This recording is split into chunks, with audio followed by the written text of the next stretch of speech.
Chapter 41.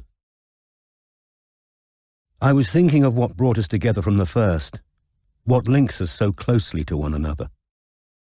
Henrik Ibsen, Rosmersholm. Strike had spent many hours of his life trying to guess what he had done to cause the sullen silence of a woman in his vicinity.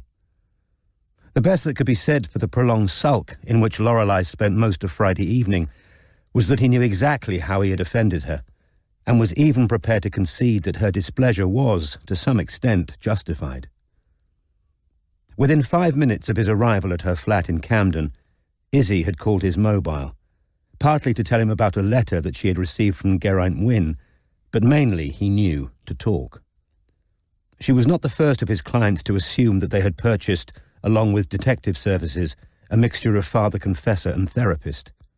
Izzy gave every sign that she was settling in to spend her entire Friday evening talking to Strike, and the flirtatiousness that had been apparent in the knee-touching of their last encounter was even more pronounced by phone. A tendency to size Strike up as a potential lover was not uncommon in the sometimes fragile and lonely women he dealt with in his professional life. He had never slept with a client in spite of occasional temptation. The agency meant too much to him, but even had Izzy held attraction for him, he would have been careful to keep his manner on the antiseptic side of professional, because she would be forever tainted in his mind by association with Charlotte. In spite of his genuine desire to cut the call short, Lorelei had cooked and was looking particularly lovely in a silky sapphire blue dress that resembled nightwear. Izzy had displayed the persistent adhesiveness of a teasel.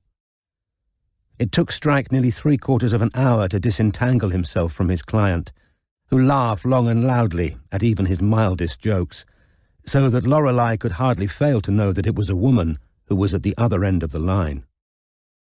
Hardly had he got rid of Izzy and begun to explain to Lorelei that she was a grief-stricken client than Barclay had called with an update on Jimmy Knight. The mere fact that he had taken the second call, considerably briefer though it was, had, in Lorelei's eyes, compounded his original offence. This was the first time he and Lorelei had met since she had retracted her declaration of love.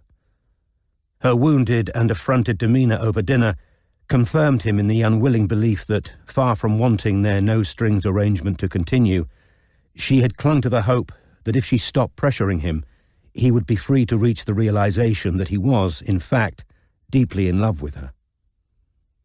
Talking on the phone for the best part of an hour, while dinner slowly shriveled in the oven, had dashed her hopes of a perfect evening and the reset of their relationship. Had Lorelei only accepted his sincere apology, he might have felt like sex.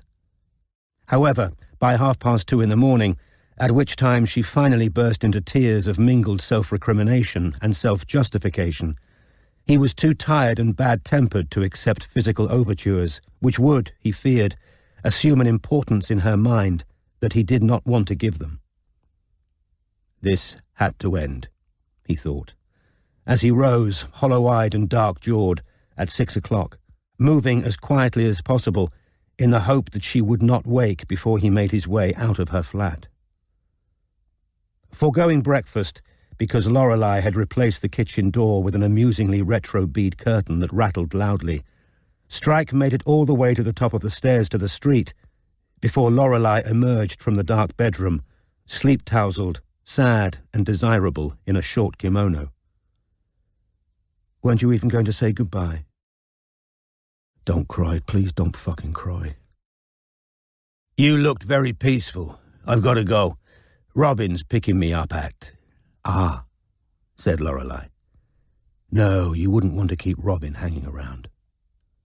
"I'll call you," said Strike. He thought he caught a sob as he reached the front door, but by making a noisy business of opening it, he could credibly claim not to have heard. Having left in plenty of time, Strike made a detour to a handy McDonald's for an Egg McMuffin and a large coffee, which he consumed at an unwiped table, surrounded by other early Saturday risers. A young man with a boil on the back of his neck was reading The Independent right ahead of Strike, who read the words, "Sports Minister in Marriage Split," over the youth's shoulder before he turned a page. Drawing out his phone, Strike Googled Wynne marriage. The news stories popped up immediately. Minister for Sport splits from husband, separation amicable, Della Wynne calls time on marriage, blind Paralympics minister to divorce. The stories from major newspapers were all factual and on the short side, a few padded out with details of Della's impressive career within politics and outside. The press's lawyers would, of course, be particularly careful around the Wynnes just now, with their super injunction still in place. Strike finished his McMuffin in 2 bites, jammed an unlit cigarette in his mouth, and limped out of the restaurant. Out on the pavement he lit up, then brought up the website of a well-known and scurrilous political blogger on his phone. The brief paragraph had been written only a few hours previously. Which creepy Westminster couple, known to share a predilection for youthful employees, are rumoured to be splitting at last? He is about to lose access to the nubile political wannabes on whom he has preyed so long, but she has already found a handsome young helper to ease the pain of separation. Less than 40 minutes later, Strike emerged from Barons Court tube station to lean up against the pillar box in front of the entrance. Cutting a solitary figure beneath the Art Nouveau lettering and open segmented pediment of the grand station behind him, he took out his phone again and continued to read about the Wynnes' separation. They had been married over 30 years. The only couple he knew who had been together that long were the aunt and uncle back in Cornwall, who had served as surrogate parents to Strike and his sister during those regular intervals when his mother had been unwilling or unable to care for them. A familiar roar and rattle made Strike look up. The ancient Land Rover that Robin had taken off her parents' hands was trundling towards him. The sight of Robin's bright gold head behind the wheel caught the tired and faintly depressed Strike off guard. He experienced a wave of unexpected happiness. "Morning," said Robin, thinking that Strike looked terrible as he opened the door and shoved in a hold-all. "Oh, sod off," she added, as a driver behind her slammed on his horn, aggravated by the time Strike was taking to get inside. "Sorry, leg's giving me trouble. Dressed in a hurry." "No problem." "And you!" Robin shouted at the driver, now overtaking them, who was gesticulating and mouthing obscenities at her. Finally dropping down into the passenger seat, Strike slammed the door and Robin pulled away from the curb. "Any trouble getting away?" he asked. "What do you—" "The journalist." "Oh," she said. "No, he's gone. Given up." Strike wondered just how difficult Matthew had been about Robin giving up a Saturday for work. "Heard about the Wynnes?" he asked her. "No, what happened?" "They've split up." "No." "Yep, in all the papers. Listen to this." He read aloud the blind item on the political website. "God," said Robin quietly.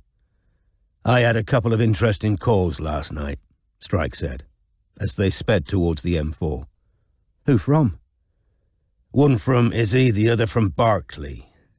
Izzy got a letter from Geraint yesterday," said Strike. "Really?" said Robin. "Yeah, it was sent to Chisel House a few days back. Not her London flat, so she only opened it when she went back to Woolston. I got her to scan and email it to me. Want to hear?" "Go on," said Robin.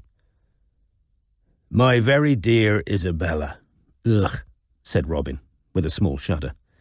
"As I hope you will understand," read Strike, "Della and I did not feel it appropriate to contact you in the immediate, shocking aftermath of your father's death.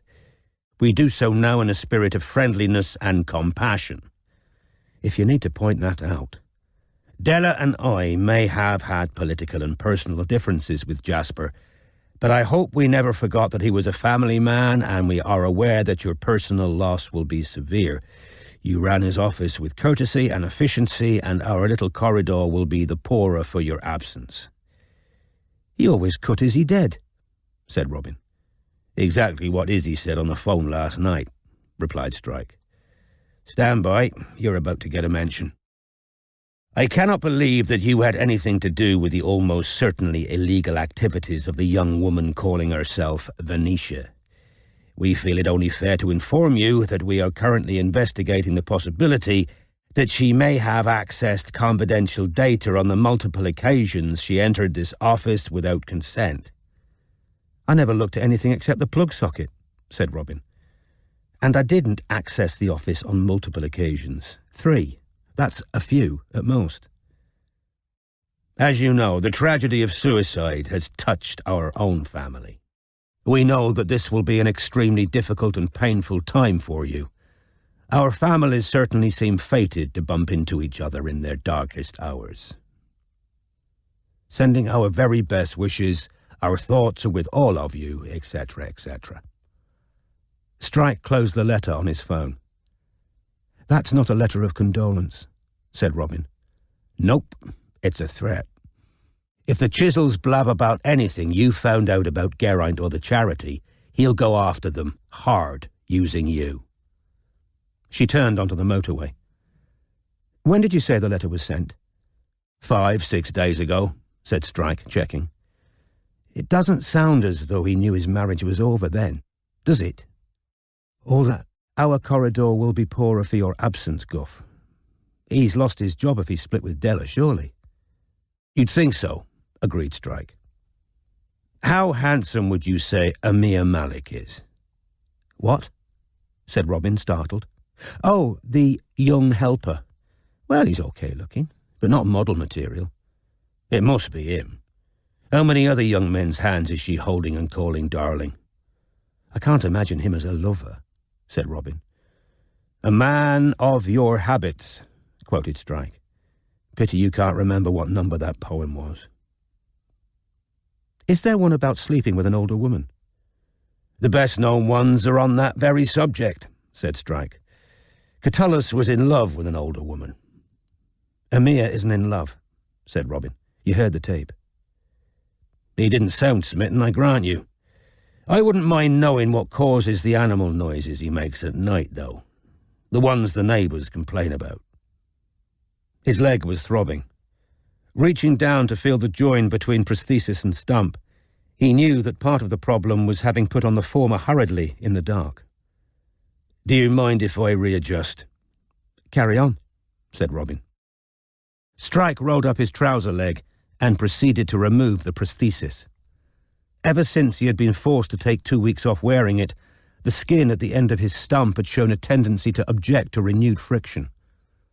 Retrieving E45 cream from his holdall, he applied it liberally to the reddened skin.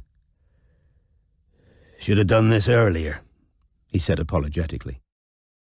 Deducing from the presence of Strike's holdall that he had come from Lorelei's, Robin found herself wondering whether he had been too pleasurably occupied to worry about his leg.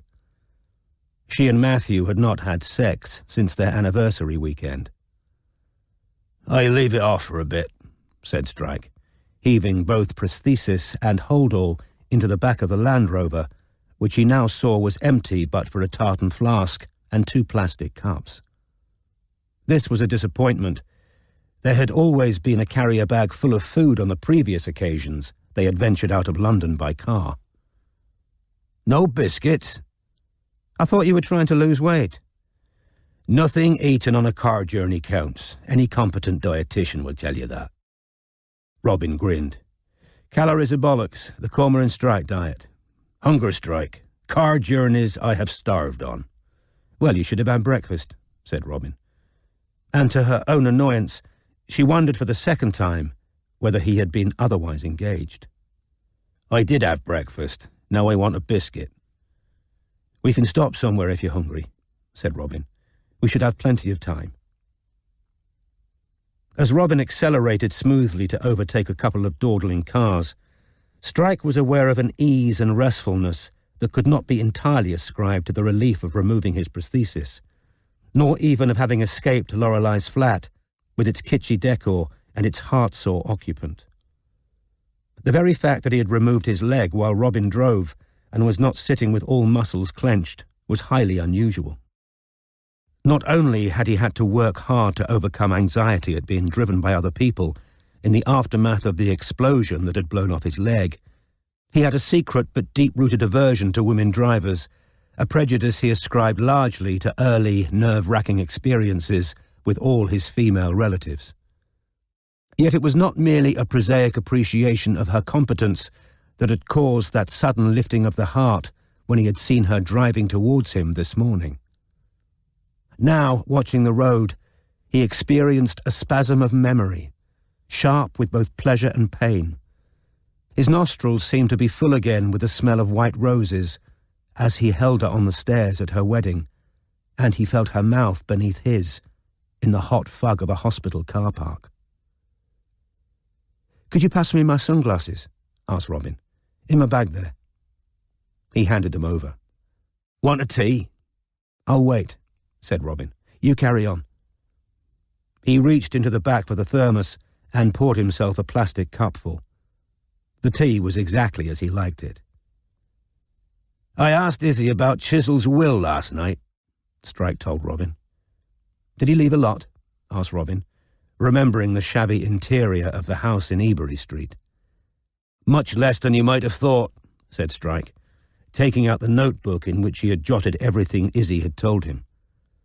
"Oliver was right. The Chisels are on their uppers. In a relative sense, obviously," he added.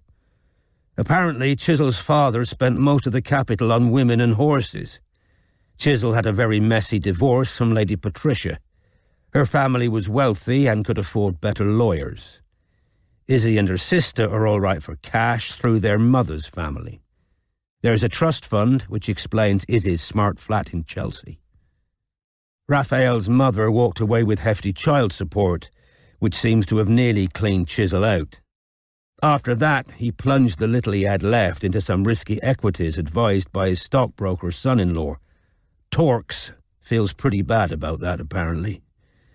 Izzy would rather we didn't mention it today. The 2008 crash virtually wiped Chisel out. He tried to do some planning against death duties.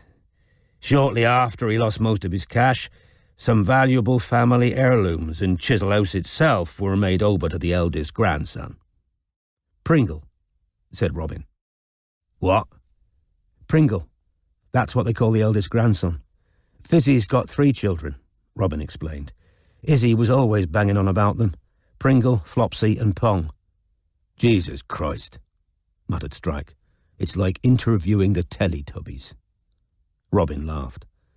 "And otherwise, Chisel seems to have been hoping he could put himself right by selling off land around Chisel House and objects of less sentimental value. The house in Ebury Street's been remortgaged." "So Kinvara and all her horses are living in her step-grandson's house," said Robin, changing up a gear to overtake a lorry.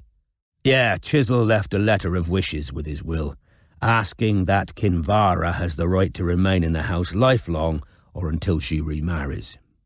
How old's this Pringle?" "About 10, I think." "Well, it'll be interesting to see whether the family honour Chisel's request, given that one of them thinks Kinvara killed him. Mind you, it's a moot point whether she'll have enough money to keep the place running from what Izzy told me last night. Izzy and her sister were each left 50 grand, and the grandchildren get 10 grand apiece, and there's hardly enough cash to honour those bequests. That leaves Kinvara with what's left from the house in Ebury Street once it's sold off, and all other personal effects, minus the valuable stuff that was already put into the grandson's name. Basically, he's leaving her with the junk that wasn't worth selling and any personal gifts he gave her during the marriage." "And Raphael gets nothing?" "I wouldn't feel too sorry for him. According to Izzy, his glamorous mother's made a career out of asset-stripping wealthy men. He's in line to inherit a flat in Chelsea from her.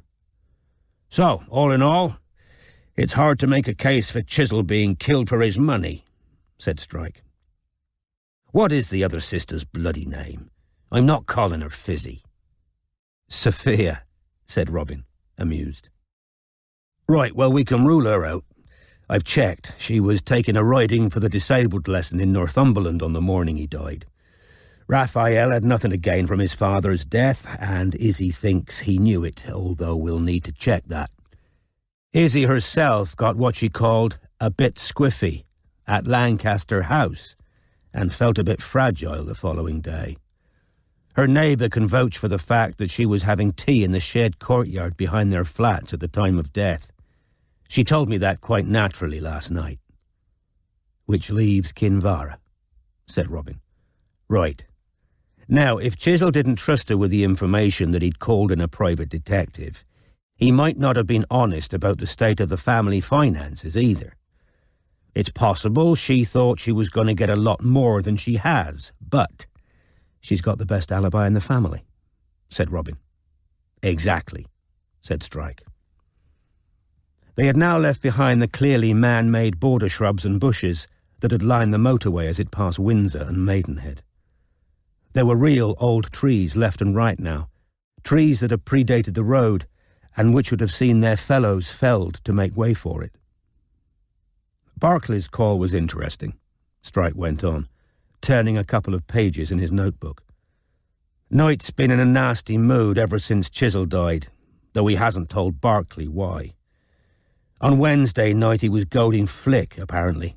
Said he agreed with her ex-flatmate that Flick had bourgeois instincts. Do you mind if I smoke? I'll wind down the window. The breeze was bracing, though it made his tired eyes water. Holding his burning cigarette out of the car between drags, he went on. So Flick got really angry, said she'd been doing that shitty job for you, and then said it wasn't her fault they hadn't got 40 grand, at which Jimmy went, to quote Barclay, apeshit. Flick stormed out, and on Thursday morning, Jimmy texted Barclay and told him he was going back to where he grew up, to visit his brother. Billy's in Woolston, said Robin, startled. She realised that she had come to think of the younger Knight brother as an almost mythical person. Jimmy might have been using him as a cover story. Who knows where he's really got to? Anyway, Jimmy and Flick reappeared last night in the pub Old Smiles. Barclay said they'd obviously made up over the phone, and in the 2 days he was away, she's managed to find herself a nice non-bourgeois job. That was good going, said Robin. How do you feel about shop work? I did a bit in my teens, said Robin. Why? Flick's got herself a few hours part-time in a jewellery shop in Camden. She told Barclay it's run by some mad Wiccan woman. It's minimum wage, and the boss sounds barking mad, so they're having trouble finding anyone else. Don't you think they might recognise me? The Knight lot have never seen you in person, said Strike. If you did something drastic with your hair, broke out the coloured contact lenses again. I've got a feeling, he said, drawing deeply on his cigarette, that Flick's hiding a lot. How did she know what Chisel's blackmailable offence was? She was the one who told Jimmy, don't forget, which is strange. Wait, said Robin. What? Yeah, she said, when I was following them on the march, said Strike. Didn't I tell you? No, said Robin. As she said it, Strike remembered that he had spent the week after the march at Lorelei's with his leg up, when he had still been so angry at Robin for refusing to work that he had barely spoken to her. Then they had met at the hospital, and he had been far too distracted and worried to pass on information in his usual methodical fashion. Sorry, he said. It was that week after... Yes, she said, cutting him off. She, too, preferred not to think about the weekend of the march. So what exactly did she say? That he wouldn't know what Chisel had done, but for her. That's weird, said Robin, seeing as he's the one who grew up right beside them. But the thing they were blackmailing him about only happened 6 years ago, after Jimmy had left home, Strike reminded her. If you ask me, Jimmy's been keeping Flick around because she knows too much. He might be scared of ending it in case she starts talking. If you can't get anything useful out of her, you can pretend selling earrings isn't for you and leave. But the state their relationship's in, I think Flick might be in the mood to confide in a friendly stranger. Don't forget, he said, throwing the end of his cigarette out of the window and winding it back up. She's also Jimmy's alibi for the time of death. Excited about the prospect of going back undercover, Robin said, I hadn't forgotten." She wondered how Matthew would react if she shaved the sides of her head or dyed her hair blue. He had not put up much of a show of resentment at her spending Saturday with Strike. Her long days of effective house arrest and her sympathy about the argument with Tom seemed to have bought her credit. Shortly after 10:30, they turned off the motorway onto a country road that wound down into the valley where the tiny village of Woolston lay nestled. Robin parked beside a hedgerow full of traveller's joy so that Strike could reattach his prosthesis. Replacing her sunglasses in her handbag, Robin noticed 2 texts from Matthew. They had arrived 2 hours earlier, but the alert of her mobile must have been drowned out by the racket of the Land Rover. The first read, "All day, what about Tom?" The second, which had been sent 10 minutes later, said, "Ignore last, was meant for work." Robin was rereading these when Strike said, "Shit." He had already reattached his prosthesis and was staring through his window at something she could not see. "What?" "Look at that." Strike pointed back up the hill down which they had just driven. Robin ducked her head so that she could see what had caught his attention. A gigantic prehistoric white chalk figure had been cut into the hillside. To Robin, it resembled a stylized leopard, but the realization of what it was supposed to be had already hit her when Strike said, "Up by the horse. He strangled the kid up by the horse."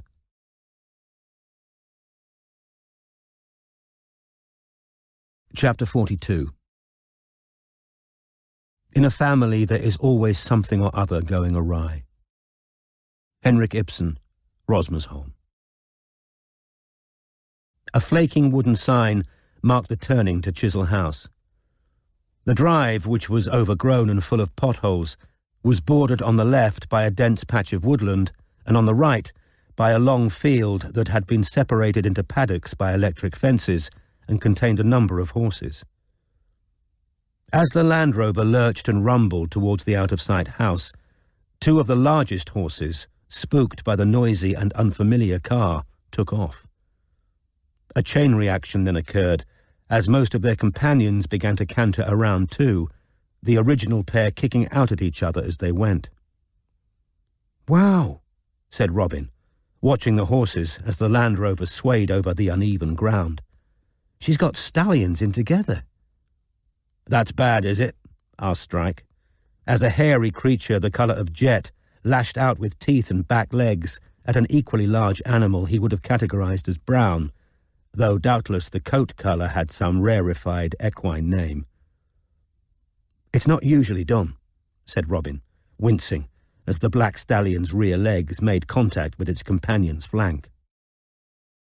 They turned a corner and saw a plain-faced neoclassical house of dirty yellow stone. The gravelled forecourt, like the drive, had several potholes and was strewn with weeds. The windows were grubby, and a large tub of horse feed sat incongruously beside the front door. 3 cars were already sitting there, a red Audi Q3, a racing green Range Rover, and an old and muddy Grand Vitara. To the right of the house lay a stable block, and to the left a wide croquet lawn that had long since been given over to the daisies. More dense woodland lay beyond. As Robin braked, an overweight black Labrador and a rough-coated terrier came shooting out of the front door, both barking. The Labrador seemed keen to make friends, but the Norfolk Terrier, which had a face like a malevolent monkey, barked and growled until a fair-haired man, dressed in stripy shirt and mustard-coloured corduroy trousers, appeared at the doorway and bellowed, "Shut up, Rattenbury!" Cowed, the dog subsided into low growls, all directed at Strike. "Talk Will Damery," drawled the fair-haired man, approaching Strike with his hand outstretched. There were deep pockets beneath his pale blue eyes, and his shiny pink face looked as though it never needed a razor. "Ignore the dog. He's a bloody menace. Cormoran Strike, this is—" Robin had just held out her hand when Kinvara erupted out of the house, wearing old jodhpurs and a washed-out T-shirt, her loose red hair falling everywhere. "For God's sake, don't you know anything about horses?" she shrieked at Strike and Robin. "Why did you come up the drive so fast?" "You should wear a hard hat if you're going in there, Kinvara," Torquil called at her retreating figure. But she stormed away, giving no sign that she had heard him. "Not your fault," he assured Strike and Robin, rolling his eyes. "Got to take the drive at speed or you'll get stuck in one of those bloody holes. Ha! Come on in. Ah, here's Izzy."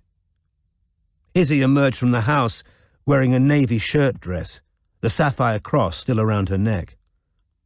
To Robin's slight surprise, she embraced Strike as though he was an old friend come to offer condolences. "Hi, Izzy," he said, taking half a step backwards to extricate himself from the embrace. "You know Robin, obviously." "Oh, yeah, got to get used to calling you Robin now," said Izzy, smiling and kissing Robin on both cheeks. "Sorry if I slip out and call you Venetia. I'm bound to. That's how I still think of you." "Did you hear about the winds?" she asked, in almost the same breath. They nodded. "Horrible, horrible little man," said Izzy. "I'm delighted Della's given him the push." "Anyway, come along in. Where's Kinvara?" she asked her brother-in-law, as she led them into the house, which seemed gloomy after the brightness outside. "Bloody horses are upset again," said Torquil, over the renewed barking of the Norfolk Terrier. "No, fuck off, Rattenbury. You're staying outside."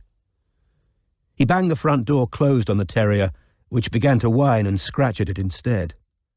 The Labrador padded quietly in Izzy's wake as she led them through a dingy hallway with wide stone stairs into a drawing room on the right.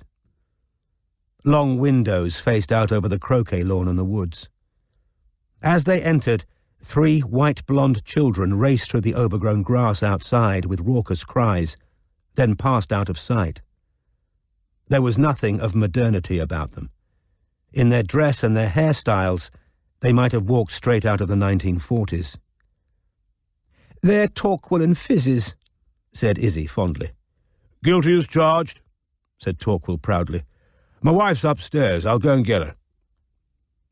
As Robin turned away from the window, she caught a whiff of a strong, heady scent that gave her an unaccountable feeling of tension until she spotted the vase of stargazer lilies standing on a table behind a sofa.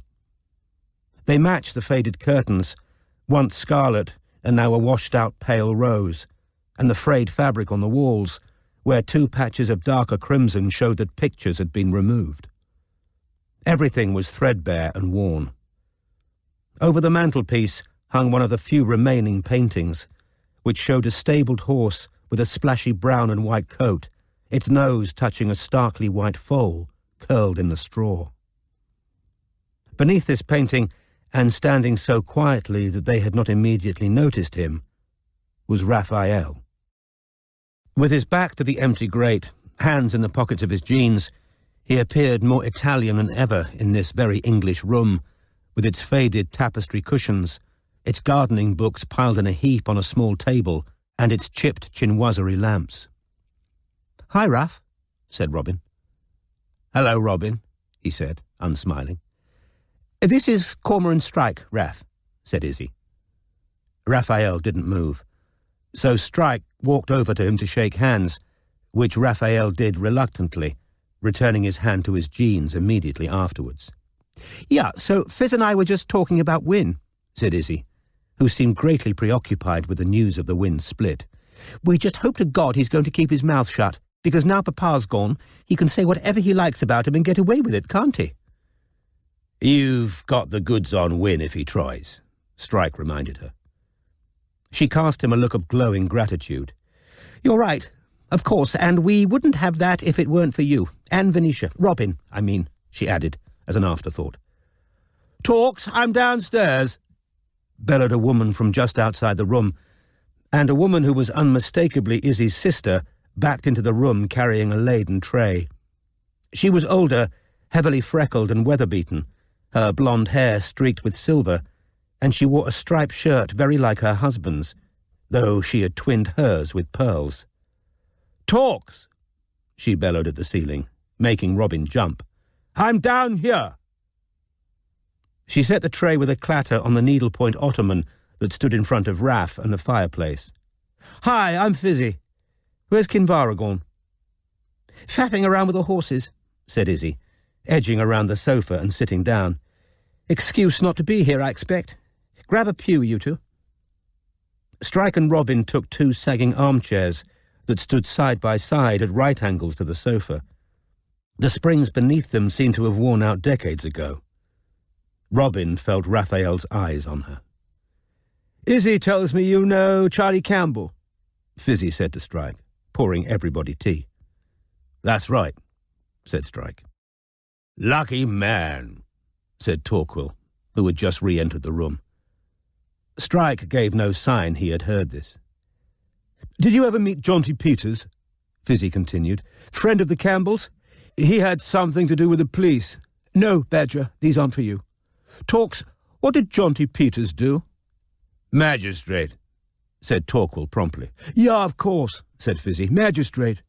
Did you ever meet Jonty, Cormoran?" "No," said Strike. "Afraid not." "He was married to what's-her-name, lovely girl, Annabelle. Did masses for Save the Children, got her CBE last year, so well-deserved.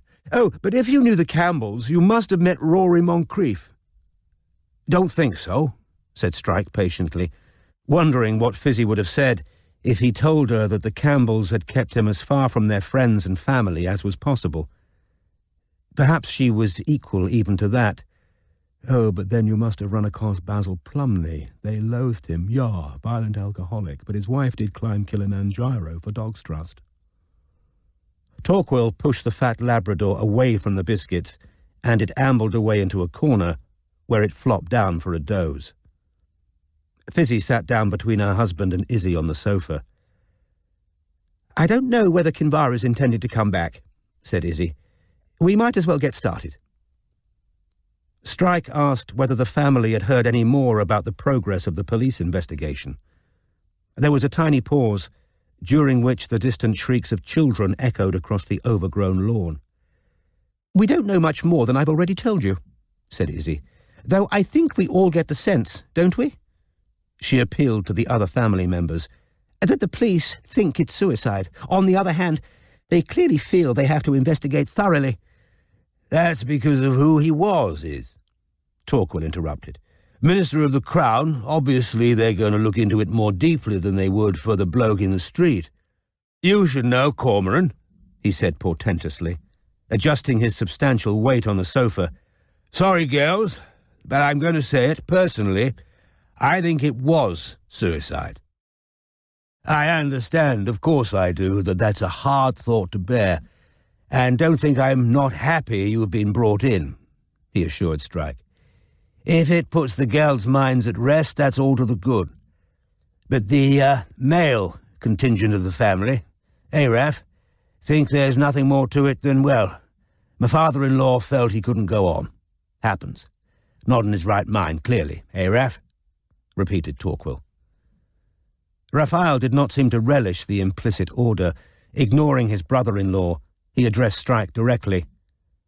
"My father was acting strangely in the last couple of weeks. I didn't understand why at the time.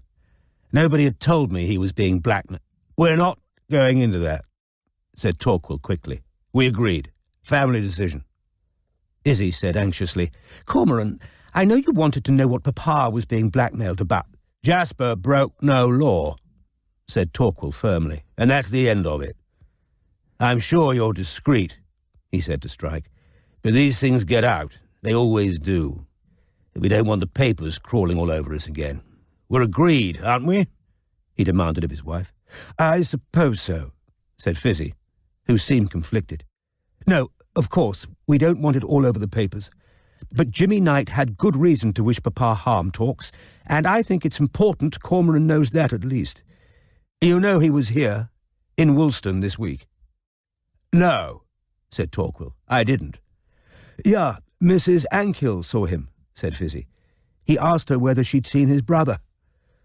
"Poor little Billy," said Izzy vaguely. "He wasn't right." "Well, you wouldn't be, would you, if you were brought up by Jack O'Kent? Papa was out with the dogs one night years ago," she told Strike and Robin, and he saw Jack kicking Billy, literally kicking him all around their garden. The boy was naked. When he saw Papa, Jack O'Kent stopped, of course. The idea that this incident should have been reported to either police or social work seemed not to have occurred to Izzy, or indeed her father.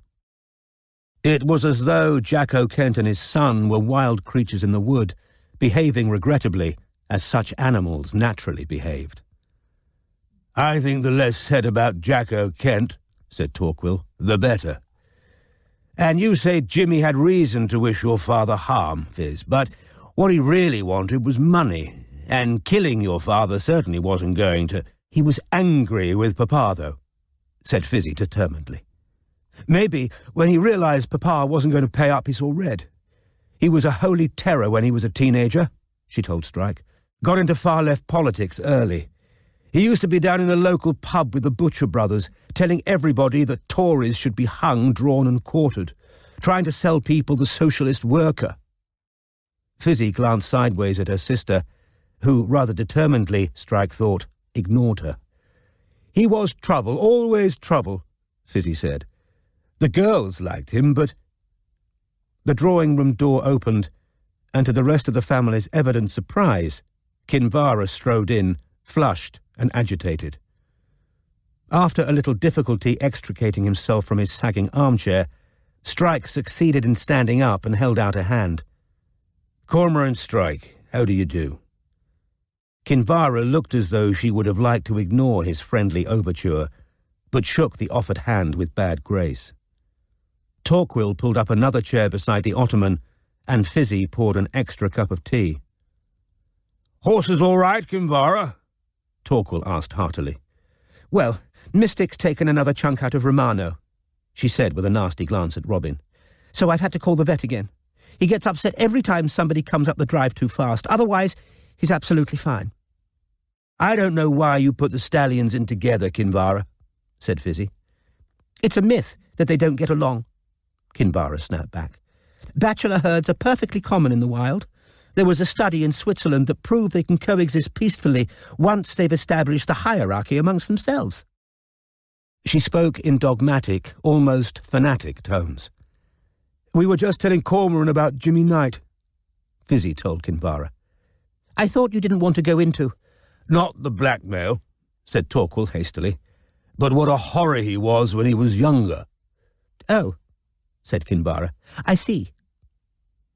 "Your stepdaughter's worried that he may have had something to do with your husband's death," said Strike, watching her for a reaction. "I know," said Kinvara, with apparent indifference, her eyes following Raphael, who had just walked away from the grate to fetch a pack of Marlborough Lights that lay beside a table lamp. "I never knew Jimmy Knight. The first time I ever laid eyes on him was when he turned up at the house a year ago to speak to Jasper. There's an ashtray beneath that magazine, Raphael." Her stepson lit his cigarette and returned carrying the ashtray, which he placed on a table beside Robin, before resuming his position in front of the empty fireplace. "That was the start of it," Kinvara continued. "The blackmail. Jasper wasn't actually there that night, so Jimmy talked to me. Jasper was furious when he came home and I told him." Strike waited.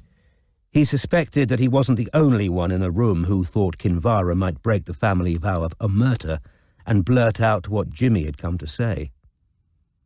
She refrained, however, so Strike drew out his notebook.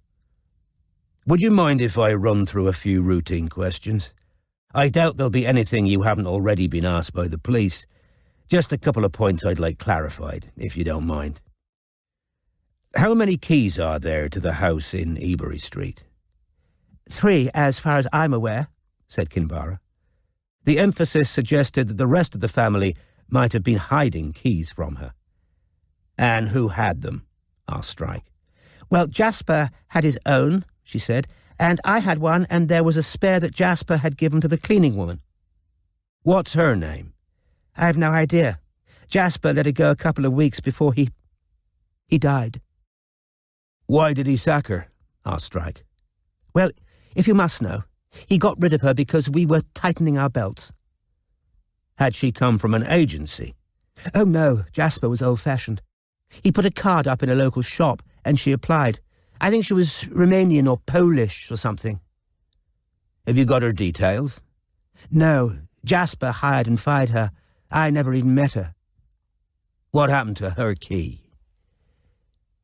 It was in the kitchen drawer at Ebury Street, but after he died, we found out that Jasper had removed it and locked it up in his desk at work, said Kinvara. It was handed back by the ministry with all his other personal effects. That seems odd, Strike said. Anyone know why he'd have done that? The rest of the family looked blank, but Kinvara said, he was always security conscious, and he'd been paranoid lately, except when it came to the horses, of course. All the keys to Ebury Street are a special kind, restricted, impossible to copy. Tricky to copy, said Strike, making a note. But not impossible, if you know the right people. Where were the other 2 keys at the time of death? Jasper's was in his jacket pocket and mine was here, in my handbag, said Kinvara. The canister of helium, said Strike, moving on. Does anybody know when it was purchased? Total silence greeted these words. Was there ever a party? Strike asked. Perhaps for one of the children. Never, said Fizzy. Ebury Street was the place Papa used for work. He never hosted a party there that I can remember. You, Mrs. Chisel, Strike asked Kinvara, can you remember any occasion? No, she said, cutting across him. I've already told the police this. Jasper must have bought it himself. There's no other explanation. Has a receipt been found? A credit card bill? He probably paid cash, said Torquil helpfully. Another thing I'd like to clear up, Strike said, working down the list he had made himself, is this business of the phone calls the minister made on the morning of his death. Apparently he called you, Mrs. Chisel, and then you, Raphael. Raphael nodded. Kinvara said, he wanted to know whether I meant it when I said I was leaving, and I said yes, I did. It wasn't a long conversation. I didn't know who your assistant really was. She appeared out of nowhere, and Jasper was odd in his manner when I asked about her, and I was very upset. I thought there was something going on. Were you surprised that your husband waited until the morning to call you about the note you left? Asked Strike. He told me he hadn't spotted it when he came in. Where had you left it? On his bedside table. He was probably drunk when he got back. He was drinking heavily, ever since the blackmail business started. The Norfolk Terrier that had been shut out of the house suddenly popped up at one of the long windows and began barking at them again.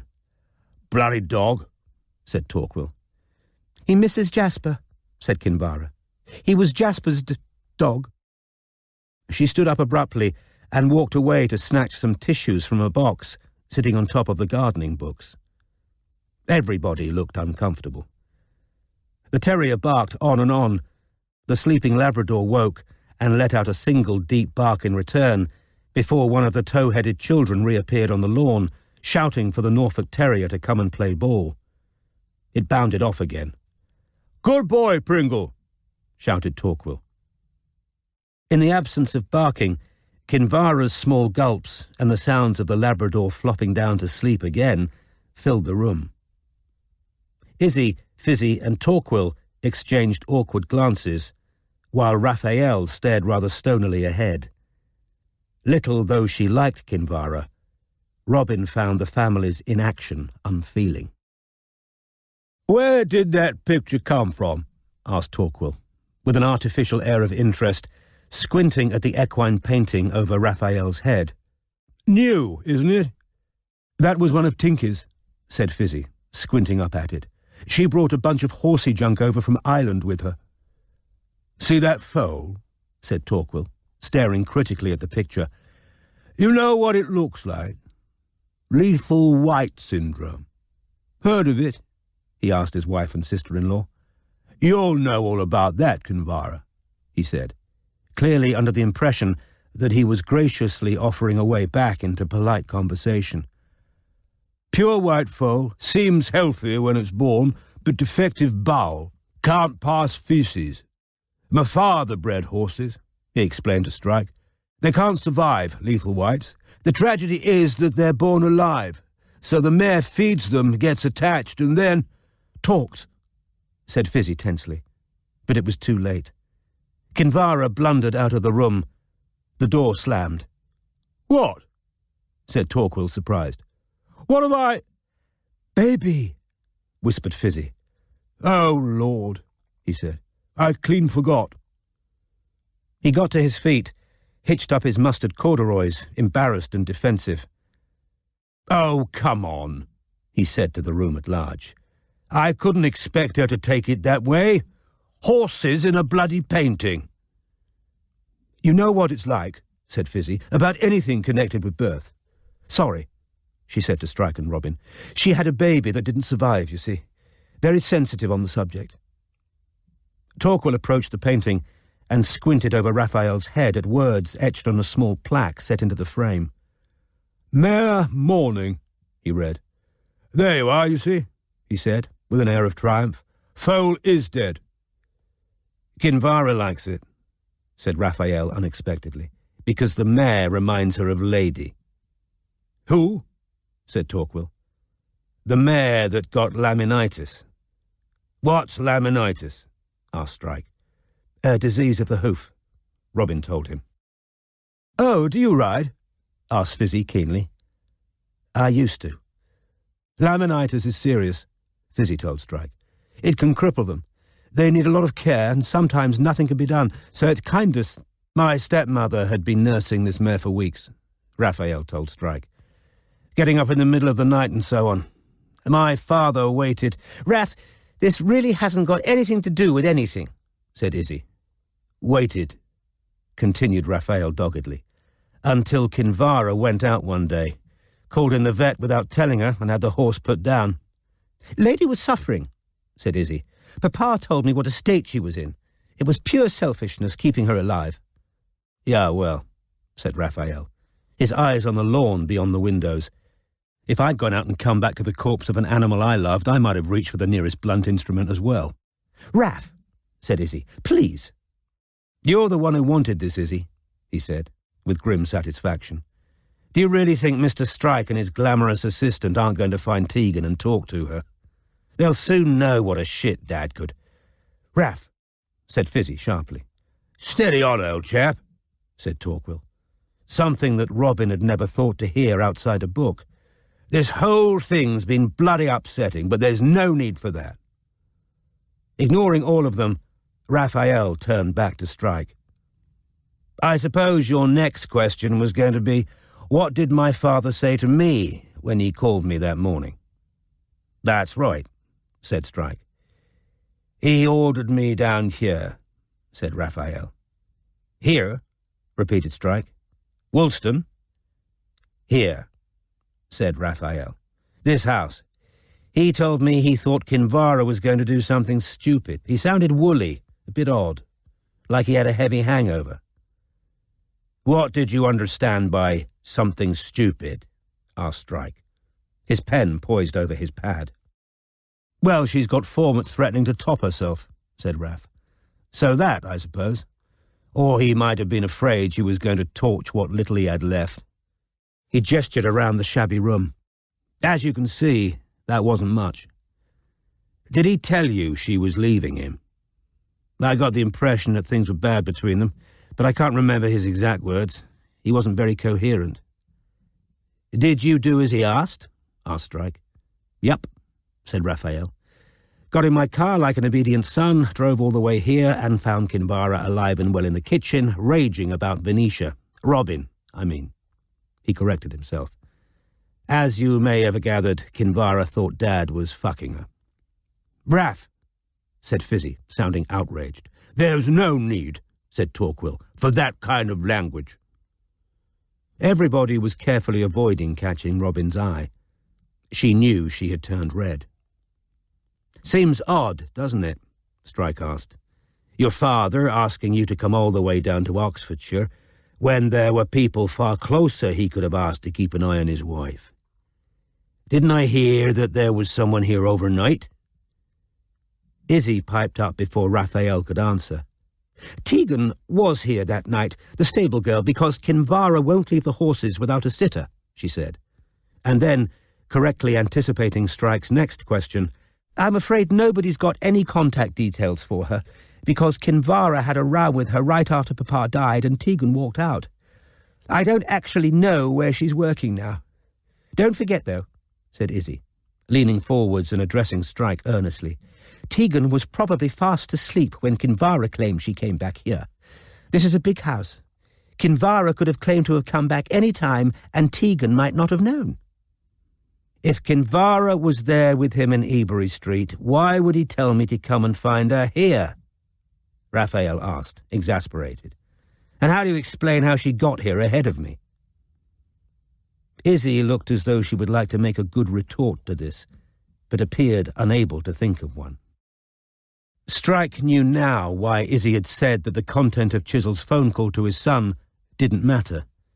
It further undermined the case for Kinvara as murderer.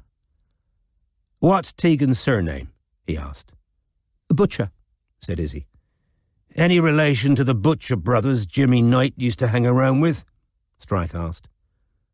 Robin thought the three on the sofa seemed to be avoiding each other's eyes. Fizzy then answered, "Yes, as a matter of fact, but I suppose I could try and contact the family, see whether they'll give me Tegan's number," said Izzy. "Yes, I'll do that, Cormoran, and let you know how I get on." Strike turned back to Raphael. "So, did you set off immediately after your father asked you to go to Kinvara?" "No, I ate something first and showered," said Raphael. "I wasn't exactly looking forward to dealing with her. She and I aren't each other's favourite people. I got here around 9. "How long did you stay?" "Well, in the end I was here for hours," said Raphael quietly. "A couple of police arrived to break the news that Dad was dead. I could hardly walk out after that, could I? Kinvara nearly The door reopened, and Kinvara walked back in, returned to her hard-backed chair, her face set, tissues clutched in her hand. "I've only got 5 minutes," she said. "The vet's just called. He's in the area, so he'll pop in to see Romano. I can't stay." "Could I ask something?" Robin asked Strike. "I know it might be nothing at all," she said to the room at large, "but there was a small blue tube of homeopathic pills on the floor beside the minister when I found him. Homeopathy didn't seem to be the kind of thing he'd—" "What kind of pills?" asked Kinvara sharply, to Robin's surprise. "Lachesis," said Robin. "In a small blue tube?" "Yes. Were they yours?" "Yes, they were." "You left them in Ebury Street?" asked Strike. "No, I lost them weeks ago. But I never had them there," she said, frowning more to herself than to the room. "I bought them in London because the pharmacy in Woolston didn't have any." She frowned, clearly reconstructing events in her mind. "I remember I tasted a couple outside the chemist's because I wanted to know whether he'd noticed them in his feed."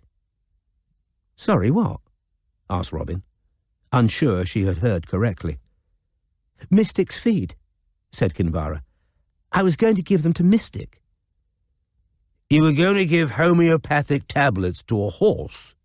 said Torquil, inviting everyone else to agree that this was funny. "Jasper thought it was a ludicrous idea too," said Kinvara vaguely, still lost in recollection. "Yes, I opened them up right after I'd paid for them, took a couple, and—" she mimed the action— "put the tube in my jacket pocket, but when I got home, they weren't there anymore. I thought I must have dropped them somehow." Then she gave a little gasp and turned red. She seemed to be boggling at some inner private realization. Then, realizing that everybody was still watching her, she said, "I travelled home from London with Jasper that day. We met at the station, got the train together. He took them out of my pocket. He stole them, so I couldn't give them to Mystic."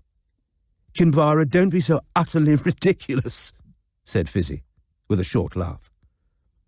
Raphael suddenly ground out his cigarette in the china ashtray at Robin's elbow. He seemed to be refraining from comment with difficulty. "Did you buy more?" Robin asked Kinvara. "Yes," said Kinvara, who seemed almost disorientated with shock, though Robin thought her conclusion as to what had happened to her pills very strange. "They were in a different bottle, though. That blue tube, That's the one I bought first. Isn't homeopathy just placebo effect? Torquil inquired of the room at large. How could a horse... Talks, muttered Fizzy, through gritted teeth. Shut up. Why would your husband have stolen a tube of homeopathic pills from you? Asked Strike curiously. It seems Pointlessly spiteful? Asked Raphael, arms folded beneath the picture of the dead foal. Because you're so convinced you're right and the other person's wrong, that it's okay to stop them doing something harmless. Raph, said Izzy at once, I know you're upset. I'm not upset, Iz, said Raph. Very liberating, really, going back through all the shitty things Dad did while he was alive. That's enough, boy, said Torquil. Don't call me boy, said Raphael, shaking another cigarette out of his packet. All right? Don't fucking call me boy. You'll have to excuse Raph, Torquil told Strike loudly. He's upset with my late father-in-law because of the will. I already knew I'd been written out of the will, snapped Raphael, pointing at Kinvara. She sorted that. Your father didn't need any persuasion from me, I promise you, said Kinvara, scarlet in the face now. Anyway, you've got plenty of money. Your mother spoils you rotten. She turned to Robin. His mother left Jasper for a diamond merchant after taking Jasper for everything she could lay her hands on. Could I ask another couple of questions? Said Strike loudly, before a plainly fuming Raphael could speak. The vet will be here for Romano in a minute, said Kinvara. I need to get back to the stable. Just a couple and I'm done, Strike assured her. Did you ever miss any amitriptyline pills? I think you were prescribed them, weren't you? The police asked me this. I might have lost some, said Kinvara, with irritating vagueness. But I can't be sure. There was a box I thought I'd lost, and then I found it again, and it didn't have as many pills in as I remembered. And I know I meant to leave a pack at Ebury Street in case I ever forgot when I was coming up from London. But when the police asked me, I couldn't remember whether I'd actually done it or not. So you couldn't swear to it that you had pills missing? No, said Kinvara. Jasper might have stolen some, but I can't swear to it. Have you had any more intruders in your garden since your husband died? Asked Strike. No, said Kinvara. Nothing. I heard that a friend of your husband's tried to call him early the morning that he died, but couldn't get through.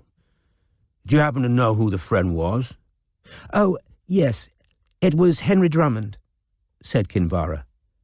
And who's... He's an art dealer, very old friend of Papa's, interrupted Izzy. Raphael worked for him for a little while, didn't you, Raph? Until he came to help Papa at the House of Commons. I can't see what Henry's got to do with anything, said Torquil, with an angry little laugh. Well, I think that's everything, said Strike, ignoring this comment as he closed his notebook. Except that I'd be glad to know whether you think your husband's death was suicide, Mrs. Chisel. The hand grasping the tissue contracted tightly. Nobody's interested in what I think, she said. I assure you I am, said Strike. Kinvara's eyes flickered from Raphael, who was scowling at the lawn outside, to Torquil. Well, if you want my opinion, Jasper did a very stupid thing right before he... Kinvara, said Torquil sharply. You'd be best advised... I'm not interested in your advice, said Kinvara, turning on him suddenly, eyes narrowed. After all, it's your advice that brought this family to financial ruin.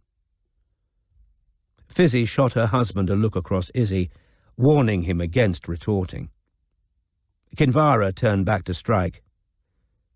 My husband provoked somebody I warned him he shouldn't upset shortly before he died. You mean Geraint Wynne? Asked Strike. No, said Kinvara, but you're close. Torquil doesn't want me to say anything about it, because it involves his good friend Christopher. Bloody hell! Exploded Torquil. He got to his feet, again hitching up his mustard corduroys and looking incensed. My God! Are we dragging total outsiders into this fantasy now? What the bloody hell has Christopher got to do with anything? My father-in-law killed himself, he told Strike loudly, before rounding on his wife and sister-in-law. I've tolerated this nonsense because you girls want peace of mind.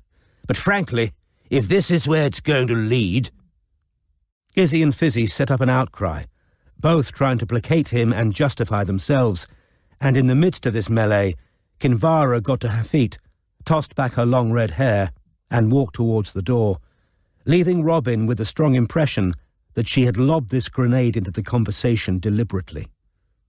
At the door she paused, and the others' heads turned, as though she had called to them. In her high, clear, childish voice, Kinvara said, "You all come back here and treat this house as though you're the real owners and I'm a guest. But Jasper said I could live here as long as I'm alive. Now I need to see the vet, and when I get back, I'd like you all to have gone home. You aren't welcome here anymore."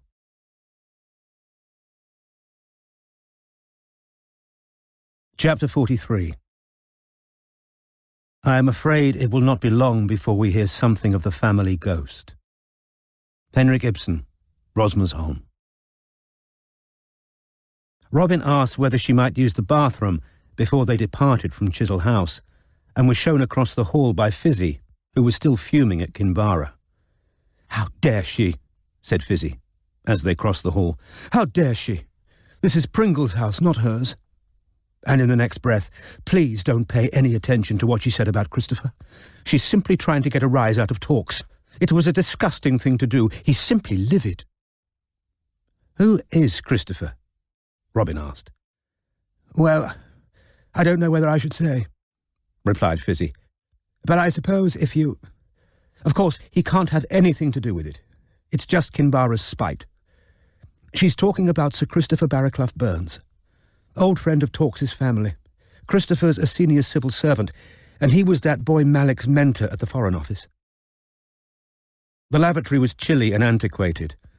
As she bolted the door, Robin heard Fizzy striding back to the drawing room, doubtless to placate the angry Torquil. She looked around. The chipped, painted stone walls were bare, except for many small dark holes in which the occasional nail stuck out. Robin presumed Kinvara was responsible for the removal of a large number of perspex frames from the wall, which now stood stacked on the floor facing the toilet. They contained a jumble of family photographs in messy collages. After drying her hands on a damp towel that smelled of dog, Robin crouched down to flick through these frames. Izzy and Fizzy had been almost indistinguishable as children, making it impossible to tell which of them was cartwheeling on the croquet lawn or jumping a pony at a local gymkhana, dancing in front of a Christmas tree in the hall, or embracing the young Jasper Chisel at a shooting picnic, the men all in tweeds and barbers.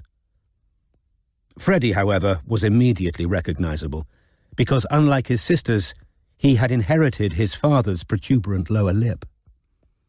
As white-blonde in youth as his niece and nephews, he featured frequently, beaming for the camera as a toddler, stony-faced as a child in a new prep school uniform, muddy and triumphant in rugby kit. Robin paused to examine a group shot of teenagers, all dressed head to toe in white fencing jackets. Union Jacks ran down the sides of everyone's breeches. She recognized Freddie, who was standing in the middle of the group, holding a large silver cup. At the far end of the group was a miserable-looking girl whom Robin recognized immediately as Rhiannon Wynne, older and thinner than she had been in the photograph her father had shown Robin, her slightly cringing air at odds with the proud smiles on every other face. Continuing to search the boards, Robin stopped at the last one to examine the faded photograph of a large party. It had been taken in a marquee from what seemed to be a stage. Many bright blue helium balloons in the shape of the number 18 danced over the crowd's heads. 100 or so teenagers had clearly been bidden to face the camera. Robin scanned the scene carefully and found Freddie easily enough, surrounded by a large group of both boys and girls whose arms were slung around each other's shoulders, beaming and in some cases braying with laughter. After nearly a minute, Robin spotted the face she had instinctively sought. Rhiannon Wynne, thin, pale, and unsmiling beside the drinks table. Close behind her, half hidden in shadow, were a couple of boys who were not in black tie, but jeans and T-shirts. One in particular was darkly handsome and long-haired, his T-shirt bearing a picture of the Clash. Robin got out her mobile and took a picture of both the fencing team and the 18th birthday party photographs, then carefully replaced the stack of Perspex boards as she had found them and left the bathroom. She thought for a second that the silent hall was deserted. Then she saw that Raphael was leaning up against a hall table, his arms folded. "Well, goodbye," said Robin, starting to walk towards the front door. "Hang on a minute." As she paused, he pushed himself off the table and approached her. "I've been quite angry with you, you know." "I can understand why," said Robin quietly. "But I was doing what your father hired me to do." He moved closer, coming to a halt beneath an old glass lantern hanging from the ceiling. Half the light bulbs were missing. "I'd say you're bloody good at it, are you? Getting people to trust you." "That's the job," said Robin. "You're married," he said, eyes on her left hand. "Yes," she said. "To Tim?" "No, there isn't any Tim." "You're not married to him," said Raphael quickly, pointing outside. "No, we just work together." "And that's your real accent," said Raphael. "Yorkshire." "Yes," she said. "This is it." She thought he was going to say something insulting. The olive-dark eyes moved over her face. Then he shook his head slightly. "I quite like the voice, but I preferred Venetia. Made me think of masked orgies." He turned and walked away, leaving Robin to hurry back out into the sunshine to rejoin Strike, who she presumed would be waiting impatiently in the Land Rover. She was wrong. He was still standing beside the car's bonnet, while Izzy, who was standing very close to him, talked rapidly in an undertone. When she heard Robin's feet on the gravel behind her, Izzy took a step backwards with what, to Robin, seemed a slightly guilty, embarrassed air. "Lovely to see you again," Izzy said, kissing Robin on both cheeks, as though this had been a simple social call. "And you'll ring me, won't you?" she said to Strike. "Yes, I'll keep you updated," he said, moving around to the passenger seat. Neither Strike nor Robin spoke as she turned the car around. Izzy waved them off, a slightly pathetic figure in her loose shirt dress. Strike raised a hand to her as they took the bend in the drive that hid her from their sight. Trying not to upset the skittish stallions, Robin drove at a snail's pace.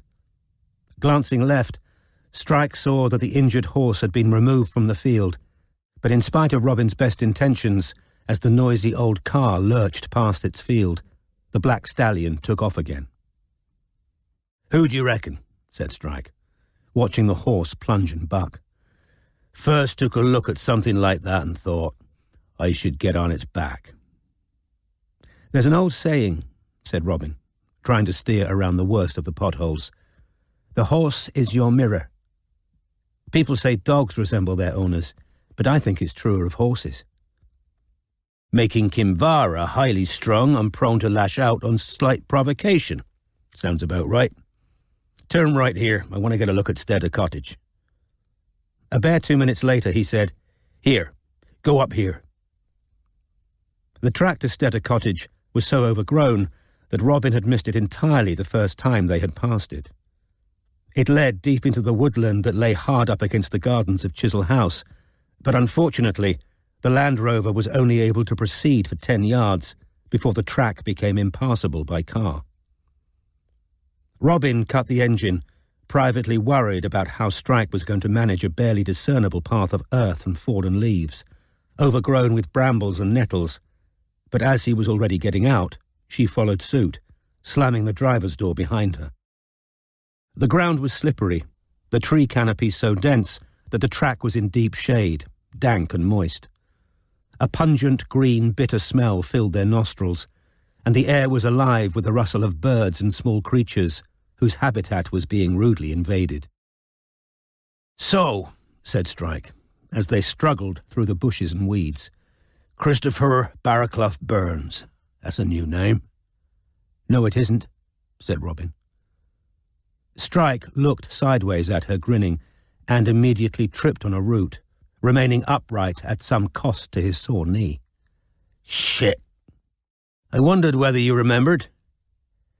"Christopher didn't promise anything about the pictures," quoted Robin promptly. "He's a civil servant who mentored Amir Malik at the Foreign Office. Fizzy just told me. We're back to a man of your habits, aren't we?" Neither spoke for a short spell as they concentrated on a particularly treacherous stretch of path where whip-like branches clung willingly to fabric and skin. Robin's skin was a pale dapple green in the sun, filtered by the ceiling of leaves above them. "See any more of Raphael after I went outside?" Yes, actually," said Robin, feeling slightly self-conscious. "He came out of the sitting room as I was coming out of the loo." "Didn't think he'd pass up another chance of talking to you," said Strike. "It wasn't like that," Robin said untruthfully, remembering the remark about masked orgies. "Is he whispering anything interesting back there?" she asked. Amused by the reciprocal jab, Strike took his eyes off the path, thereby failing to spot a muddy stump. He tripped for a second time, this time saving himself from a painful fall by grabbing a tree covered in a prickly climbing plant. "Fuck!" "Are you—" "I'm fine," he said, angry with himself, examining the palm that was now full of thorns and starting to pull them out with his teeth. He heard a loud snap of wood behind him and turned to see Robin holding out a fallen branch, which she had broken to make a rough walking stick. "Use this." "I don't," he began, but catching sight of her stern expression, he gave in. "Thanks." They set off again, Strike finding the stick more useful than he wanted to admit. "Izzy was just trying to convince me that Kinvara could have sneaked back to Oxfordshire after bumping off Chisel between 6 and 7 in the morning. I don't know whether she realises there are multiple witnesses to every stage of Kinvara's journey from Ebury Street. The police probably haven't got into detail with the family yet, but I think once the penny drops that Kinvara can't have done it in person, Izzy'll start suggesting she hired a hitman. What did you make of Raphael's various outbursts?" "Well," said Robin, navigating around a patch of nettles, "I can't blame him, getting annoyed with Torquil." "No," agreed Strike. "I think old Torques would grate on me, too."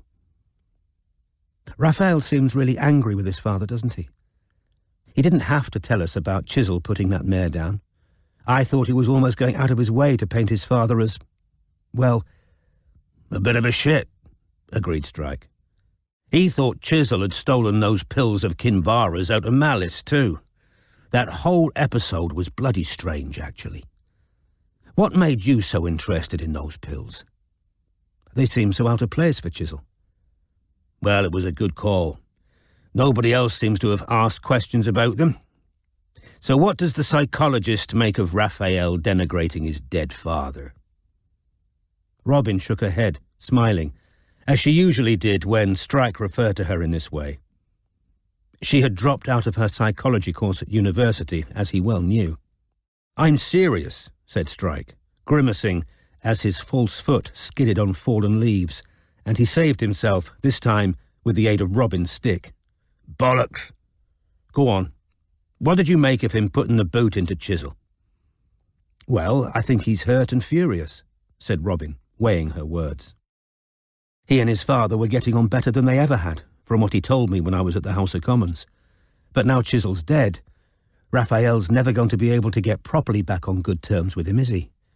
He's left with the fact he was written out of the will and no idea of how Chisel really felt about him. Chisel was quite inconsistent with Raphael. When he was drunk and depressed, he seemed to lean on him, but otherwise he was pretty rude to him. Although I can't honestly say I saw Chisel ever being nice to anybody, except maybe—" She stopped short. "Go on," said Strike. Well, actually, said Robin, I was going to say he was quite nice to me, the day I found out all about the level playing field. This was when he offered you a job? Yes, and he said he might have a bit more work for me once I'd got rid of Wynne and Knight. Did he? Said Strike curiously. You never told me that. Didn't I? No, I don't suppose I did. And like Strike, she remembered the week that he had been laid up at Lorelei's, followed by the hours at the hospital with Jack. I went over to his office, as I told you, and he was on the phone to some hotel about a money clip he'd lost. It was Freddie's. After Chisel got off the phone, I told him about the level playing field, and he was happier than I ever saw him. One by one they tripped themselves up, he said. Interesting, panted Strike, whose leg was now killing him. So, you think Raphael's smarting about the will, do you? Robin, who thought she caught a sardonic note in Strike's voice, said, It isn't just money. People always say that, he grunted. It is the money, and it isn't. Because what is money? Freedom, security, pleasure, a fresh chance? I think there's more to be got out of Raphael, said Strike. And I think you're going to have to be the one to do it. What else can he tell us? I'd like a bit more clarity on that phone call Chisel made to him, right before that bag went over his head, panted Strike, who was now in considerable pain. It doesn't make much sense to me, because even if Chisel knew he was about to kill himself, there were people far better placed to keep Kinvara company than a stepson she didn't like who was miles away in London. Trouble is, the call makes even less sense if it was murder. There's something, said Strike. We aren't being... Thank Christ. Steader Cottage had just come into view, in a clearing ahead of them. The garden, which was surrounded by a broken-down fence, was now almost as overgrown as its surroundings. The building was squat, made of dark stone and clearly derelict, with a yawning hole in the roof and cracks in most of the windows. Sit down, Robin advised Strike, pointing him towards a large tree stump just outside the cottage fence. In too much pain to argue, he did as she instructed, while Robin picked her way towards the front door and gave it a little push, but found it locked. Wading through knee-length grass, she peered one by one through the grimy windows. The rooms were thick with dust and empty. The only sign of any previous occupant was in the kitchen, where a filthy mug bearing a picture of Johnny Cash sat alone on a stained surface. Doesn't look as though anyone's lived here for years, and no sign of anyone sleeping rough, she informed Strike, emerging from the other side of the cottage. Strike, who had just lit a cigarette, made no answer. He was staring down into a large hollow in the woodland floor, around 20 feet square, bordered with trees and full of nettles, tangled thorn, and towering weeds. Would you call that a dell? He asked her. Robin peered down into the basin-like indentation. I'd say it's more like a dell than anything else we've passed, she said. He strangled the kid and they buried it, down in the dell by our dad's house, quoted Strike. I'll have a look, said Robin. You stay here. No, said Strike, raising a hand to stop her. You're not going to find anything. But Robin was already sliding her way down the steep edges of the dell, the thorns snagging at her jeans as she descended. It was extremely difficult to move around once she reached the bottom. Nettles came up almost to her waist, and she held up her hands to avoid scratches and stings. Milk parsley and woodavens speckled the dark green with white and yellow. The long thorny branches of wild roses curled like barbed wire everywhere she trod. Watch yourself, said Strike, feeling impotent as he watched her struggle along, scratching or stinging herself at every other step. I'm fine, said Robin, peering at the ground beneath the wild vegetation. If anything had been buried here, it had long since been covered by plants, and digging would be a very difficult business. She said as much to Strike as she bent low to see what lay underneath a dense patch of bramble. "Doubt Kinvara would be happy with us digging anyway," said Strike. And as he said it, he remembered Billy's words. "She wouldn't let me dig, but she'd let you." "Wait," said Robin, sounding tense. In spite of the fact that he knew perfectly well she could not have found anything, Strike tensed. "What?" "There's something in there," said Robin, moving her head from side to side, the better to see into a thick patch of nettles right in the centre of the dell. "Oh, God." "What?" Strike repeated. Although far higher up than her, he could make out nothing whatsoever in the nettle patch. "What can you see?" "I don't know. I might be imagining it." She hesitated. "You haven't got gloves, I suppose?" "No. Robin, don't—" But she had already walked into the patch of nettles, her hands raised, stamping them down at the base wherever she could, flattening them as much as possible. Strike saw her bend over and pull something out of the ground. Straightening up, she stood quite still, her red gold head bowed over whatever she had found, until Strike said impatiently, "What is it?" Her hair fell away from a face that looked pale against the morass of dark green in which she stood, as she held up a small wooden cross. "No, stay there," she ordered him, as he moved automatically towards the edge of the dell to help her climb out. "I'm fine." She was, in fact, covered in scratches and nettle stings, but deciding that a few more would hardly count, Robin pushed her way more forcefully out of the dell, using her hands to pull herself up the steep sides, until she came close enough for Strike to reach out a hand and help her the last few feet. "Thanks," she said breathlessly. "Looks like it's been there years," she said, rubbing earth from the bottom, which was pointed, the better to stick into the ground. The wood was damp and stained. "Something was written on it," said Strike, taking it from her and squinting at the slimy surface. "Where?" said Robin. Her hair grazed his cheek as they stood close beside each other, staring at the very faint residue of what looked like felt tip, long since washed away by rain and dew. "That looks like a kid's writing," said Robin quietly. "That's an S," said Strike. "And at the end, is that a G or a Y?" "I don't know," whispered Robin. They stood in silence, contemplating the cross, until the faint, echoing barks of Rattenby the Norfolk Terrier pierced their reverie.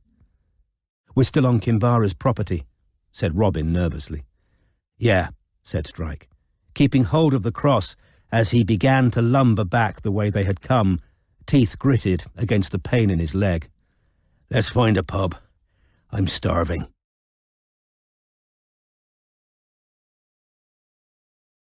Chapter 44. "But there are so many sorts of white horses in this world, Mrs. Helseth." Henrik Ibsen, Rosmersholm.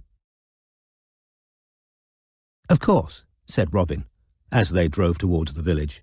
"A cross sticking out of the ground doesn't mean there's anything buried beneath it." "True," said Strike, who had needed most of his breath on the return walk for the frequent obscenities he uttered as he stumbled and skidded on the forest floor. "But it makes you think, doesn't it?" Robin said nothing. Her hands on the steering wheel were covered in nettle stings that prickled and burned. The country inn they reached 5 minutes later was the very image of picture postcard England, a white timbered building with leaded bay windows, moss-covered slates on the roof, and climbing red roses around the door. A beer garden with parasols completed the picture. Robin turned the Land Rover into the small car park opposite. "This is getting stupid," muttered Strike, who had left the cross on the dashboard and was now climbing out of the car, staring at the pub. "What is?" asked Robin, coming around the back of the car to join him. "It's called the White Horse." "After the one up the hill," said Robin, as they set off across the road together. "Look at the sign." painted on the board atop a wooden pole, was the strange chalk figure they had seen earlier. "The pub where I met Jimmy Knight the first time was called the White Horse too," said Strike. "The White Horse," said Robin, as they walked up the steps into the beer garden.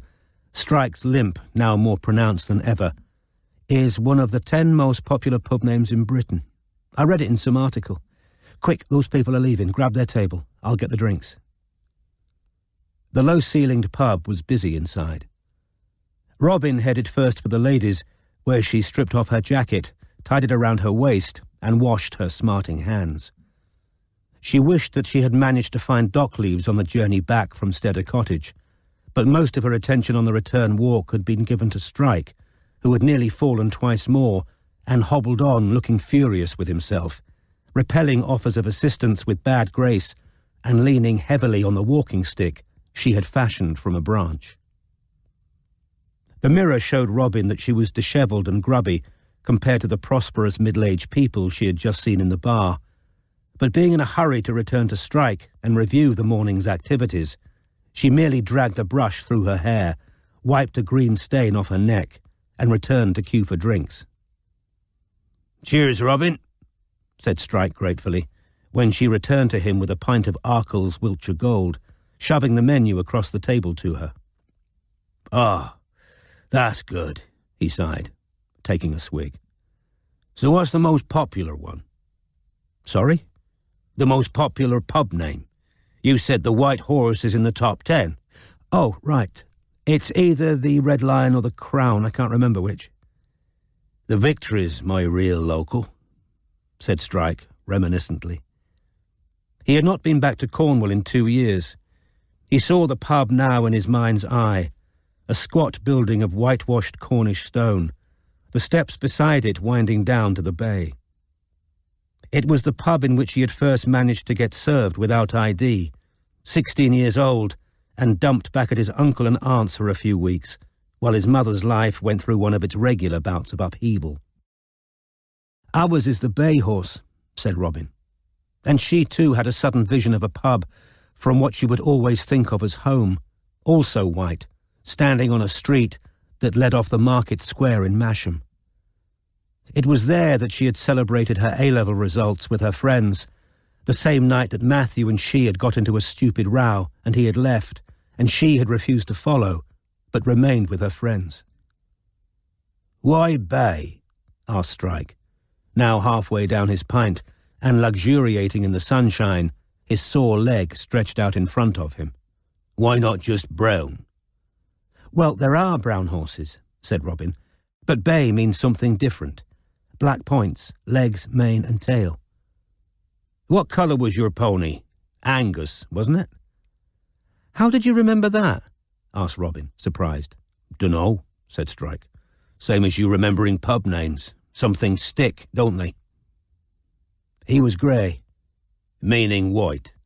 It's all just jargon to confuse non-riding plebs, isn't it?" "No," said Robin, laughing. "Grey horses have black skin under the white hairs. True whites die young," said Strike, as a barmaid arrived to take their order. Having ordered a burger, Strike lit another cigarette, and as the nicotine hit his brain, felt a wave of something close to euphoria. A pint, a hot day in August, a well-paid job, food on the way, and Robin, sitting across from him, their friendship restored, if not entirely to what it had been before her honeymoon, then perhaps as close as was possible, now that she was married.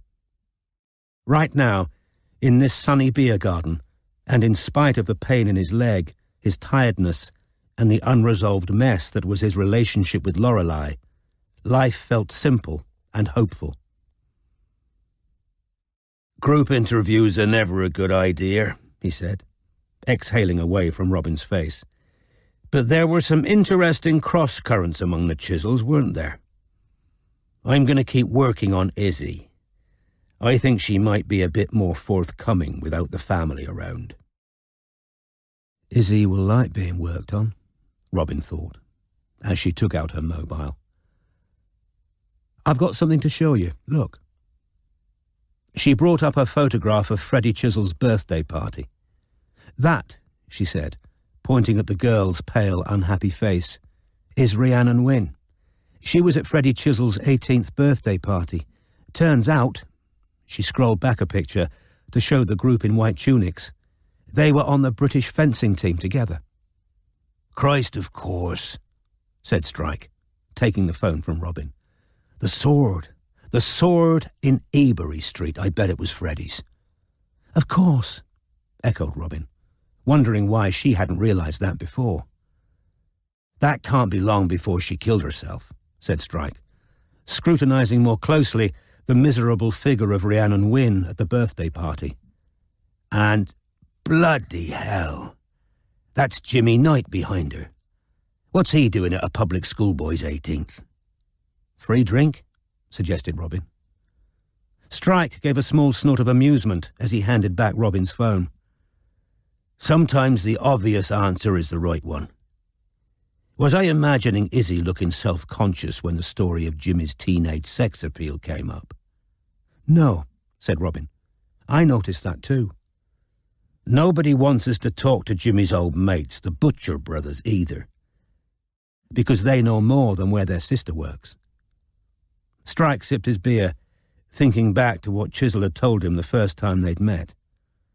Chisel said other people were involved in whatever he did to get blackmailed, but they had a lot to lose if it got out.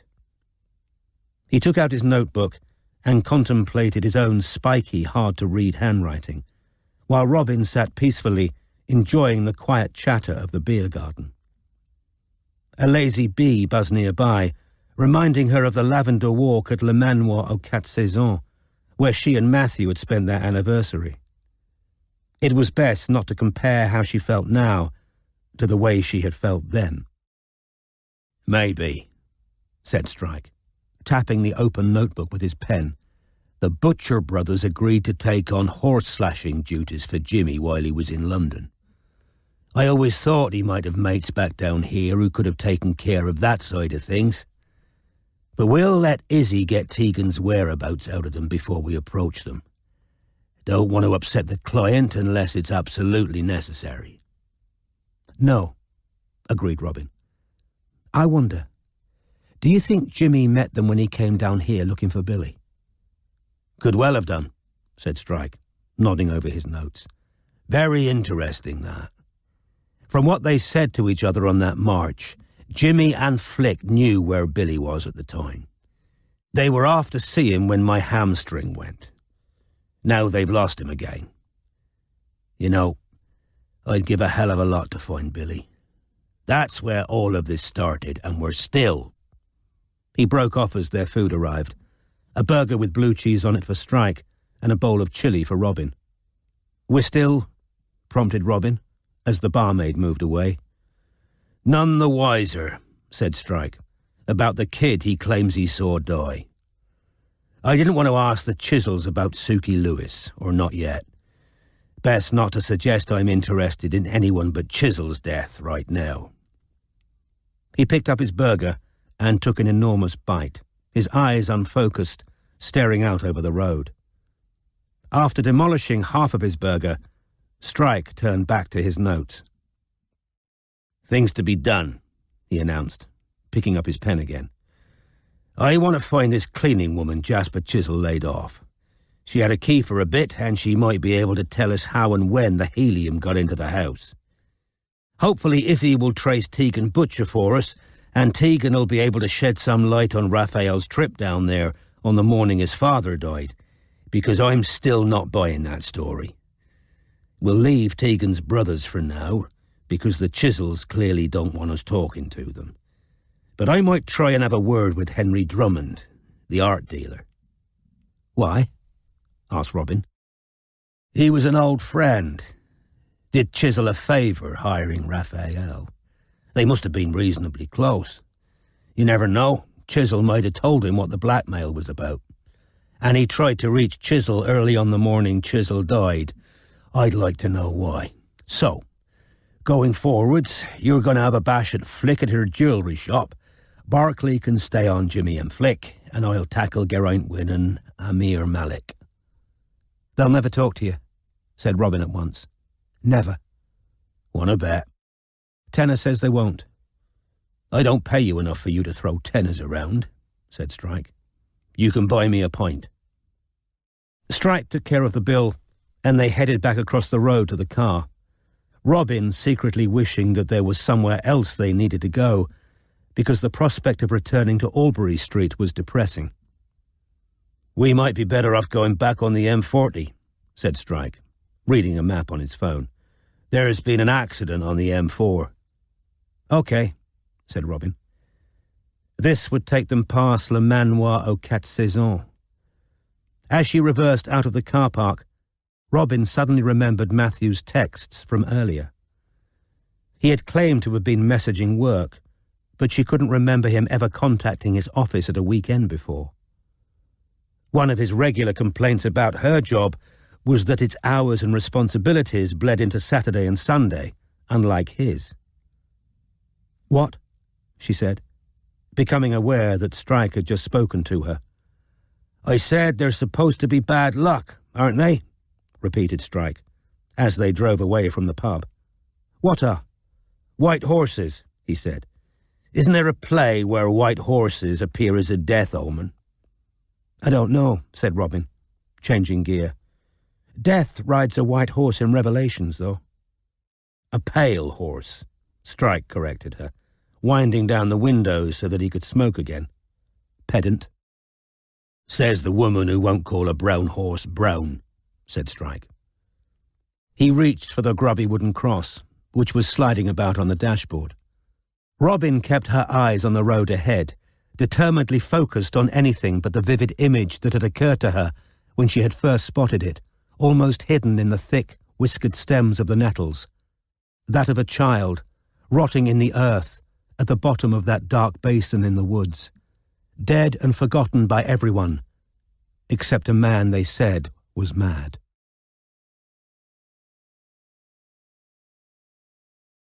Chapter 45. It is a necessity for me to abandon a false and equivocal position. Henrik Ibsen, Rosmersholm.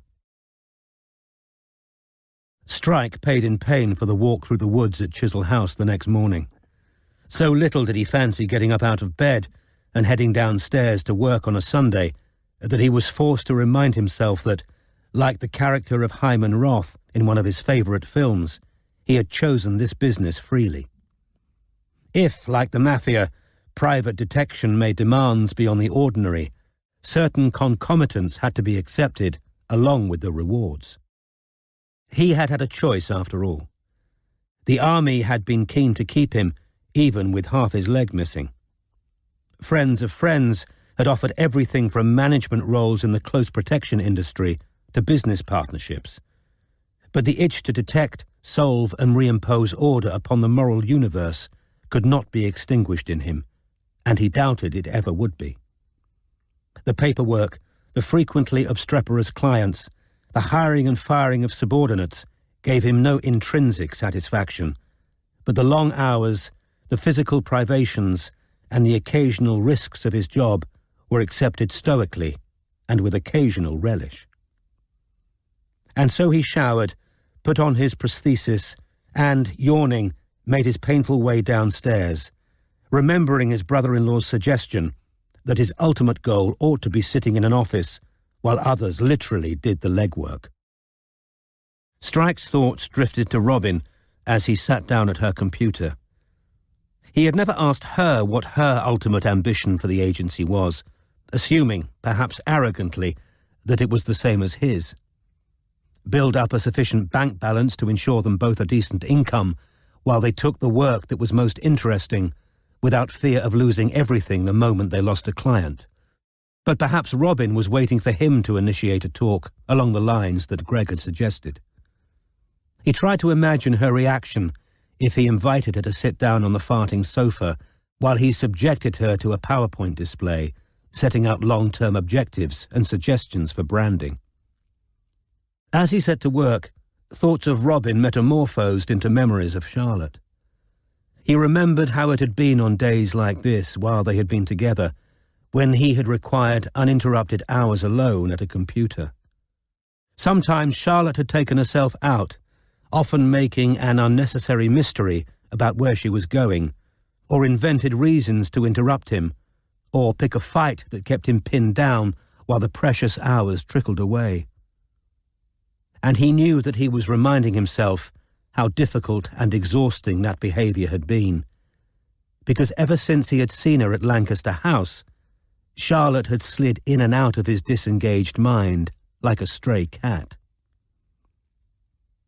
A little under 8 hours, 7 cups of tea, 3 bathroom breaks, 4 cheese sandwiches, 3 bags of crisps, an apple and 22 cigarettes later, Strike had repaid all his subcontractors' expenses, ensured that the accountant had the firm's latest receipts, read Hutchins' updated report on Dodgy Dock, and tracked several Amir Maliks across cyberspace in search of the one he wanted to interview.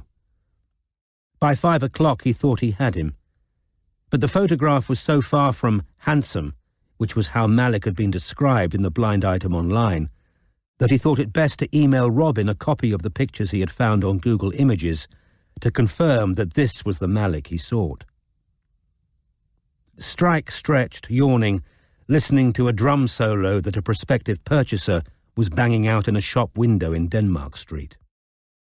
Looking forward to getting back upstairs and watching the day's Olympic highlights, which would include Usain Bolt running the 100 metres, he was on the point of shutting off his computer when a small ping alerted him to the arrival of an email from Lorelei at vintagevamps.com.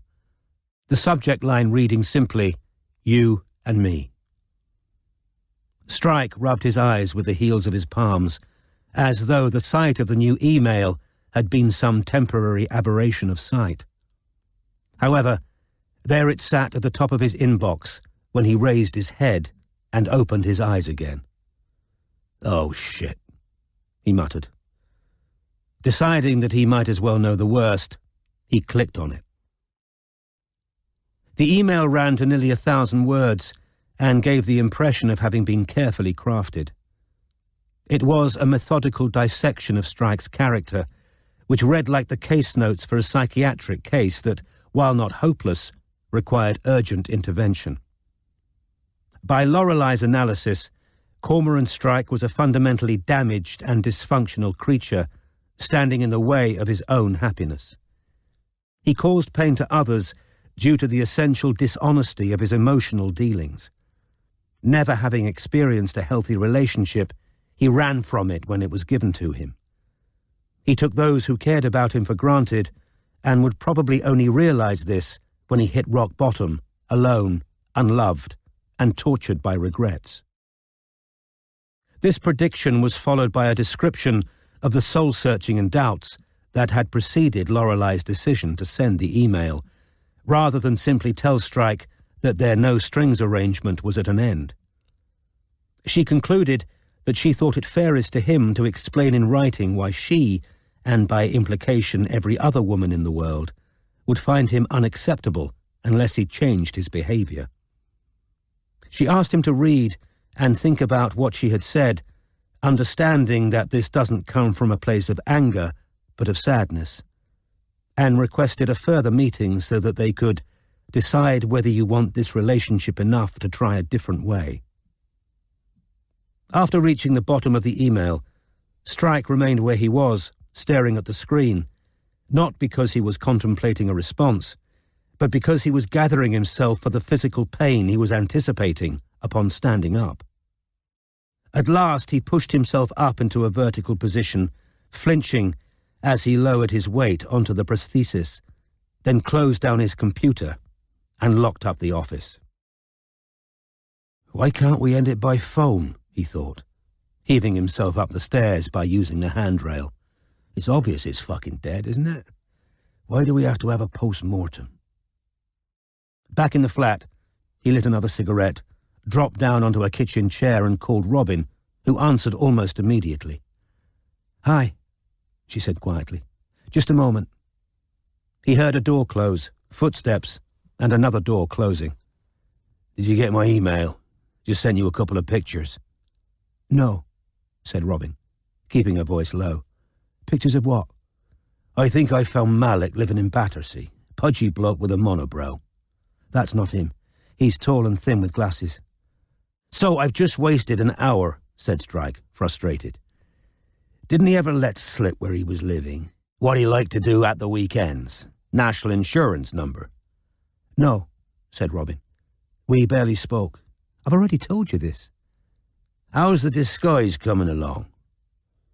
Robin had already told Strike by text that she had an interview on Thursday with the mad Wiccan who ran the jewellery shop in Camden. "Not bad," said Robin. "I've been experimenting with—" There was a muffled shout in the background. "Sorry, I'm going to have to go," Robin said hastily. "Everything okay?" "It's fine. Speak tomorrow." She hung up. Strike remained with the mobile at his ear. He deduced that he had called during a difficult moment for Robin, possibly even a row, and lowered the mobile with faint disappointment at not having had a longer chat. For a moment or two, he contemplated the mobile in his hand. Lorelei would be expecting him to call as soon as he had read her email. Deciding that he could credibly claim not to have seen it yet, Strike put down his phone and reached instead for the TV remote control.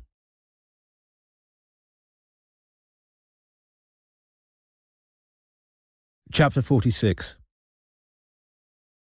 I should have handled the affair more judiciously. Henrik Ibsen, Rosmersholm.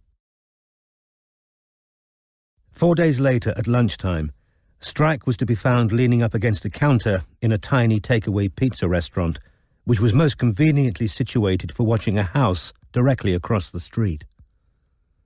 One of a pair of brown brick semi-detached houses, the name Ivy Cottages was engraved in stone over the twin doors, which seemed to Strike more fitting for humbler dwellings than these houses, which had graceful arched windows and corniced keystones. Chewing on a slice of pizza, Strike felt his phone vibrate in his pocket. He checked to see who was calling before answering, because he had already had one fraught conversation with Lorelei today. Seeing that it was Robin, he answered. "I'm in," said Robin. She sounded excited. "Just had my interview. The owner's dreadful. I'm not surprised nobody wants to work for her. It's a 0 hours contract. Basically, she wants a couple of people to fill in whenever she fancies not working." "Flick still there?" "Yes, she was manning the counter while I was talking to the shop owner. The woman wants to give me a trial tomorrow." "You weren't followed?" "No, I think that journalist has given up. He wasn't here yesterday either, mind you. He probably wouldn't have recognised me even if he'd seen me. You should see my hair." "Why, what have you done with it?" "Chalk." "What?" "Hair chalk," said Robin. "Temporary colour. It's black and blue. And I'm wearing a lot of eye makeup and some temporary tattoos." "Send us a selfie. I could do with some light relief." "Make your own. What's going on your end?" "Bugger all. Malik came out of Della's house with her this morning." "God, are they living together?" "No idea. They went out somewhere in a taxi with a guide dog. They came back an hour ago and I'm waiting to see what happens next. One interesting thing, though. I've seen Malik before. Recognised him the moment I saw him this morning." "Really?" "Yeah. It was at Jimmy's core meeting, the one I went to try and find Billy." "How weird. Do you think he was acting as a go-between for Geraint?" "Maybe," said Strike, "but I can't see why the phone wouldn't have done if they wanted to keep in touch. You know, there's something funny about Malik generally." "He's all right," said Robin quickly. "He didn't like me, but that was because he was suspicious. That just means he's sharper than most of the rest of them." "You don't fancy him as a killer?" "Is this because of what Kinvara said?" "My husband provoked somebody I warned him he shouldn't upset," Strike quoted. "And why should anyone be particularly worried about upsetting Amir? Because he's brown?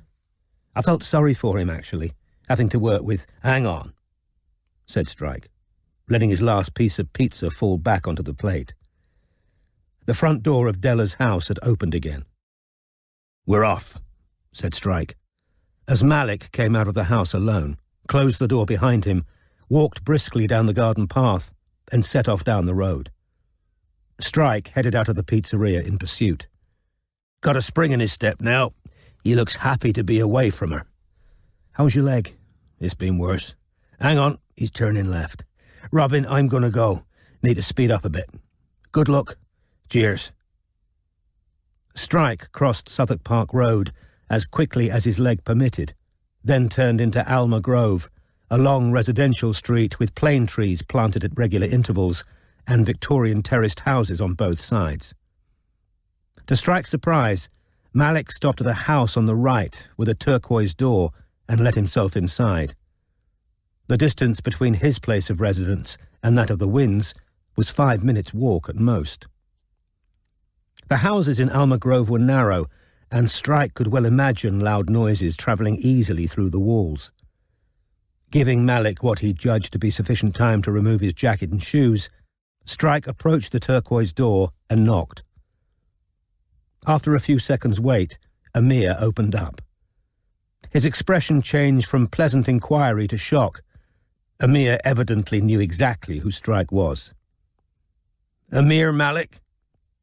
The younger man did not speak at first, but stood frozen with one hand on the door, the other on the hall wall, looking at Strike with dark eyes shrunken by the thickness of the lenses in his glasses. "What do you want?" "A chat," said Strike. "Why? What for?" "Jasper Chisel's family have hired me. They aren't sure he committed suicide." Appearing temporarily paralyzed, Amir neither moved nor spoke. Finally, he stood back from the door. "All right, come in." In Amir's position, Strike too would have wanted to know what the detective knew or suspected, rather than wondering through fretful nights why he had called. Strike entered and wiped his feet on the doormat. The house was larger inside than it had appeared outside. Amir led Strike through a door on the left into a sitting room. The decor was very obviously the taste of a person far older than Amir. A thick, patterned carpet of swirling pinks and greens, a number of chintz-covered chairs, a wooden coffee table with a lace cloth laid over it, and an ornamental edged mirror over the mantelpiece, all spoke of geriatric occupants, while an ugly electric heater had been installed in the wrought-iron fireplace. Shelves were bare, surfaces denuded of ornaments or other objects. A Stig Larsson paperback lay on the arm of a chair. Amir turned to face Strike, hands in the pockets of his jeans. "You're Cormoran Strike," he said. "That's right." "It was your partner who was pretending to be Venetia at the Commons." "Right again." "What do you want?" Amir asked for the second time. "To ask you a few questions." "About what?" "Okay if I sit down?" asked Strike, doing so without waiting for permission. He noticed Amir's eyes drop to his leg and stretched out the prosthesis ostentatiously so that a glint of the metal ankle could be seen above his sock.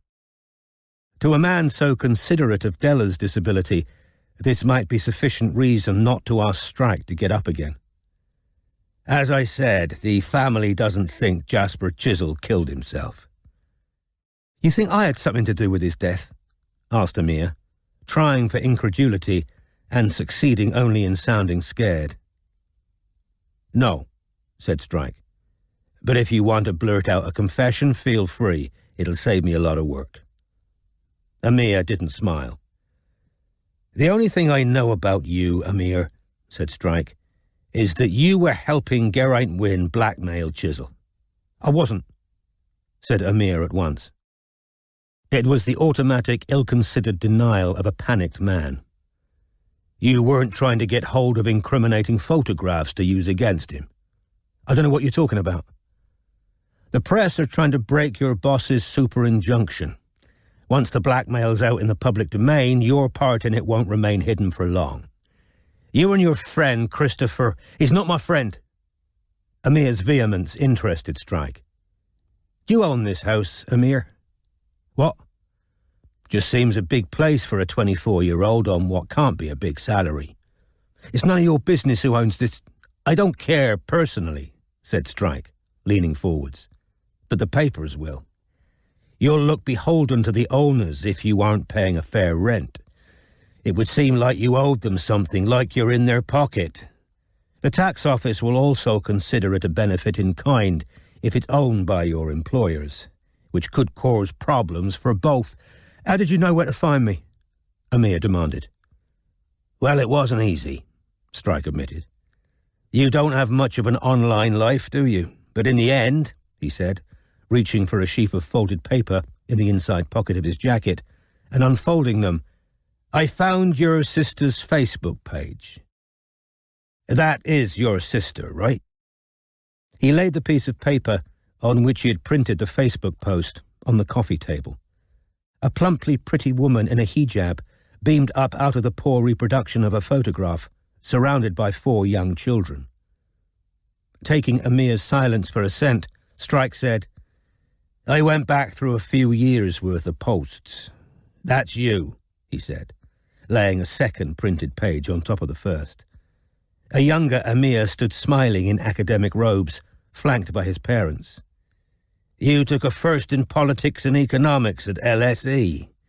Very impressive. And you got onto a graduate training program at the Foreign Office, Strike continued, placing a third sheet down on top of the first 2. This showed an official posed photograph of a small group of smartly dressed young men and women, all black or from other ethnic minorities, standing around a balding, florid-faced man. There you are, said Strike, with senior civil servant Sir Christopher Barraclough Burns, who at that time was running a diversity recruitment drive. Amir's eye twitched. And here you are again, said Strike, laying down the last of his 4 printed Facebook pages. Just a month ago, with your sister in that pizza place right opposite Della's house. Once I identified where it was and realized how close it was to the Wynn's place, I thought it might be worth coming to Bermondsey to see whether I could spot you in the vicinity. Amir stared down at the picture of himself and his sister. She had taken the selfie. Southwark Park Road was clearly visible behind them through the window. Where were you at 6 a.m. on the 13th of July? Strike asked Amir. Here. Could anyone corroborate that? Yes, Geraint Wynne. But he stayed the night? Amir advanced a few steps, fists raised. It could not have been plainer that he had never boxed, but nevertheless, Strike tensed. Amir looked close to breaking point.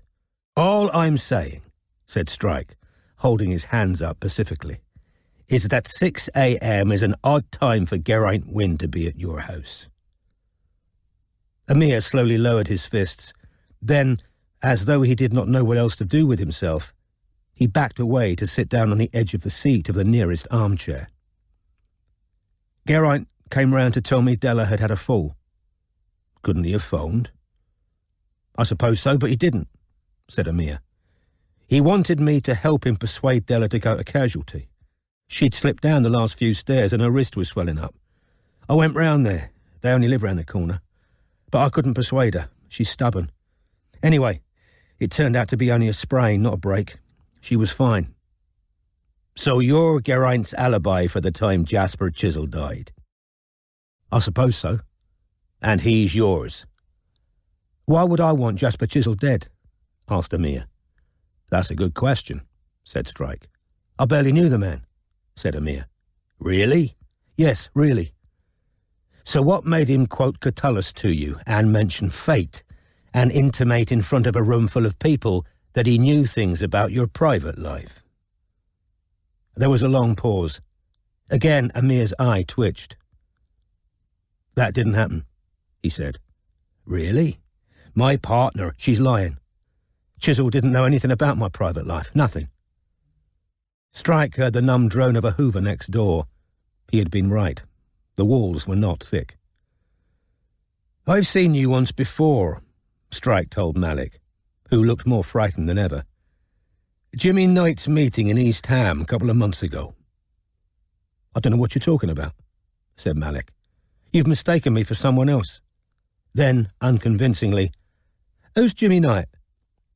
Okay, Amir, said Strike. If that's how you want to play it, there's no point going on. Could I use your bathroom? What? Need a pee. Then I'll clear out, leave you in peace. Malik clearly wanted to refuse, but seemed unable to find a reason to do so. All right, said Amir. But... A thought seemed to have occurred to him. Wait. I need to move. I was soaking some socks in the sink. Stay here. Right you are, said Strike. Amir left the room. Strike wanted an excuse to poke around upstairs for clues to the entity or activity that might have caused animal noises loud enough to disturb the neighbours, but the sound of Amir's footsteps told him that the bathroom lay beyond the kitchen on the ground floor. A couple of minutes later, Amir returned. It's through here. He led Strike down the hall, through a nondescript bare kitchen, and pointed him into the bathroom. Strike entered, closed and locked the door, then placed his hand at the bottom of the sink. It was dry. The walls of the bathroom were pink and matched the pink bathroom suite. Grab rails beside the toilet and a floor-to-ceiling rail at the end of the bath suggested that this had been, sometime in the recent past, the home of a frail or disabled person. What was it that Amir had wanted to remove or conceal before the detective entered? Strike opened the bathroom cabinet. It contained very little other than a young man's basic necessities, shaving kit, deodorant, and aftershave. Closing the cabinet, Strike saw his own reflection swing into view, and over his shoulder, the back of the door, where a thick navy toweling robe had been hung up carelessly, suspended from the armhole rather than the loop designed for that purpose. Flushing the toilet to maintain the fiction that he was too busy to nose around, Strike approached the dressing gown and felt the empty pockets. As he did so, the precariously placed robe slid off the hook. Strike took a step backwards, the better to appreciate what had just been revealed. Somebody had gouged a crude four-legged figure into the bathroom door, splintering the wood and paint. Strike turned on the cold tap in case Amir was listening, took a picture of the carving with his mobile, turned off the tap and replaced the toweling robe as he had found it. Amir was waiting at the end of the kitchen. "All right if I take those papers with me?" Strike asked, and without waiting for an answer, he returned to the sitting room and picked up the Facebook pages. "What made you leave the Foreign Office anyway?" he asked casually. "I didn't enjoy it." "How did it come about, you working for the Winds?" "We'd met," said Amir. "Della offered me a job. I took it." It happened very occasionally that Strike felt scruples about what he was driven to ask during an interview. "I couldn't help noticing," he said, folding up the wad of printed material, "that you seemed to drop out of sight of your family for quite a long time after you left the Foreign Office. No more appearance in group shots, not even on your mother's 70th birthday. Your sister stopped mentioning you for a long time." Amir said nothing. "It was as if you'd been disowned," said Strike. "You can get out now," said Amir. But Strike didn't move. "When your sister posted this picture of the pair of you in the pizza place," Strike continued, unfolding the last sheet again, "the responses were, 'I want you to leave,'" repeated Amir, more loudly. "What you doing with that scumbag? Your dad know you still seeing him?" Strike read aloud from the messages beneath the picture of Amir and his sister.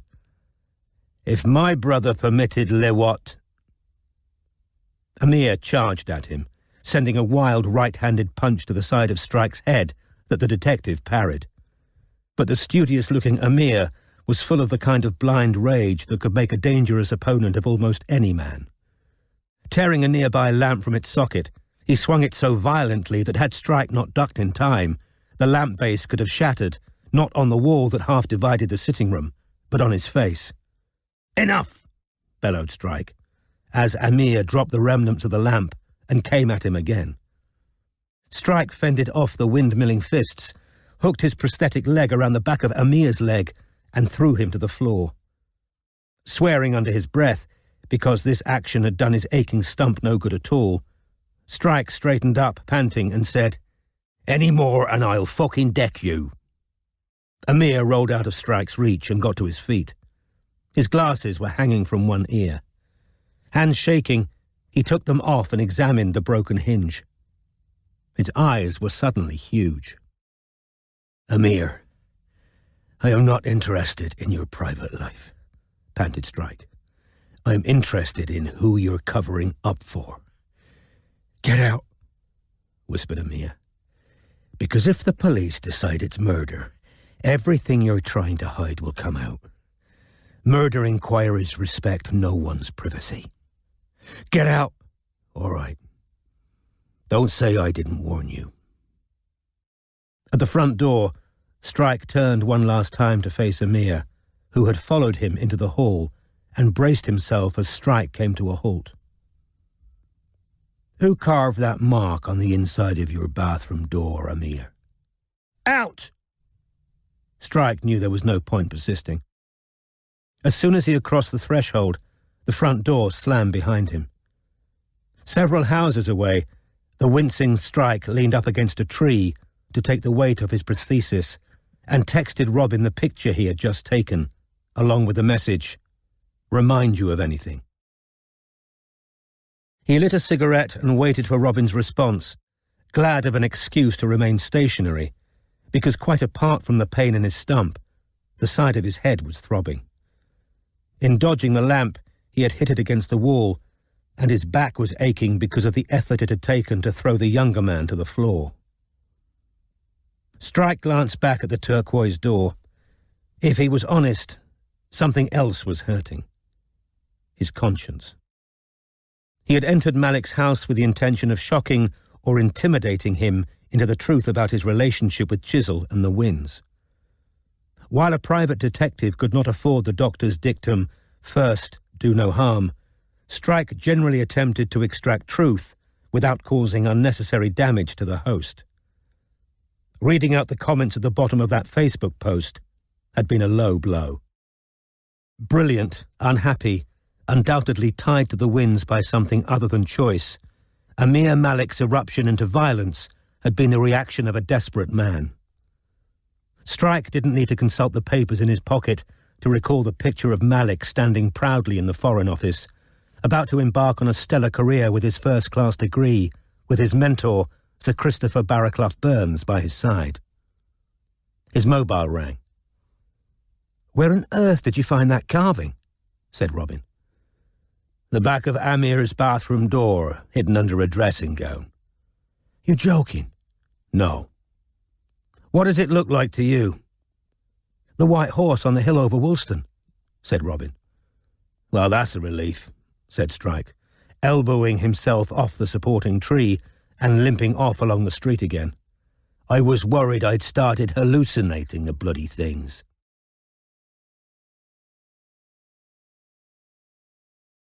Chapter 47. I want to try and play my humble part in the struggles of life. Henry Gibson, Rosmersholm. Robin emerged from Camden Town Station at 8:30 on Friday morning and set off for the jewellery shop where she was to have her day's trial, furtively checking her appearance in every window that she passed. In the months following the trial of the Shacklewell Ripper, she had become adept at make-up techniques such as altering the shape of her eyebrows or overpainting her lips in vermilion, which made a significant difference to her appearance when coupled with wigs and coloured contact lenses. But she had never before worn as much makeup as today. Her eyes, in which she was wearing dark brown contact lenses, were heavily rimmed with black kohl, her lips painted pale pink, her nails a metallic grey. Having only one conventional hole in each earlobe, she had bought a couple of cheap ear cuffs to simulate a more adventurous approach to piercing. The short black second-hand dress she had bought at the local Oxfam shop in Deptford still smelled slightly fusty, even though she had run it through the washing machine the previous day, and she wore it with thick black tights and a pair of flat black lace-up boots, in spite of the warmth of the morning. Thus attired, she hoped that she resembled the other goth and emo girls who frequented Camden, an area of London that Robin had rarely visited, and which she associated mainly with Lorelei and her vintage clothes store. She had named her new alter ego Bobby Cunliffe, When undercover, it was best to assume names with a personal association, to which you responded instinctively. Bobby sounded like Robin, and indeed, people had sometimes tried to abbreviate her name that way, most notably her long-ago flirt in a temporary office, and her brother Martin when he wished to annoy her. Cunliffe was Matthew's surname. To her relief, he had left for work early that day because he was auditing an office out in Barnet, leaving Robin free to complete her physical transformation without undermining remarks and displeasure that she was, again, going undercover. Indeed, she thought she might derive a certain pleasure from using her married name, the first time she had ever offered it as her own, while embodying a girl whom Matthew would instinctively dislike.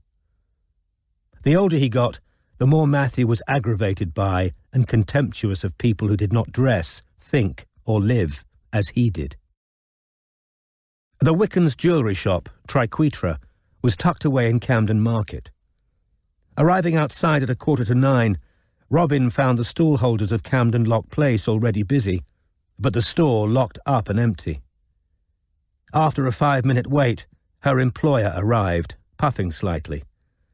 A large woman whom Robin guessed to be in her late 50s, she had straggly dyed black hair that showed half an inch of silver root, had the same savage approach to eyeliner as Bobby Cunliffe, and wore a long green velvet dress. During the cursory interview that had led to today's trial, the shop owner had asked very few questions, instead speaking at length about the husband of 30 years who had just left her to live in Thailand, the neighbour who was suing her over a boundary dispute, and the stream of unsatisfactory and ungrateful employees who had walked out on Triquetra to take other jobs. Her undisguised desire to extract the maximum amount of work for the minimum amount of pay, coupled with her outpourings of self-pity, made Robin wonder why anybody had ever wanted to work for her in the first place. "You're punctual," she observed, when within earshot. "Good. Where's the other one?" "I don't know," said Robin. "I don't need this," said the owner, with a slight note of hysteria. "Not on the day I've got to meet Brian's lawyer." She unlocked the door and showed Robin into the shop, which was the size of a large kiosk, and as she raised her arms to start pulling up blinds, the smell of body odour and patchouli mingled with the dusty, incense-scented air. Daylight fell into the shop like a solid thing, rendering everything there more insubstantial and shabby by comparison. Dull silver necklaces and earrings hung in racks on the dark purple walls, many of them featuring pentagrams, peace symbols and marijuana leaves, while glass hookahs mingled with tarot cards, black candles, essential oils and ceremonial daggers on black shelves behind the counter. "We've got millions of extra tourists coming through Camden right now," said the owner, bustling around the back of the counter. "And if she doesn't turn, there you are," she said, as Flick, who looked sulky, sloped inside. Flick was wearing a yellow and green Hezbollah t-shirt and ripped jeans, and carrying a large leather messenger bag. "Tube was late," she said. "Well, I managed to get here all right, and so did BB." "Bobby," Robin corrected her, deliberately broadening her Yorkshire accent. She didn't want to pretend to be a Londoner this time. It was best not to have to talk about schools and locales that Flick might know. "Well, I need you two to be on top of things all the time," said the owner, beating out the last 3 words with one hand against the other. "All right, BB, Bobby. Yes, come here and see how the till works." Robin had no difficulty grasping how the till worked, because she had had a Saturday job in her teens at a clothes shop in Harrogate. It was just as well that she did not need longer instructions, because a steady stream of shoppers began to arrive about 10 minutes after they opened. To Robin's slight surprise, because there was nothing in the shop that she would have cared to buy, many visitors to Camden seemed to feel that their trip would be incomplete without a pair of pewter earrings, or a pentagram-embossed candle, or one of the small Hessian bags that lay in a basket beside the till, each of which purported to contain a magic charm. "All right, I need to be off," the owner announced at 11, while Flick was serving a tall German woman who was dithering between 2 packs of tarot cards. "Don't forget, one of you needs to be focused on stock all the time in case of pilfering. My friend Eddie will be keeping an eye out," she said, pointing at the stall selling old LPs just outside. 20 minutes each for lunch, taken separately. Don't forget," she repeated ominously, "Eddie's watching." She left in a whirl of velvet and body odour. The German customer departed with her tarot cards, and Flick slammed the till drawer shut, the noise echoing in the temporarily empty shop. "Hold steady, Eddie," she said venomously. "He doesn't give a shit. He could rob her blind and he wouldn't care." "Cow," added Flick for good measure. Robin laughed and Flick seemed gratified. "What's their name?" asked Robin, in broad Yorkshire. "She never said." "Flick," said Flick. "You're Bobby, yeah?" "Yeah," said Robin. Flick took out her mobile from her messenger bag, which she had stowed beneath the counter, checked it, appeared not to see what she had hoped to see, then stuffed it out of sight again. "You must have been hard up for work, were you?" she asked Robin. "Had to take what I could," Robin said. "I was sacked." "Yeah?" "Fucking Amazon," said Robin. "Those tax-dodging bastards," said Flick, slightly more interested. "What happened?" "Didn't make me daily rate." Robin had lifted her story directly from a recent news report about working conditions in one of the retail company's warehouses. The relentless pressure to make targets, packing and scanning thousands of products a day under unforgiving pressure from supervisors. Flick's expression wavered between sympathy and anger as Robin talked. "That's outrageous," she said, when Robin had finished.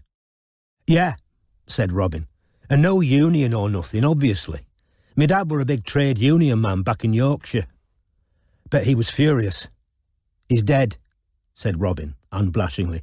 "Lungs, ex-miner." "Oh, shit," said Flick. "Sorry." She was looking upon Robin with respect and interest now. "See, you'll have been a worker, not an employee. That's how the bastards get away with it." "What's the difference?" "Fewer statutory rights," said Flick. "You might have a case against them if they deducted from your wages, though."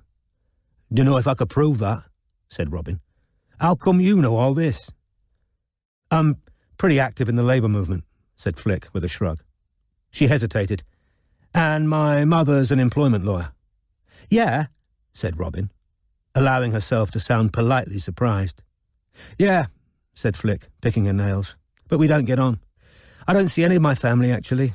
They don't like my partner, or my politics." She smoothed out the Hezbollah T-shirt and showed Robin. "What, are they Tories?" asked Robin. "Might as well be," said Flick. "They love bloody Blair." Robin felt her phone vibrate in the pocket of her second-hand dress. "Is there a bog anywhere here?" "Through there," said Flick, pointing to a well-hidden purple-painted door with more racks of jewellery nailed to it.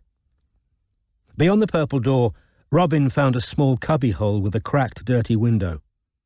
A safe sat beside a dilapidated kitchen unit with a kettle, a couple of cleaning products, and a stiff J-cloth on top. There was no room to sit down and barely room to stand, because a grubby toilet had been plumbed into the corner. Robin shut herself inside the chipboard cubicle, put down the toilet lid, and sat down to read the lengthy text that Barclay had just sent to both her and Strike. "Billy's been found. He was picked up off-street 2 weeks ago.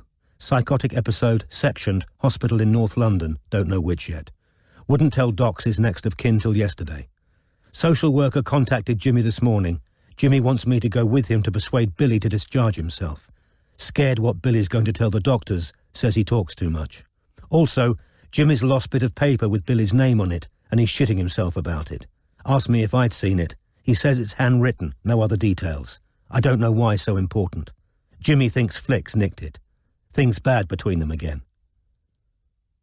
As Robin was reading this for a second time, a response came in from Strike. Barclay, find out visiting arrangements at the hospital. I want to see Billy. Robin, try and search Flick's bag. Thanks, Robin texted back, exasperated. I'd never have thought of that on my own. She got up, flushed the toilet and returned to the shop, where a gang of black-clad goths were picking over the stock like drooping crows. As she sidled past Flick, Robin saw that her messenger bag was sitting on a shelf beneath the counter.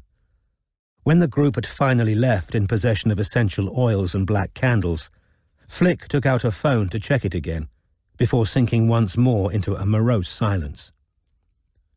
Robin's experience in many temporary offices had taught her that little bonded women more than discovering that they were not alone in their particular man-related miseries.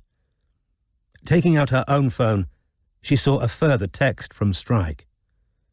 That's why I get paid the big money, brains. Amused against her will, Robin suppressed a grin and said, He must think I'm fucking stupid. What's up? Boyfriend, so-called, said Robin, ramming her phone back into her pocket. Supposed to be separated from his wife. Guess where he was last night? Mate of mine saw him leaving hers this morning. She exhaled loudly and slumped down on the counter. Yeah, my boyfriend likes old women and all, said Flick, picking at her nails. Robin, who had not forgotten that Jimmy had been married to a woman 13 years his senior, hoped for more confidences. But before she could ask more, another group of young women entered, chattering in a language that Robin did not recognise, though she thought it sounded Eastern European. They clustered around the basket of supposed charms.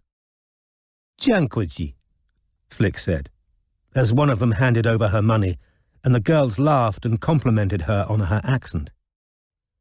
What did you just say? Asked Robin as the party left. Was that Russian? Polish. Learned a bit from my parents' cleaner. Flick hurried on, as though she had given something away. Yeah, I always got on better with the cleaners than I did with my parents, actually. You can't call yourself a socialist and have a cleaner, can you?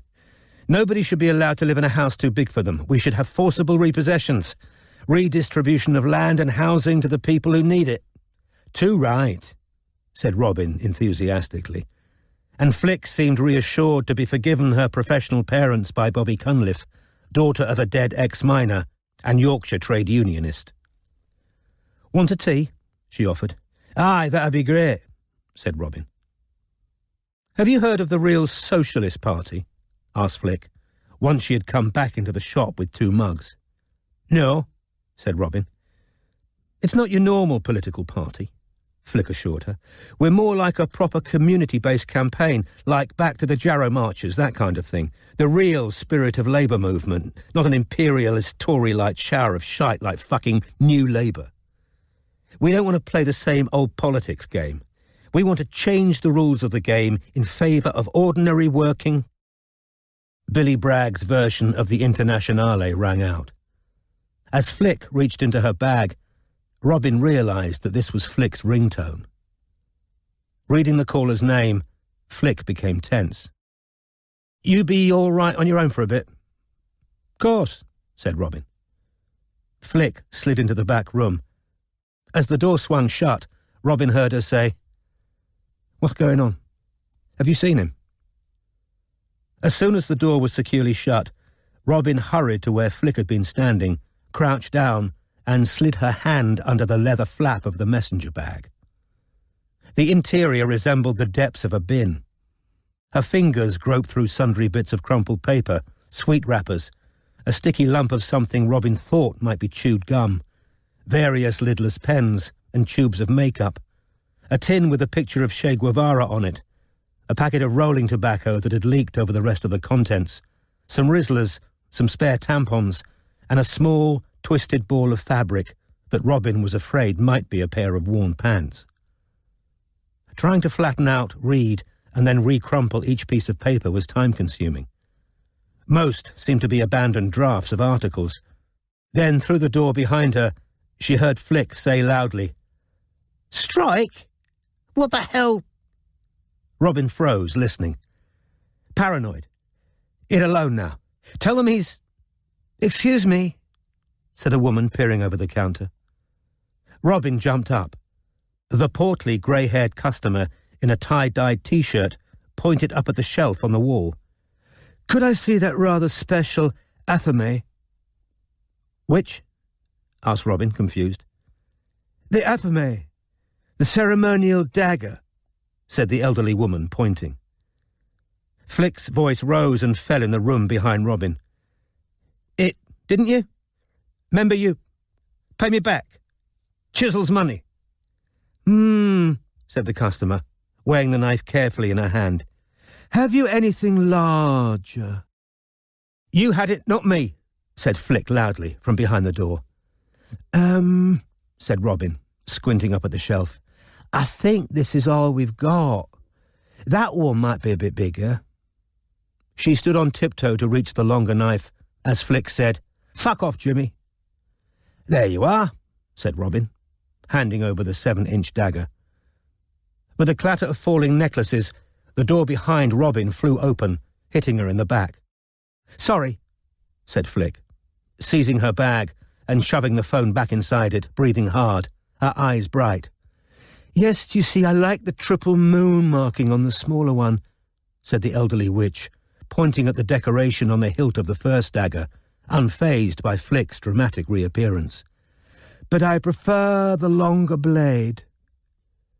Flick was in that febrile state between fury and tears that Robin knew was one of the most amenable to indiscretion and confession. Desperate to get rid of her tiresome customer, she said bluntly in Bobby's thick Yorkshire, "Well, that's all we got." The customer chunted a little more, weighing the 2 knives in her hands, and at last took herself off without buying either. "You all right?" Robin asked Flick at once. "No," said Flick. "I need a smoke." She checked her watch. "Tell her I'm taking lunch if she comes back, all right?" "Damn," thought Robin, as Flick disappeared, taking her bag and her promising mood with her. For over an hour, Robin minded the shop alone, becoming increasingly hungry. Once or twice, Eddie at the record stall peered vaguely into the shop at Robin, but showed no other interest in her activities. In a brief lull between more customers, Robin nipped into the back room to make sure that there wasn't any food there that she had overlooked. There wasn't.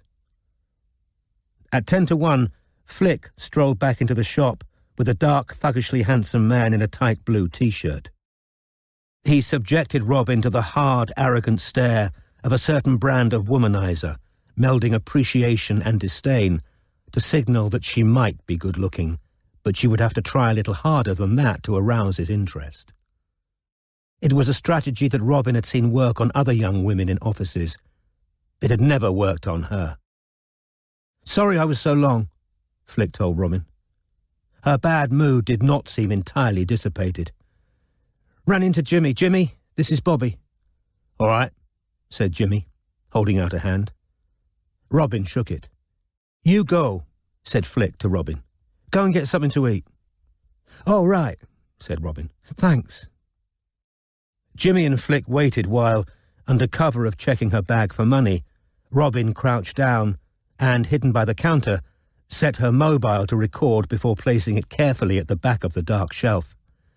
"See that in a bit, then," she said brightly, and strolled away into the market.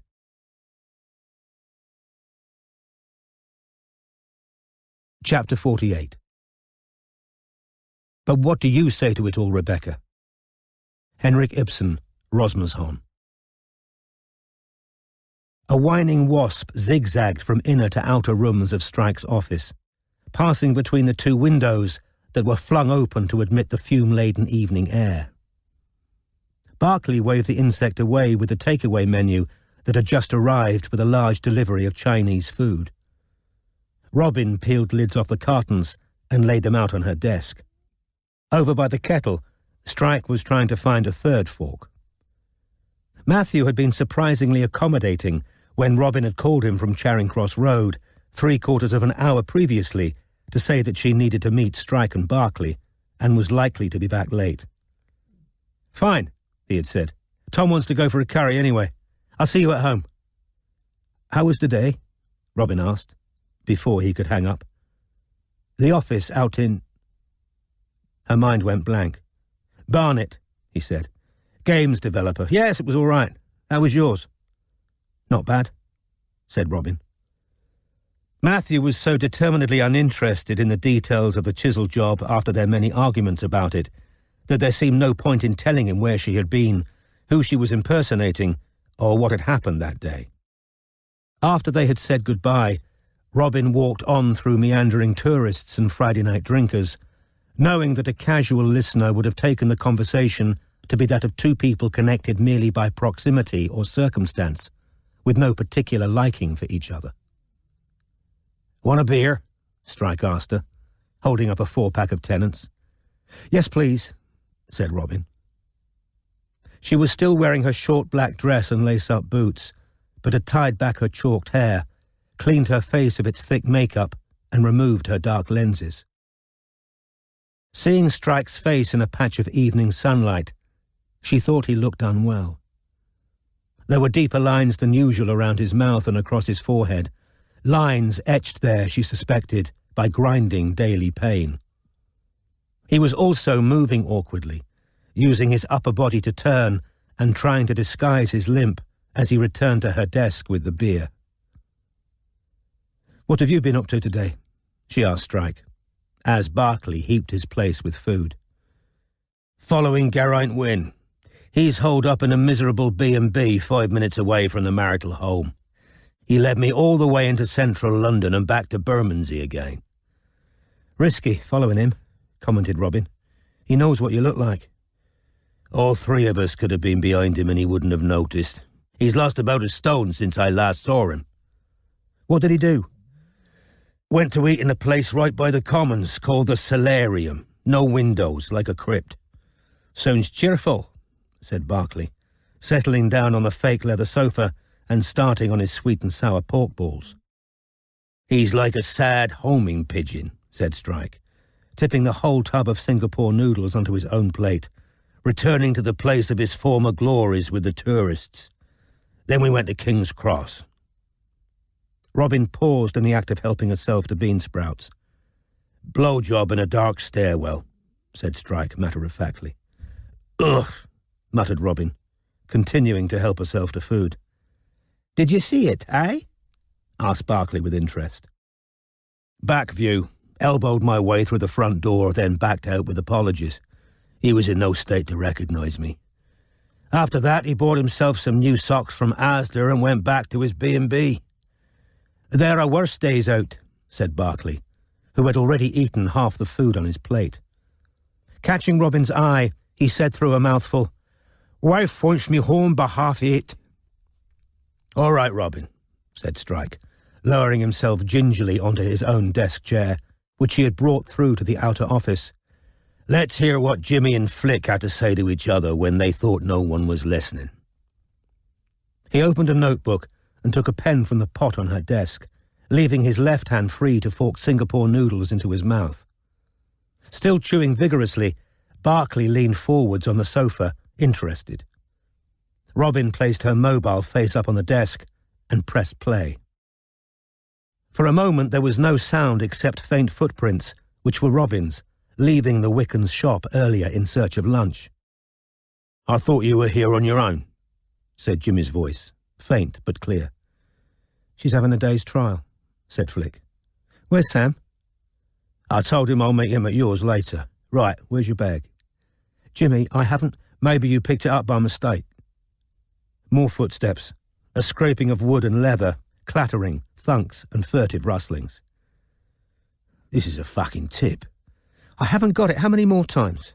And you've got no right to search that without my—" "This is serious. I had it in my wallet. Where's it gone?" "You've dropped it somewhere, haven't you?" "Well, someone's taken it." "Why would I take it?" "Insurance policy." "That's a hell of an—" "But if that's what you're thinking, you want to remember you fucking nicked it. So it incriminates you as much as me. More." "I was only there in the first place because of you, Jimmy." "Oh, that's going to be the story, is it? Nobody bloody made you. You're the one who started all this, remember?" "Yeah, and I wish I hadn't now." "Too late for that. I want that paper back and so should you. It proves we had access to his place." "You mean it proves a connection between him and Bill?" "Ouch! Oh, fuck off, that didn't hurt. You demean women who really are knocked around playing the victim. I'm not kidding now. If you've taken it, don't threaten me. What are you going to do? Run off to Mummy and Daddy? How are they going to feel when they find out what their little girl's been up to? Flick's rapid breathing now became sobs. You nicked money from him and all, said Jimmy. You thought it was a laugh at the time. You said he deserved it. Just try that defence in court, see how far it gets you. If you try and save yourself by throwing me under the bus, I won't have any fucking problem telling the pigs you were in this thing all the way. So if that bit of paper turns up somewhere I don't want it to go... I haven't got it. I don't know where it is. You've been fucking warned. Give me your front door key. What? Why? Because I'm going over to that shithole you call a flat right now, and I'm searching it with Sam. You're not going over there without me. Why not? Got another Indian waiter sleeping off his hangover there, have you? I don't give a shit, said Jimmy. Screw whoever you like. Give me your key. Give it me. More footsteps, a tinkling of keys, the sound of Jimmy walking away, and then a cascade of sobs that continued until Robin pressed pause. She cried until the shop owner came back, said Robin, which was just before I did, and she hardly spoke this afternoon. I tried to walk back to the tube with her, but she shook me off. Hopefully she'll be in a more talkative mood tomorrow. So, did you and Jimmy search her flat? Strike asked Barclay. Aye, books, drawers, under her mattress, nothing. What exactly did he say you were looking for? Bit of paper with handwriting and Billy's name on. He says, I had it in me wallet and it's gone. Claims it's something to do with a drugs deal. He thinks I'm some Ned who'll believe anything. Strike put down his pen, swallowed a large mouthful of noodles and said, Well, I don't know about you two, but what jumps out at me is it proves we had access.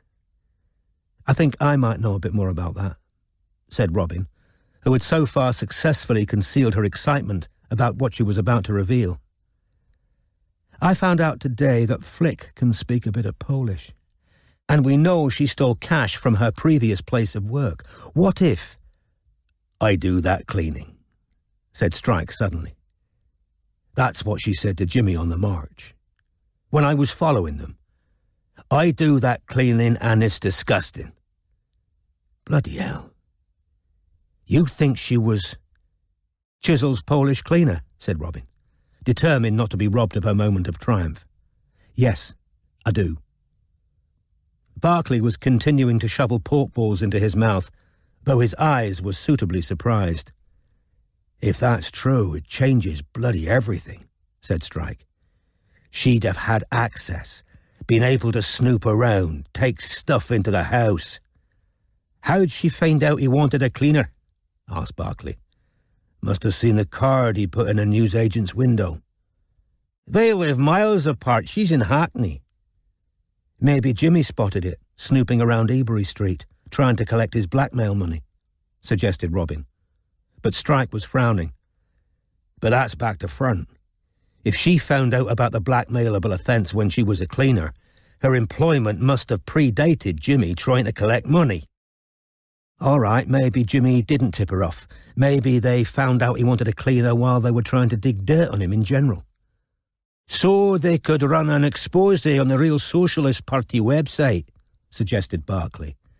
That'll reach a good 4 or 5 people. Strike snorted in amusement. Main point is, he said, this piece of paper's got Jimmy very worried. Barclay speared his last pork ball and stuck it in his mouth. Flick's sticking it, he said thickly. I'll guarantee it. Why are you so sure? Asked Robin. She wants something over him, said Barclay, getting up to take his empty plate over to the sink. Only reason he's keeping her around is because she knows too much. He told me the other day he'd be happy to get short of her if he could. I asked why he couldn't just dump her. He didn't answer. Maybe she's destroyed it if it's so incriminating, suggested Robin. I don't think so, said Strike. "She's a lawyer's daughter. She's not going to destroy evidence. Something like that paper could be valuable. If the shit hits the fan and she decides she's going to cooperate with the police." Barclay returned to the sofa and picked up his beer. "How's Billy?" Robin asked him, getting started at last on her own cooling meal. "Poor wee bastard," said Barclay.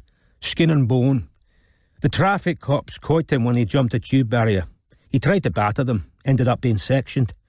The doctor says he's got delusions of persecution. At first, he thought he was being chased by the government and the medical staff were all part of some giant conspiracy, but now he's back on his medication. He's a wee bit more rational. Jimmy wanted to take him home there and then, but the docs were nae gonna let that happen. What's really pissing Jimmy off," said Barclay, pausing to finish his can of Tennant's, "is Billy's still obsessed with Strike. Keeps asking for him. The doctors think it's part of his delusion, that he's latched on to the famous detective as part of his fantasy, like. The only person he can really trust. Couldn't tell them he and Strike have met. Not with Jimmy standing there telling him it's all a load of pish. The medics don't want anyone near him except family. And they're no keen on Jimmy anymore, neither. Not after he tried to persuade Billy he's well enough to go home." Barclay crushed his beer can in his hand and checked his watch. "Gotta go, Strike." "Yeah, all right," said Strike. "Thanks for staying. Thought it would be good to have a joint debrief." "Nae bother." With a wave to Robin, Barclay departed. Strike bent to pick up his own beer off the floor and winced. "You all right?" asked Robin, who was helping herself to more prawn crackers.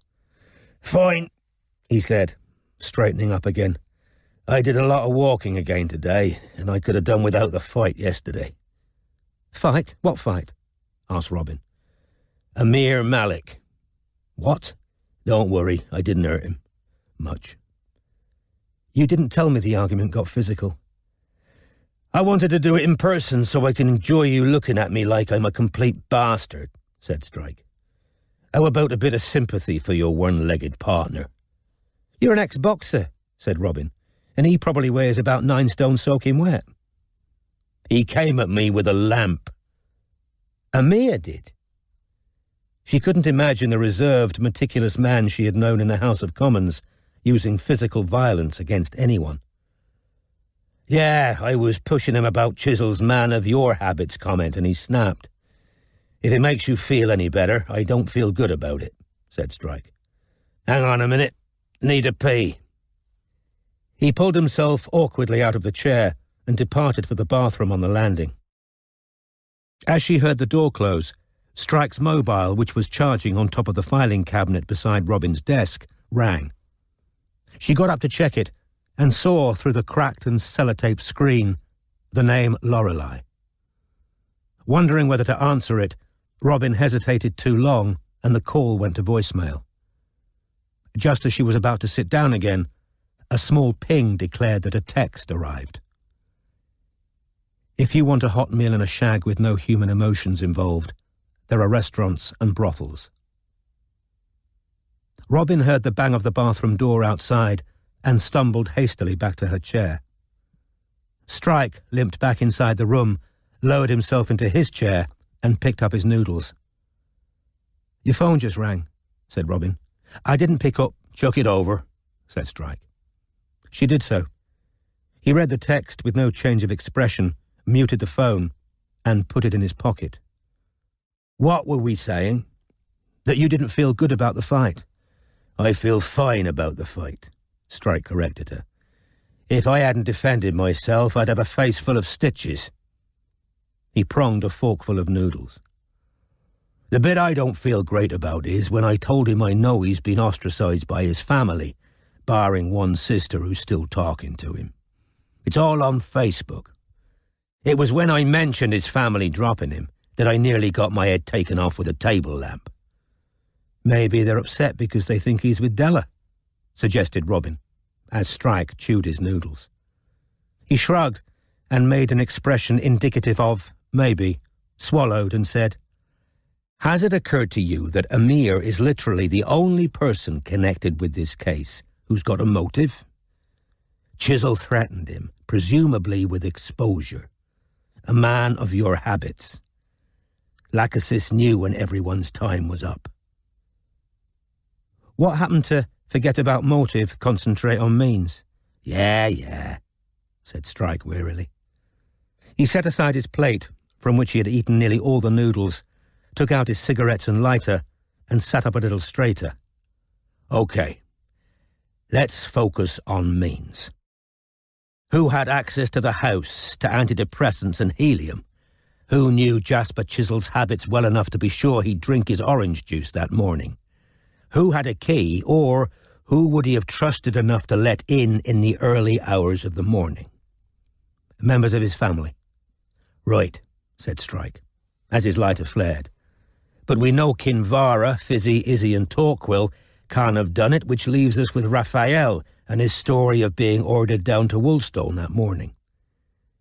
You really think he could have killed his father, then driven coolly down to Woolston to wait with Kinvara until the police arrived?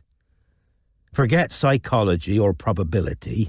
We're considering opportunity, said Strike, blowing out a long jet of smoke. Nothing I've heard so far precludes Raphael being at Ebury Street at 6 a.m. I know what you're going to say, he forestalled her, but it wouldn't be the first time a phone call had been faked by a killer. He could have called his own mobile with Chisels to make it seem as though his father had ordered him down to Woolston. Which means that either Chisel didn't have a passcode on his mobile, or that Raphael knew it. Good point. That needs checking. Clicking out the nib of his pen, Strike made a note on his pad. As he did, he wondered whether Robin's husband, who had previously deleted her call history without her knowledge, knew her current passcode. These small matters of trust were often powerful indicators of the strength of a relationship. There's another logistical problem if Raphael was the killer, Robin said. He didn't have a key, and if his father let him in, it would mean Chisel was awake and conscious while Raphael pounded up antidepressants in the kitchen. Another good point, said Strike. But the pounding up of the pills has to be explained away with all of our suspects. Take Flick. If she was posing as the cleaner, she probably knew the house in Ebury Street better than most of the family. Loads of opportunities to poke around, and she had a restricted key for a while. They're hard to get copied, but let's say she managed it, so she could still let herself in and out of the house whenever she fancied. She creeps in the early hours to doctor the orange juice, but crushing pills in a pestle and mortar is a noisy job. Unless, said Robin, she brought the pills already crushed up, in a bag or something, and dusted them around the pestle and mortar to make it look as though Chisel had done it. Okay, but we still need to explain why there were no traces of amitriptyline in the empty orange juice carton in the bin. Raphael could plausibly have handed his father a glass of juice, except that Chisel's prints were the only ones on there. But would Chisel not find it odd to come downstairs in the morning to a pre-poured glass of juice? Would you drink a glass of something you hadn't poured, and which appeared mysteriously in what you thought was an empty house? Down in Denmark Street, a group of young women's voices rose over the constant swish and rumble of traffic, singing Rihanna's "Where Have You Been? Where have you been? All my life, all my life." Maybe it was suicide, said Robin. That attitude won't get the bills paid, said Strike, tapping his cigarette ash onto his plate. Come on, people who had the means to get into Ebury Street that day. Raphael, Flick, and Jimmy, said Robin. Everything that applies to Flick applies to him, because she would have been able to give him all the information she had about Chisel's habits in his house and given him her copied key. Correct. So those are 3 people we know could have got in that morning, said Strike.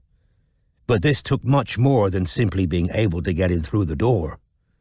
The killer also had to know which antidepressants Kinvara was taking, and arrange for the helium canister and rubber tubing to be there, which suggests close contact with the Chisels access to the house to get the stuff inside, or insider knowledge of the fact that the helium and tubing were already in there. As far as we know, Raphael hadn't been in Ebury Street lately and wasn't on terms with Kinvara to know what pills she was taking, though I suppose his father might have mentioned it to him, said Robin.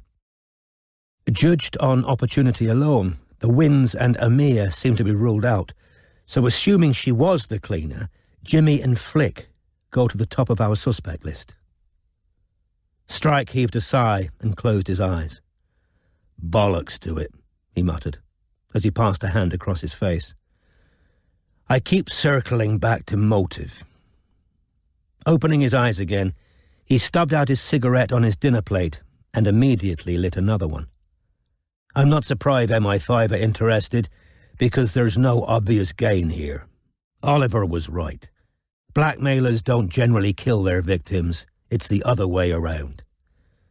Hatred's a picturesque idea, but a hot-blooded hate-killing is a hammer or a lamp to the head, not a meticulously planned fake suicide.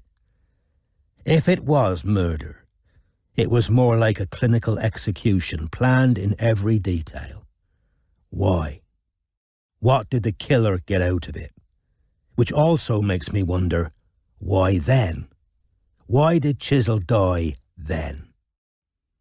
It was surely in Jimmy and Flick's best interests for Chisel to stay alive until they could produce evidence that forced him to come across with the money they wanted. Same with Raphael. He'd been written out of the will, but his relationship with his father was showing some signs of improvement. It was in his interest for his father to stay alive. But Chisel had covertly threatened Amir with exposure of something unspecified, but probably sexual, given the Catullus quotation. And he'd recently come into possession of information about the Winn's dodgy charity. We shouldn't forget that Geraint Wynn wasn't really a blackmailer. He didn't want money. He wanted Chisel's resignation and disgrace. Is it beyond the realms of possibility that Wynn or Malik took a different kind of revenge when they realized the first plan had failed? Strike dragged heavily on his cigarette and said, We're missing something, Robin.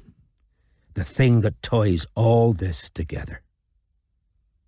Maybe it doesn't tie together, said Robin. That's life, isn't it? We've got a group of people who all had their own personal tribulations and secrets. Some of them had reason not to like Chisel, to resent him, but that doesn't mean it all joins up neatly. Some of it must be irrelevant. There's still something we don't know. There's a lot we don't know, something big, something fundamental. I can smell it. It keeps almost showing itself. Why did Chisel say he might have more work for us after he'd scuppered Wynn and Knight? I don't know, said Robin. One by one, they tripped themselves up, Strike quoted. Who'd tripped themselves up? Geraint Wynn. I'd just told him about the missing money from the charity. Chisel had been on the phone trying to find a money clip, you said. A money clip that belonged to Freddie. That's right, said Robin. Freddie, repeated Strike, scratching his chin. And for a moment, he was back in the communal TV room of a German military hospital, with the television muted in the corner and copies of the Army Times lying on a low table. The young lieutenant who had witnessed Freddie Chisel's death had been sitting there alone when Strike found him, wheelchair-bound, a Taliban bullet still lodged in his spine. The convoy stopped. Major Chisel told me to get out, see what was going on. I told him I could see movement up on the ridge. He told me to fucking well do as I was told. I hadn't gone more than a couple of feet when I got the bullet in the back. The last thing I remember was him yelling out of the lorry at me. Then the sniper took the top of his head off. The lieutenant had asked Strike for a cigarette. He wasn't supposed to be smoking, but Strike had given him the half-pack he had on him. Chisel was a cunt, said the young man in the wheelchair. In Strike's imagination, he saw tall, blonde Freddie swaggering up a country lane, slumming it with Jimmy Knight and his mates. He saw Freddie in fencing garb out on the piste, watched by the indistinct figure of Rhiannon Wynne, who was perhaps already entertaining suicidal thoughts. Disliked by his soldiers, revered by his father, could Freddie be the thing that Strike sought, the element that tied everything together, that connected two blackmailers and the story of a strangled child? But the notion seemed to dissolve as he examined it, and the diverse strands of the investigation fell apart once more, stubbornly unconnected. "I want to know what the photographs from the Foreign Office show," said Strike aloud, his eyes on the purpling sky beyond the office window. "I want to know who hacked the Uffington white horse onto the back of Amir Malik's bathroom door. And I want to know why there was a cross in the ground on the exact spot Billy said a kid was buried." "Well," said Robin, standing up and beginning to clear away the debris of their Chinese takeaway, "nobody ever said you weren't ambitious." "Leave that, I'll do it. You need to get home." "I don't want to go home." "It won't take long. What are you up to tomorrow?" "Got an afternoon appointment with Chisel's art dealer friend, Drummond." Having rinsed off the plates and cutlery, Robin took her handbag down from the peg where she'd hung it, then turned back. Strike tended to rebuff expressions of concern, but she had to say it. "No offence, but you look terrible. Maybe rest your leg before you have to go out again. See you soon." She left before Strike could answer. He sat lost in thought until, finally, he knew he must begin the painful journey back upstairs to his attic flat. Having heaved himself upright again, he closed the windows, turned off the lights, and locked up the office. As he placed his false foot on the bottom stair to the floor above, his phone rang again. He knew, without checking, that it was Lorelei. She wasn't about to let him go without at least attempting to hurt him as badly as he had hurt her. Slowly, carefully, keeping his weight off his prosthesis as much as was practical, Strike climbed the stairs to bed.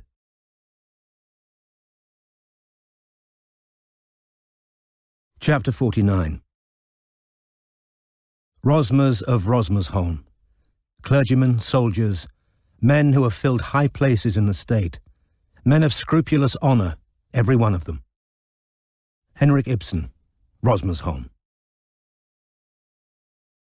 Lorelei didn't give up.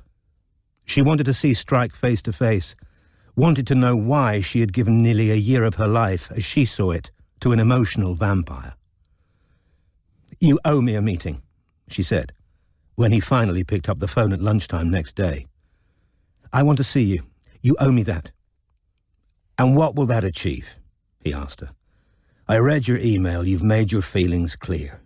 I told you from the start what I wanted and what I didn't want." "Don't give me that 'I never pretended I wanted anything serious' line. Who did you call when you couldn't walk? You were happy enough for me to act like your wife when you were—" "So let's both agree I'm a bastard," he said, sitting in his combined kitchen sitting room with his amputated leg stretched out on a chair in front of him. He was wearing only boxer shorts, but would soon need to get his prosthesis on and dress smartly enough to blend in at Henry Drummond's art gallery. "Let's wish each other well and—" "No," she said. "You don't get out of it that easily.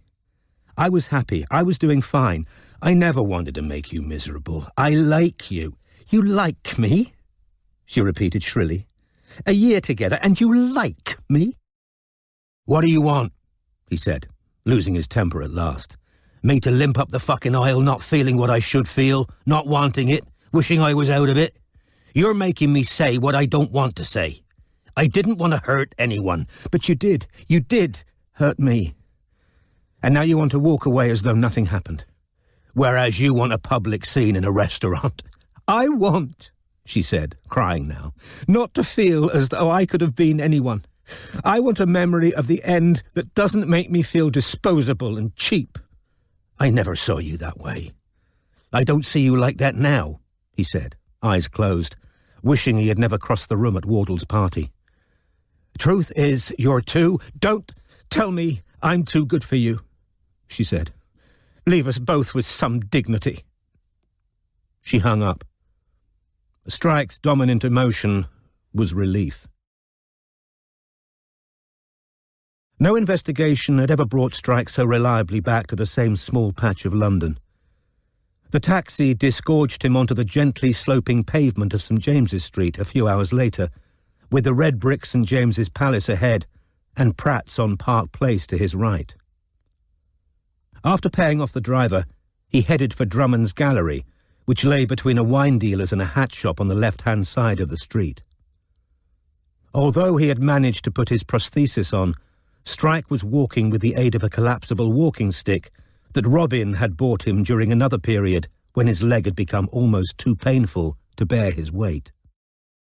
Even if it had marked the end of a relationship he wanted to escape, the call with Lorelei had left its mark.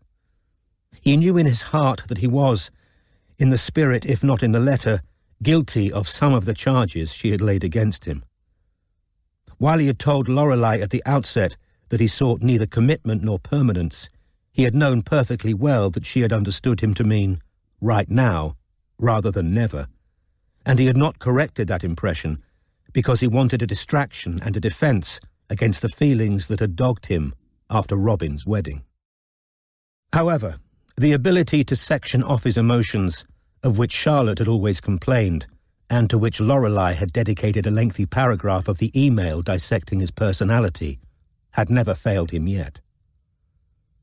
Arriving 2 minutes early for his appointment with Henry Drummond, he transferred his attention with ease to the questions he intended to put to the late Jasper Chisel's old friend. Pausing beside the black marble exterior of the gallery, he saw himself reflected in the window and straightened his tie. He was wearing his best Italian suit. Behind his reflection, tastefully illuminated, a single painting in an ornate golden frame stood on an easel behind the spotless glass. It featured a pair of what, to Strike, looked like unrealistic horses with giraffe-like necks and staring eyes, ridden by 18th century jockeys. The gallery beyond the heavy door was cool and silent, with a floor of highly polished white marble. Strike walked carefully with his stick among the sporting and wildlife paintings, which were illuminated discreetly around the white walls, all of them in heavy gilded frames, until a well-groomed young blonde in a tight black dress emerged from a side door. "Oh, good afternoon," she said, without asking his name, and walked away towards the back of the gallery, her stilettos making a metallic click on the tiles. "Henry, Mr. Strike's here." A concealed door opened, and Drummond emerged. A curious-looking man, whose ascetic features of pinched nose and black brows were enclosed by rolls of fat around chin and neck, as though a Puritan had been engulfed by the body of a jolly squire. With his mutton-chop whiskers and dark grey suit and waistcoat, he had a timeless, irrefutably upper-class appearance. "How do you do?" he said, offering a warm, dry hand. "Come into the office." "Henry, Mrs. Ross just called," said the blonde, as Strike walked into the small room beyond the discreet door, which was book-lined, mahogany-shelved, and very tidy. "She'd like to see the Munnings before we close. I've told her it's reserved, but she'd still like—" "Let me know when she arrives," said Drummond. "And could we have some tea, Lucinda? Or coffee?" he inquired of Strike. "Tea would be great, thank you." "Do sit down," said Drummond, and Strike did so, grateful for a large and sturdy leather chair. The antique desk between them was bare but for a tray of engraved writing paper, a fountain pen, and an ivory and silver letter opener. "So," said Henry Drummond heavily, "you're looking into this appalling business for the family." "That's right. Do you mind if I take notes?" "Carry on." Strike took out his notebook and pen. Drummond swiveled gently from side to side in his rotating chair. "Terrible shock," he said softly. "Of course, one thought immediately of foreign interference. Government minister, eyes of the world on London with the Olympics and so forth." "You didn't think he could have committed suicide?" asked Strike. Drummond sighed heavily. I knew him for 45 years. His life had not been devoid of vicissitudes.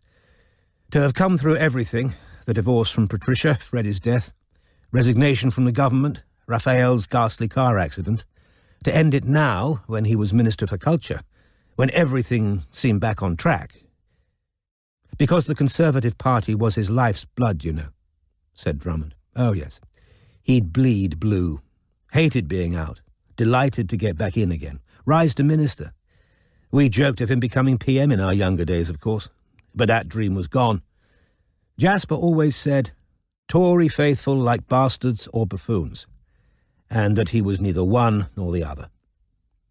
So you'd say he was in generally good spirits around the time he died? Well, no, I wouldn't say that. There were stresses, worries, but suicidal? Definitely not. When was the last time you saw him? The last time we met face-to-face was here, at the gallery, said Drummond. I can tell you exactly what date it was. Friday, the 22nd of June. This, Strike knew, was the day that he had met Chisel for the first time. He remembered the minister walking away towards Drummond's gallery after their lunch at Pratt's. And how did he seem to you that day? Extremely angry, said Drummond. But that was inevitable, given what he walked in on here. Drummond picked up the letter opener and turned it delicately in his thick fingers. His son, Raphael, had just been caught for the second time. Drummond balked for a second. In flagrante, he said, with the other young person I employed at that time, in the bathroom behind me. He indicated a discreet black door. I had already caught them in there a month prior to that. I hadn't told Jasper the first time, because I felt he had quite enough on his plate. In what way? Drummond fingered the ornate ivory, cleared his throat and said, Jasper's marriage wasn't, I mean to say, Kinvara is a handful, difficult woman. She was badgering Jasper to put one of her mares in foal to Tatilas at the time. When Strike looked blank, Drummond elucidated. A top dressage stallion, nigh on 10,000 for seamen. Christ, said Strike. Well, quite, said Drummond. And when Kinvara doesn't get what she wants, one doesn't know whether it's temperament or something deeper, actual mental instability. Anyway, Jasper had a very difficult time with her. Then he'd been through the ghastly business of Raphael's accident, that poor young mother killed, the press and so on and so forth, his son in jail. As a friend, I didn't want to add to his troubles.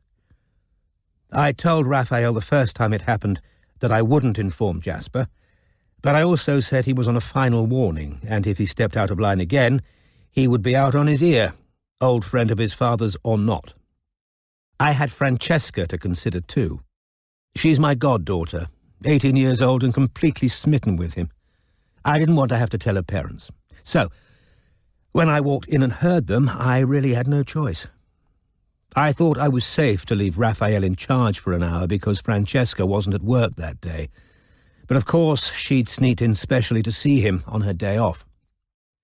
Jasper arrived to find me pounding on the door. There was no way to hide what was going on. Raphael was trying to block my entrance to the bathroom here while Francesca climbed out of the window. She couldn't face me. I rang her parents, told them everything. She never came back. Raphael Chisel, said Drummond heavily, is a bad lot. Freddie, the son who died, my godchild too, incidentally, was worth $1 million of... Well, he said, turning the penknife over and over in his fingers. One shouldn't say it, I know. The office door opened, and the young blonde in the black dress entered with a tea tray. Strike compared it mentally to the tea he had in the office as she set down 2 silver pots, one containing hot water, bone china cups and saucers, and a sugar bowl complete with tongs. Mrs. Ross has just arrived, Henry. Tell her I'm tied up for the next 20 minutes or so. Ask her to wait, if she's got time. So I take it, said Strike when Lucinda had left, that there wasn't much time for conversation that day. Well, no, said Drummond unhappily. Jasper had come to see Raphael at work, believing that all was going splendidly, and to arrive in the middle of that scene, totally on my side, obviously, once he grasped what was going on. He was the one who actually shoved the boy out of the way to get the bathroom door open. Then he turned a nasty colour. He had a heart problem, you know. It had been grumbling on for years. Sat down on the toilet rather suddenly. I was very worried, but he wouldn't let me call Kinvara. Raphael had the decency to be ashamed of himself then. Tried to help his father. Jasper told him to get out of it. Made me close the door, leave him in there. Now sounding gruff, Drummond broke off and poured himself on Strike tea. He was evidently in some distress. As he added 3 lumps to his own cup, the teaspoon rattled against the cup. Apologise. Last time I ever saw Jasper, you see. He came out of the bathroom, ghastly colour. Still shook my hand, apologised, said he'd let his oldest friend. Let me down. Drummond coughed again, swallowed, and continued with what seemed an effort. None of it was Jasper's fault. Raphael learned such morals as he's got from the mother, and she's best described as a high-class... Well. Meeting Ornella was really the start of all Jasper's problems. If he'd only stayed with Patricia. Anyway, I never saw Jasper again. I had some difficulty bringing myself to shake Raphael's hand at the funeral, if you want the truth. Drummond took a sip of tea, and Strike tried his own. It was far too weak. All sounds very unpleasant, the detective said. You may well say so, sighed Drummond. You'll appreciate that I have to ask about some sensitive matters. Of course, said Drummond. You've spoken to Izzy. Did she tell you that Jasper Chisel was being blackmailed? She mentioned it, said Drummond, with a glance to check that the door was shut. He hadn't breathed a word to me. Izzy said it was one of the Knights. One remembers a family in the grounds. The father was an odd job man, yes? As for the Winds, well, no. I don't think there was much liking between them and Jasper. Strange couple. The Wind's daughter, Rhiannon, was a fencer, said Strike. She was on the junior British fencing team with Freddie Chisel. Oh, yes, Freddie was awfully good, said Drummond. Rhiannon was a guest at Freddie's 18th birthday party, but she was a couple of years younger. She was only 16 when she killed herself. How ghastly, said Drummond. You don't know anything about that. How should I? Said Drummond, a fine crease between his dark eyes. You weren't at the 18th? I was, as a matter of fact. Godfather, you know. You can't remember Rhiannon? Goodness, you can't expect me to remember all the names. There were upwards of 100 young people there. Jasper had a marquee in the garden, and Patricia ran a treasure hunt. Really? Said Strike. His own 18th birthday party in a run-down pub in Shoreditch had not included a treasure hunt. Just in the grounds, you know. Freddie always liked a competition. A glass of champagne at every clue. It was rather jolly. Got things off with a swing. I was manning clue 3, down by what the children always used to call the dell. The hollow in the ground by the Knight's cottage, asked Strike casually. It was full of nettles when I saw it. We didn't put the clue in the dell. We put it under Jack O'Kent's doormat. He couldn't be trusted to take care of the champagne because he had a drink problem. I sat on the edge of the dell in a deck chair and watched them hunt, and everyone who found the clue got a glass of champagne, and off they went. Soft drinks for the under-18s? asked Strike. Faintly exasperated by this killjoy attitude, Drummond said, Nobody had to drink champagne. It was an 18th, a celebration. So Jasper Chisel never mentioned anything to you that he wouldn't want to get into the press, asked Strike, returning to the main point. Nothing whatsoever. When he asked me to find a way of countering his blackmailers, he told me that whatever he'd done happened 6 years ago. He implied to me that it wasn't illegal when he did it, but it is now. I've no idea what that could have been. Jasper was a very law-abiding type, you know. Whole family, pillars of the community, churchgoers. They've done masses for the local area. A litany of Chiswellian beneficence followed, which rolled on for a couple of minutes and did not fool Strike in the slightest.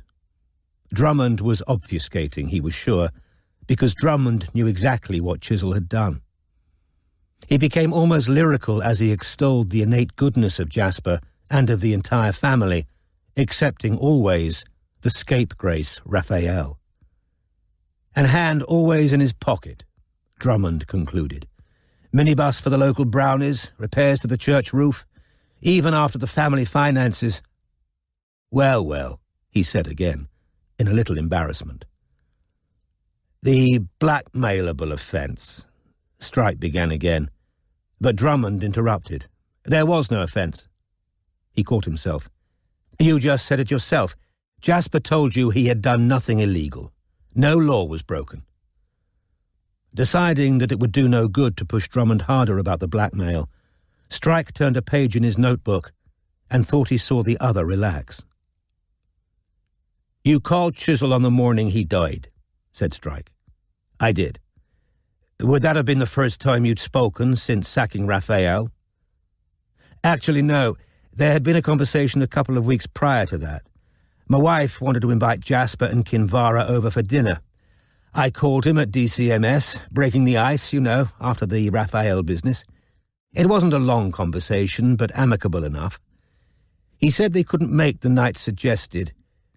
He also told me...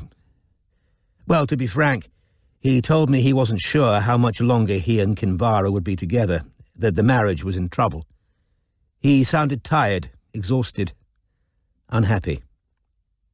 You had no more contact until the 13th.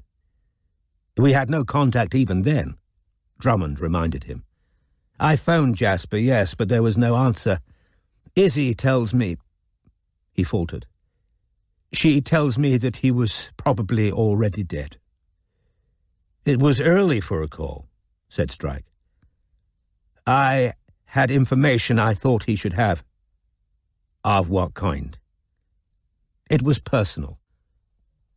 Strike waited. Drummond sipped his tea. It related to the family finances, which, as I imagine you know, were very poor at the time Jasper died. Yes. He'd sold off land and remortgaged the London property, offloaded all the good paintings through me. He was right down to the dregs at the end, trying to sell me some of old Tinky's leavings. It was a little embarrassing, actually. How so? I deal in old masters, said Drummond.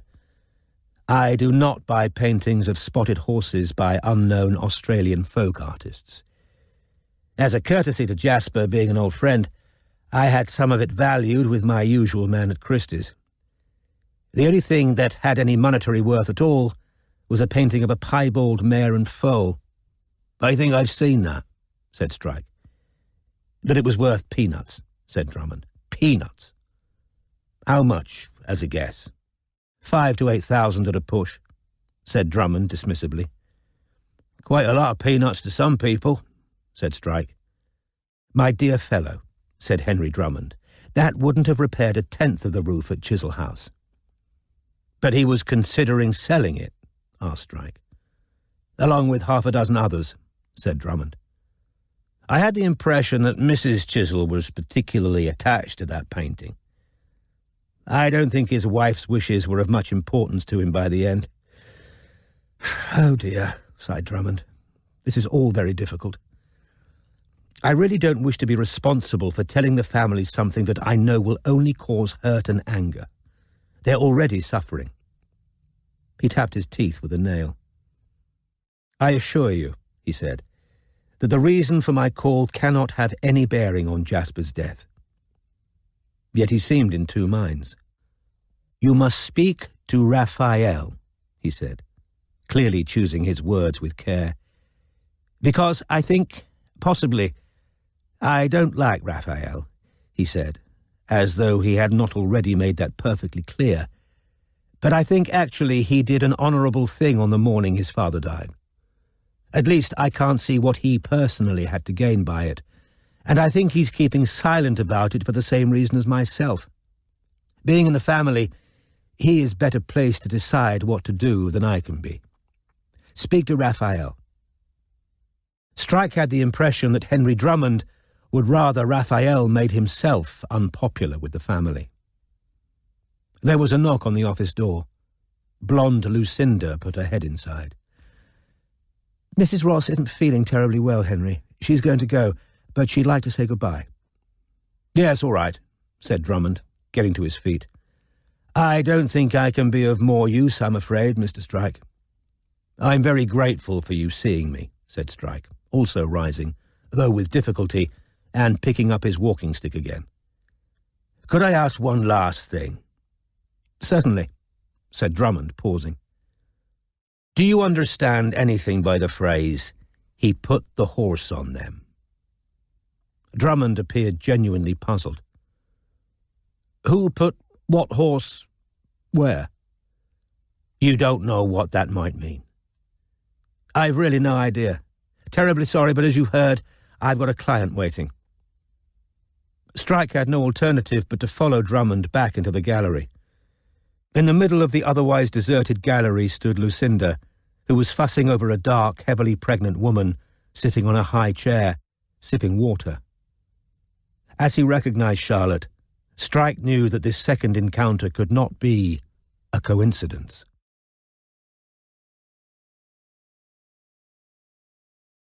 Chapter 50. You have branded me once for all, branded me for life. Henrik Ibsen, Rosmersholm. Corm, she said weakly, gaping at him over the rim of her glass. She was pale, but Strike, who would have put nothing past her to stage a situation that she could use to her advantage, including skipping food or applying white foundation, merely nodded. Oh, you know each other, said Drummond, surprised.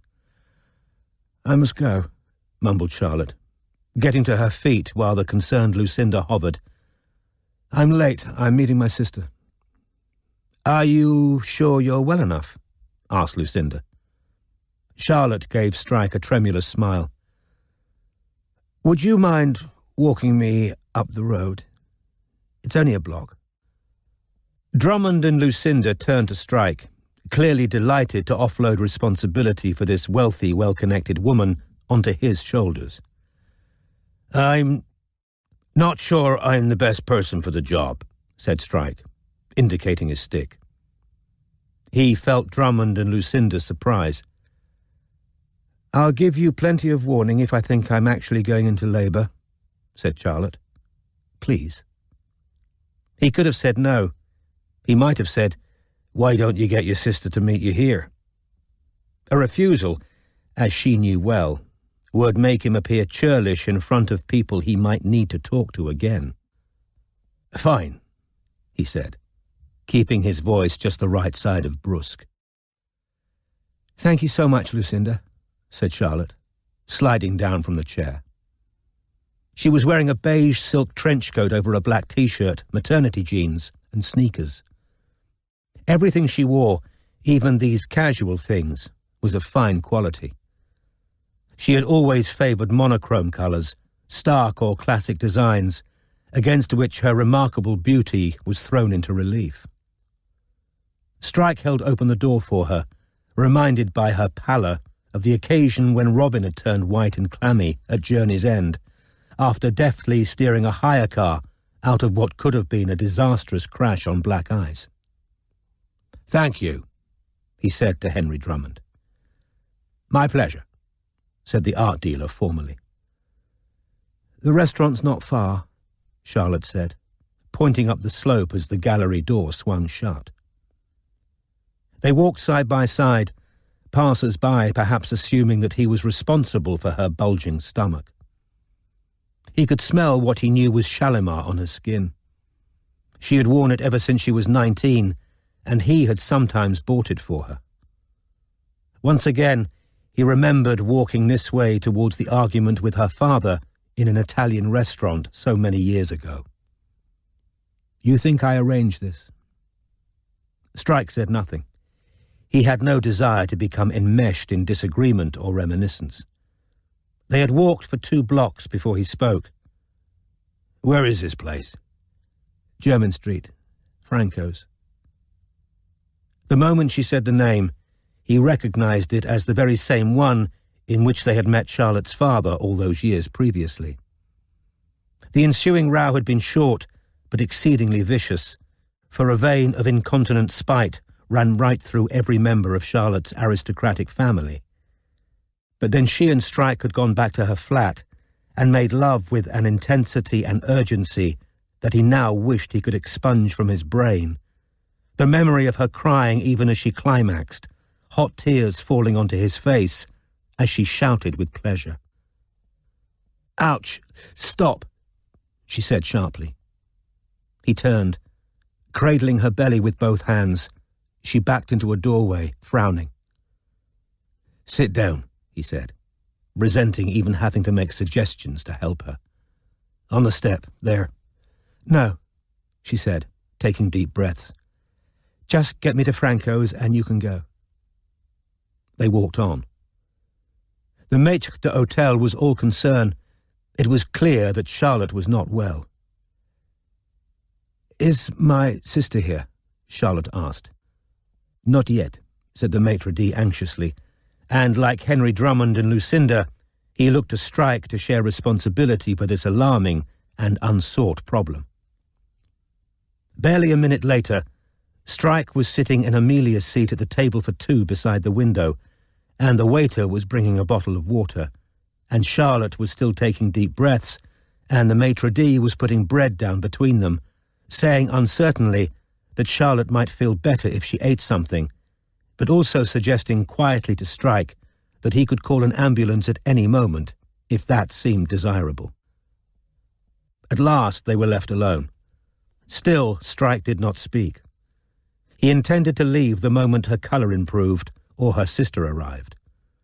All around them sat well-heeled diners, enjoying wine and pasta amid tasteful wood, leather and glass, with black and white prints on the geometric white and red wallpaper. "You think I arranged this?" mumbled Charlotte again. Strike said nothing.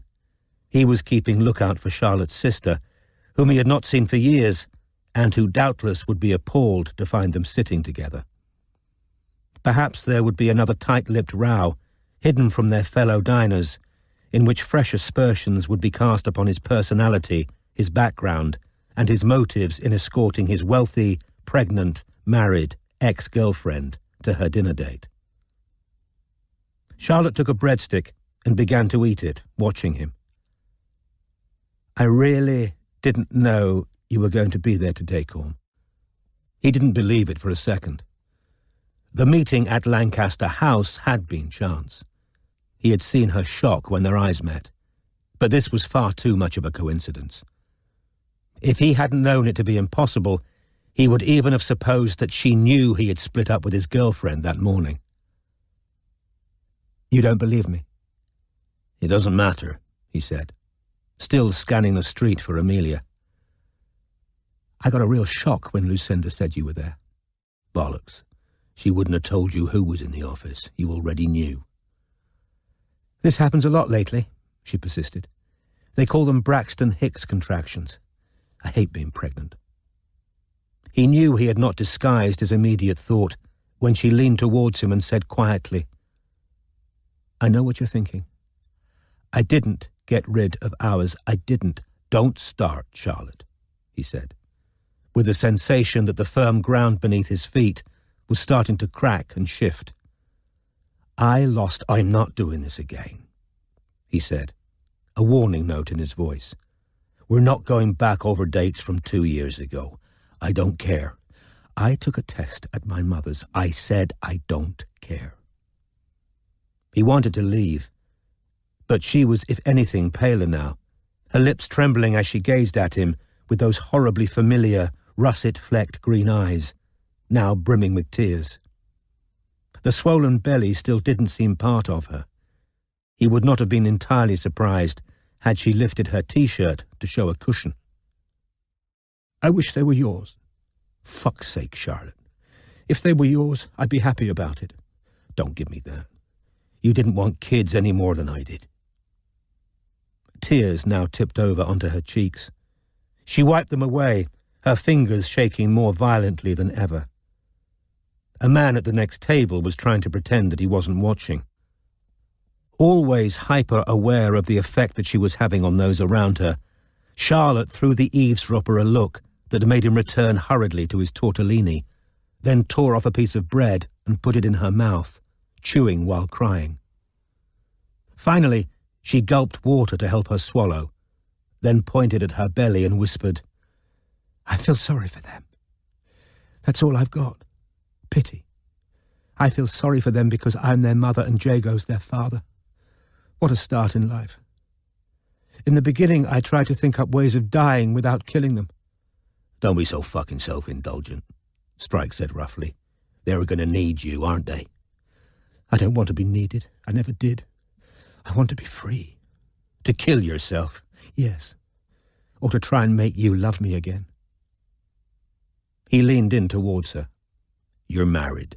You're having children. We're finished. It's over. She leaned in too, her tear-stained face the most beautiful he had ever seen. He could smell Shalimar on her skin. I'll always love you better than anyone in this world, she said, stark white and stunning. You know that's the truth. I loved you better than anyone in my family. I'll love you better than my children. I'll love you on my deathbed. I think about you when Jago and I... Keep this up and I'm leaving. She leaned back in her seat again and stared at him as though he were an approaching train and she was tied to the tracks. You know it's true, she said hoarsely. You know it is. Charlotte. I know what you're going to say, she said. That I'm a liar. I am a liar. But not on the big things. Never on the big ones, Bluey. Don't call me that. You didn't love me enough. Don't you fucking blame me, he said in spite of himself. Nobody else did this to him. Nobody even came close. The end. That was all you. You wouldn't compromise. Oh, I compromised. I came to live with you like you wanted. You wouldn't take the job, Daddy. I had a job. I had the agency. I was wrong about the agency. I know that now. You've done such incredible things. I read everything about you all the time. Jago found it all on my search history. Should have covered your track, shouldn't you? You were a damn sight more careful with me when you were screwing him on the side.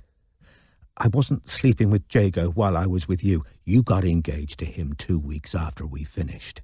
It happened fast because I made it happen fast, she said fiercely.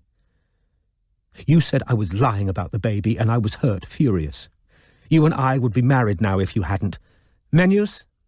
Said a waiter suddenly, materializing beside their table, handing one to each of them. Strike waved his away. I'm not staying. Take it for Amelia, Charlotte instructed him, and he pulled the menu out of the waiter's hand and slapped it down on the table in front of him. We have a couple of specials today, said the waiter. Do we look like we want to hear specials? Strike growled. The waiter stood for a second, frozen in astonishment, then wound his way back through the crowded tables, his back view affronted. All this romantic bullshit, Strike said, leaning into Charlotte. You wanted things I couldn't give you every single fucking time. You hated the poverty. I acted like a spoiled bitch, she said. I know I did. Then I married Jago and I got all those things I thought I deserved and I want to fucking die. It goes beyond holidays and jewelry, Charlotte. You wanted to break me.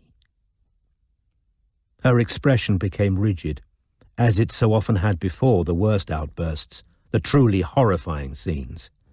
You wanted to stop me wanting anything that wasn't you. That'd be the proof I loved you, if I gave up the army, the agency, Dave Polworth, every bloody thing that made me who I am. I never, ever wanted to break you. That's a terrible thing to... You wanted to smash me up because that's what you do. You have to break it because if you don't, it might fade away. You've got to be in control. If you kill it, you don't have to watch it die. Look me in the eye and tell me you've loved anyone since, like you loved me. No, I haven't, he said. And thank fuck for that. We had incredible times together. You'll have to remind me what they were. That night on Benji's boat in Little France. Your 30th, Christmas in Cornwall, they were a whole lot of fucking fun. Her hand fell to her belly. Strike thought he saw movement through the thin black T-shirt, and it seemed to him again that there was something alien and inhuman beneath her skin. 16 years on and off I gave you the best I had to give, and it was never enough, he said. There comes a point where you stop trying to save the person who's determined to drag you down with them. Oh, please, she said. And suddenly the vulnerable and desperate Charlotte vanished, to be replaced by somebody altogether tougher, cool-eyed and clever. You didn't want to save me, Bluey. You wanted to solve me. Big difference. He welcomed the reappearance of this second Charlotte, who was in every way as familiar as the fragile version, but whom he had far less compunction about hurting.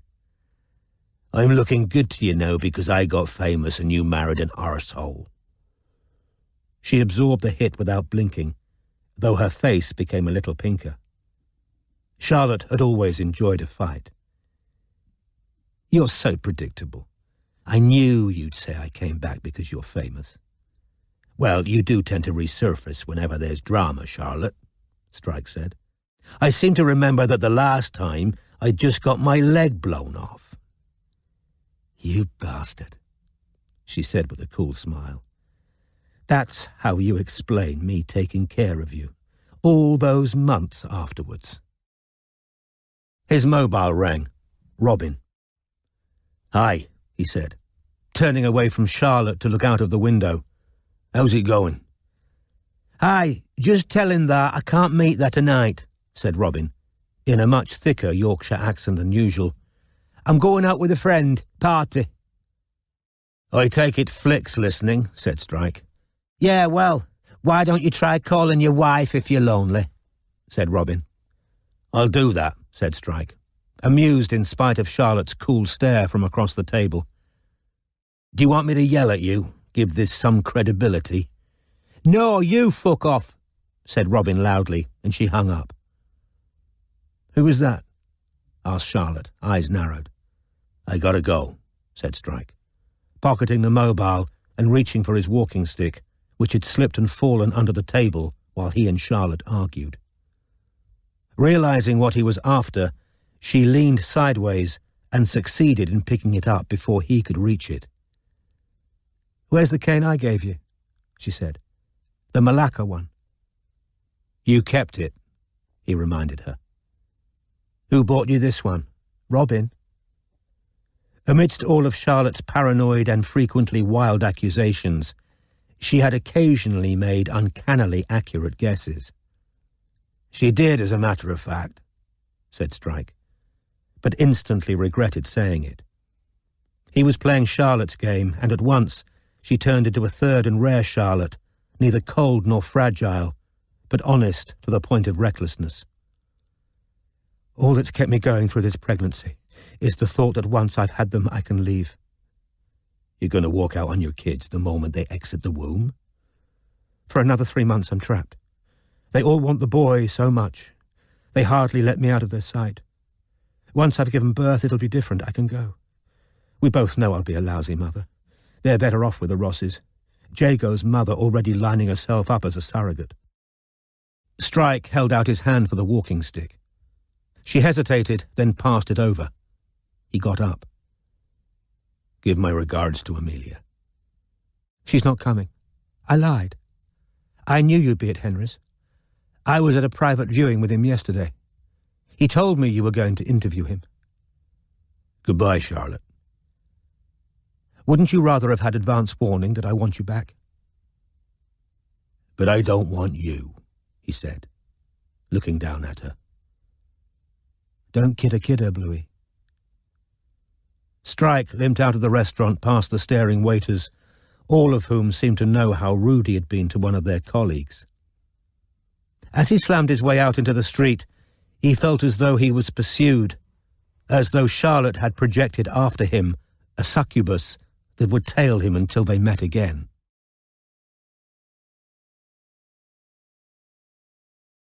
Chapter 51. Can you spare me an ideal or two? Henrik Ibsen, Rosmersholm. You've been brainwashed to think it's got to be this way, said the anarchist. See, you need to get your head around a world without leaders. No individual invested with more power than any other individual. Right, said Robin. So they've never voted. The Duke of Wellington in Hackney was overflowing this Saturday evening, but the deepening darkness was still warm, and a dozen or so of Flick's friends and comrades in corps were happy to mill around on the pavement on Bull's Pond Road, drinking before heading back to Flick's for a party.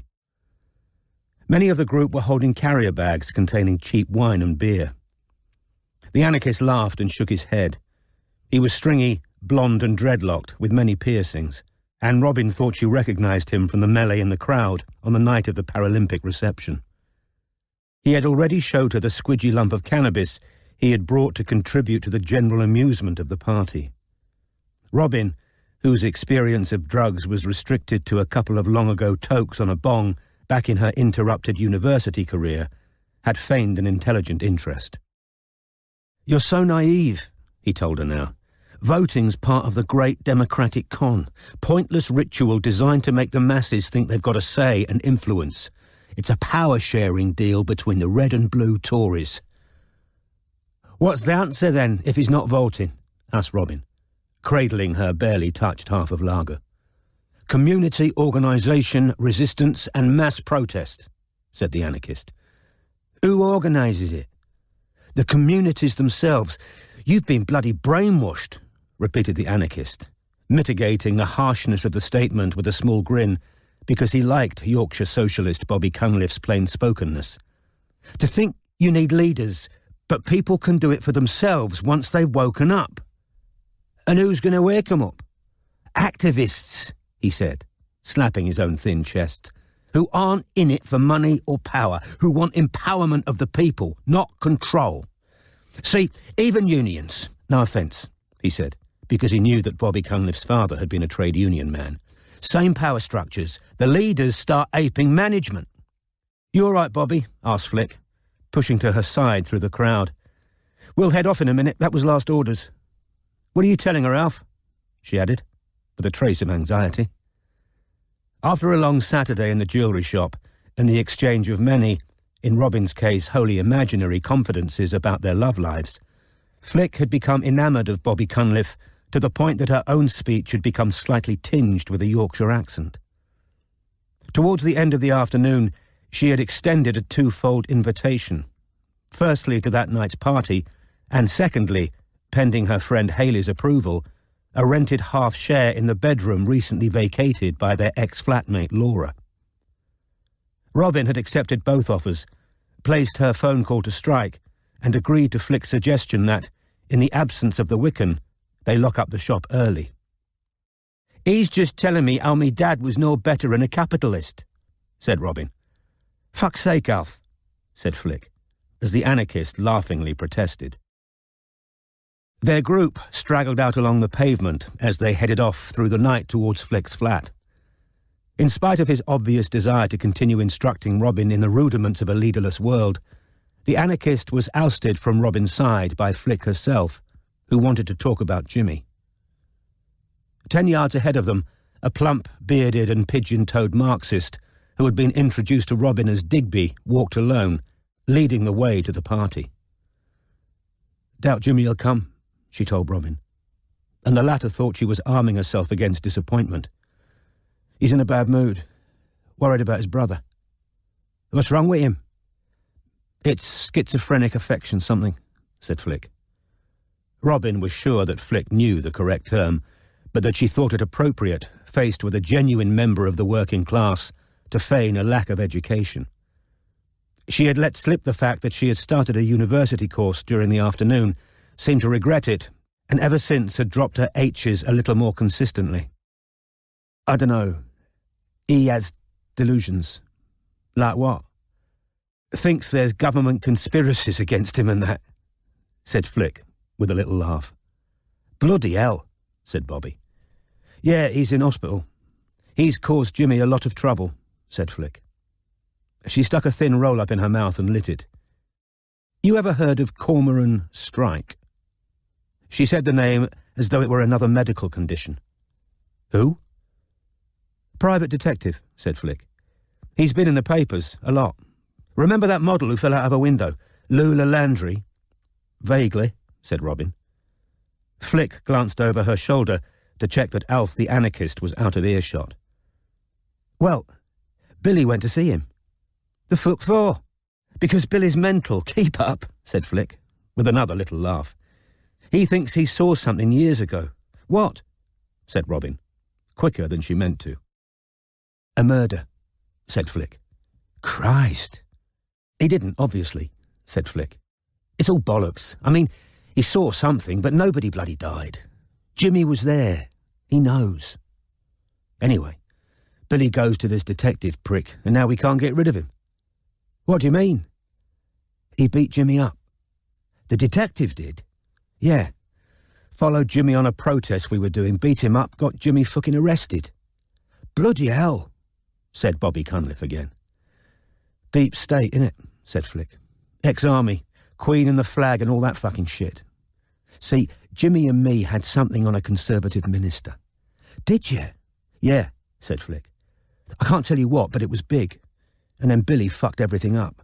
Sent Strike sniffing around, and we reckon he got in touch with the gov..." She broke off suddenly, her eyes following a small car that had just passed them. "Thought that was Jimmy's for a moment. It isn't. I forgot it's off the road." Her mood sagged again. During the slack periods in the shop that day, Flick had told Robin the history of her and Jimmy's relationship, which in its endless fights and truces and renegotiations might have been the story of some disputed territory. They seemed never to have reached an agreement on the relationship's status, and every treaty had fallen apart in rows and betrayals. "You well shot of him, if you ask me," said Robin, who all day had pursued a cautious policy of trying to prize Flick free of the loyalty she clearly felt she owed the faithless Jimmy, in the hope of extracting confidences. "Wish it were that easy," said Flick, lapsing into the cod Yorkshire she had adopted towards the end of the day. "It's not like I want to be married or anything."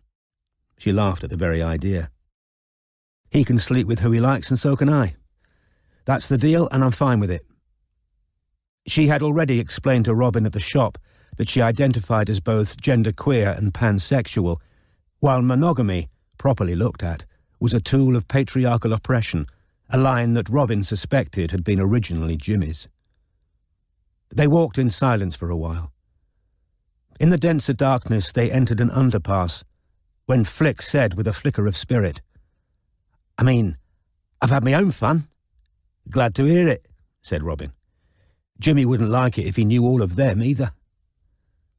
The pigeon-toed Marxist walking ahead of them turned his head at that, and Robin saw, by the light of a street lamp, his little smirk as he glanced back at Flick, whose words he had clearly caught.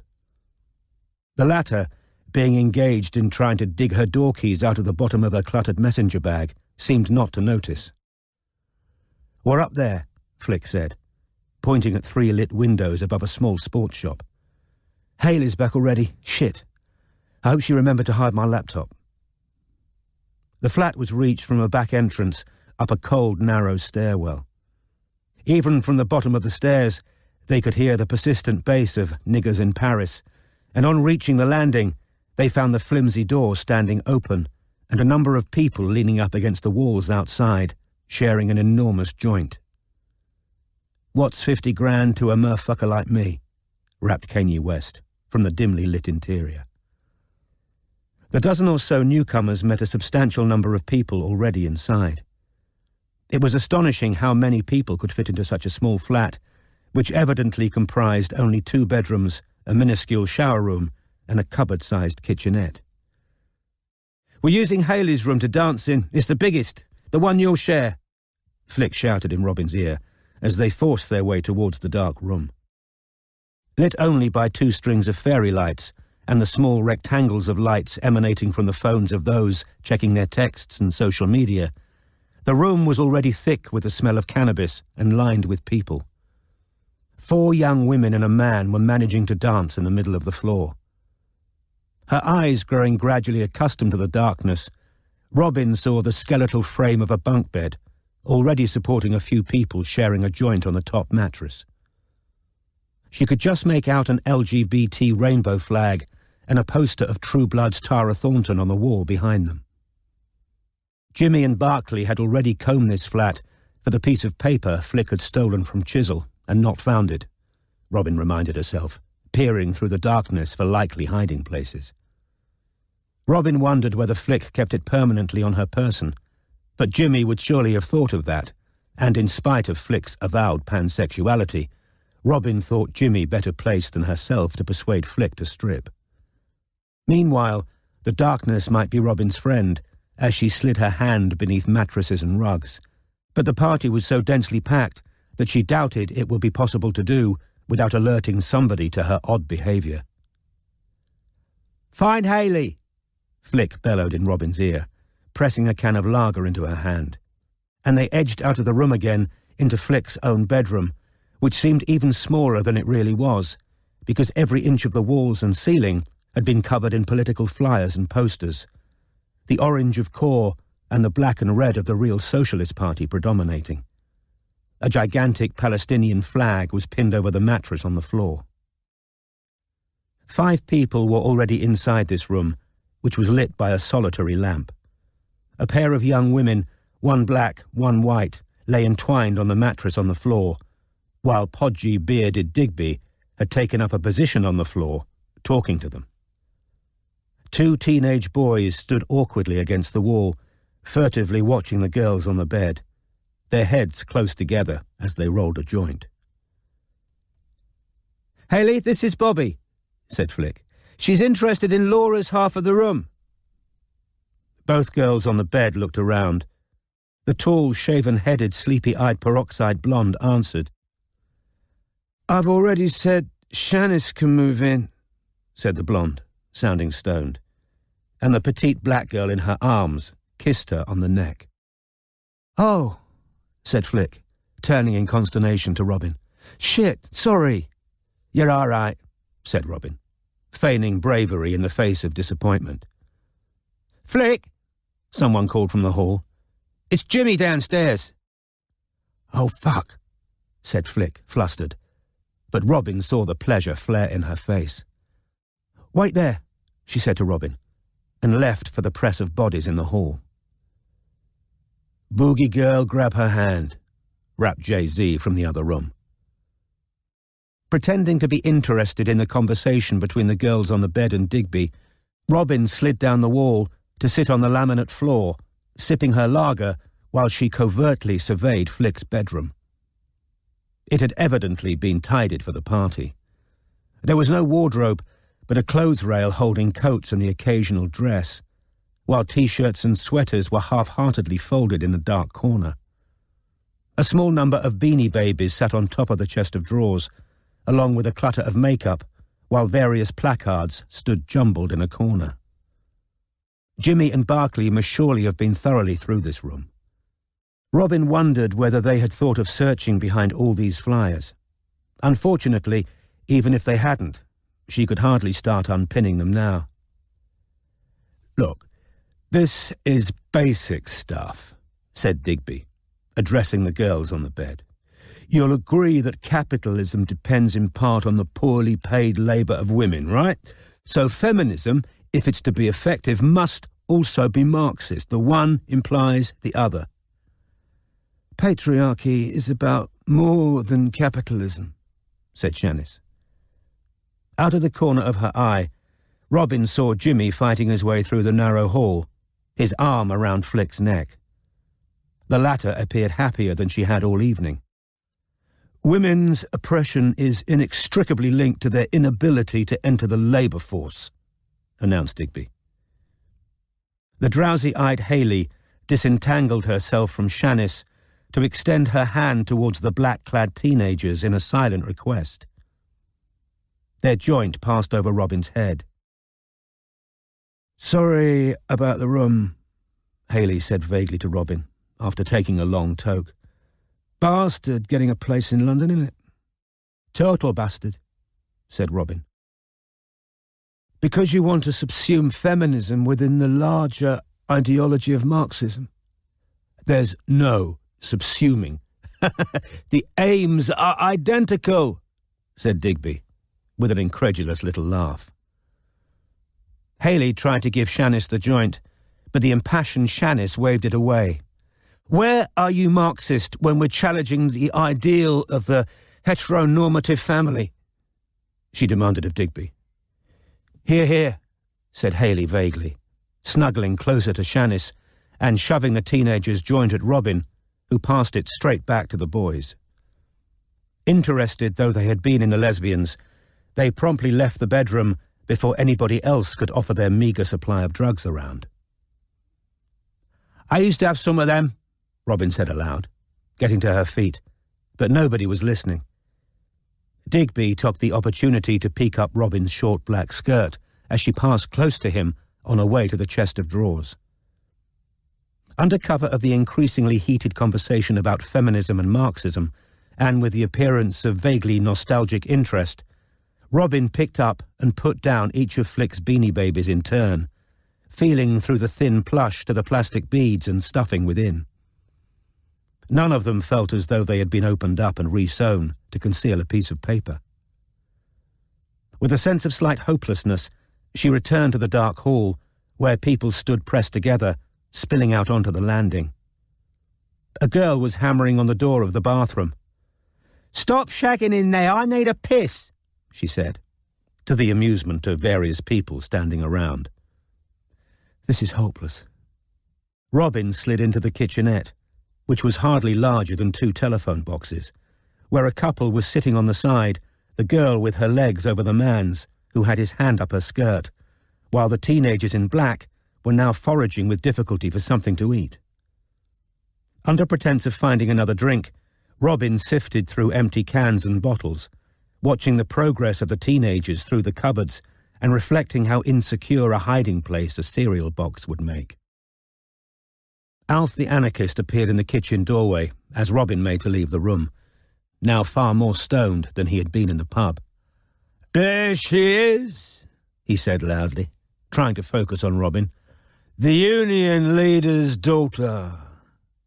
"That's me," said Robin, as Debange sang "Oliver, Oliver, Oliver Twist" from the second bedroom. She tried to duck under Alf's arm, but he lowered it, blocking her exit from the kitchen. The cheap laminate floor was vibrating with the stamping of the determined dancers in Haley's room. "You're hot," said Alf. "Am I allowed to say that? I mean it in a fucking feminist way." He laughed. "Thanks," said Robin, succeeding on her second pass in dodging around him and getting back into the tiny hall where the desperate girl was still pounding on the bathroom door. Alf caught Robin's arm, bent down and said something incomprehensible in her ear. When he straightened up again, some of her hair chalk had left a black stain on the end of his sweaty nose. "What?" said Robin. "I said," he shouted, "wanna find somewhere quieter so we can talk more." But then Alf noticed somebody standing behind her. "All right, Jimmy." Night had arrived in the hall. He smiled at Robin, then leaned up against the wall, smoking and holding a can of lager. He was 10 years older than most of the people there, and some of the girls cast him sideways looks in his tight black T-shirt and jeans. "Waiting for the bog as well?" he asked Robin. "Yeah," said Robin, because that seemed the simplest way to extricate herself from both Jimmy and Alf the anarchist, should she need to. Through the open door of Haley's room, she saw Flick dancing, now clearly delighted with life, laughing at whatever was said to her. Flick says your dad was a trade union man, Jimmy said to Robin. Miner, yeah? Yeah, said Robin. Fuck's sake, said the girl who had been hammering on the bathroom door. She danced on the spot in desperation for a few more seconds, then pushed her way out of the flat. There are bins to the left, called one of the other girls after her. Jimmy leaned closer to Robin so that she could hear him over the thumping bass. His expression was, as far as she could see, sympathetic, even gentle. Died, though, didn't he? He asked Robin. Your dad? Lungs, Flick said. Yeah, said Robin. I'm sorry, said Jimmy quietly. Been through something similar myself. Really? Said Robin. Yeah, my mum, lungs as well. Workplace related? Asbestos, said Jimmy, nodding as he dragged on his cigarette. Wouldn't happen now. They brought in legislation. I was 12. My brother was 2. He can't even remember her. My old man drank himself to death without her. That's really rough, said Robin sincerely. I'm sorry. Jimmy blew smoke away from her face and pulled a grimace. Two of a kind, said Jimmy, clicking his can of lager against Robin's. Class war veterans. Alf the anarchist lurched away, swaying slightly, and disappeared into the dark room pierced with fairy lights. Family ever get compensation? Asked Jimmy. Tried, said Robin. Mum's still pursuing it. Good luck to her, said Jimmy, raising his can and drinking. Good bloody luck to her. He banged on the bathroom door. Fucking hurry up! People are waiting, he shouted. Maybe someone's ill, Robin suggested. Nah, it'd be someone having a quickie, said Jimmy. Digby emerged from Flick's bedroom, looking disgruntled. I am a tool of patriarchal oppression, apparently, he announced loudly. Nobody laughed. Digby scratched his belly under his T-shirt, which Robin now saw featured a picture of Groucho Marx, and ambled into the room where Flick was dancing. He's a tool, all right, Jimmy muttered to Robin. Rudolf Steiner kid. Can't get over the fact that nobody gives him stars for effort anymore. Robin laughed, but Jimmy didn't. His eyes held hers just a fraction too long, until the bathroom door opened a crack and a plump, red-faced young girl peeked out. Behind her, Robin saw a man with a wispy grey beard replacing his Mao cap. Larry, you filthy old bastard, said Jimmy, grinning, as the red-faced girl scuttled past Robin and disappeared into the dark room after Digby. Evening, Jimmy, said the elderly Trotskyist with a prim smile, and he too left the bathroom to a couple of cheers from the young men outside. Go on, Jimmy told Robin, holding open the door and blocking anyone else's attempts to push past her. Thanks, she said, as she slid into the bathroom.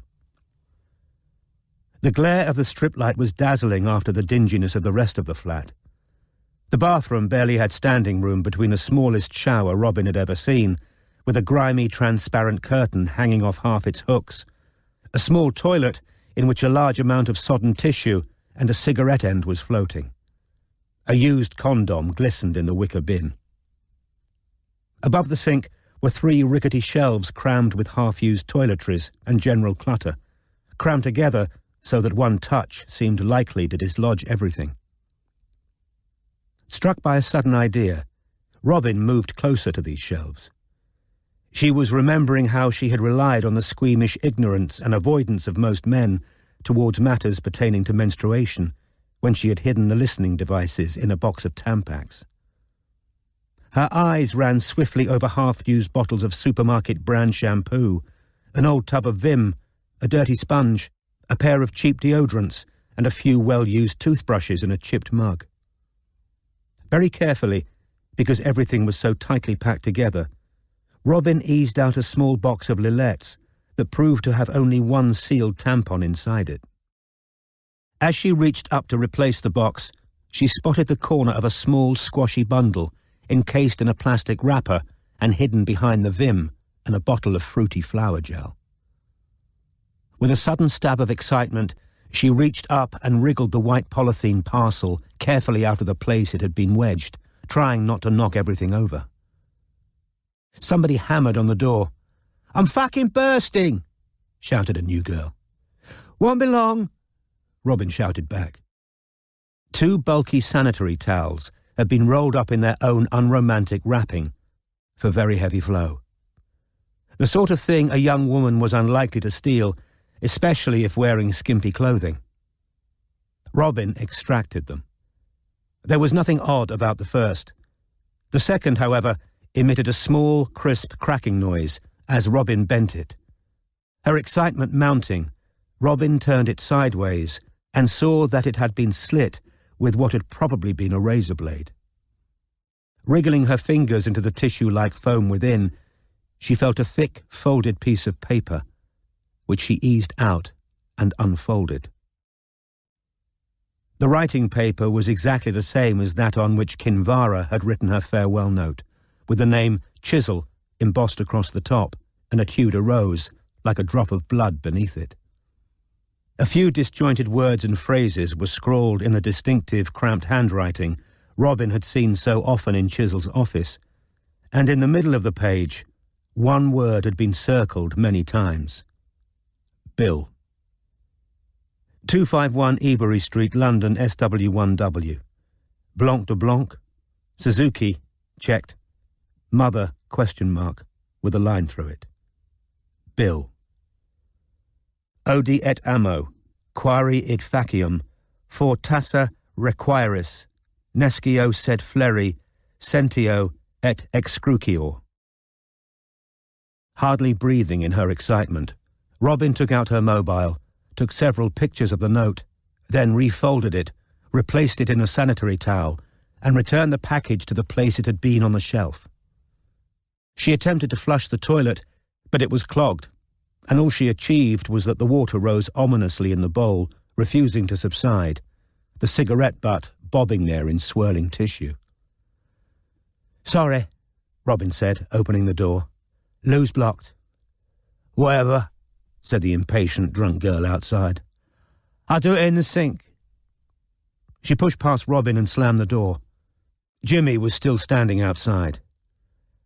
"Think I'm going to take off," Robin told him. "I only really came to see if that room was vacant, but somebody's got in ahead of me." "Shame," said Jimmy lightly. "Come to a meeting sometime. We could use a bit of Northern soul." "Yeah, I might," said Robin. "Might what?" Flick had arrived, holding a bottle of Budweiser. "Come to a meeting," said Jimmy, taking a fresh cigarette out of his pack. "You were right, Flick. She's the real deal." Jimmy reached out and pulled Flick to him, pressing her to his side, and kissed her on the top of the head. "Yeah, she is," said Flick, smiling with real warmth as she wound her arm around Jimmy's waist. "Come to the next one, Bobby." "Yeah, I might," said Bobby Cunliffe, the trade unionist's daughter, and she bade them goodbye, pushed her way out of the hall and out into the cold stairwell. Not even the sight and smell of one of the black-clad teenagers vomiting copiously on the pavement just outside the main door could dampen Robin's jubilation. Unable to wait, she texted Strike the picture of Jasper Chisel's note while hurrying towards the bus stop.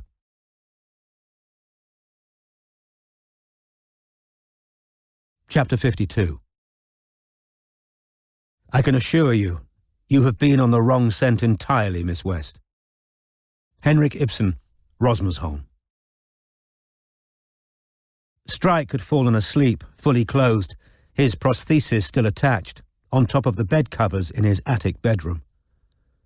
The cardboard folder containing everything pertaining to the Chisel file was lying on his chest, vibrating gently as he snored. And he dreamed that he was walking hand in hand with Charlotte through an otherwise deserted Chisel house, which they had bought together. Tall, slim, and beautiful, she was no longer pregnant.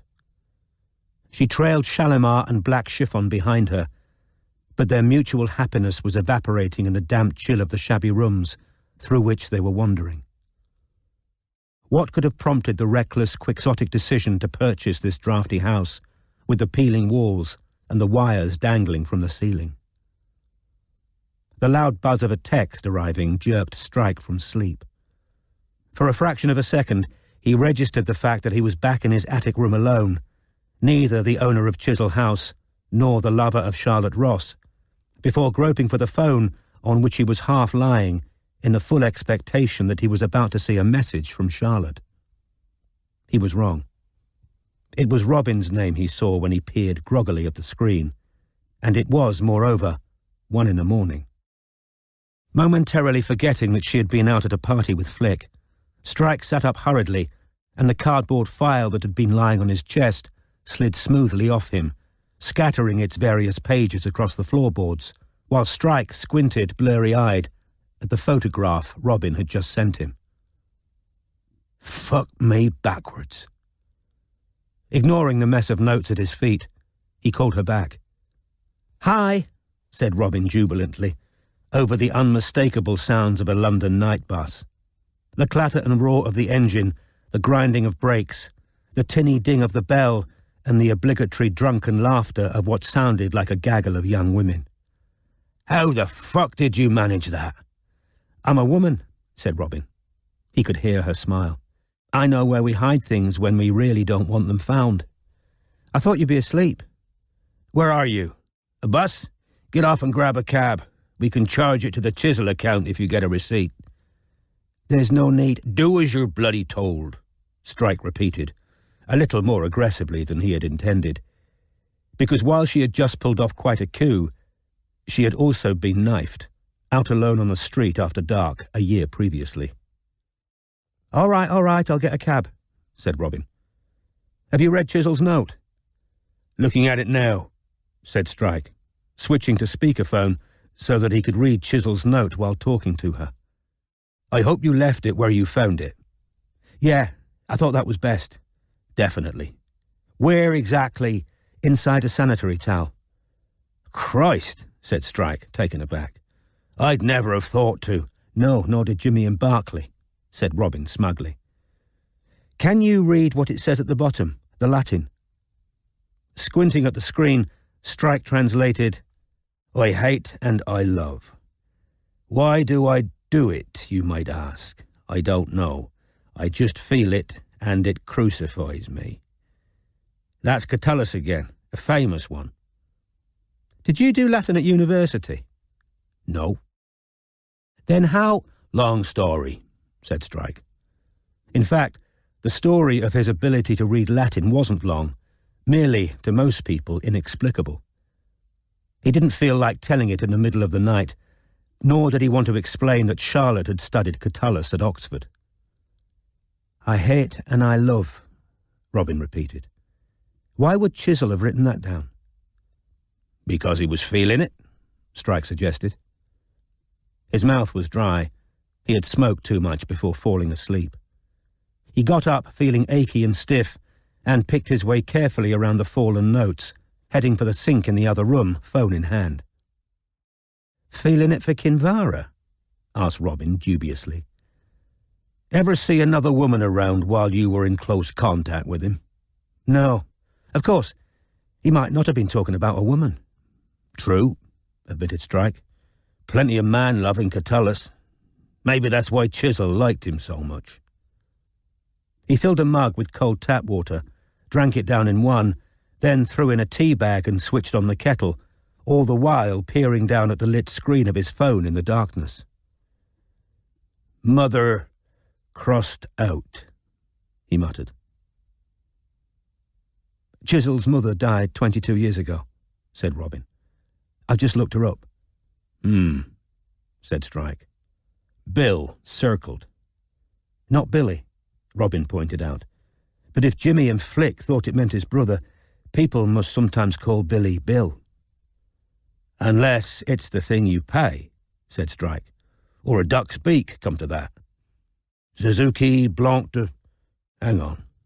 Jimmy Knight's got an old Suzuki Alto." "It's off the road, according to Flick." "Yeah, Barclay says it failed its MOT. "There was a Grand Vitara parked outside Chisel House when we visited too. One of the Chisels must own it." "Good spot," said Strike. He switched on the overhead light and crossed to the table by the window, where he had left his pen and notebook.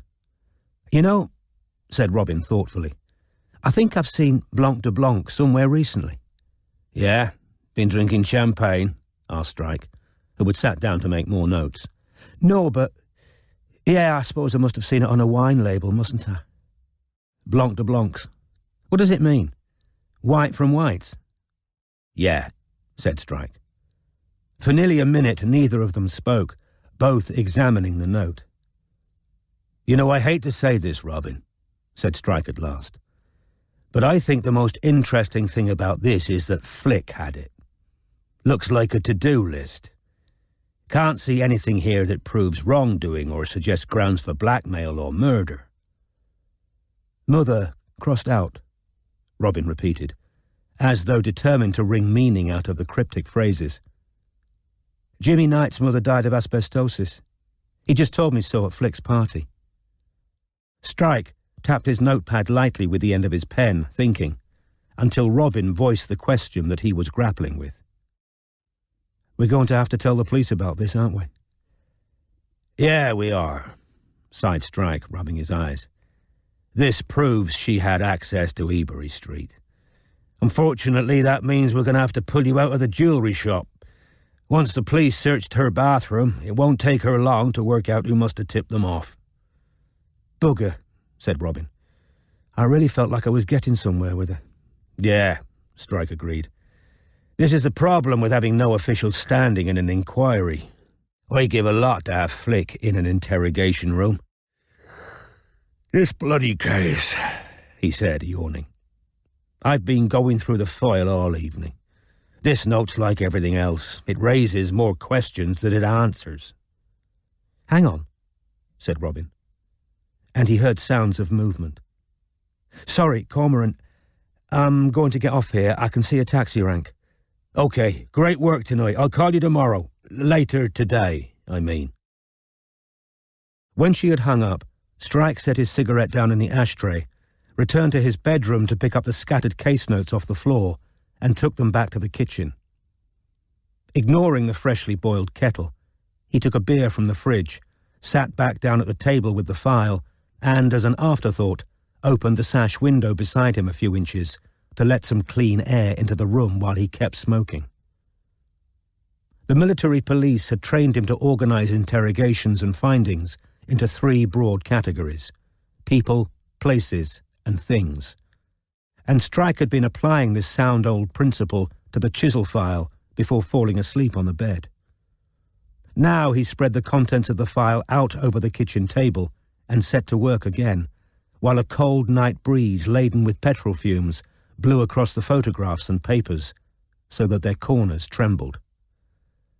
"People," Strike muttered.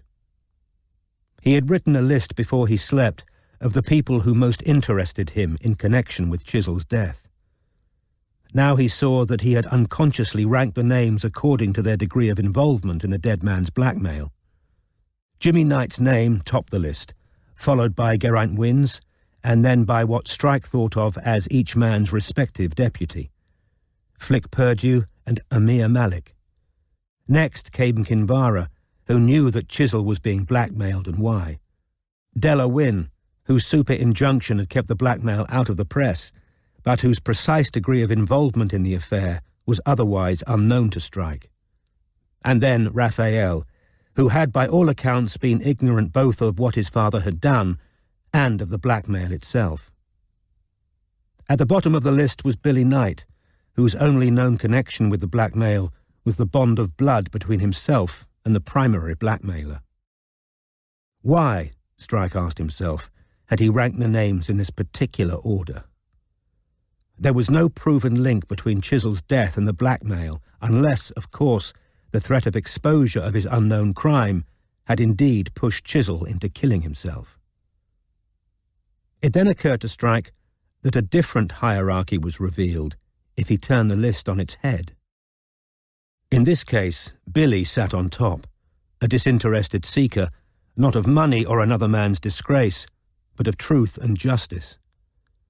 In the reversed order, Raphael came in second, with his strange and, to Strike implausible story of being sent to his stepmother on the morning of his father's death, which Henry Drummond claimed grudgingly to have hidden some honourable motive as yet unknown.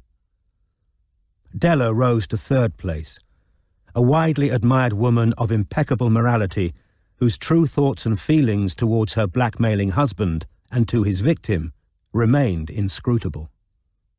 Read backwards, it seemed to Strike that each suspect's relation to the dead man became cruder, more transactional, until the list terminated with Jimmy Knight and his angry demand for £40,000. Strike continued to pore over the list of names, as though he might suddenly see something emerging out of this dense, spiky handwriting, the way unfocused eyes may spot the 3D image hidden in a series of brightly coloured dots. All that occurred to him, however, was the fact that there was an unusual number of pairs connected to Chisel's death. Couples, Geraint and Della, Jimmy and Flick. Pairs of full siblings, Izzy and Fizzy, Jimmy and Billy.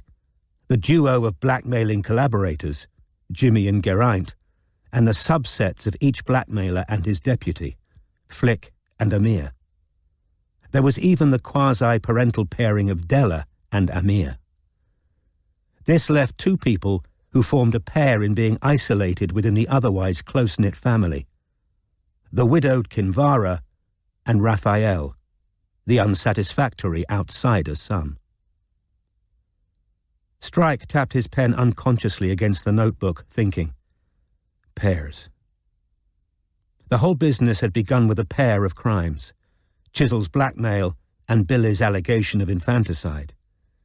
He had been trying to find the connection between them from the start, unable to believe that they could be entirely separate cases, even if, on the face of it, their only link was in the blood tie between the Knight brothers. Turning the page, he examined the notes he had headed Places. After a few minutes spent examining his own jottings concerning access to the house in Ebury Street, and the locations, in several cases unknown, of the suspects at the time of Chisel's death, he made a note to remind himself that he still hadn't received from Izzy contact details for Tegan Butcher, the stable girl who could confirm that Kinvara had been at home in Woolston while Chisel was suffocating in a plastic bag in London. He turned to the next page, headed Things, and now he set down his pen and spread Robin's photographs out so that they formed a collage of the death scene. He scrutinized the flash of gold in the pocket of the dead man, and then the bent sword, half hidden in shadow in the corner of the room. It seemed to Strike that the case he was investigating was littered with objects that had been found in surprising places. The sword in the corner, the lachesis pills on the floor, the wooden cross found in a tangle of nettles at the bottom of the dell, the canister of helium and the rubber tubing in a house where no child's party had ever been held. But his tired mind could find neither answers nor patterns here. Finally, Strike downed the rest of his beer, lobbed the empty can across the room into the kitchen bin, turned to a blank page in his notebook, and began to write a to-do list for the Sunday of which 2 hours had already elapsed. 1. Call Wardle. Text note found in Flick's flat. Update on police case if possible.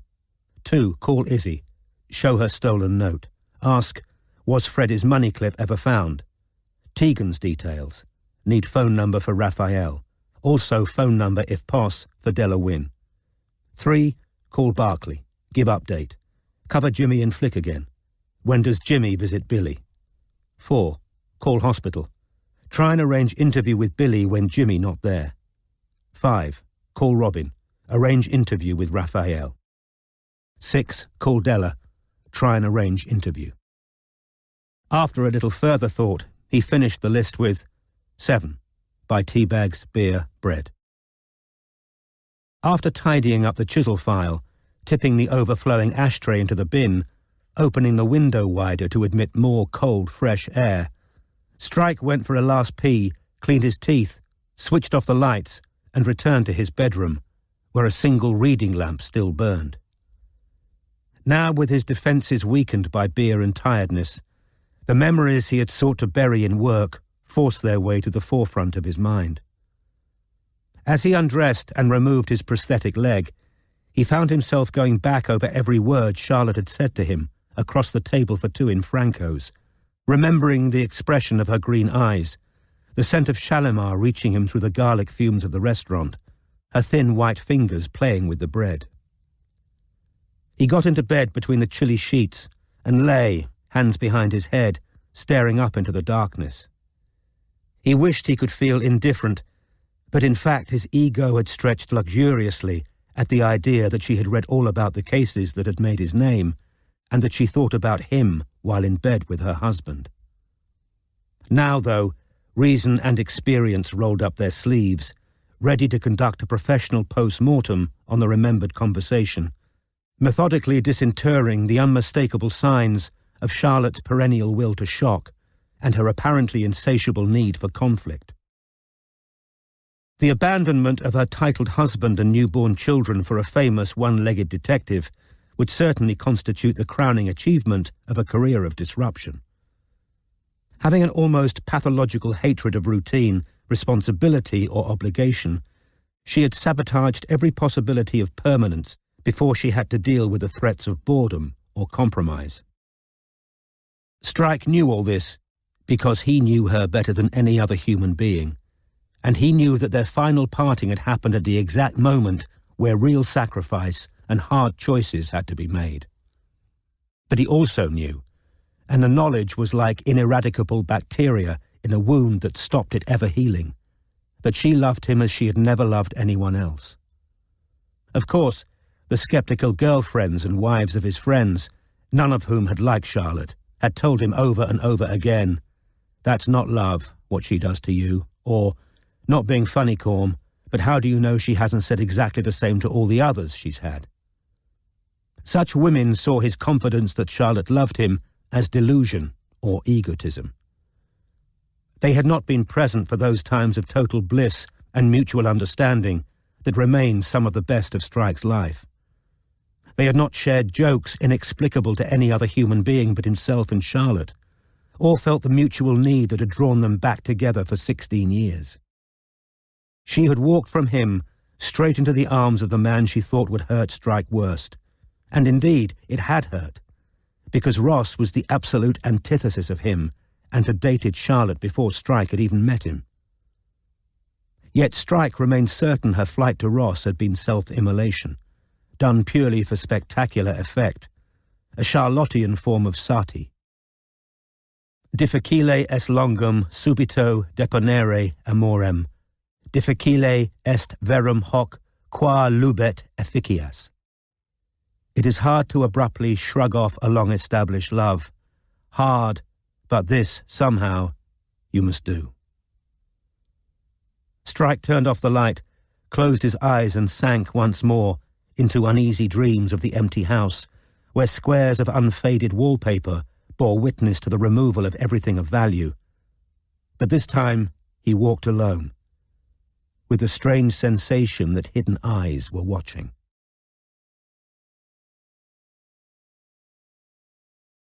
Chapter 53. And then, in the end, the poignant misery of her victory. Henrik Ibsen, Rosmersholm. Robin arrived home just before 2 a.m. As she crept around the kitchen making herself a sandwich, she noticed on the kitchen calendar that Matthew was planning to play five-a-side football later that morning. Accordingly, when she slipped into bed with him 20 minutes later, she set the alarm on her phone for 8 o'clock before plugging it in to charge. As part of her effort to try and keep the atmosphere amicable, she wanted to get up to see him before he left. He seemed happy that she'd made the effort to join him for breakfast, but when she asked whether he wanted her to come and cheer from the sidelines or meet him for lunch afterwards, he declined both offers. "I've got paperwork to do this afternoon. I don't want to drink at lunchtime. I'll come straight back," he said. So Robin, secretly delighted because she was so tired, told him to have a good time and kissed him goodbye. Trying not to focus on how much lighter of heart she felt once Matthew had left the house, Robin occupied herself with laundry and other essentials until, shortly after midday, while she was changing the sheets on their bed, Strike called. "Hi," said Robin, gladly abandoning her task. "Any news?" "Plenty. Ready to write some stuff down?" "Yes," said Robin, hurriedly grabbing notebook and pen off the top of her dressing table and sitting down on the strip mattress. "I've been making some calls. First off, Wardle. Very impressed with your work in getting hold of that note." Robin smiled at her reflection in the mirror. "Though he's warned me the police won't take kindly to us, as he put it, clod-hopping all over an open case. I've asked him not to say where he got the tip-off about the note, but I expect they'll put two and two together, given that Wardle and I are mates. Still, that's unavoidable.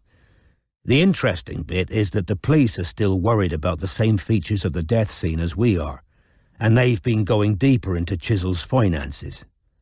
"Looking for evidence of blackmail?"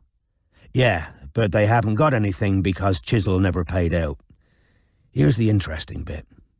Chisel got an unexplained payment in cash of £40,000 last year.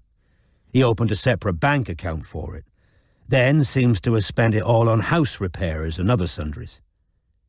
"He received £40,000? "Yep. And Kinvara and the rest of the family are claiming total ignorance.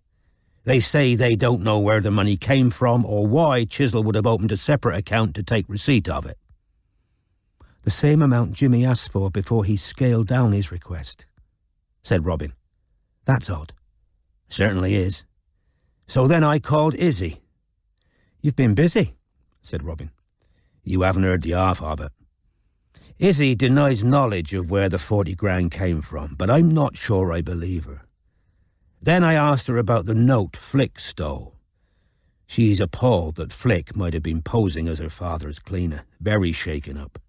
I think for the first time she's considering the possibility that Kinvara isn't guilty." "I take it she never met this so-called Polish woman?"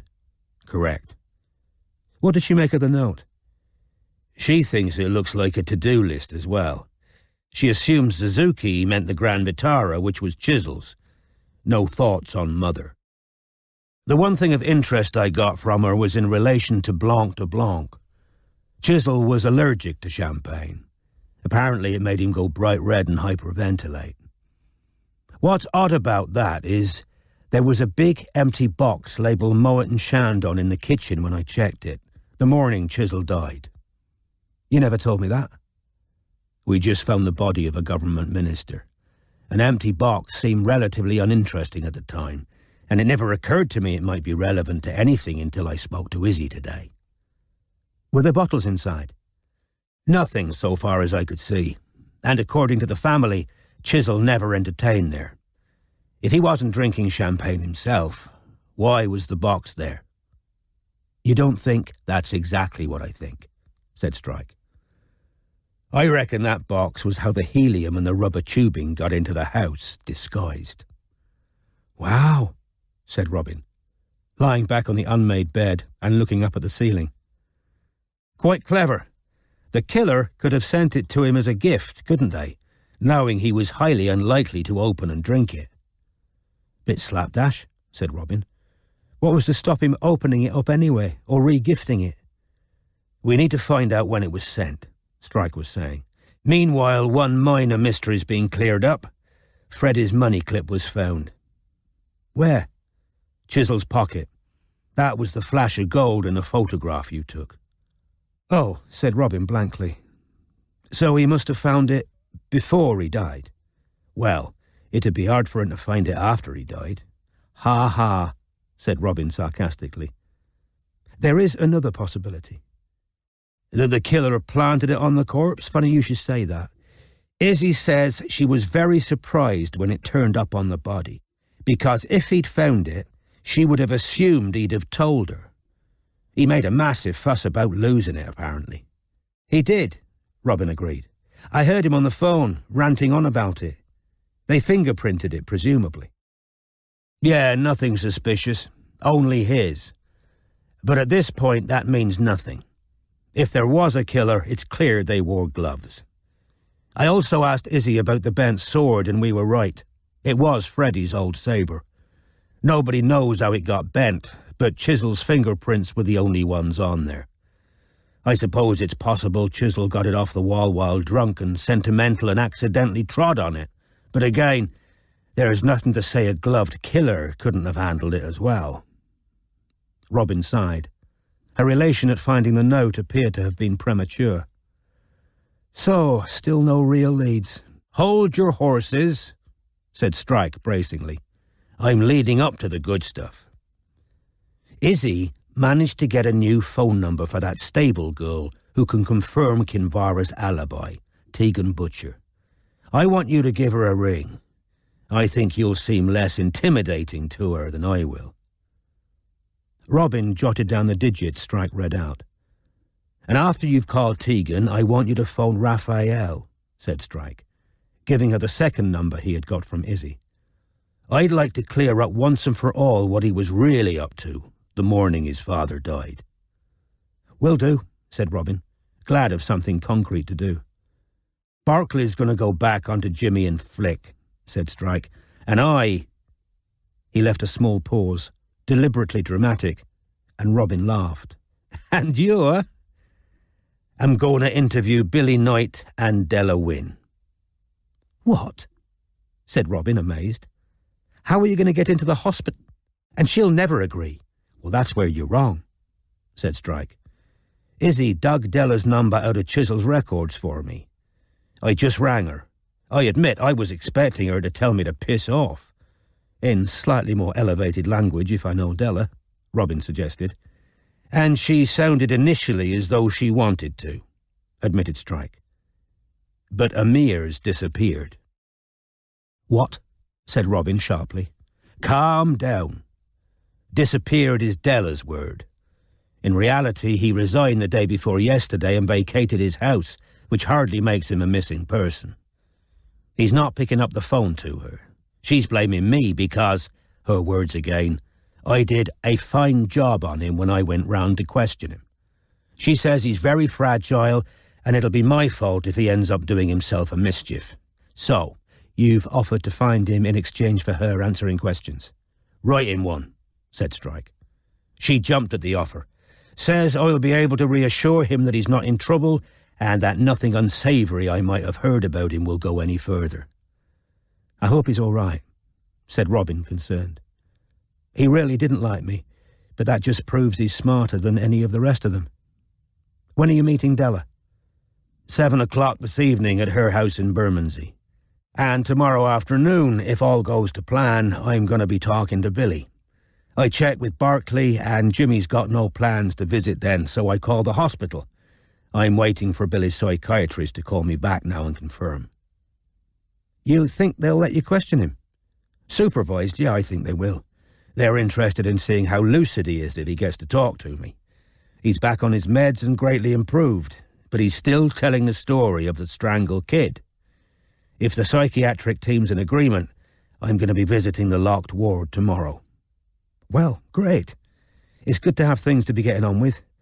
God knows we could use a breakthrough, even if it is about the death we're not being paid to investigate," she sighed. "There might not be a death at the bottom of Billy's story at all," said Strike, "but it's going to bug me forever unless we find out. I'll let you know how I get on with Della." Robin wished him luck, bade him goodbye and ended the call, though she remained lying on her half-made bed. After a few seconds, she said aloud, "Blanc de Blancs." Once again, she had the sense of a buried memory shifting, issuing a gust of low mood. Where on earth had she seen that phrase, while feeling miserable? "Blanc de Blancs," she repeated, getting off the bed. "Blanc de... Ow!" She had put her bare foot down on something small and very sharp. Bending down, she picked up a backless diamond stud earring. At first, she merely stared at it, her pulse unaltered. The earring wasn't hers. She owned no diamond studs. She wondered why she hadn't trodden on it when she climbed into bed with a sleeping Matthew in the early hours of the morning. Perhaps her bare foot had missed it, or more probably, the earring had been in the bed and displaced only when Robin pulled off the undersheet. Of course, there were many diamond stud earrings in the world. The fact remained that the pair to which Robin's attention had most recently been drawn had been Sarah Shadlock's. Sarah had been wearing them the last time Robin and Matthew had gone to dinner, the night that Tom had attacked Matthew with sudden and apparently unwarranted ferocity.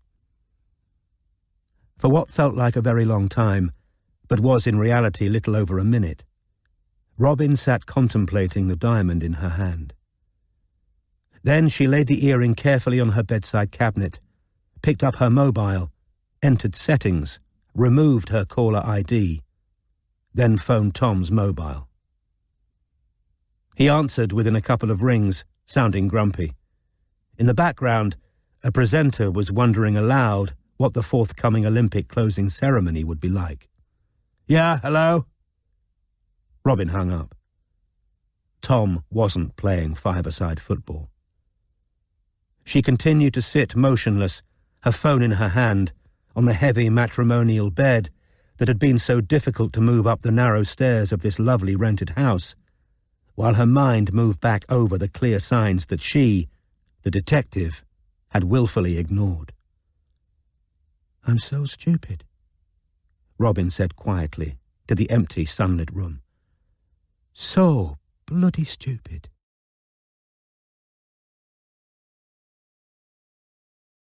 Chapter 54.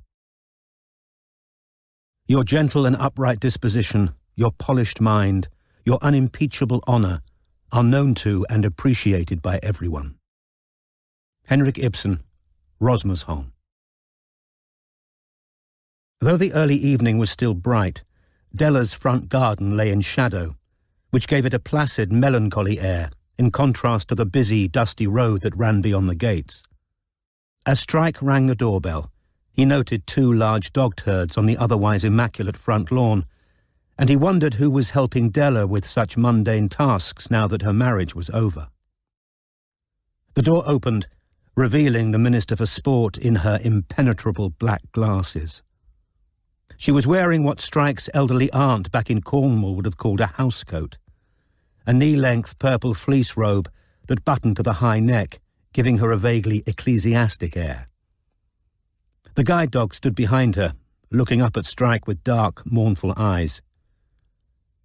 "Hi, it's Cormoran Strike," said the detective, without moving.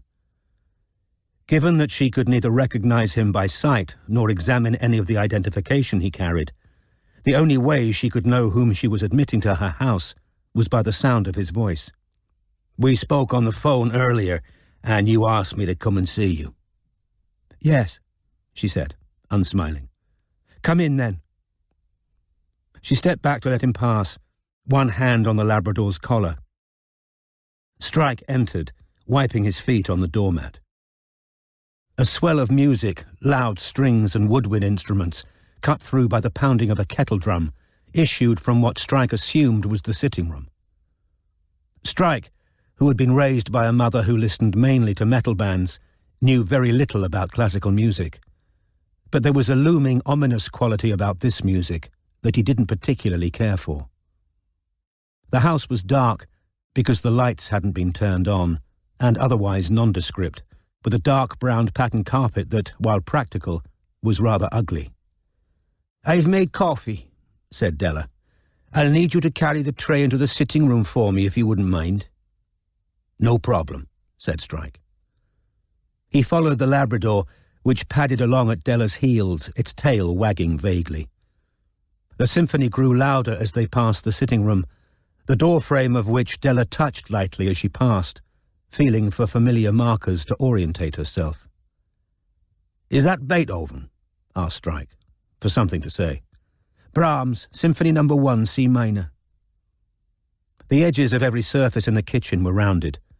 The knobs on the oven, Strike noticed, had raised numbers stuck to them. On a cork notice board was a list of phone numbers headed "in case of emergency" that he imagined were for the use of a cleaner or home help. While Della crossed to the worktop opposite, Strike extracted his mobile from his coat pocket and took a picture of Geraint Wynn's number. Della's outstretched hand reached the rim of the deep ceramic sink, and she moved sideways, where a tray sat already laden with a mug and a cafetiere of freshly brewed coffee. 2 bottles of wine stood beside it. Della felt for both of these, turned and held them out to Strike, still unsmiling. "Which is which?" she asked.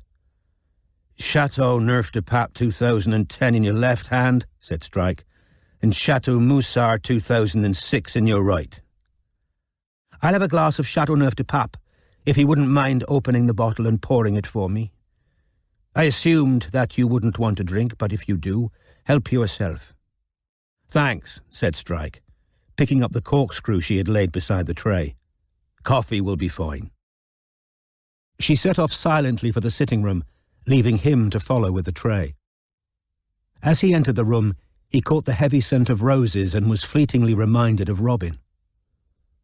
While Della grazed furniture with her fingertips, feeling her way towards an armchair with wide wooden arms, Strike saw 4 large bunches of flowers positioned in vases around the room and punctuating the overall drabness with their vivid colours, red, yellow, and pink.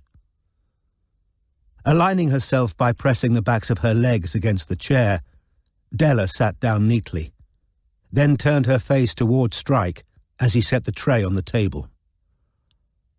"Would you put my glass here, on my right chair arm?" she asked, patting it. And he did so, while the pale Labrador, which had flopped down beside Della's chair, watched him out of kind, sleepy eyes. The strings of the violins in the symphony swooped and fell as Strike sat down. From the fawn carpet to the furniture, all of which might have been designed in the 70s, everything seemed to be in different shades of brown. Half of one wall was covered in built-in shelves holding what he thought must be at least 1,000 CDs. On a table to the rear of the room was a stack of Braille manuscripts. A large framed photograph of a teenage girl sat on the mantelpiece. It occurred to Strike that her mother could not even enjoy the bittersweet solace of looking at Rhiannon Wynne every day, and he found himself filled with inconvenient compassion. "Nice flowers," he commented. "Yes, it was my birthday a few days ago," said Della. "Ah, many happy returns." "Are you from the West Country?" "Partly Cornwall. I can hear it in your vowels," said Della. She waited while he dealt with the cafetiere and poured himself coffee. When the sounds of clinking and pouring had ceased, she said, "As I said on the phone, I'm very worried about Amir. He'll still be in London, I'm sure, because it's all he's ever known. Not with his family," she added, and Strike thought he heard a trace of contempt. "I'm extremely concerned about him." She felt carefully for the wineglass next to her and took a sip. "When you've reassured him that he isn't in any kind of trouble, and that anything Chisel told you about him will go no further, you must tell him to contact me, urgently." The violins continued to screech and whine in what, to the untutored Strike, was a dissonant expression of foreboding. The guide dog scratched herself, her paw thudding off the carpet. Strike took out his notebook. "Have you got the names or contact details of any friends Malik might have gone to?" "No," said Della. "I don't think he has many friends. Latterly he mentioned someone from university, but I don't remember a name. I doubt it was anyone particularly close." The thought of this distant friend seemed to make her uneasy. "He studied at the LSE, so that's an area of London he knows well." "He's on good terms with one of his sisters, isn't he?" "Oh, no," said Della at once. No, they all disowned him. No, he's got nobody really other than me, which is what makes this situation so dangerous." The sister posted a picture on Facebook of the two of them fairly recently. It was in that pizza joint opposite your house. Della's expression betrayed not merely surprise, but displeasure. "Amir told me you'd been snooping online. Which sister was it?"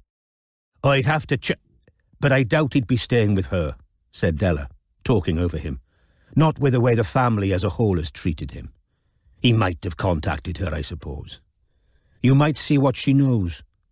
"I will," said Strike. "Any other ideas about where he might go?" "He really doesn't have anyone else," she said. "That's what worries me. He's vulnerable. It's essential I find him."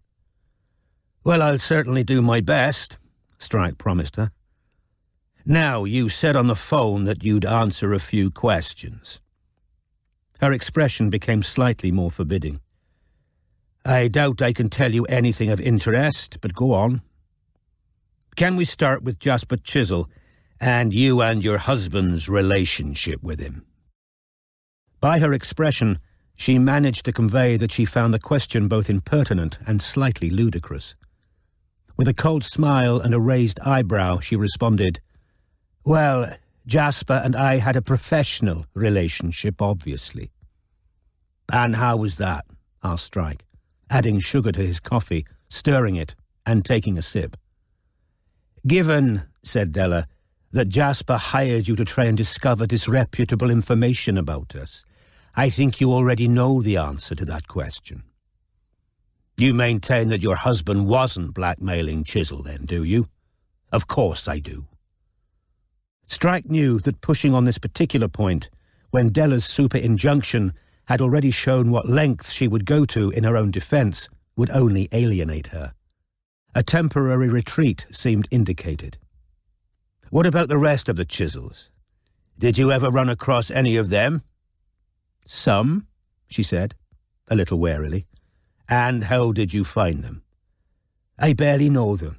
Geraint says Izzy was hard-working." "Chisel's late son was on the junior British fencing team with your daughter, I think." The muscles of her face seemed to contract.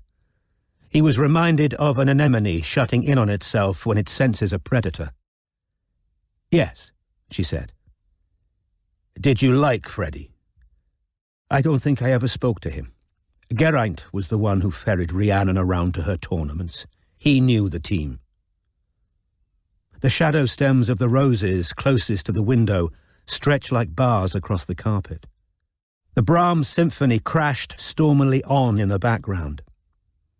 Della's opaque lenses contributed to a feeling of inscrutable menace, and Strike, though wholly unintimidated, was put in mind of the blind oracles and seers that peopled ancient myths, and the particular supernatural aura attributed by the able-bodied to this one particular disability. "What was it that made Jasper Chisel so eager to find out things to your disadvantage, would you say?" "He didn't like me," said Della simply.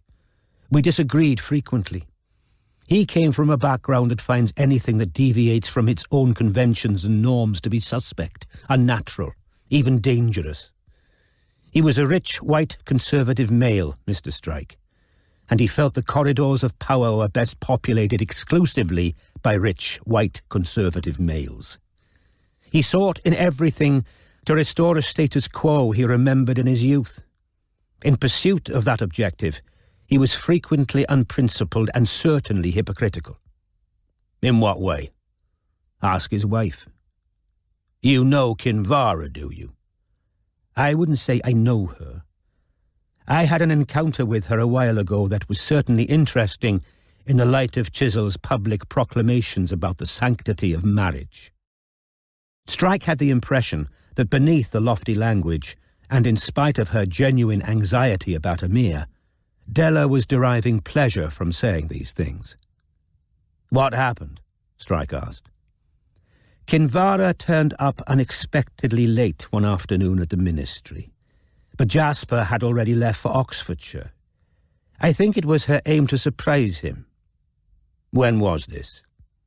"I should say a year ago at least. Shortly before Parliament went into recess, I think. She was in a state of great distress. I heard a commotion outside and went to find out what was going on. I could tell by the silence of the outer office that they were all agog. She was very emotional, demanding to see her husband. Initially, I thought she must have had dreadful news and perhaps needed Jasper as a source of comfort and support. I took her into my office. Once it was just the two of us, she broke down completely. She was barely coherent, but from the little I could understand," said Della, "she'd just found out there was another woman." "Did she say who?" "I don't think so. She may have done, but she was...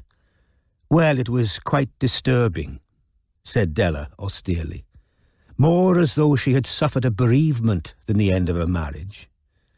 I was just part of his game. He never loved me, and so forth. What game did you take her to mean? Asked Strike. The political game, I suppose. She spoke of being humiliated, of being told in so many words that she had served her purpose. Jasper Chisel was a very ambitious man, you know. He'd lost his career once over infidelity. I imagine he cast around quite clinically for the kind of new wife who'd burnish his image. No more Italian fly-by-nights. Now he was trying to get back into the cabinet. He probably thought Kinvara would go down very well with the county Conservatives. Well-bred, horsey. I heard later that Jasper had bundled her off into some kind of psychiatric clinic not long afterwards. That's how families like the Chisels deal with excessive emotion, I suppose, said Della, taking another sip of wine. Yet she stayed with him. Of course, people do stay, even when they're treated abominably.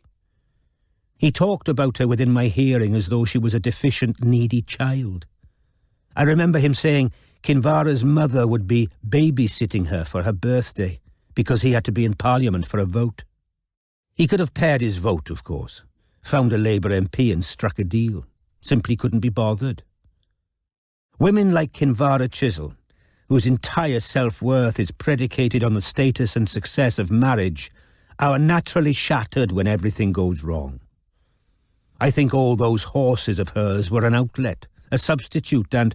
Oh, yes, said Della, I've just remembered. The very last thing she said to me that day was that in addition to everything else, she now had to go home and put down a beloved mare.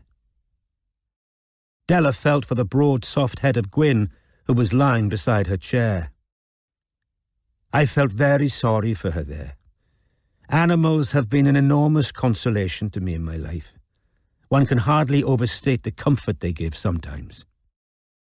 The hand that caressed the dog still sported a wedding ring, Strike noticed, along with a heavy amethyst ring that matched her housecoat. Somebody, he supposed Geraint, must have told her that it was the same colour, and again he felt an unwelcome pang of pity. Did Kinvara tell you how or when she'd found out that her husband had been unfaithful? No. She simply gave way to an almost incoherent outpouring of rage and grief, like a small child. Kept saying, I loved him and he never loved me, it was all a lie. I've never heard such a raw explosion of grief, even at a funeral or a deathbed. I never spoke to her again except for hello. She acted as though she had no memory of what had passed between us. Della took another sip of wine. Can we return to Malik? Strike asked. Yes, of course, she said at once. The morning that Jasper Chisel died, the 13th, you were here, at home.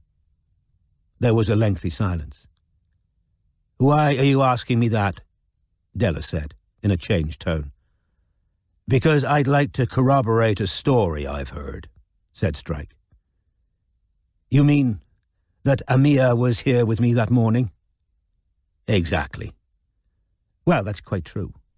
I slipped downstairs and sprained my wrist. I called Amir and he came over. He wanted me to go to casualty, but there was no need. I could still move all my fingers. I simply needed some help managing breakfast and so on. You called Malik. What? She said. It was the age-old, transparent what of the person who is afraid they've made a mistake. Strike guessed that some very rapid thinking was going on behind the dark glasses. You called Amir. Why? What does he say happened?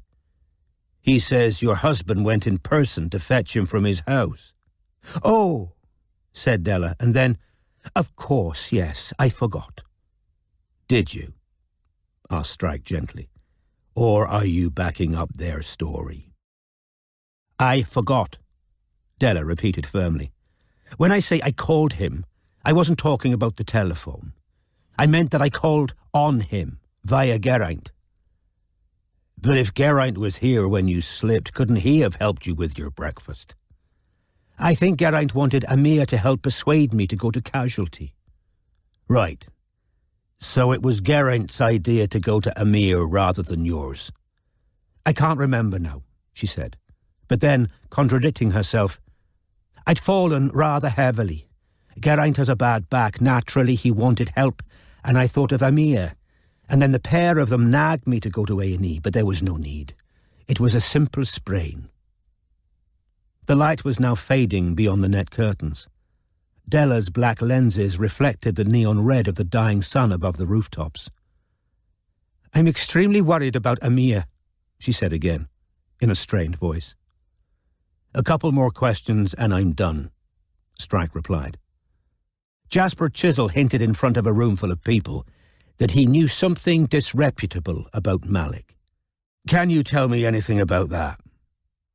Yes, well, it was that conversation, said Della quietly, that first made Amir think about resigning. I could feel him pulling away from me after it happened. And then you finished the job, didn't you? You went to his house to taunt him further. There was no taunting, Mrs. Wynne. Liwat, Mr. Strike. Did you never learn what that meant all the time you were in the Middle East? Yes, I know what it means, said Strike matter-of-factly. Sodomy. Chisel seemed to be threatening Amir with exposure. Amir wouldn't suffer from exposure of the truth, I assure you, said Della fiercely. Not that it matters a jot, but he doesn't happen to be gay. The Brahms Symphony continued on what to Strike was its gloomy and intermittently sinister course, horns and violins competing to jar the nerves. You want the truth, said Della loudly. Amir objected to being groped and harassed, felt up by a senior civil servant whose inappropriate touching of young men passing through his office is an open secret, even a joke. And when a comprehensive educated Muslim boy loses his cool and smacks a senior civil servant, which of the two do you imagine finds themselves smeared and stigmatized? Which of them, do you think, becomes the subject of derogatory rumours and is forced out of a job? I'm guessing, said Strike. Not Sir Christopher Barrowclough Burns. How did you know whom I was talking about? Said Della sharply. Still in the post, is he? Asked Strike, ignoring the question. Of course he is. Everybody knows about his harmless little ways, but nobody wants to go on the record. I've been trying to get something done about Barrowclough Burns for years. When I heard Amir had left the diversity program in murky circumstances, I made it my business to find him. He was in a pitiable state when I first made contact with him, absolutely pitiable. Quite apart from the derailing of what should have been a stellar career, there was a malicious cousin who'd heard some gossip and spread the rumour that Amir had been fired for homosexual activity at work. Well, Amir's father isn't the sort of man to look kindly on a gay son. Amir had been resisting his parents' pressure to marry a girl they thought suitable. There was a terrible row and a complete breach. This brilliant young man lost everything, family, home and job, in the space of a couple of weeks. So you stepped in. Geraint and I had an empty property around the corner. Both our mothers used to live there. Neither Geraint nor I have siblings. It had become too difficult to manage our mother's care from London, so we brought them up from Wales and housed them together around the corner. Geraint's mother died 2 years ago, mine this, so the house was empty. We didn't need the rent. It seemed only sensible to let Amir stay there. And this was nothing but disinterested kindness, Strike said. You weren't thinking of how useful he might be to you when you gave him a job and a house. What do you mean, useful? He's a very intelligent young man. Any office would be. Your husband was pressuring Amir to get incriminating information on Jasper Chisel from the Foreign Office, Mrs. Wynne. Photographs. He was pressuring Amir to go to Sir Christopher for pictures. Della reached out for her glass of wine, missed the stem by inches, and hit the glass with her knuckles. Strike lunged forwards to try and catch it, but too late. A whip-like trail of red wine described a parabola in the air and spattered the beige carpet, the glass falling with a thud beside it.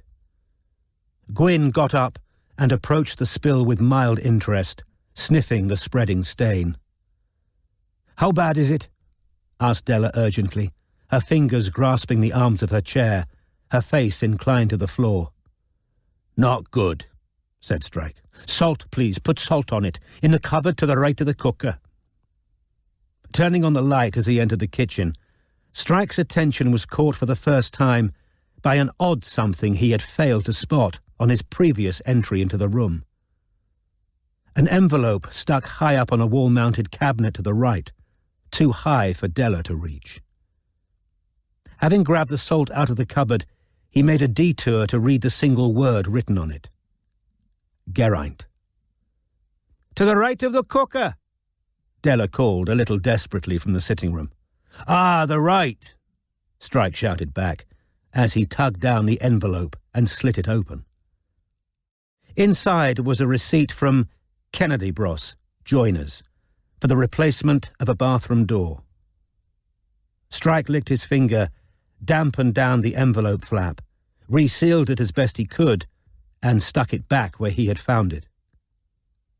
"Sorry," he told Della, re-entering the room. "It was right in front of me and I didn't notice." He twisted the top of the cardboard tub and poured salt liberally over the purple stain. The Brahms symphony came to an end as he straightened up, dubious as to the likely success of the home remedy. "Have you done it?" Della whispered into the silence. "Yeah," said Strike, watching the wine rising into the white and turning it a dirty grey. "I think you're still going to need a carpet cleaner, though." "Oh dear, the carpet was new this year." She seemed deeply shaken, though whether this was entirely due to the spilled wine was, Strike thought, debatable.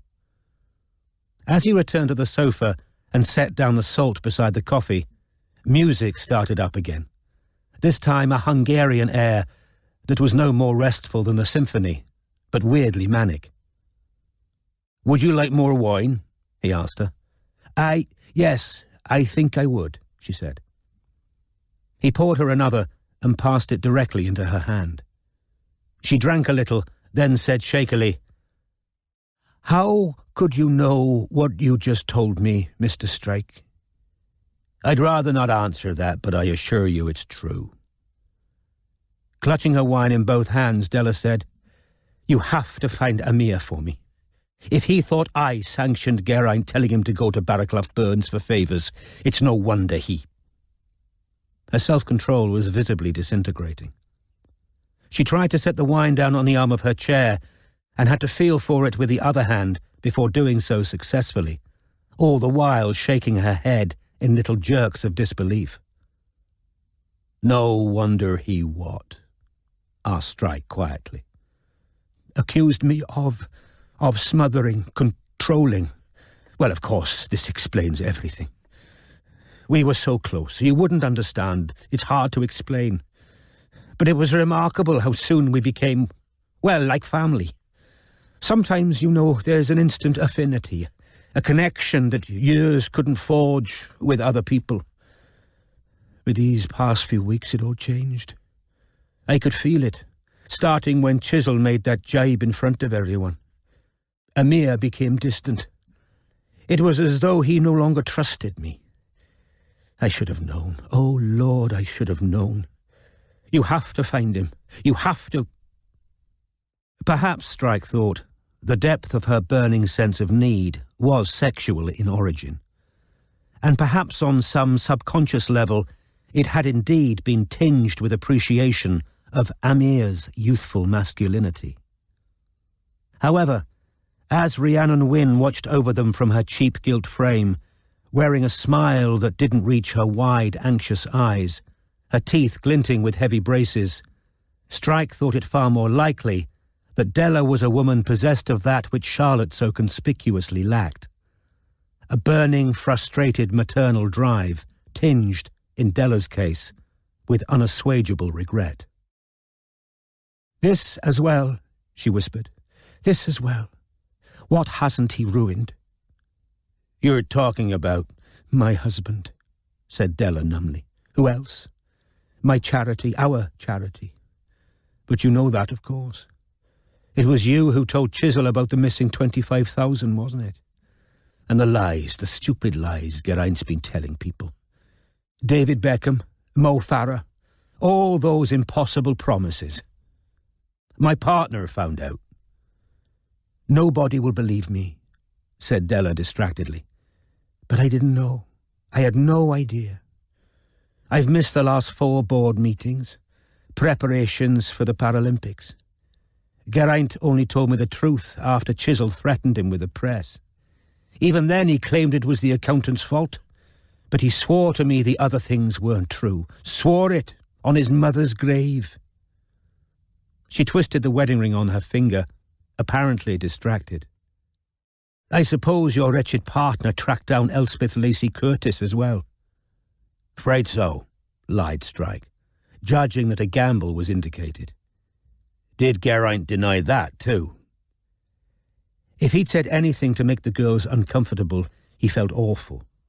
But he swore there was nothing else to it, no touching, just a couple of risque jokes.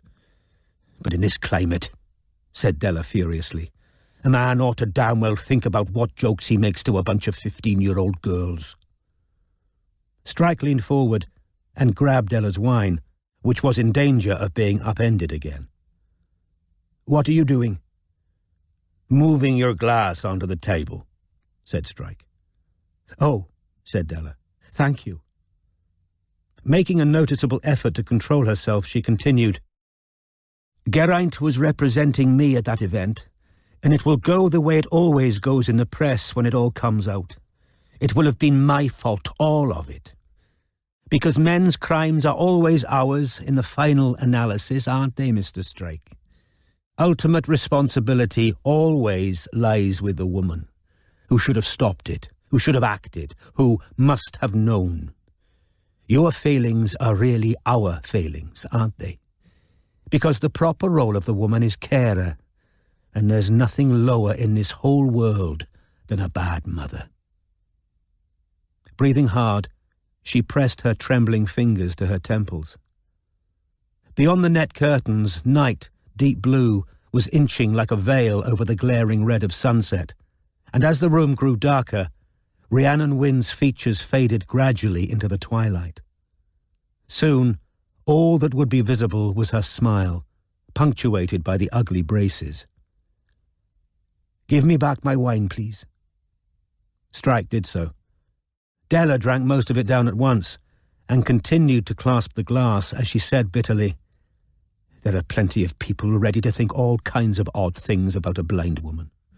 Of course, when I was younger it was worse. There was often a prurient interest in one's private life. It was the first place some men's minds went. Perhaps you've experienced it too, have you, with your one leg?" Strike found that he didn't resent the blunt mention of his disability from Della.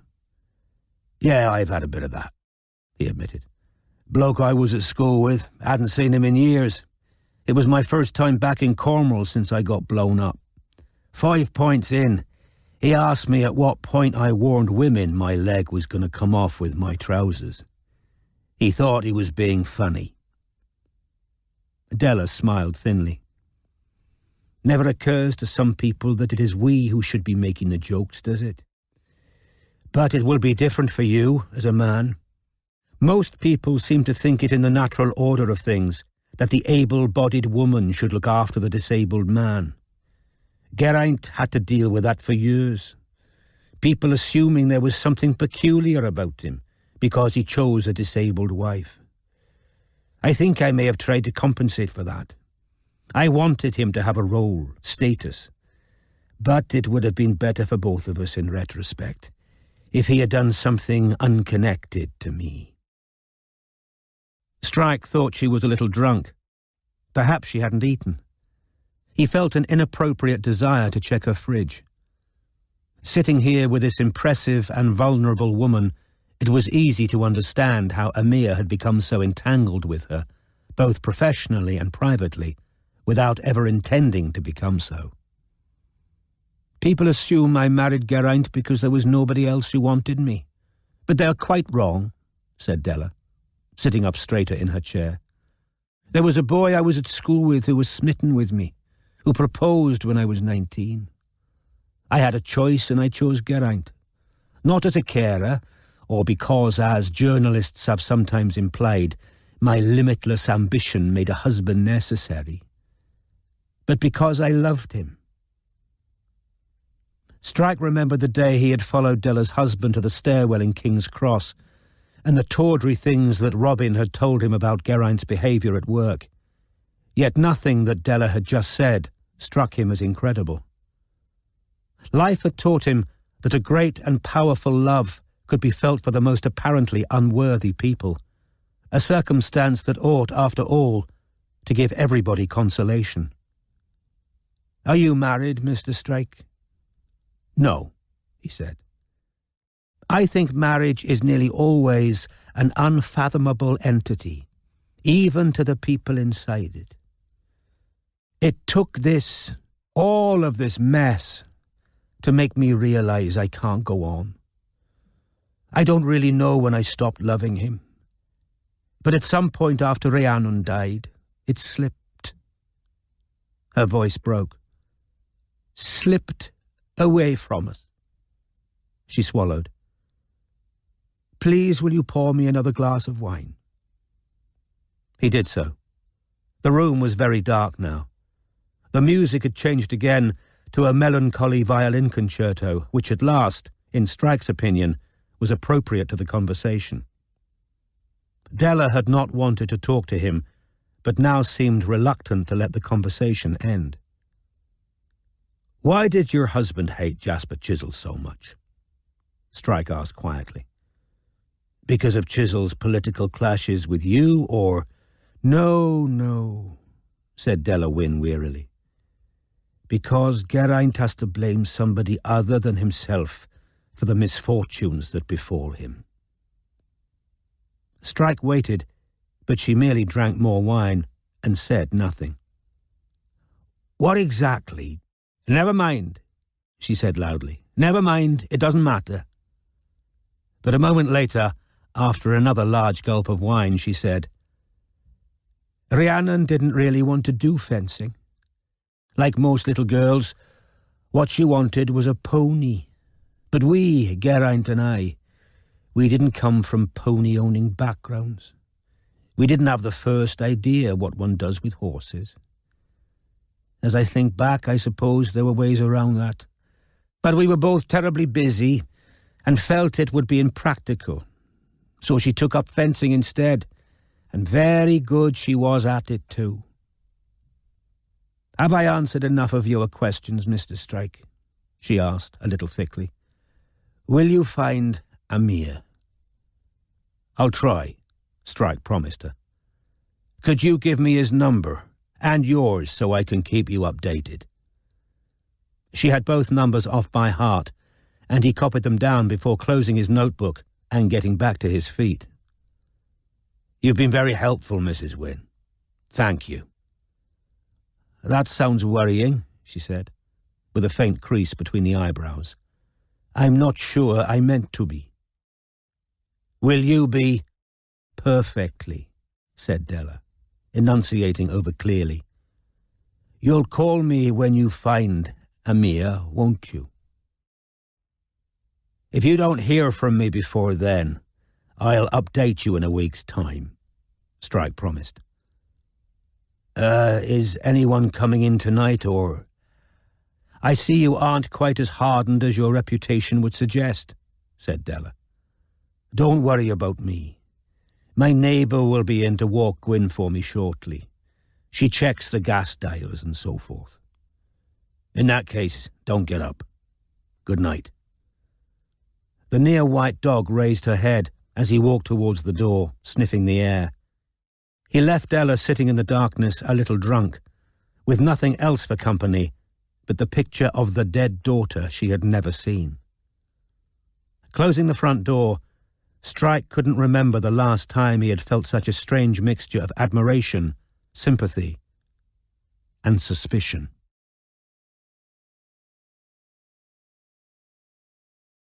Chapter 55. Let us at least fight with honourable weapons, since it seems we must fight. Henrik Ibsen, Rosmersholm. Matthew, who had supposedly been out just for the morning, still hadn't come home. He had sent 2 texts since, one at 3 in the afternoon. Tom got work troubles, wants to talk, gone to pub with him. I'm on cokes, back as soon as I can. And then at 7 o'clock, really sorry, he's pissed, I can't leave him. Going to find him a taxi, then come back. Hope you've eaten, love you, kiss. Still with her caller ID switched off, Robin had again phoned Tom's mobile. He had answered immediately. There was no background babble of a pub. Yes, said Tom testily, and apparently sober. Who is this? Robin hung up. 2 bags were packed and waiting in the hall. She had already phoned Vanessa and asked whether she could stay on her sofa for a couple of nights before she got a new place to live. She found it strange that Vanessa didn't sound more surprised, but at the same time was glad not to have to fend off pity. Waiting in the sitting room, watching night fall outside the window, Robin wondered whether she would ever have been suspicious if she had not found the earring. Lately she had become simply grateful for time without Matthew, when she could relax, not having to hide anything, whether the work she was doing on the chisel case or the panic attacks that must be conducted quietly, without fuss, on the bathroom floor. Sitting in the stylish armchair belonging to their absent landlord, Robin felt as though she were inhabiting a memory. How often were you aware, while it happened, that you were living an hour that would change the course of your life forever? She would remember this room for a long time, and she gazed around it now, with the aim of fixing it in her mind, thereby trying to ignore the sadness, the shame and the pain that burned and twisted inside her. At just past 9 o'clock, she heard, with a wave of nausea, Matthew's key in the lock and the sound of the door opening. "Sorry," he shouted, before he'd even closed the door. "He's a silly sod. I had a job persuading the taxi driver to take—" Robin heard his small exclamation of surprise as he spotted the suitcases. Safe now to dial, she pressed the number she had ready on her phone. He walked into the sitting room, puzzled, in time to hear her booking a minicab. She hung up. They looked at each other. "What's with the cases?" "I'm leaving." There was a long silence. Matthew seemed not to understand. "What do you mean?" "I don't know how to say it any more clearly, Matt." "Leaving me?" "That's right." "Why?" "Because," said Robin, "you're sleeping with Sarah." She watched Matthew struggling to find words that might save him, but the seconds slid by, and it was too late for real incredulity, for astonished innocence, for genuine incomprehension. "What?" he said at last, with a forced laugh. "Please don't," she said. "There's no point. It's over." He continued to stand in the doorway of the sitting room, and she thought he looked tired, even haggard. "I was going to go and leave a note," said Robin, "but that felt too melodramatic. Anyway, there are practical things we need to talk about." She thought she could see him thinking, "How did I give it away? Who have you told?" "Listen," he said urgently, dropping his sports bag beside him, full, no doubt, of clean-pressed kit. "I know things haven't been good between us, you and me, but it's you I want, Robin. Don't throw us away, please." He walked forwards, dropped into a crouch beside her chair, and tried to take her hand. She pulled it away, genuinely astonished. "You're sleeping with Sarah," she repeated. He got up, crossed to the sofa and sat down, dropped his face into his hands and said weakly, I'm sorry. It's been so shit between you and me that you had to sleep with your friend's fiancée." He looked up at that, in sudden panic. "Have you spoken to Tom? Does he know?" Suddenly unable to bear his proximity, She walked away towards the window, full of a contempt she had never felt before. Even now, worried about your promotion prospects, Matt. No, fuck, you don't understand, he said. It's over between me and Sarah. Oh, really? Yes, he said. Yes, fuck, this is so fucking ironic. We talked all day, we agreed it couldn't go on, not after you and Tom. We've just ended it an hour ago. Wow, said Robin with a little laugh, feeling disembodied. Isn't that ironic? Her mobile rang. Dreamlike, she answered it. Robin, said Strike. Update. I've just seen Della win. How did it go? She asked, trying to sound steady and bright, determined not to cut the call short. Her working life was now her entire life, and Matthew would no longer impinge upon it. Turning her back on her fuming husband, she looked out onto the dark cobbled street. Very interesting on 2 counts, said Strike. Firstly, she slipped up. I don't think Geraint was with Amir the morning Chisel died. That is interesting, said Robin, forcing herself to concentrate, aware of Matthew watching her. I've got a number for him and I tried it, but he's not picking up. I thought I'd see if he's still at the B&B down the road as I'm in the vicinity, but the owner says he's moved on. Shame. What was the other interesting thing? Asked Robin. Is that Strike? Asked Matthew loudly from behind her. She ignored him. What was that? Asked Strike. Nothing, said Robin. Go on. Well, the second interesting thing is that Della met Kinvara last year, who was hysterical because she thought Chisel. Robin's mobile was pulled roughly out of her hand. She wheeled around. Matthew ended the call with a stab of his finger. How dare you? Shouted Robin, holding out her hand. Give that back! We're trying to save our fucking marriage and you're taking calls from him? I'm not trying to save this marriage. Give me back my phone! He hesitated, then thrust it back at her, only to look outraged when she coolly phoned Strike back again. Sorry about that, Cormoran. We got cut off, she said, with Matthew's wild eyes on her. Everything all right there, Robin? It's fine. What were you saying about Chisel? That he was having an affair. An affair, said Robin, her eyes on Matthew's. Who with? Christ knows. Have you had any luck getting hold of Raphael? We know he's not that bothered about protecting his father's memory. He might tell us. I left a message for him and for Tegan. Neither of them have called back. Okay, well, keep me posted. This all sheds an interesting light on the ham around the head, though, doesn't it? Certainly does, said Robin. That's me at the tube. Sure you're all right? Yes, of course, said Robin, with what she hoped sounded like workaday impatience. Speak soon. She hung up. Speak soon. Matthew imitated her in the high-pitched, wispy voice he always used when impersonating women. Speak later, Cormoran. I'm running out on my marriage so I can be at your beck and call forever, Cormoran. I don't mind working for minimum wage, Cormoran. Not if I can be your skivvy.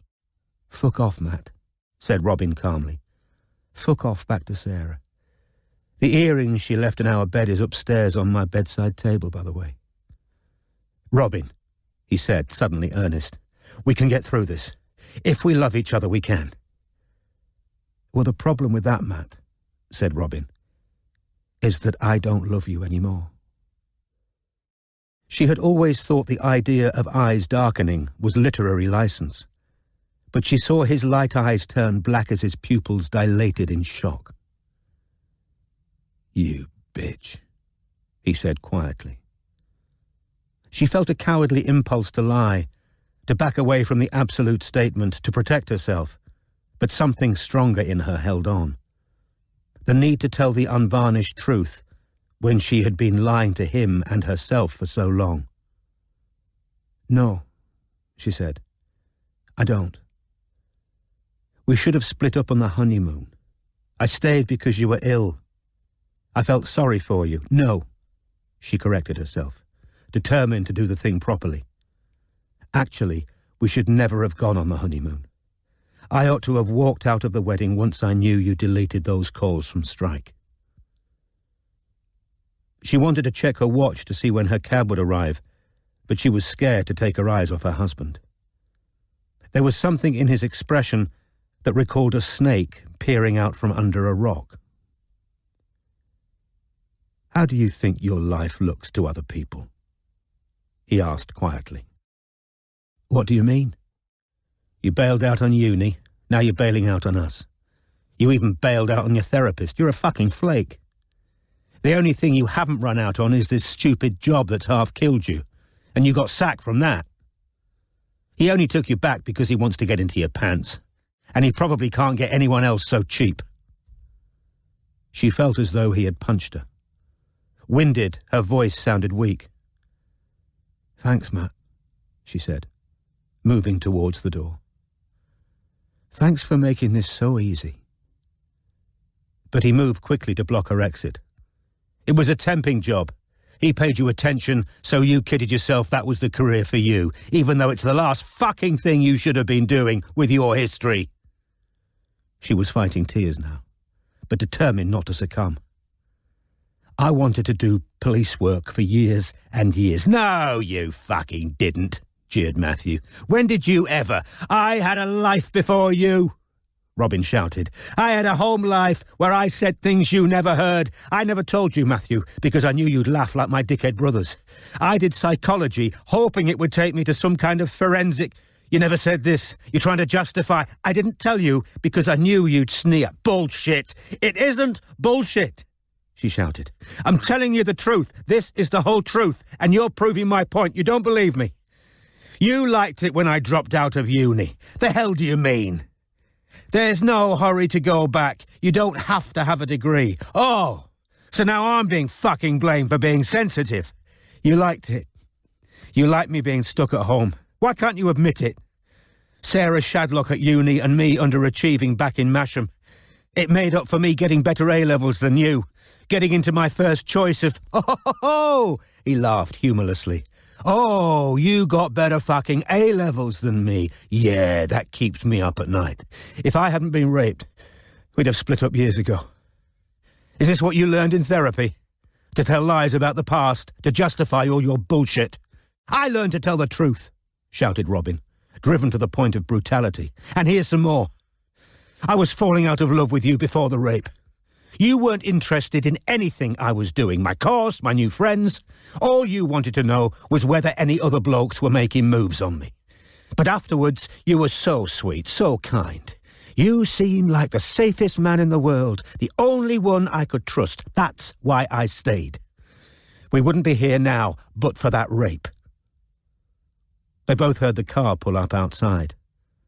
Robin tried to slide past him into the hall, but he moved to block her again. No, you don't. You're not getting out of it that bloody easily. You stayed because it was safe? Fuck off. You love me. I thought I did, said Robin, but not anymore. Get out of the way. I'm leaving. She tried to sidestep him, but he moved to block her again. No, he said again, and now he moved forwards, jostling her back into the sitting room. You're staying here. We're having this out. The minicab driver rang the doorbell. Coming! Robin shouted, but Matthew snarled. You're not running away this time. You're going to stay and sort out your mess.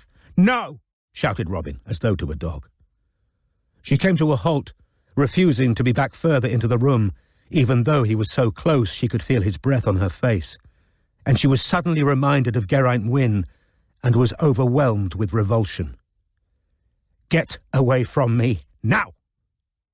And like a dog, Matthew took a step backwards, responding not to the order, but to something in her voice. He was angry, but scared too. Right, said Robin. She knew she was on the edge of a panic attack, but she held on, and every second she did not dissolve was giving her strength, and she stood her ground. I'm leaving. You try and stop me, I'll retaliate. I fought off far bigger, meaner men than you, Matthew. You haven't even got a bloody knife. She saw his eyes turn blacker than ever, and suddenly she remembered how her brother, Martin, had punched Matthew in the face at the wedding. No matter what was coming, she vowed, in a kind of dark exhilaration, She'd do better than Martin. She'd break his damn nose if she had to. "Please," he said, his shoulders suddenly sagging. "Robin, you're going to have to hurt me if you want to stop me leaving, but I warn you, I'll prosecute you for assault if you do. That won't go down too well at the office, will it?" She held his gaze for a few more seconds, then walked back towards him, her fists already curling, waiting for him to block or grab her. But he moved aside. "Robin," he said hoarsely. "Wait, seriously, wait. You said there were things we had to discuss. The lawyers can do it," she said, reaching the front door and pulling it open. The cool night air touched her like a blessing. A stocky woman was sitting at the wheel of a Vauxhall Corsa. Seeing Robin's cases, she got out to help her hoist them into the boot. Matthew had followed and was now standing in the doorway. As Robin made to get into the car, he called to her, and her tears began to fall at last, but without looking at him, she slammed the door. "Please, let's go," she said thickly to the driver, as Matthew came down the steps and bent to speak to her through the glass. "I still fucking love you." The car moved away over the cobbles of Albury Street, past the moulded frontages of the pretty sea merchants' houses where she had never felt she belonged. At the top of the street she knew that if she looked back, she would see Matthew standing watching the vanishing car. Her eyes met those of the driver in the rear-view mirror. "Sorry," said Robin nonsensically, and then, bewildered by her own apology, she said, I've just left my husband." "Yeah?" said the driver, switching on her indicator.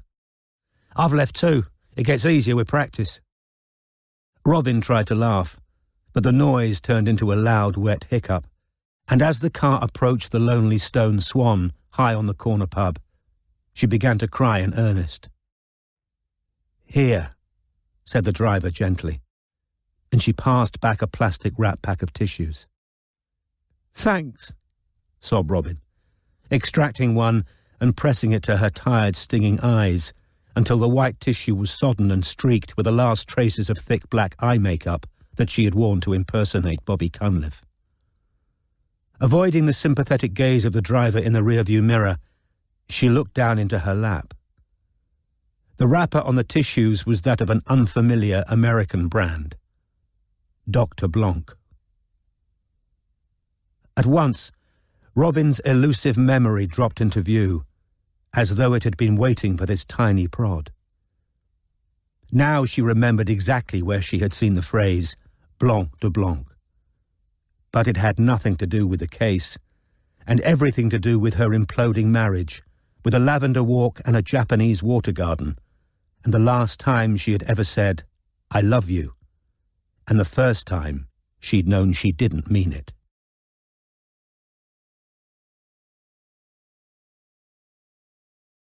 Chapter 56. I cannot, I will not, go through life with a dead body on my back. Henrik Ibsen, Rosmersholm. As Strike approached Henley's corner on the North Circular Road the following afternoon, he saw with a muttered oath that traffic ahead had come to a halt. The junction, which was a notorious hotspot for congestion, had supposedly been improved earlier that year. As he joined the stationary queue, Strike wound down his window, lit a cigarette, and glanced at his dashboard clock, with the familiar sensation of angry impotence that driving in London so often engendered. He had wondered whether it might be wiser to take the tube north, but the psychiatric hospital lay a good mile from the nearest station, and the BMW was marginally easier on his still sore leg. Now he feared that he was going to be late for an interview that he was determined not to miss. Firstly, because he had no wish to disoblige the psychiatric team who were letting him see Billy Knight. And secondly, because Strike didn't know when there would next be an opportunity to speak to the younger brother without fear of running into the older. Barclay had assured him that morning that Jimmy's plans for the day comprised writing a polemic on Rothschild's global influence for the Real Socialist website and sampling some of Barclay's new stash. Scowling and tapping his fingers on the steering wheel, Strike fell back to ruminating on a question that had been nagging at him since the previous evening. Whether or not the cut connection halfway through his call to Robin had really been due to Matthew snatching the phone out of her hand. He had not found Robin's subsequent assurances that all was well particularly convincing. While heating himself baked beans on his one-ringed hob because he was still attempting to lose weight, Strike had debated calling Robin back. Eating his meatless dinner unenthusiastically in front of the television, supposedly watching highlights of the Olympics closing ceremony, his attention was barely held by the sight of the Spice Girls zooming around on top of London cabs. I think marriage is nearly always an unfathomable entity, even to the people inside it, Della Wynne had said. Perhaps Robin and Matthew were even now in bed together. Was pulling a phone out of her hand any worse than deleting her call history? She had stayed with Matthew after that. Where was her red line? And Matthew was surely too careful of his own reputation and prospects to abandon all civilized norms. One of Strike's last thoughts before falling asleep the night before had been that Robin had successfully fought off the Shacklewell Ripper, a grisly reflection perhaps, but one that brought a certain reassurance. The detective was perfectly aware that the state of his junior partner's marriage ought to be the least of his worries, given that he so far had no concrete information for the client who was currently paying 3 full-time investigators to find out the facts about her father's death. Nevertheless, as the traffic finally moved on, Strike's thoughts continued to eddy around Robin and Matthew until at last he saw a signpost at the psychiatric clinic and with an effort focused his mind on the forthcoming interview. Unlike the gigantic rectangular prism of concrete and black glass where Jack had been admitted a few weeks earlier, the hospital outside which Strike parked 20 minutes later boasted crocketed spires and Byzantine windows covered with iron bars. In Strike's opinion, it looked like the bastard offspring of a gingerbread palace and a Gothic prison. A Victorian stonemason had carved the word sanatorium into the dirty red brick arch over the double doorway. Already 5 minutes late, Strike flung open the driver's door and, not bothering to change his trainers for smarter footwear, locked the BMW and hurried, limping, up the grubby front steps. Inside he found a chilly hallway with high off-white ceilings, church-like windows, and a general suspicion of decay, barely kept at bay by the fug of disinfectant. Spotting the ward number he had been given by phone, he set off along a corridor to the left. Sunlight falling through the barred windows cast stripe patches onto the off-white walls, which were hung crookedly with art, some of which had been done by former patients. As Strike passed a series of collages depicting detailed farmyard scenes in felt, tinsel and yarn, a skeletal teenage girl emerged from a bathroom alongside a nurse. Neither of them seemed to notice Strike. Indeed, the girl's dull eyes were focused, it seemed to him, inward upon a battle she was waging far from the real world.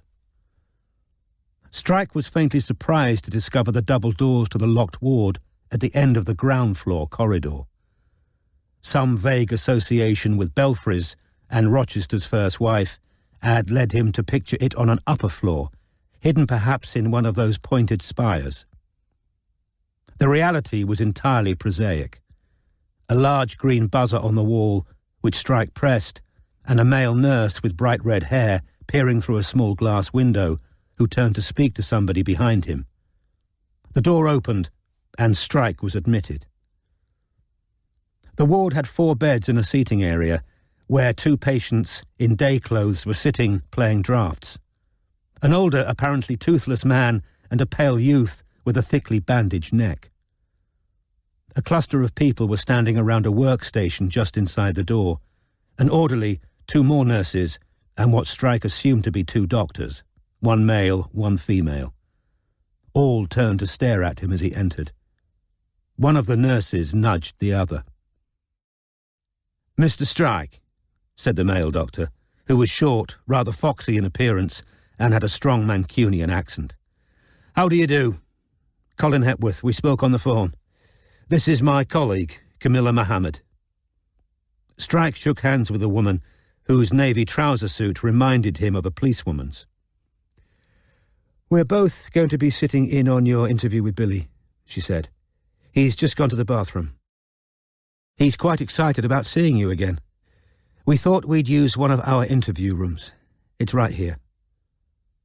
She led him around the workstation, the nurses still watching avidly, into a small room containing 4 chairs and a desk that had been bolted to the floor. The walls were pale pink, but otherwise bare. "Ideal," said Strike.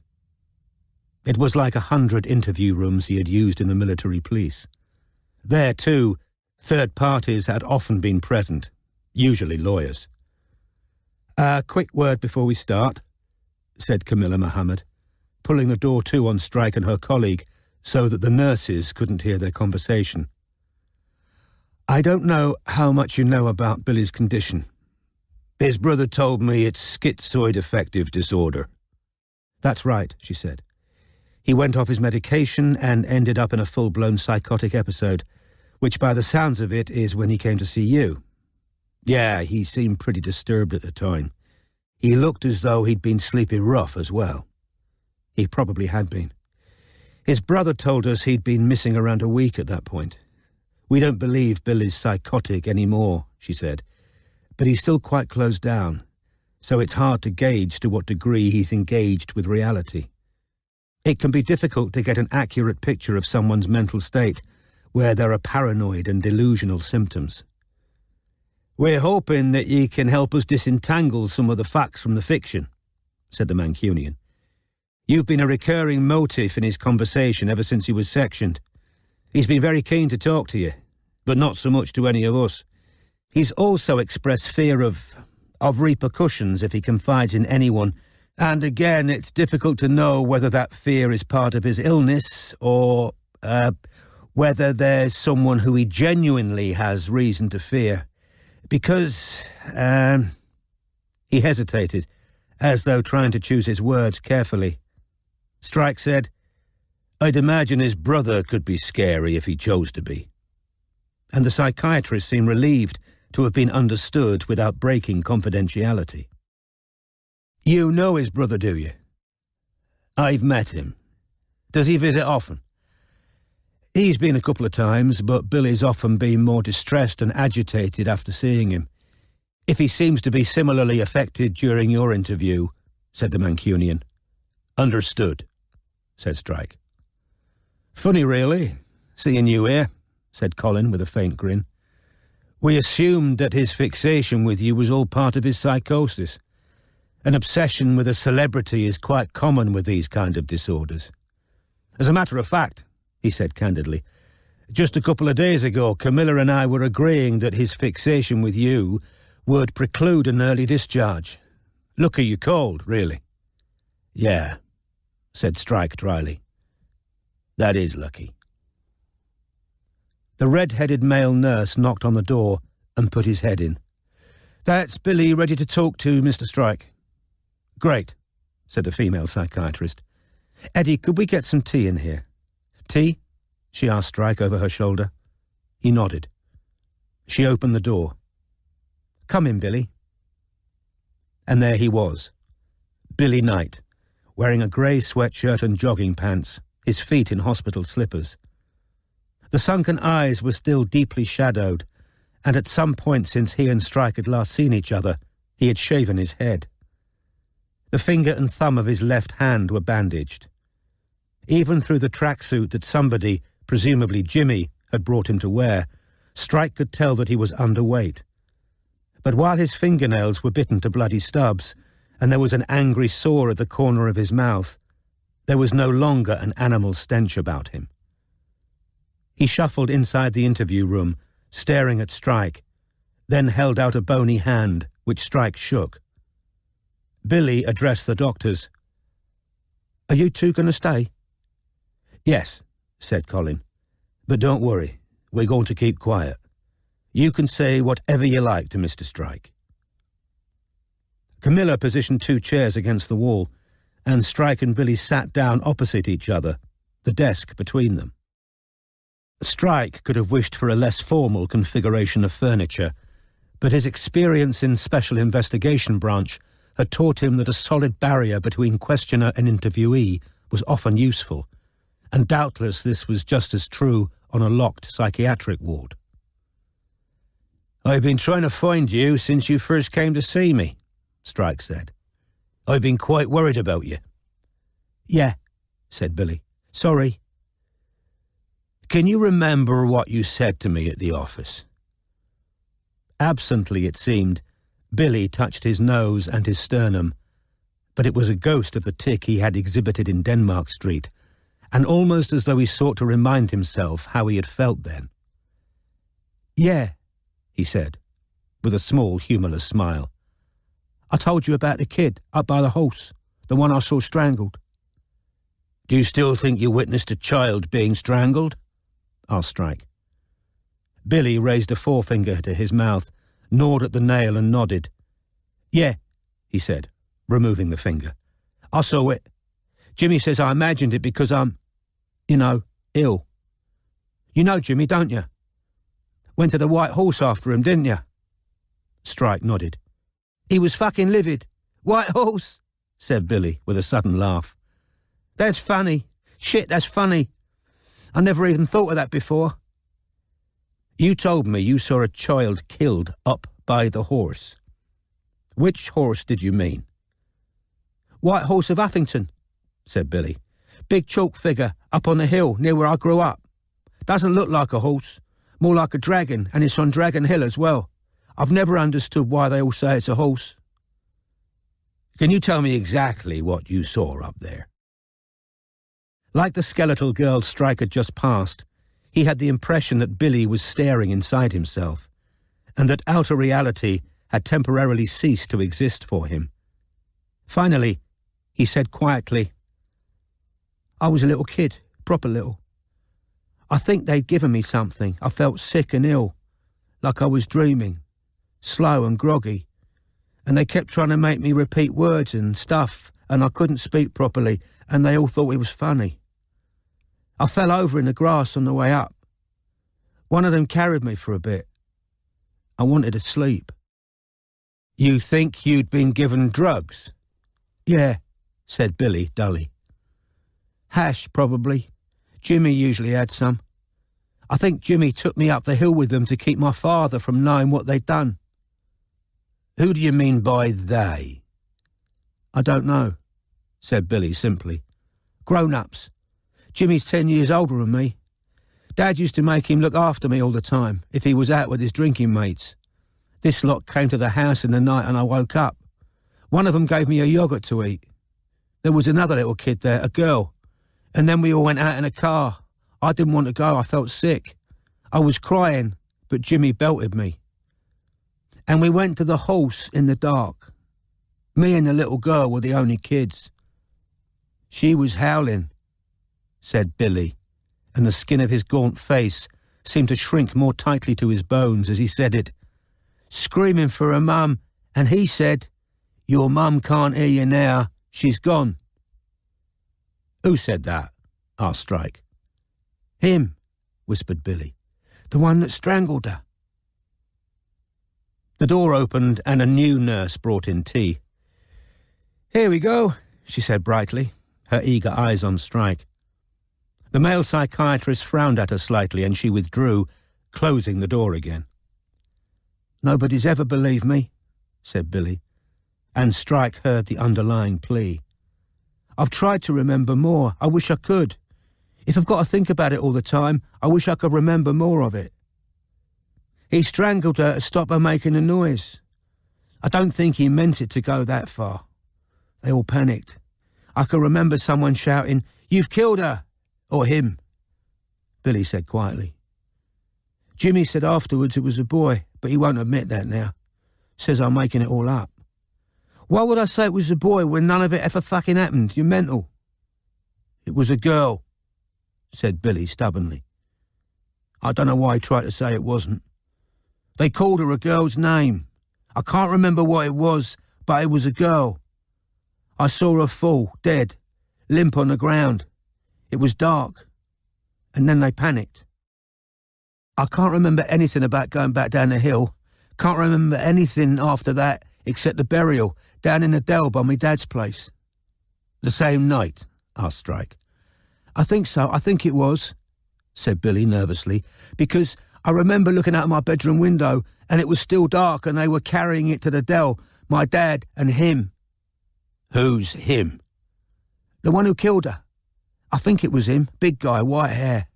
And they put a bundle in the ground, all wrapped up in a pink blanket, and they closed it in. Did you ask your father about what you'd seen? No, said Billy. You didn't ask my dad questions about what he did for the family.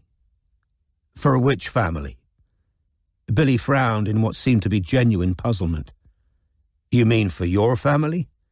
No, the family he worked for, the Chisels. Strike had the impression that this was the first time the dead minister's family name had been mentioned in front of the two psychiatrists. He saw two pens falter. How was the burial connected with them? Billy seemed confused.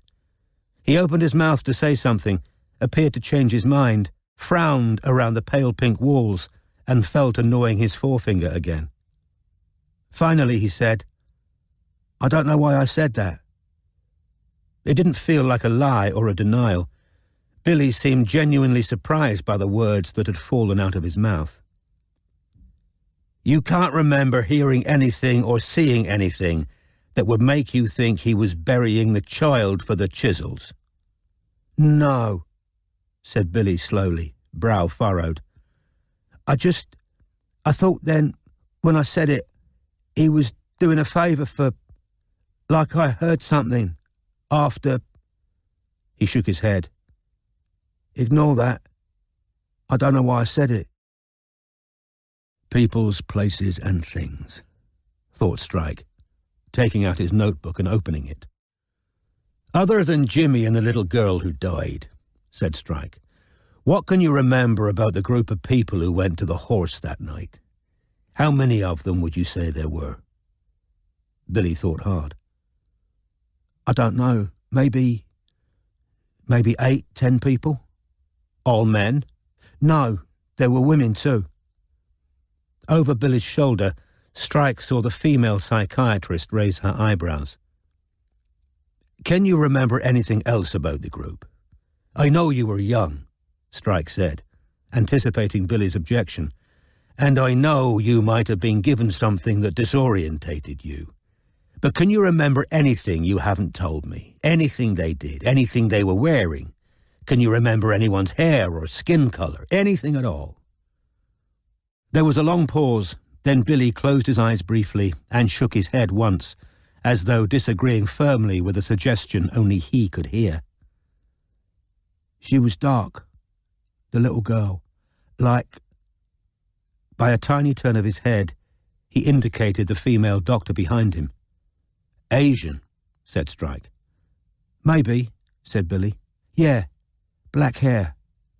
Who carried you up the hill? Jimmy and one of the other men took turns. Nobody talked about why they were going up there in the dark. I think they wanted to get to the eye, said Billy. The eye of the horse? Yeah. Why? I don't know, said Billy, as he ran his hands nervously over his shaven head. There are stories about the eye, you know. He strangled her in the eye. I know that. I can remember that all right. She pissed herself as she died. I saw it spattering on the white. And you can't remember anything about the man who did it? But Billy's face had crumbled. Hunched over, he heaved with dry sobs, shaking his head. The male doctor half rose from his seat. Billy seemed to sense the movement because he steadied himself and shook his head. I'm all right, he said. I want to tell him. I've got to know if it's real. All my life I can't stand it anymore. I've got to know. Let him ask me. I know he's got to. Let him ask me, said Billy. I can take it. The psychiatrist sat slowly back down. Don't forget your tea, Billy." "Yeah," said Billy, blinking away the tears in his eyes and wiping his nose on the back of his sleeve. "All right." He took the mug between his bandaged hand and his good one and took a sip. "Okay to continue?" Strike asked him. "Yeah," said Billy quietly. "Go on." "Can you remember anyone ever mentioning a girl called Sookie Lewis, Billy?" Strike had expected a no. He had already turned the page to the list of questions written under the heading Places when Billy said, "Yeah." "What?" said Strike. "The Butcher brothers knew her," said Billy. "Mates of Jimmy's from home. They did a bit of work around the Chisels place sometimes with Dad, bit of gardening and help with the horses." "They knew Sookie Lewis?" "Yeah. She ran away, didn't she?" said Billy. "She was on the local news. The Butchers were excited because they seen her picture on the telly and they knew her family. Her mum was a head case. Yeah, she was in care and she ran away to Aberdeen." "Aberdeen?" "Yeah, that's what the Butchers said." "She was 12. "She had family up there.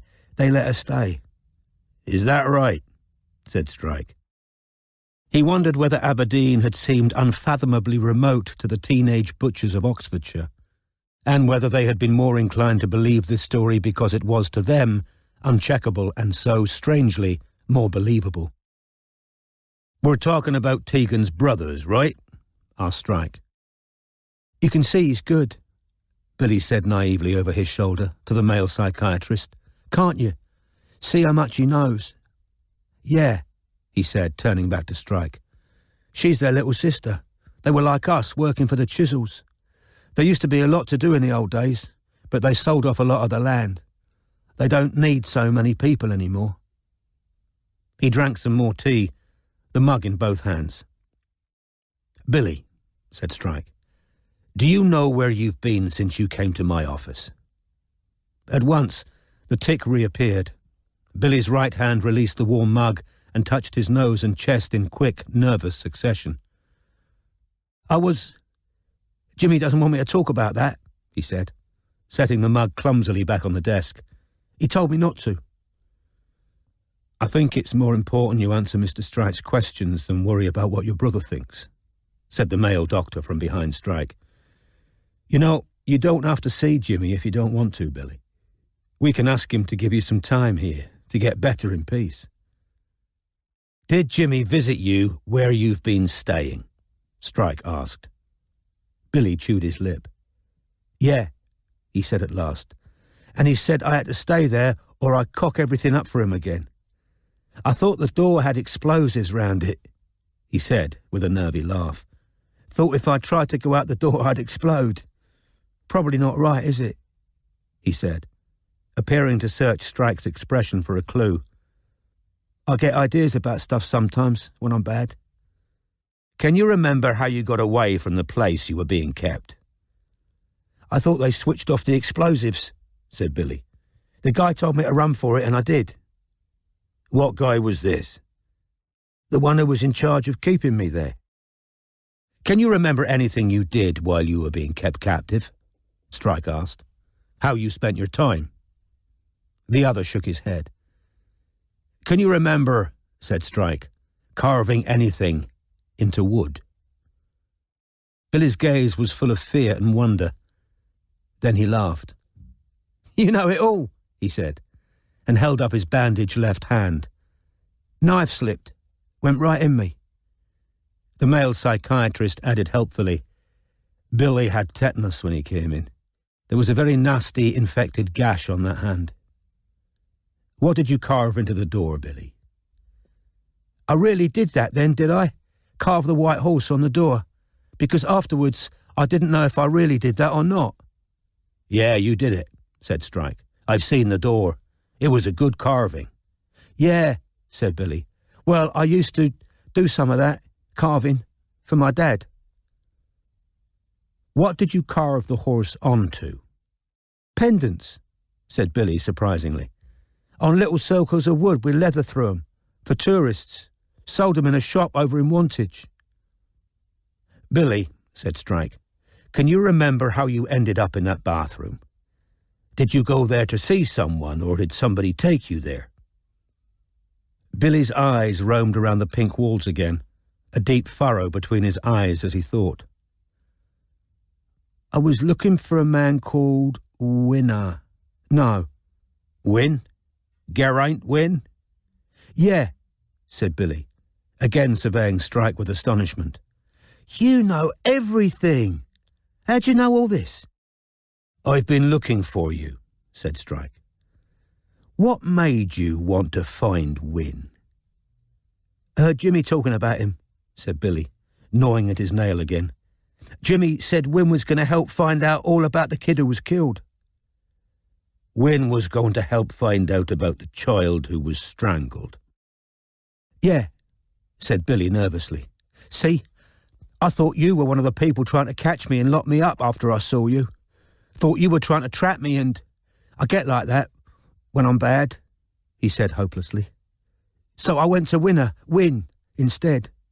Jimmy had a phone number and address for him written down, so I went to find Win, and then I got caught." "Caught?" "By the brown-skinned bloke," mumbled Billy, with a half glance back at the female psychiatrist. "I was scared of him. I thought he was a terrorist and he was going to kill me. But then he told me he was working for the government, so I thought the government wanted to keep me there in his house, and the doors and windows were wired with explosives. But I don't think they were, really. That was just me. He probably didn't want me in his bathroom. Probably wanted to get rid of me all along," said Billy with a sad smile. "And I wouldn't go, because I thought I'd get blown up." His right hand crept absently back to his nose and chest. "I think I tried to call you again, but you didn't answer." "You did call.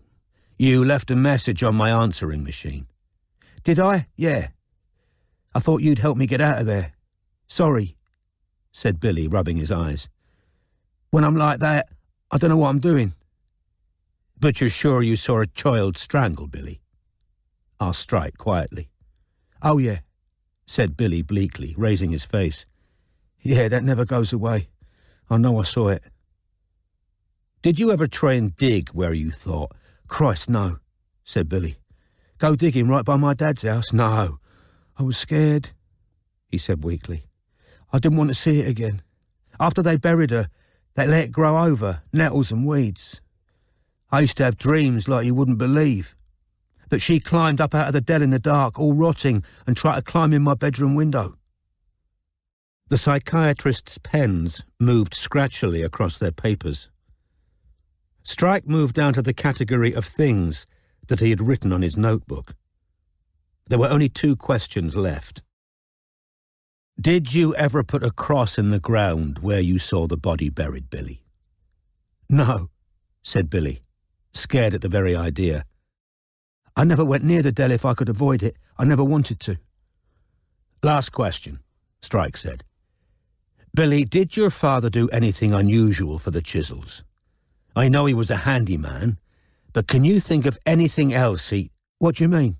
said Billy. He seemed suddenly more frightened than he had seemed all interview. "I don't know," said Strike carefully, watching his reaction.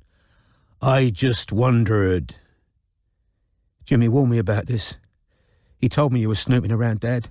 You can't blame us for that. We had nothing to do with it. We were kids." "I'm not blaming you for anything," said Strike.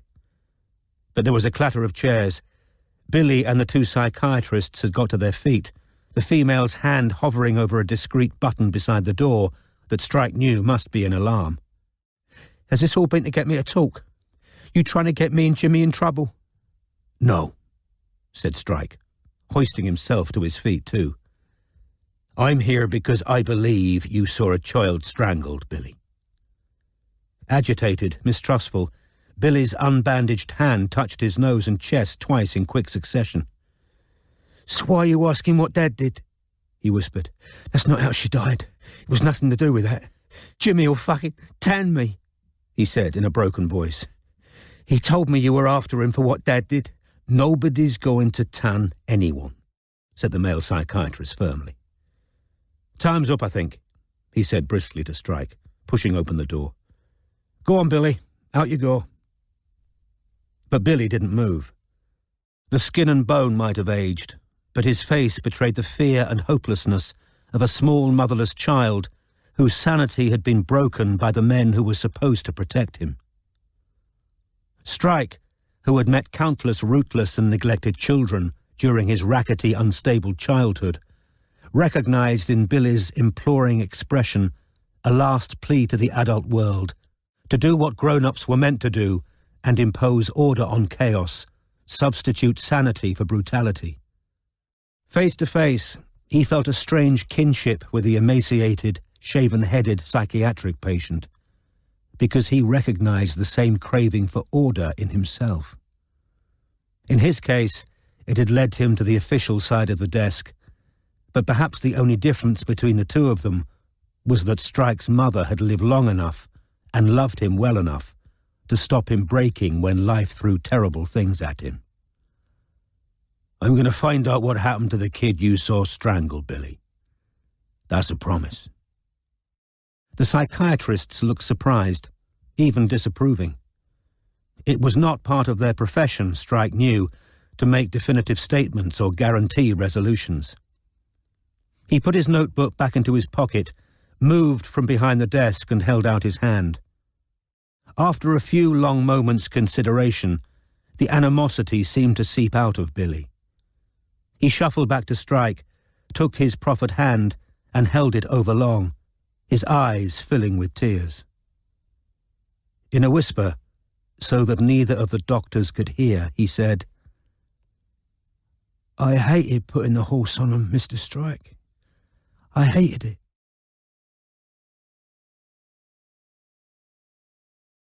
Chapter 57. Have you the courage and the strength of will for that, Rebecca? Henrik Ibsen, Rosmersholm. Vanessa's one-bedroom flat occupied the ground floor of a detached house a short distance from Wembley Stadium.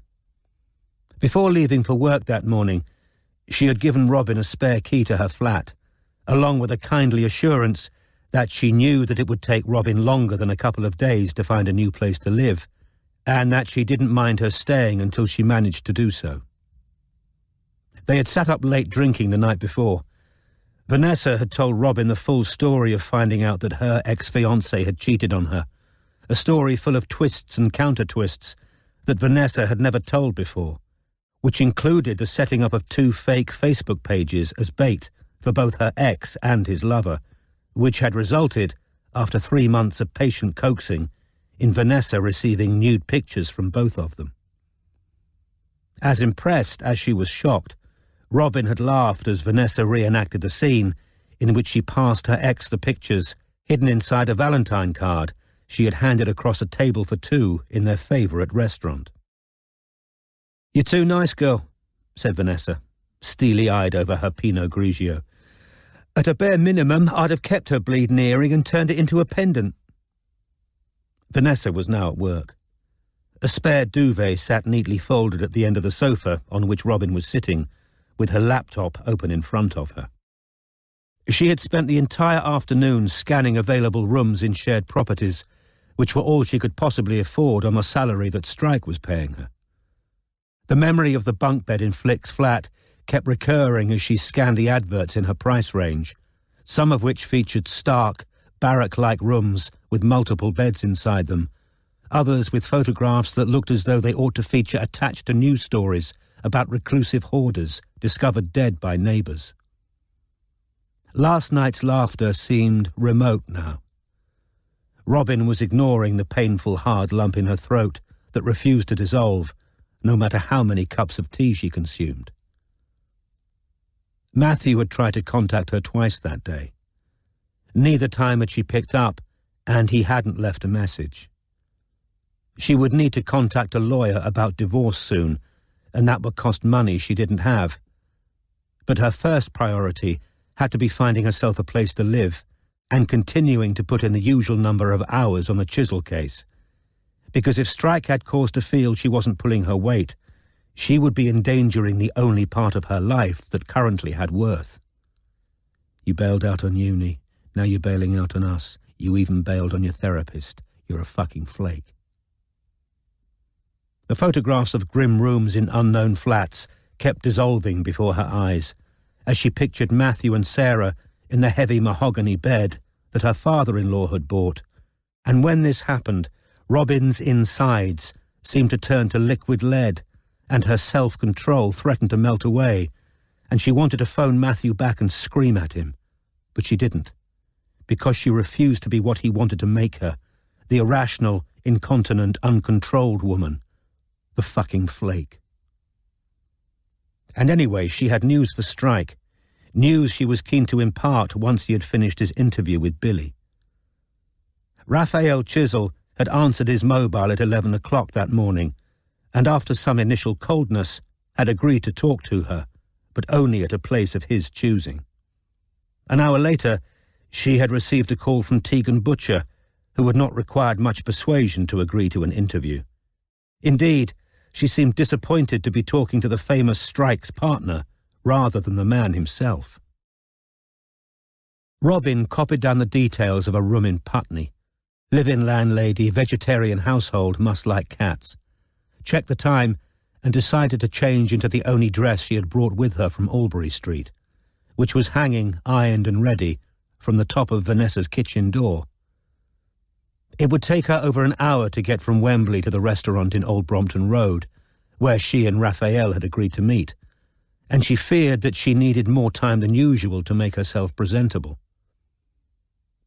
The face staring out of Vanessa's bathroom mirror was white, with eyes still puffy with lack of sleep. Robin was still trying to paint out the shadows with concealer when her mobile rang.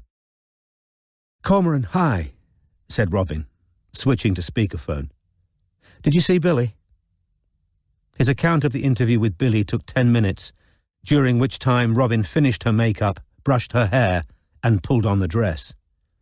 "You know," Strike finished, "I'm starting to wonder whether we shouldn't do what Billy wanted us to do in the first place. Dig." Said Robin, and then, "Wait, what? You mean literally?" "It might come to that," said Strike. For the first time all day, Robin's own troubles were entirely eclipsed by something else, something monstrous. Jasper Chisels had been the first body she had seen outside the comforting, sanitized context of the hospital and the funeral parlour. Even the memory of the shrink-wrapped turnip head, with its dark, gasping cavity for a mouth, paled beside the prospect of earth and worms, a decaying blanket, and a child's rotting bones. "Cormoran, if you think there's genuinely a child buried in the dell, we should be telling the police." "I might if I thought Billy's psychiatrists would vouch for him, but they won't. I had a long talk with them after the interview. They can't say 100% that the child strangling didn't happen. The old impossible-to-prove a negative problem. But they don't believe it." "They think he's making it up?" "Not in the normal sense. They think it's a delusion, or at best, that he misinterpreted something he saw when he was very young. Maybe even something on TV. It would be consistent with his overall symptoms. I think myself there's unlikely to be anything down there, but it would be good to know for sure. Anyway, how's your day been? Any news?" "What?" Robin repeated numbly. "Oh, yes. I'm meeting Raphael for a drink at 7 o'clock. "Excellent work," said Strike. "Where?" "Place called Nam something. Nam Long La Shaker." "The place in Chelsea," said Strike. "I was there a long time ago. Not the best evening I've ever had." And Tegan Butcher rang back. "She's a bit of a fan of yours by the sound of it." "Just what this case needs, another mentally disturbed witness." "Tasteless," said Robin, trying to sound amused.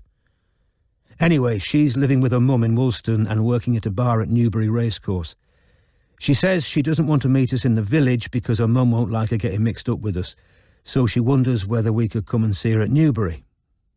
"How far is that from Woolston?" 20 miles or so." "All right," said Strike. "How about we take the Land Rover out to Newbury to interview Tegan and then maybe swing by the Dell, just for another look?" Yes, okay," said Robin.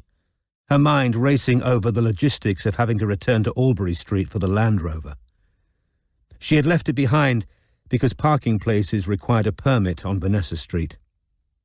When? Whenever Tegan can see us, but ideally this week. Sooner the better. OK, said Robin, thinking of the tentative plans she had made to view rooms over the next couple of days. Everything all right, Robin? Yes, of course.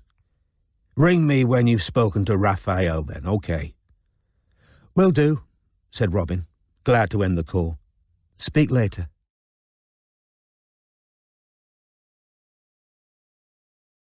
Chapter 58. I believe two different kinds of will can exist at the same time in one person. Henrik Ibsen, Rosmersholm. Nam Long Le Shaker had the feeling of a decadent colonial-era bar, dimly lit with leafy plants and assorted paintings, and prints of beautiful woman. The decor mixed Vietnamese and European styles. When Robin entered the restaurant at 7:05, she found Raphael leaning up against the bar, wearing a dark suit and tieless white shirt, already halfway down a drink and talking to the long-haired beauty who stood in front of a glittering wall of bottles. "Hi," said Robin. "Hello," he responded with a trace of coolness, and then, "Your eyes are different. Were they that colour at Chisel House?" "Blue?" asked Robin, shrugging off the coat she had worn because she felt shivery, even though the evening was warm. "Yes."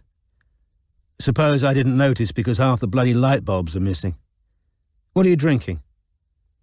Robin hesitated. She ought not to drink while conducting an interview, but at the same time, she suddenly craved alcohol. Before she could decide, Raphael said with a slight edge in his voice, "Been undercover again today, have we?" "Why'd you ask?" "Your wedding ring's gone again." "Were your eyes this sharp in the office?" asked Robin, and he grinned, reminding her why she had liked him, even against her will. "I noticed your glasses were fake, remember?" he said. "I thought at the time you were trying to be taken seriously because you were too pretty for politics. So these," he indicated his deep brown eyes, "may be sharp, but this," he tapped his head, "not so much." "I'll have a glass of red," said Robin, smiling. "And I'll pay, obviously." "If this is all on Mr. Strike, let's have dinner," said Raphael at once. "I'm starving and skint." "Really?" After a day of trawling through the available rooms for rent on her agency salary, she was not in the mood to hear the chiseled definition of poverty again.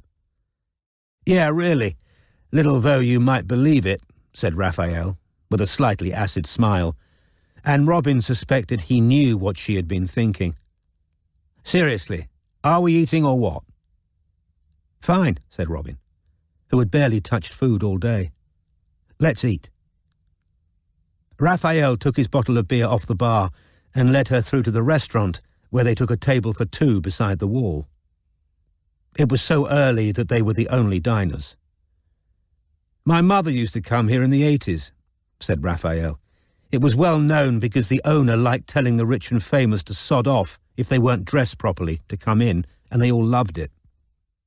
"Really?" said Robin, her thoughts miles away. It had just struck her that she would never again have dinner with Matthew like this, just the two of them. She remembered the very last time, at Le Manoir aux Quatre Saisons.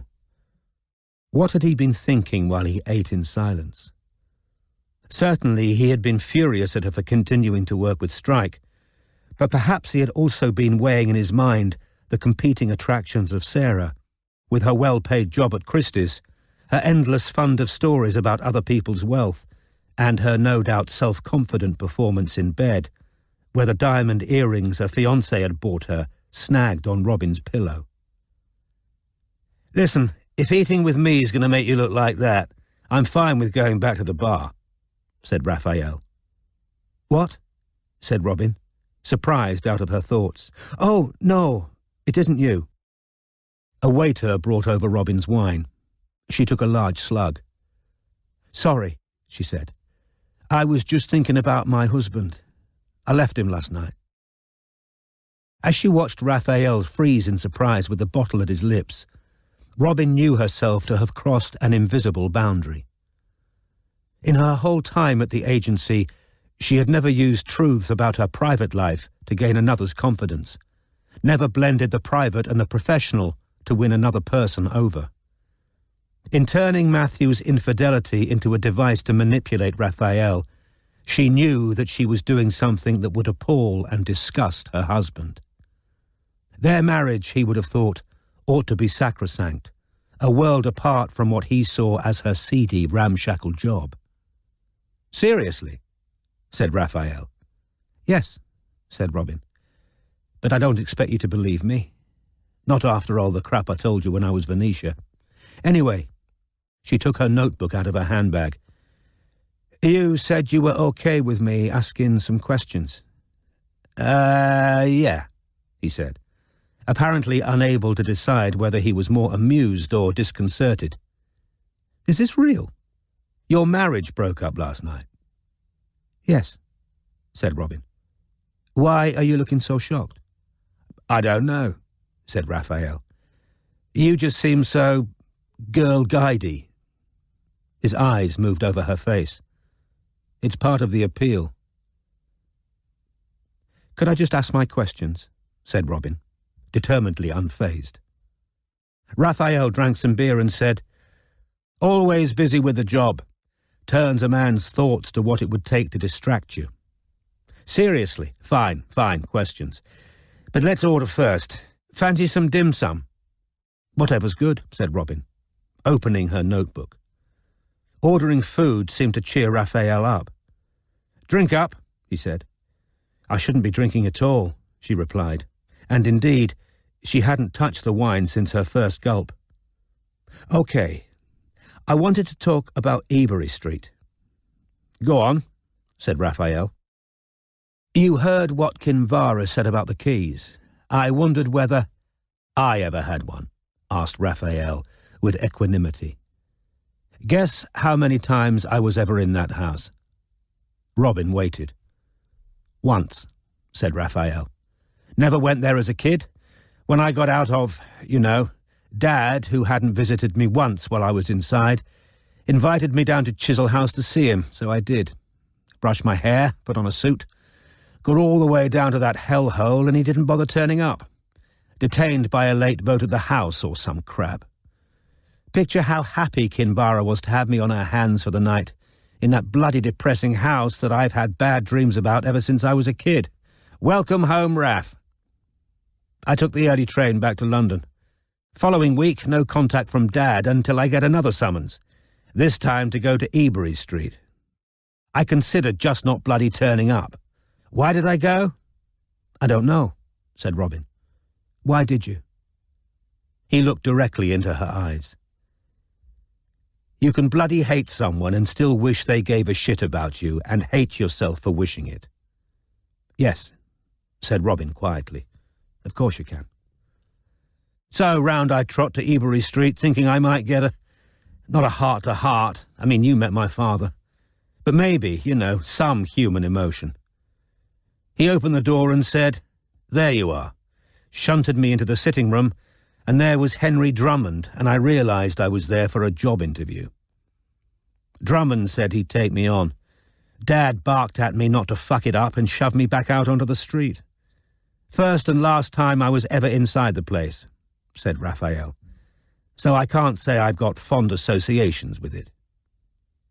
He paused to consider what he'd just said, then let out a short laugh. And my father killed himself there, of course. I was forgetting that. No key, said Robin, making a note. No. Among the many things I didn't get that day were a spare key and an invitation to let myself in whenever I fancied it. I need to ask you something that might seem as though it's slightly out of left field, said Robin cautiously. This sounds interesting, said Raphael, leaning forwards. Did you ever suspect that your father was having an affair? What? He said, almost comically taken aback. No, but what? Over the last year or so, said Robin, while he was married to Kinvara. He seemed incredulous. OK, said Robin. If you don't, what on earth makes you think he was having an affair? Kinvara was always very possessive, very concerned about your father's whereabouts, wasn't she? Yeah, said Raphael, now smirking. But you know why that was? That was you. I heard that she broke down months before I went to work in the office. She told somebody that your father had cheated on her. She was distraught by all accounts. It was around the time her mare was put down and she hit Dad with a hammer. He frowned. Oh, I thought that was because of her not wanting the horse put down. Well, I suppose Dad was a ladies' man when he was younger. Hey, maybe that's what he was up to the night I went down to Chisel House and he stayed up in London. Kinvara was definitely expecting him back, and she was furious when he cried off at the last minute. Yes, maybe, said Robin, making a note. Can you remember what date that was? Yeah, as a matter of fact, I can. You don't tend to forget the day you're released from jail. I got out on Wednesday the 16th of February last year, and Dad asked me to go down to Chisel House on the following Saturday, so the 19th. Robin made a note. You never saw or heard signs there was another woman? Come on, said Raphael. You were there at the Commons. You saw how little I had to do with him. Was he going to tell me he was playing around? He told you about seeing the ghost of Jack Kent roaming the grounds at night. That was different. He was drunk then, and morbid. Weird. Banging on about divine retribution. I don't know. I suppose he could have been talking about an affair. Maybe he'd grown a conscience at last, 3 wives down the line. I didn't think he married your mother. Raphael's eyes narrowed. Sorry, momentarily forgot I'm the bastard. Oh, come on, said Robin gently. You know I didn't mean. All right, sorry, he muttered. Being touchy. Being left out of a parent's will does that to a person. Robin remembered Strike's dictum about inheritance. It is the money, and it isn't. And in an uncanny echo of her thoughts, Raphael said, It isn't the money, although God knows I could use the money. I'm jobless, and I don't think old Henry Drummond's going to give me a reference, do you? And now my mother looks like she's going to settle permanently in Italy, so she's talking about selling the London flat, which means I'll be homeless. It'll come to this, you know, he said bitterly. I'll end up as Kinvara's bloody stable boy. No one else will work for her, and no one else will employ me. But it's not just the money. When you're left out of the will, well, left out, that says it all. The last statement of a dead man to his family, and I didn't rate a single mention, and now I've got fucking Torquil advising me to piss off to Siena with my mother and start again. Tosser, said Raphael, with a dangerous expression. Is that where your mother lives? Siena? Yeah, she's shacked up with an Italian count these days, and believe me, the last thing he wants is her 29-year-old son moving in. He's showing no sign of wanting to marry her, and she's starting to worry about her old age, hence the idea of flogging the flat here. She's getting a bit long in the tooth to pull the trick she did on my father. What do you... She got pregnant on purpose. Don't look so shocked. My mother doesn't believe in shielding me from the realities of life. She told me the story years ago. I'm a gamble that didn't come off. She thought he'd marry her if she got pregnant. But as you've just pointed out... I said I'm sorry, said Robin. I am. It was really insensitive and stupid. She thought perhaps Raphael was about to tell her to go to hell, but instead he said quietly, See, you are sweet. You weren't entirely acting, were you? In the office? I don't know, said Robin. I suppose not. Feeling his legs shift under the table, she moved very slightly backwards again. What's your husband like? Raphael asked. I don't know how to describe him. Does he work for Christie's? No, said Robin. He's an accountant. Christ, said Raphael, appalled. Is that what you like? He wasn't an accountant when I met him. Can we go back over your father calling you on the morning he died? If you like, said Raphael, but I'd much rather talk about you. Well, why don't you tell me what happened that morning, and then you can ask me whatever you like, said Robin. A fleeting smile passed over Raphael's face. He took a swig of beer and said, Dad called me, told me he thought Kinvara was about to do something stupid, and told me to go straight down to Woolston and stop it.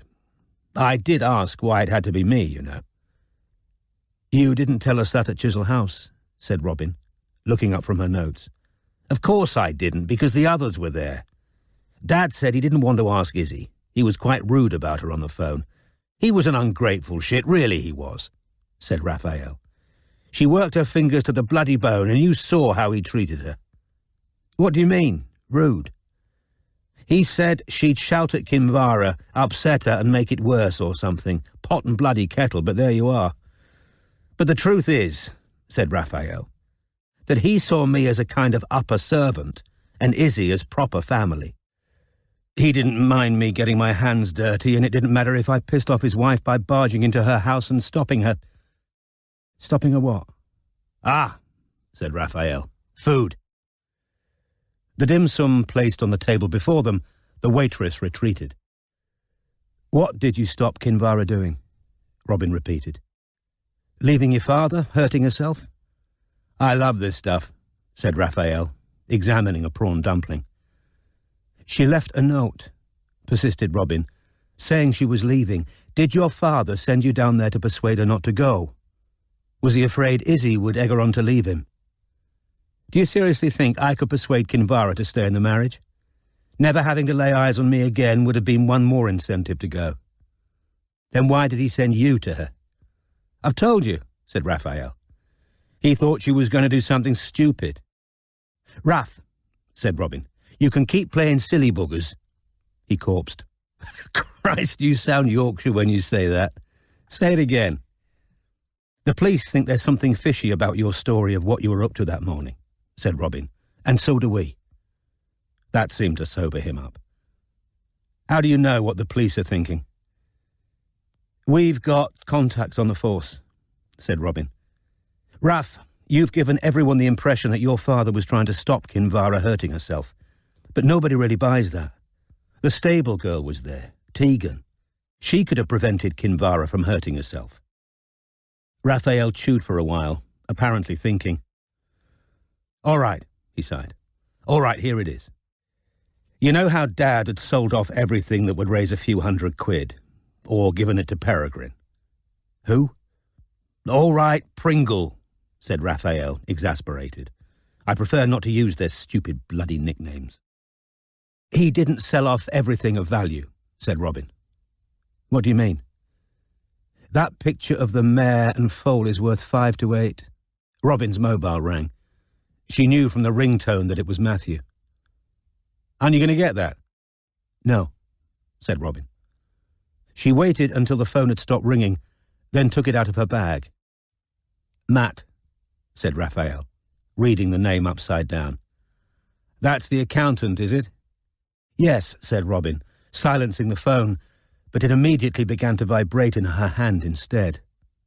Matthew had called back. Block him, suggested Raphael. Yes, said Robin. Good idea. All that was important to her right now was keeping Raphael cooperative. He seemed to enjoy watching her block Matthew. She put the mobile back in her bag and said, Go on about the paintings. Well, you know how Dad had offloaded all the valuable ones through Drummond? Some of us think £5,000 worth of picture is quite valuable, said Robin, unable to help herself. Fine, Ms. Lefty, said Raphael, suddenly nasty. You can keep sneering about how people like me don't know the value of money. Sorry, said Robin quickly, cursing herself. I am, seriously. Look, I've been trying to find a room to rent this morning. £5,000 would change my life right now. Oh, said Raphael, frowning. Okay. Actually, if it comes to that, I'd leap at the chance of $5,000 in my pocket right now. But I'm talking about seriously valuable stuff, worth tens and hundreds of thousands, things that my father wanted to keep in the family. He'd already handed them on to little Pringle to avoid death duties. There was a Chinese lacquer cabinet, an ivory workbox, and a couple of other things. But there was also the necklace, which... "It's a big, ugly diamond thing," said Raphael. And with a hand not spearing dumplings, he mimed a thick collar. "Important stones. It's come down through 5 generations or something, and the convention was that it went to the eldest daughter on her 21st, but my father's father, who, as you might have heard, was a bit of a playboy, this is the one who married Tinky the nurse." "She was his 3rd or 4th, said Raphael, nodding. "I can never remember. Anyway, he only had sons, so he let all his wives wear the thing in turn, then left it to my father, who kept the new tradition going. His wives got to wear it. Even my mother got a shot. And he forgot about the handing on to the daughter on her 21st bit. Pringle didn't get it, and he didn't mention it in his will. So, wait, do you mean it's now... Dad called me up that morning and told me I had to get hold of the bloody thing. Simple job, kind of thing anyone would enjoy," he said sarcastically. "Bust in on a stepmother who hates my guts, find out where she's keeping a valuable necklace, then steal it from under her nose." "So you think your father believed that she was leaving him and was worried that she was going to take it with her?" "I suppose so," said Raphael. "How did he sound on the phone?" "I told you this. Groggy. I thought it was a hangover. After I heard he'd killed himself..." Raphael faltered. Well? "To tell you the truth," said Raphael, "I couldn't get it out of my head that the last thing Dad wanted to say to me in this life was, 'Run along and make sure your sister gets her diamonds.' Words to treasure forever, eh?" At a loss for anything to say, Robin took another sip of wine, then asked quietly, "Do Izzy and Fizzy realise the necklace is Kinvara's now?" Raphael's lips twisted in an unpleasant smile. "Well, they know it is legally, but here's the really funny thing. They think she's going to hand it over to them. After everything they've said about her, after calling her a gold digger for years, slagging her off at every possible opportunity, they can't quite grasp that she won't hand the necklace over to Fizzy for Flopsy, damn it, Florence, because..." He affected a shrill upper-class voice. "Darling, even TTS wouldn't do that. Belongs in the family. She must realise she can't sell it." Bullets would bounce off their self-regard. They think there's a kind of natural law in operation, where chisels get what they want, and lesser beings just fall into line. "How did Henry Drummond know you were trying to stop Kinvara keeping the necklace?" "He told Cormoran you went to Chisel House for noble reasons." Raphael snorted. "Cat's really out of the bag, isn't it? Yeah, apparently Kinvara left a message for Henry the day before Dad died, asking where she could get a valuation on the necklace." "Is that why he phoned your father that morning?" "Exactly. To warn him what she was up to." "Why didn't you tell the police all this?" "Because once the others find out she's planning to sell it, the whole thing's going to turn nuclear. There'll be an almighty row, and the family'll go to lawyers and expect me to join them in kicking the shit out of Kinvara. And meanwhile, I'm still treated like a second-class citizen, like a fucking courier, driving all the old paintings up to Drummond in London and hearing how much Dad was getting for them, and not a penny of that did I ever see.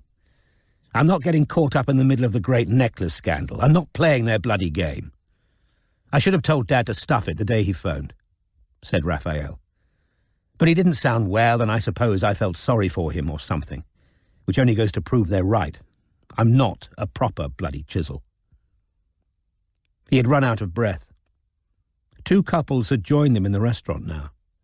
Robin watched in the mirror as a well-groomed blonde did a double take at Raphael as she sat down with her florid, overweight companion. "So, why did you leave Matthew?" Raphael asked. "He cheated," said Robin. She didn't have the energy to lie. "Who with?" She had the impression he was seeking to redress some kind of power balance. However much anger and contempt he had displayed during the outburst about his family, she had heard the hurt too. "With a friend of his from university," said Robin. "How did you find out?" "A diamond earring in our bed." "Seriously?" "Seriously," said Robin. She felt a sudden wave of depression and fatigue at the idea of travelling all the way back to that hard sofa in Wembley. She had not yet called her parents to tell them what had happened. "Under normal circumstances," said Raphael, "I'd be putting the moves on you. Well, not right now, not tonight, but give it a couple of weeks. Trouble is, I look at you." He raised a forefinger and pointed first to her and then to an imaginary figure behind her, "and I see your one-legged boss looming over your shoulder." "Is there any particular reason you feel the need to mention him being one-legged?" Raphael grinned. "Protective, aren't you?" "No, it's all right. Izzy fancies him too. I never—" "Defensive too. Oh, for God's sake," said Robin, half laughing, and Raphael grinned. "I'm having another beer. Drink that wine, why don't you?" he said, indicating her glass, which was still 2/3 full. When he had procured another bottle, he said with a malevolent grin, "Izzy's always liked bits of rough. Did you notice the charged look from Fizzy to Izzy when Jimmy Knight's name was mentioned?" "I did, actually," said Robin. "What was that about?" "Freddie's 18th birthday party," said Raphael, smirking. "Jimmy crashed it with a couple of mates, and Izzy, how do I put this delicately, lost something in his company." "Oh," said Robin, astonished. "She was blind drunk. It passed into family legend. I wasn't there. I was too young. Fizzy's so amazed at the idea that her sister could have slept with the estate carpenter's son that she thinks he must have some sort of supernatural, demonic sex appeal. That's why she thinks Kinvara was slightly on his side when he turned up asking for money." "What?" said Robin sharply, reaching for her notebook again, which had fallen closed. "Don't get too excited," said Raphael. "I still don't know what he was blackmailing Dad about. I never did. Not a full member of the family, you see, so not to be fully trusted. Kinvara told you this at Chisel House, don't you remember? She was alone at home the first time Jimmy turned up. Dad was in London again. From what I've pieced together, when she and Dad first talked it over, she argued Jimmy's case. Fizzy thinks that's down to Jimmy's sex appeal. Would you say he's got any?" "I suppose some people might think he has," said Robin indifferently, who was making notes. "Kinvara thought your father should pay Jimmy his money, didn't she?" "From what I understand," said Raphael, "Jimmy didn't frame it as blackmail on the first approach. She thought Jimmy had a legitimate claim and argued for giving him something." "When was this, do you know?" "Search me," said Raphael, shaking his head. "I think I was in jail at the time. Bigger things to worry about." "Guess," he said for the second time, "how often any of them have asked me what it was like in jail." "I don't know," said Robin cautiously. "Fizzy, never. Dad, never." "You said Izzy visited?" "Yeah." He acknowledged with a tip of the bottle to his sister. "Yeah, she did, bless her. Good old Talks has made a couple of jokes about not wanting to bend over in the shower. I suggested," said Raphael with a hard smile, "that he'd know all about that kind of thing, what with his old pal Christopher sliding his hand between young men's legs at the office. Turns out it's serious stuff when some hairy old convict tries it, but harmless frolics for public schoolboys." He glanced at Robin. "I suppose you now know why Dad was taunting that poor bloke Amir." She nodded. "Which Kinvara thought was a motive for murder," said Raphael, rolling his eyes. "Projection, pure projection. They're all at it. Kinvara thinks Amir killed Dad because Dad had been cruel to him in front of a room full of people. Well, you should have heard some of the things Dad was saying to Kinvara by the end. Fizzy thinks Jimmy Knight might have done it because he was angry about money. She's bloody angry about all the family money that's vanished, but she can't say that in so many words, not when her husband's half the reason it's gone. Izzy thinks Kinvara must have killed Dad because Kinvara felt unloved and sidelined and disposable. Dad never thanked Izzy for a damn thing she did for him, and didn't give a toss when she said she was leaving. You get the picture? None of them have got the guts to say that they all felt like killing Dad at times. Not now he's dead, so they project it all onto someone else, and that, said Raphael, is why none of them are talking about Geraint Wynne. He gets double protection because St. Freddy was involved in Wynne's big grudge. It's staring them in the face that he had a real motive, but we're not supposed to mention that. Go on, said Robin, her pen at the ready. Mention? No, forget it, said Raphael. I shouldn't have... I don't think you say much accidentally, Raph. Out with it. He laughed. I'm trying to stop fucking over people who don't deserve it. It's all part of the Great Redemption Project. Who doesn't deserve it? Francesca, the little girl at the gallery. She's the one who told me. She got it from her older sister, Verity. Verity, repeated Robin. Sleep-deprived, she struggled to remember where she had heard that name. It was very like Venetia, of course. And then she remembered. Wait, she said, frowning in her effort to concentrate. There was a Verity on the fencing team with Freddie and Rhiannon Wynne. Right in one, said Raphael. You all know each other, said Robin wearily, unknowingly echoing Strike's thought as she started writing again. Well, that's the joy of the public school system, said Raphael. In London, if you've got the money, you meet the same 300 people everywhere you go. Yeah, when I first arrived at Drummond's Gallery, Francesca couldn't wait to tell me that her big sister had once dated Freddie. I think she thought that made the pair of us predestined or something. When she realized I thought Freddie was a bit of a shit, said Raphael, she changed tack and told me a nasty story. Apparently, at his 18th, Verity and a couple of others decided to mete out some punishment to Rhiannon for having dared to replace Verity on the fencing team. In their view, she was, I don't know, a bit common, a bit Welsh. So they spiked her drink. All good fun. Sort of stuff that goes on in the dorm, you know. But she didn't react too well to neat vodka. Or maybe, from their point of view, she reacted really well. Anyway, they managed to take some nice pictures of her to pass around among themselves. This was in the early days of the internet. These days, I suppose 500,000 people would have viewed them in the first 24 hours. But Rhiannon only had to endure the whole fencing team and most of Freddie's mates having a good gloat. Anyway, said Raphael, about a month later, Rhiannon killed herself. Oh, my God, said Robin quietly. Yeah, said Raphael. After little Franny told me the story, I asked Izzy about it. She got very upset, told me not to repeat it, ever. But she didn't deny it. I got lots of nobody kills themselves because of a silly joke at a party bluster, and she told me I mustn't talk about Freddie like that. It would break Dad's heart. Well, the dead don't have hearts to break, do they? And personally, I think it's about time somebody pissed on Freddie's eternal flame. If he hadn't been born a chisel, the bastard would have been in Borstal. But I suppose you'll say I can talk after what I did. No, said Robin gently. That isn't what I was going to say. The pugnacious expression faded from his face. He checked his watch. I'm going to have to go. I've got to be somewhere at 9. Robin raised her hand to signal for the bill. When she turned back to Raphael, she saw his eyes moving in routine fashion over both the other women in the restaurant, and in the mirror she saw how the blonde tried to hold his gaze.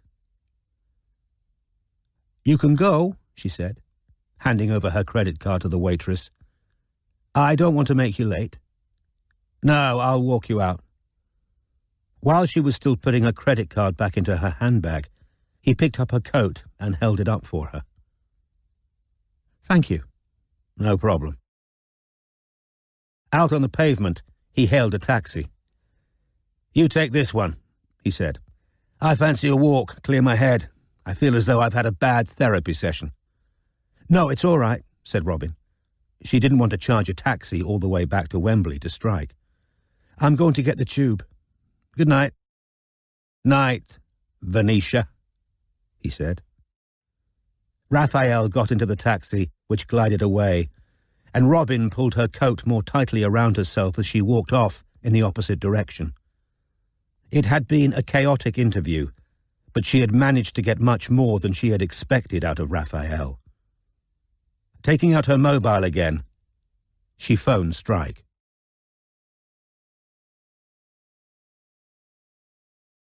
Chapter 59. We two go with each other. Henrik Ibsen, Rosmersholm. When he saw Robin was calling him, Strike, who had taken his notebook out to the Tottenham for a drink, pocketed the former, downed the remainder of his pint in one, and took the call out onto the street. The mess that building works had made of the top of Tottenham Court Road, the rubble-strewn channel where a street had been, the portable railings and the plastic barricades, the walkways and planks that enabled tens of thousands of people to continue to pass through the busy junction, was so familiar to him now that he barely noticed them. He had not come outside for the view, but for a cigarette. And he smoked too while Robin relayed everything that Raphael had told her. Once the call was over, Strike returned his mobile to his pocket and absent-mindedly lit himself a third cigarette from the tip of the second and continued to stand there, thinking deeply about everything she had said and forcing passers-by to navigate around him. A couple of things that Robin had told him struck the detective as interesting. Having finished his third cigarette and flicked it into the open abyss on the road, Strike retreated inside the pub and ordered himself a second pint. A group of students had now taken his table, so he headed into the back, where high bar stools sat beneath a stained-glass cupola whose colours were dimmed by night. Here, Strike took out his notebook again and re-examined the list of names over which he had pored in the early hours of Sunday, while he sought distraction from thoughts of Charlotte. After gazing at it again, in the manner of a man who knows something is concealed there, he turned a few pages to reread the notes he had made of his interview with Della. Large, hunchbacked and motionless, but for the eyes flicking along the lines he had scribbled in the blind woman's house, Strike unknowingly repelled a couple of timid backpackers who had considered asking whether they might share his table and take the weight off their blistered feet. Fearing the consequences of breaking his almost tangible concentration, they retreated before he noticed them. Strike turned back to the list of names. Married couples, lovers, business partners, siblings. Pairs. He flicked further backwards to the pages to find the notes he had made during the interview with Oliver, who had taken them through the forensic findings. A two-part killing this, amitriptyline and helium, each potentially fatal on its own, yet used together. Pairs. 2 victims killed 20 years apart, a strangled child and a suffocated government minister, the former buried on the latter's land. Pairs. Strike turned thoughtfully to a blank page and made a new note for himself. Francesca. Confirmed story.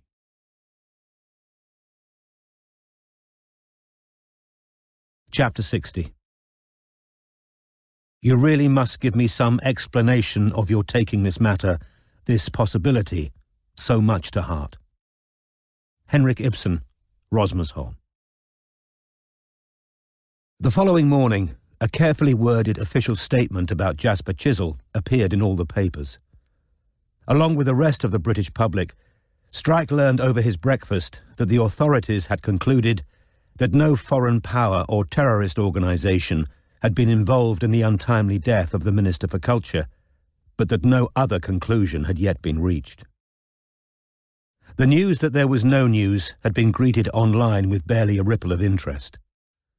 The local postboxes of Olympic winners were still being painted gold, and the public was basking in the satisfied afterglow arising from a triumphant games, its unspent enthusiasms for all things athletic now concentrated on the imminent prospect of the Paralympics. Chisel's death had been filed away in the popular mind as the vaguely inexplicable suicide of a wealthy Tory. Keen to know whether this official statement indicated that the Met investigation was close to concluding, Strike called Wardle to find out what he knew. Unfortunately, the policeman was no wiser than Strike himself.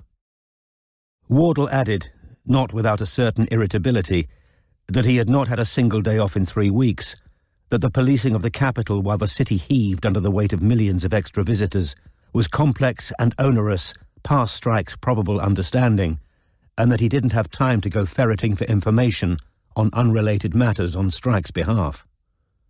"Fair enough," said Strike, unfazed. "Only asking. Say hello to April for me." "Oh, yeah," said Wardle, before Strike could hang up. "She wanted me to ask you what you're playing at with Lorelei." "Better let you go, Wardle. The country needs you," said Strike, and he hung up on the policeman's grudging laugh. In the absence of information from his police contacts, and with no official standing to secure him the interviews he desired, Strike was temporarily stymied at a crucial point in the case, a frustration no more pleasant for being familiar.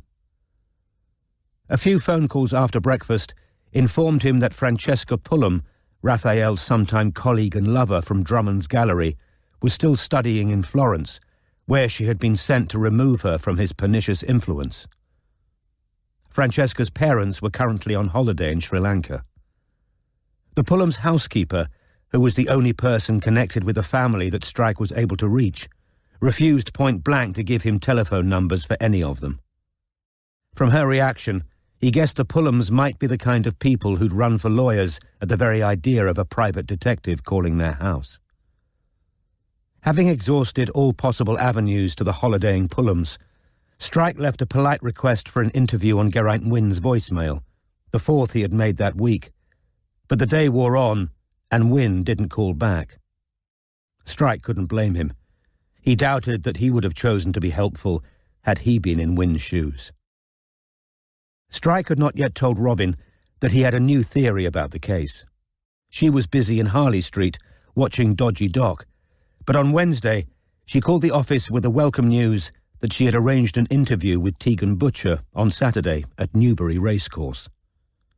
"Excellent," said Strike, cheered by the prospect of action, and striding through to the outer office to bring up Google Maps on Robin's computer. "Okay, I think we're going to be looking at an overnighter.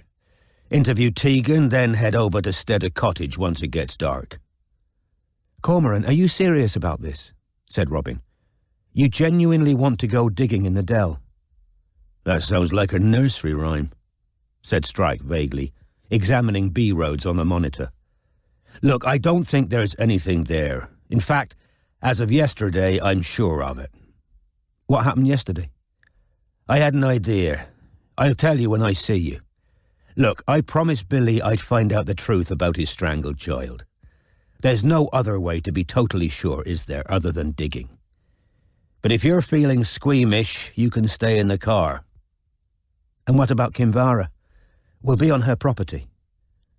"We'll hardly be digging up anything important.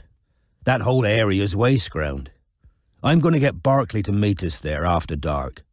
I'm not much good for digging. Will Matthew be okay if you're away overnight Saturday?" "Fine," said Robin, with an odd inflection that made Strike suspect that he wouldn't be fine about it at all. "And you're okay to drive the Land Rover?" Is there any chance we could take your BMW instead?" "I'd rather not take the BMW up that overgrown track. Is there something wrong with the—" "No," said Robin, cutting across him. "That's fine. Okay, we'll take the Land Rover." "Great. How's Dodgy?" "In his consulting rooms. Any news on Amir?" "I've got Andy trying to find the sister he's still on good terms with." "And what are you up to?" "I've just been reading the Real Socialist Party website." "Why?" "Jimmy gives quite a lot away in his blog posts, places he's been and things he's seen. You okay to stay on dodgy till Friday? Actually, said Robin, I was going to ask whether I could take a couple of days off to deal with some personal business. Oh, said Strike, brought up short. I've got a couple of appointments I'd rather not miss, said Robin. It wasn't convenient to Strike to have to cover Dodgy Doc himself, partly because of the continuing pain in his leg, but mainly because he was eager to continue chasing down confirmation of his theory on the Chisel case. This was also very short notice to ask for 2 days' leave. On the other hand, Robin had just indicated a willingness to sacrifice her weekend to a probable wild goose chase into the dell. Yeah, okay. Everything all right? Fine, thanks. I'll let you know if anything interesting happens with Dodgy. Otherwise, we should probably leave London at 11ish on Saturday. Baron's Court again? Would it be all right if you meet me at Wembley Stadium station? It would just be easier because of where I'm going to be on Friday night. This, too, was inconvenient. A journey for Strike of twice the length and involving a change of tube. Yeah, okay, he said again. After Robin had hung up, he remained in her chair for a while, pondering their conversation. She had been noticeably tight-lipped about the nature of the appointments that were so important that she didn't want to miss them. He remembered how particularly angry Matthew had sounded in the background of his calls to Robin to discuss their pressured, unstable, and occasionally dangerous job. She had twice sounded distinctly underwhelmed about the prospect of digging in the hard ground at the bottom of the dell, and now asked to drive the BMW rather than the tank-like Land Rover. He had almost forgotten his suspicion of a couple of months ago that Robin might be trying to get pregnant. Into his mind swam the vision of Charlotte's swollen belly at the dinner table. Robin wasn't the kind of woman who'd be able to walk away from her child as soon as it left the womb. If Robin was pregnant, logical and methodical as he usually was, and aware in one part of himself that he was theorizing on scant data, Strike's imagination nevertheless showed him Matthew, the father-to-be, listening in on Robin's tense request for time off for scans and medical checks, gesticulating angrily at her that the time had come to stop, to go easy on herself, to take better care. Strike turned back to Jimmy Knight's blog, but it took him a little longer than usual to discipline his troubled mind back into obedience.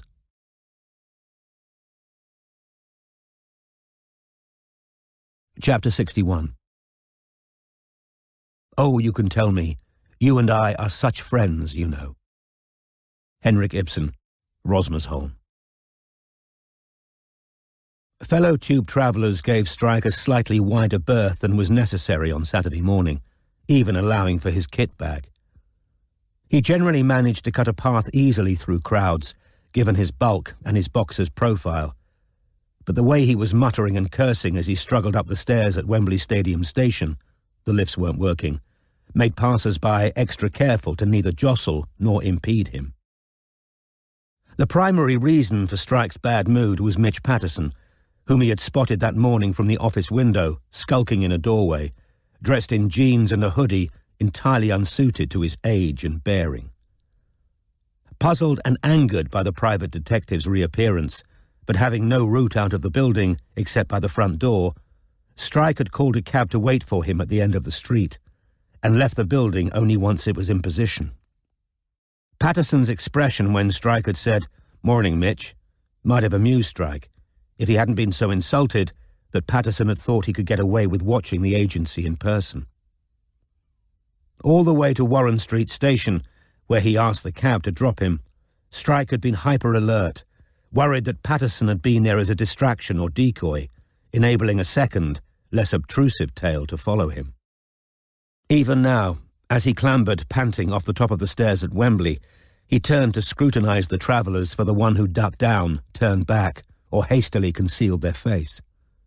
None of them did so. On balance, Strike concluded that Patterson had been working alone, victim, perhaps, of one of the manpower problems so familiar to Strike. The fact that Patterson had chosen to cover the job rather than forego it suggested that somebody was paying him well. Strike hoisted his kit bag more securely onto his shoulder and set off towards the exit.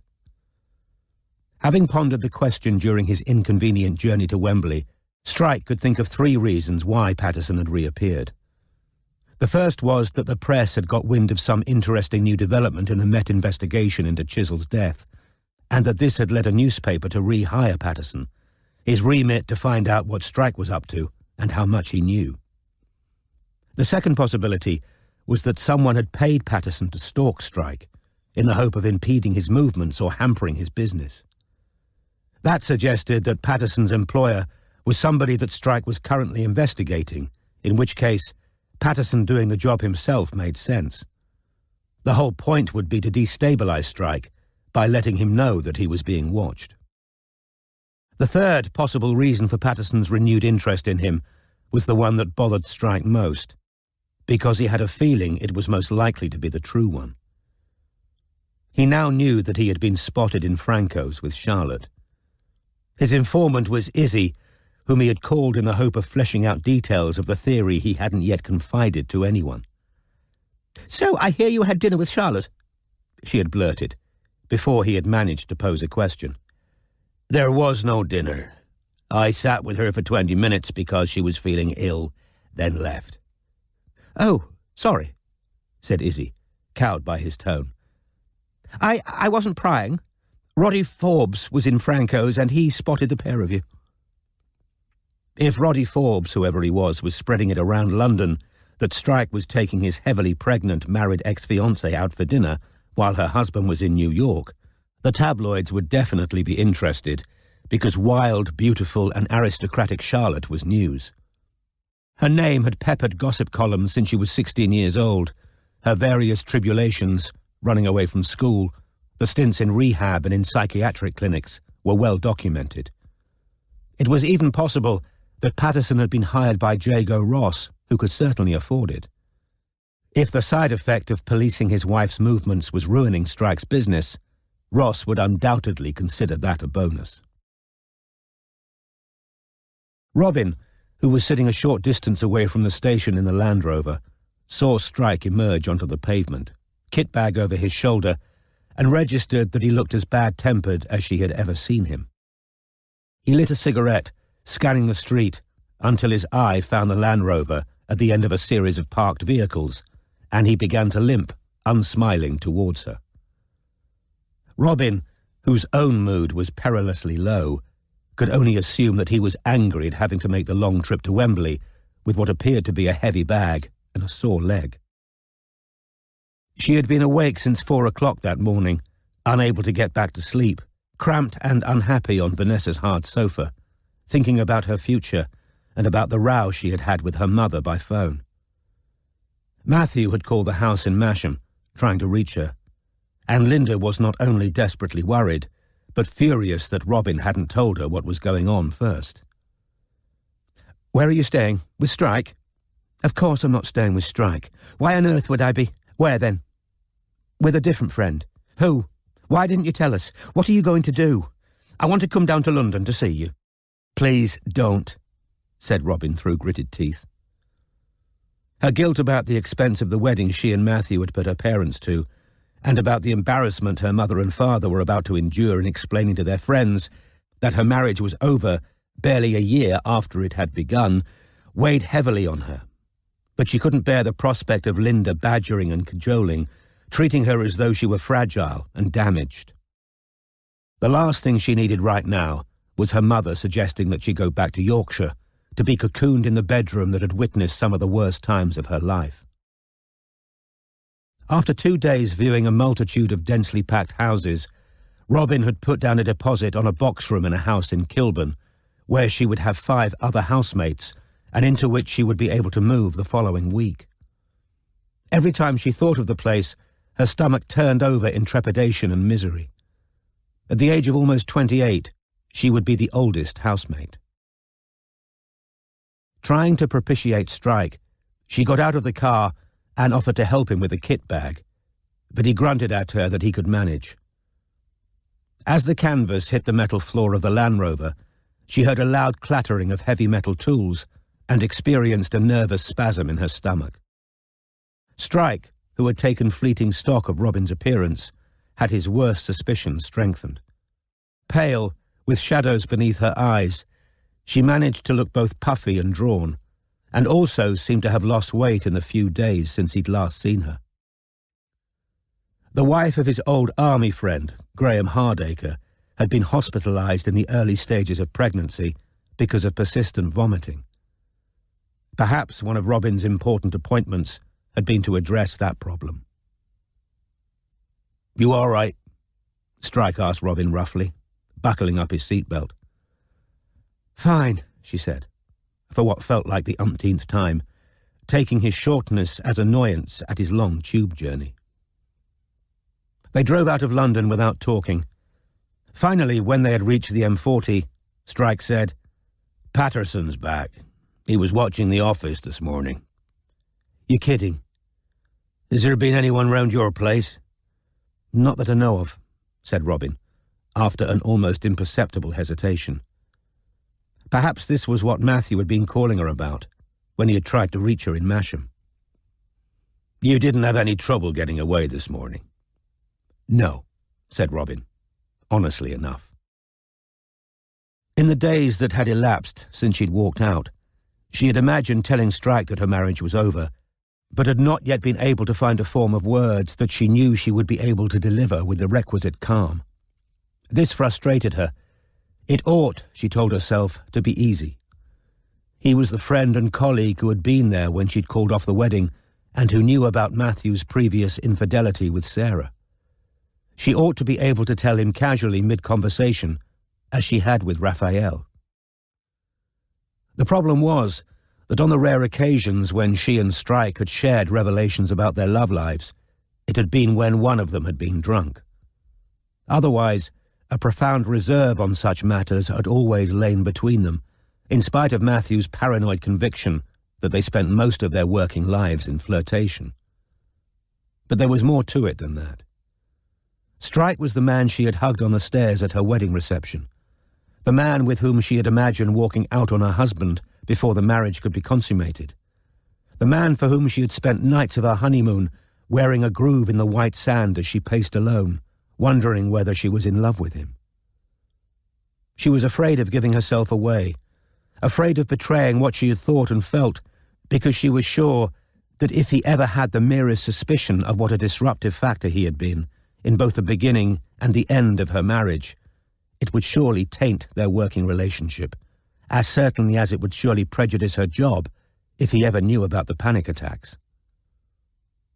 No, she must appear to be what he was, self-contained and stoic, able to absorb trauma and limp on, ready to face whatever life flung at her, even what lay at the bottom of the dell, without flinching or turning away. "So what do you think Patterson's up to?" she asked. "Time will tell. Did your appointments go all right?" "Yes," said Robin.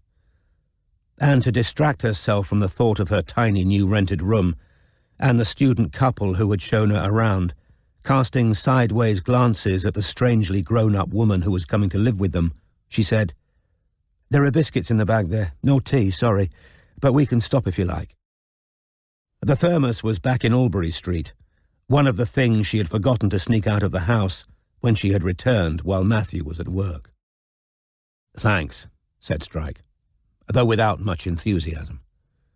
He was wondering whether the reappearance of snacks, given his self-proclaimed diet, might not be further proof of his partner's pregnancy.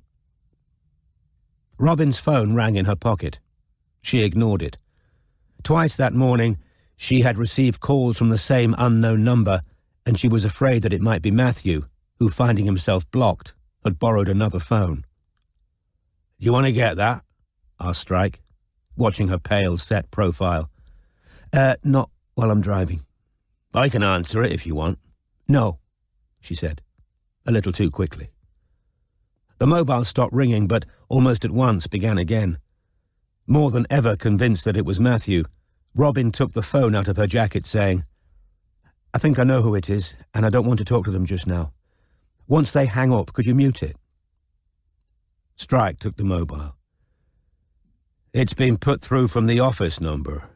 "I'll turn it to speakerphone," said Strike helpfully, given that the ancient Land Rover didn't have a functioning heater, let alone Bluetooth, and he did so, holding the mobile close to her mouth so that she could make herself heard over the rattle and growl of the drafty vehicle.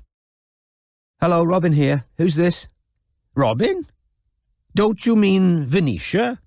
said a Welsh voice. "Is that Mr. Wynne?" said Robin, eyes on the road, while Strike held the mobile steady for her. "Yes, you nasty little bitch, it is." Robin and Strike glanced at each other, startled. Gone was the unctuous, lascivious Wynne, keen to charm and impress. "Got what you were after, haven't you, eh? Wriggling up and down the corridor, sticking your tits in where they weren't wanted. Oh, Mr. Wynne." He imitated her, the same way Matthew did, high-pitched and imbecilic. "Oh, help me, Mr. Wynne. Should I do charity or should I do politics? Let me bend a bit lower over the desk, Mr. Wynne." "How many men have you trapped that way? How far do you go?" "Have you got something to tell me, Mr. Wynne?" asked Robin loudly, talking over him. "Because if you've just called to insult me—" "Oh, I've got plenty to bloody tell you. Plenty to bloody tell you," shouted Wynne. "You are going to pay, Miss Ellacott, for what you've done to me. Pay for the damage you've done to me and my wife. You don't get off that easily. You broke the law in this office, and I'm going to see you in court. Do you understand me?" He was becoming almost hysterical. "We'll see how well your wiles work on a judge, shall we? Low-cut top and, oh, I think I'm overheating." A white light seemed to be encroaching on the edges of Robin's vision, so that the road ahead turned tunnel-like. "No!" she shouted, taking both hands off the wheel before slamming them back down again, her arms shaking. It was the no she had given to Matthew, a no of such vehemence and force that it brought Geraint Wynne up short in exactly the same way. "Nobody made you stroke my hair and pat my back and ogle my chest, Mr. Wynne. That wasn't what I wanted, though I'm sure it gives you a bit of a kick to think it was." "Robin," said Strike. But he might as well have been one more creak of the car's ancient chassis, and she ignored, too, Geraint's sudden interjection. "Who else is there? Was that Strike? You're a creep, Mr. Wynne. A thieving creep who stole from a charity, and I'm not only happy I got the goods on you, I'll be delighted to tell the world you're flicking out pictures of your dead daughter while you're trying to peer down young women's shirts." "How dare you?" gasped Wynne. "Are there no depths? You dare mention Rhiannon? It's all going to come out. Samuel Marape's family. Screw you and screw your bloody grudges," shouted Robin.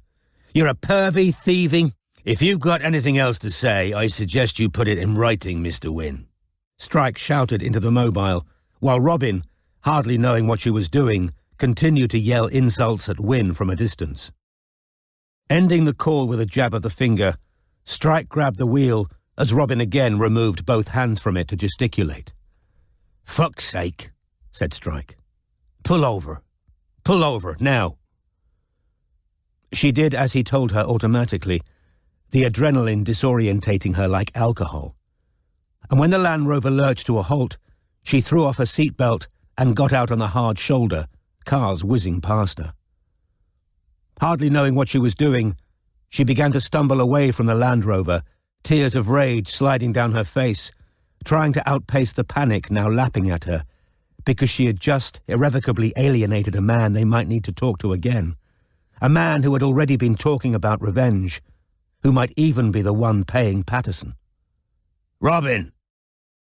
Now, she thought, Strike too would think her a flake, a damaged fool who should never have taken on this line of work, the one who ran when things got tough. It was that which made her wheel around to face him as he hobbled along the hard shoulder after her, and she wiped her face roughly on her sleeve and said, before he could tell her off, "I know I shouldn't have lost it. I know I fucked up. I'm sorry." But his answer was lost in the pounding in her ears, and, as though it had been waiting for her to stop running, the panic now engulfed her. Dizzy, unable to order her thoughts, she collapsed on the verge, dry bristles of grass prickling through her jeans, as, eyes shut and head in hands, she tried to breathe herself back to normality as the traffic zoomed past. She wasn't quite sure whether 1 minute or 10 had elapsed, but finally her pulse slowed, her thoughts became ordered, and the panic ebbed away, to be replaced by mortification. After all her careful pretense that she was coping, she had blown it. A whiff of cigarette smoke reached her. Opening her eyes, she saw Strike's leg sticking out on the ground to her right. He too had sat down on the verge. "How long have you been having panic attacks?" he asked conversationally. There seemed no point dissembling any more. "About a year," she muttered. "Been getting help with them?" "Yes, I was in therapy for a bit. Now I do CBT exercises." "Do you, though?" asked Strike mildly. "Because I bought vegetarian bacon a week ago, but it's not making me any healthier, just sitting there in the fridge." Robin began to laugh and found that she couldn't stop. More tears leaked from her eyes. Strike watched her, not unkindly, smoking his cigarette. "I could have been doing them a bit more regularly," Robin admitted at last, mopping her face again. "Anything else you fancy telling me, now we're getting into things?" asked Strike. He felt he ought to know the worst now, before he gave her any advice on her mental condition, but Robin seemed confused. "Any other health matters that might affect your ability to work?" he prompted her. "Like what?" Strike wondered whether a direct inquiry constituted some kind of infringement of her employment rights. "I wondered," he said, "whether you might be, pregnant." Robin began to laugh again. "Oh, God, that's funny." "Is it?" "No," she said, shaking her head. "I'm not pregnant." Strike now noticed that her wedding and engagement rings were missing. He had become so used to seeing her without them as she impersonated Venetia Hall and Bobby Cunliffe that it had not occurred to him that their absence today might be significant. Yet he didn't want to pose a direct question, for reasons that had nothing at all to do with employment rights. "Matthew and I have split up," Robin said, frowning at the passing traffic in an effort not to cry again. "A week ago." "Oh," said Strike. "Shit, I'm sorry." But his concerned expression was at total odds with his actual feelings. His dark mood had lightened so abruptly that it was akin to having moved from sober to 3 pints down. The smell of rubber and dust and burned grass recalled the car park where he had accidentally kissed her, and he drew on his cigarette again and tried hard not to let his feelings show in his face. "I know I shouldn't have spoken to Geraint Wynne like that," said Robin, tears now falling again. "I shouldn't have mentioned Rhiannon. I lost control, and it's just men, bloody men, judging everyone by their bloody selves." "What happened with Matt?" "He's been sleeping with Sarah Shadlock," said Robin savagely. "His best friend's fiancée. She left an earring in our bed and oh, bugger." It was no use. She buried her face in her hands and, with a sense of having nothing to lose now, cried in earnest, because she had thoroughly disgraced herself in Strike's eyes, and the one remaining piece of her life that she had been seeking to preserve had been tainted.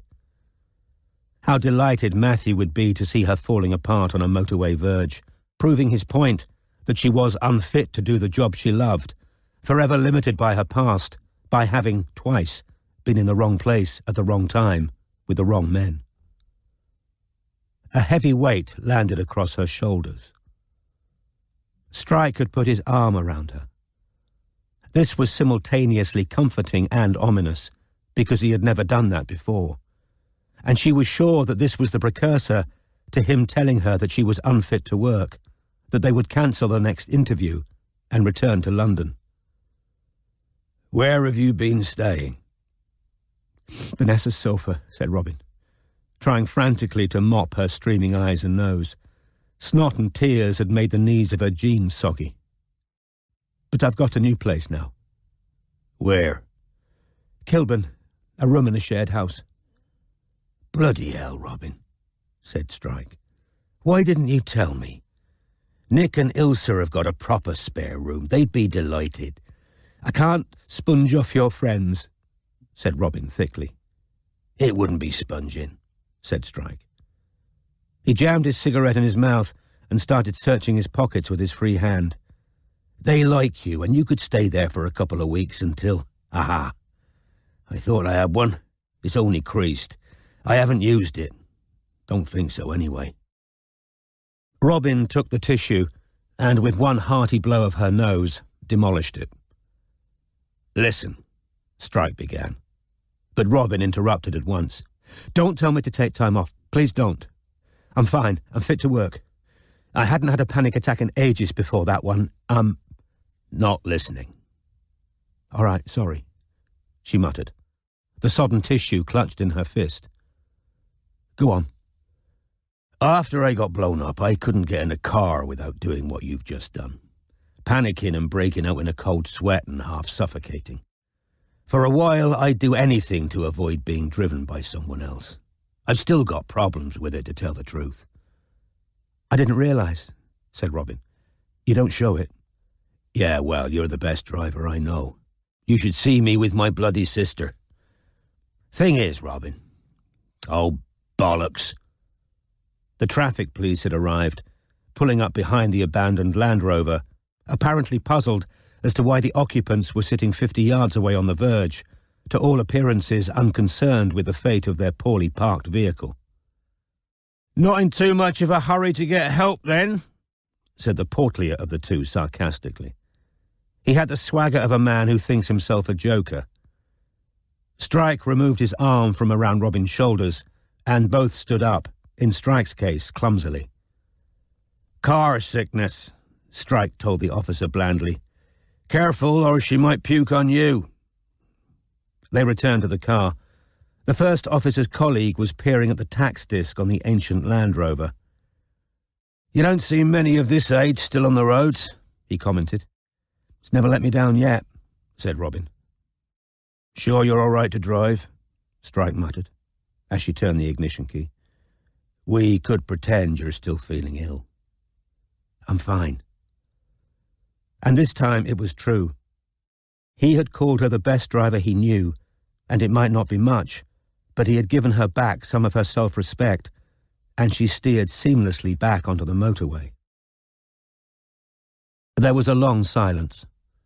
Strike decided that further discussion of Robin's mental health ought to wait until she wasn't driving. Wynne said a name at the end of the call there, he mused, taking out his notebook. Did you hear? No, muttered Robin, shamefaced. It was Samuel something, Strike said, making a note.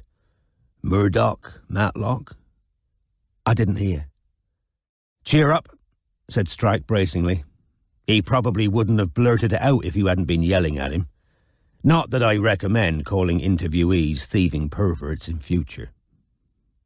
He stretched around in his seat, reaching for the carrier bag in the back. Fancy a biscuit?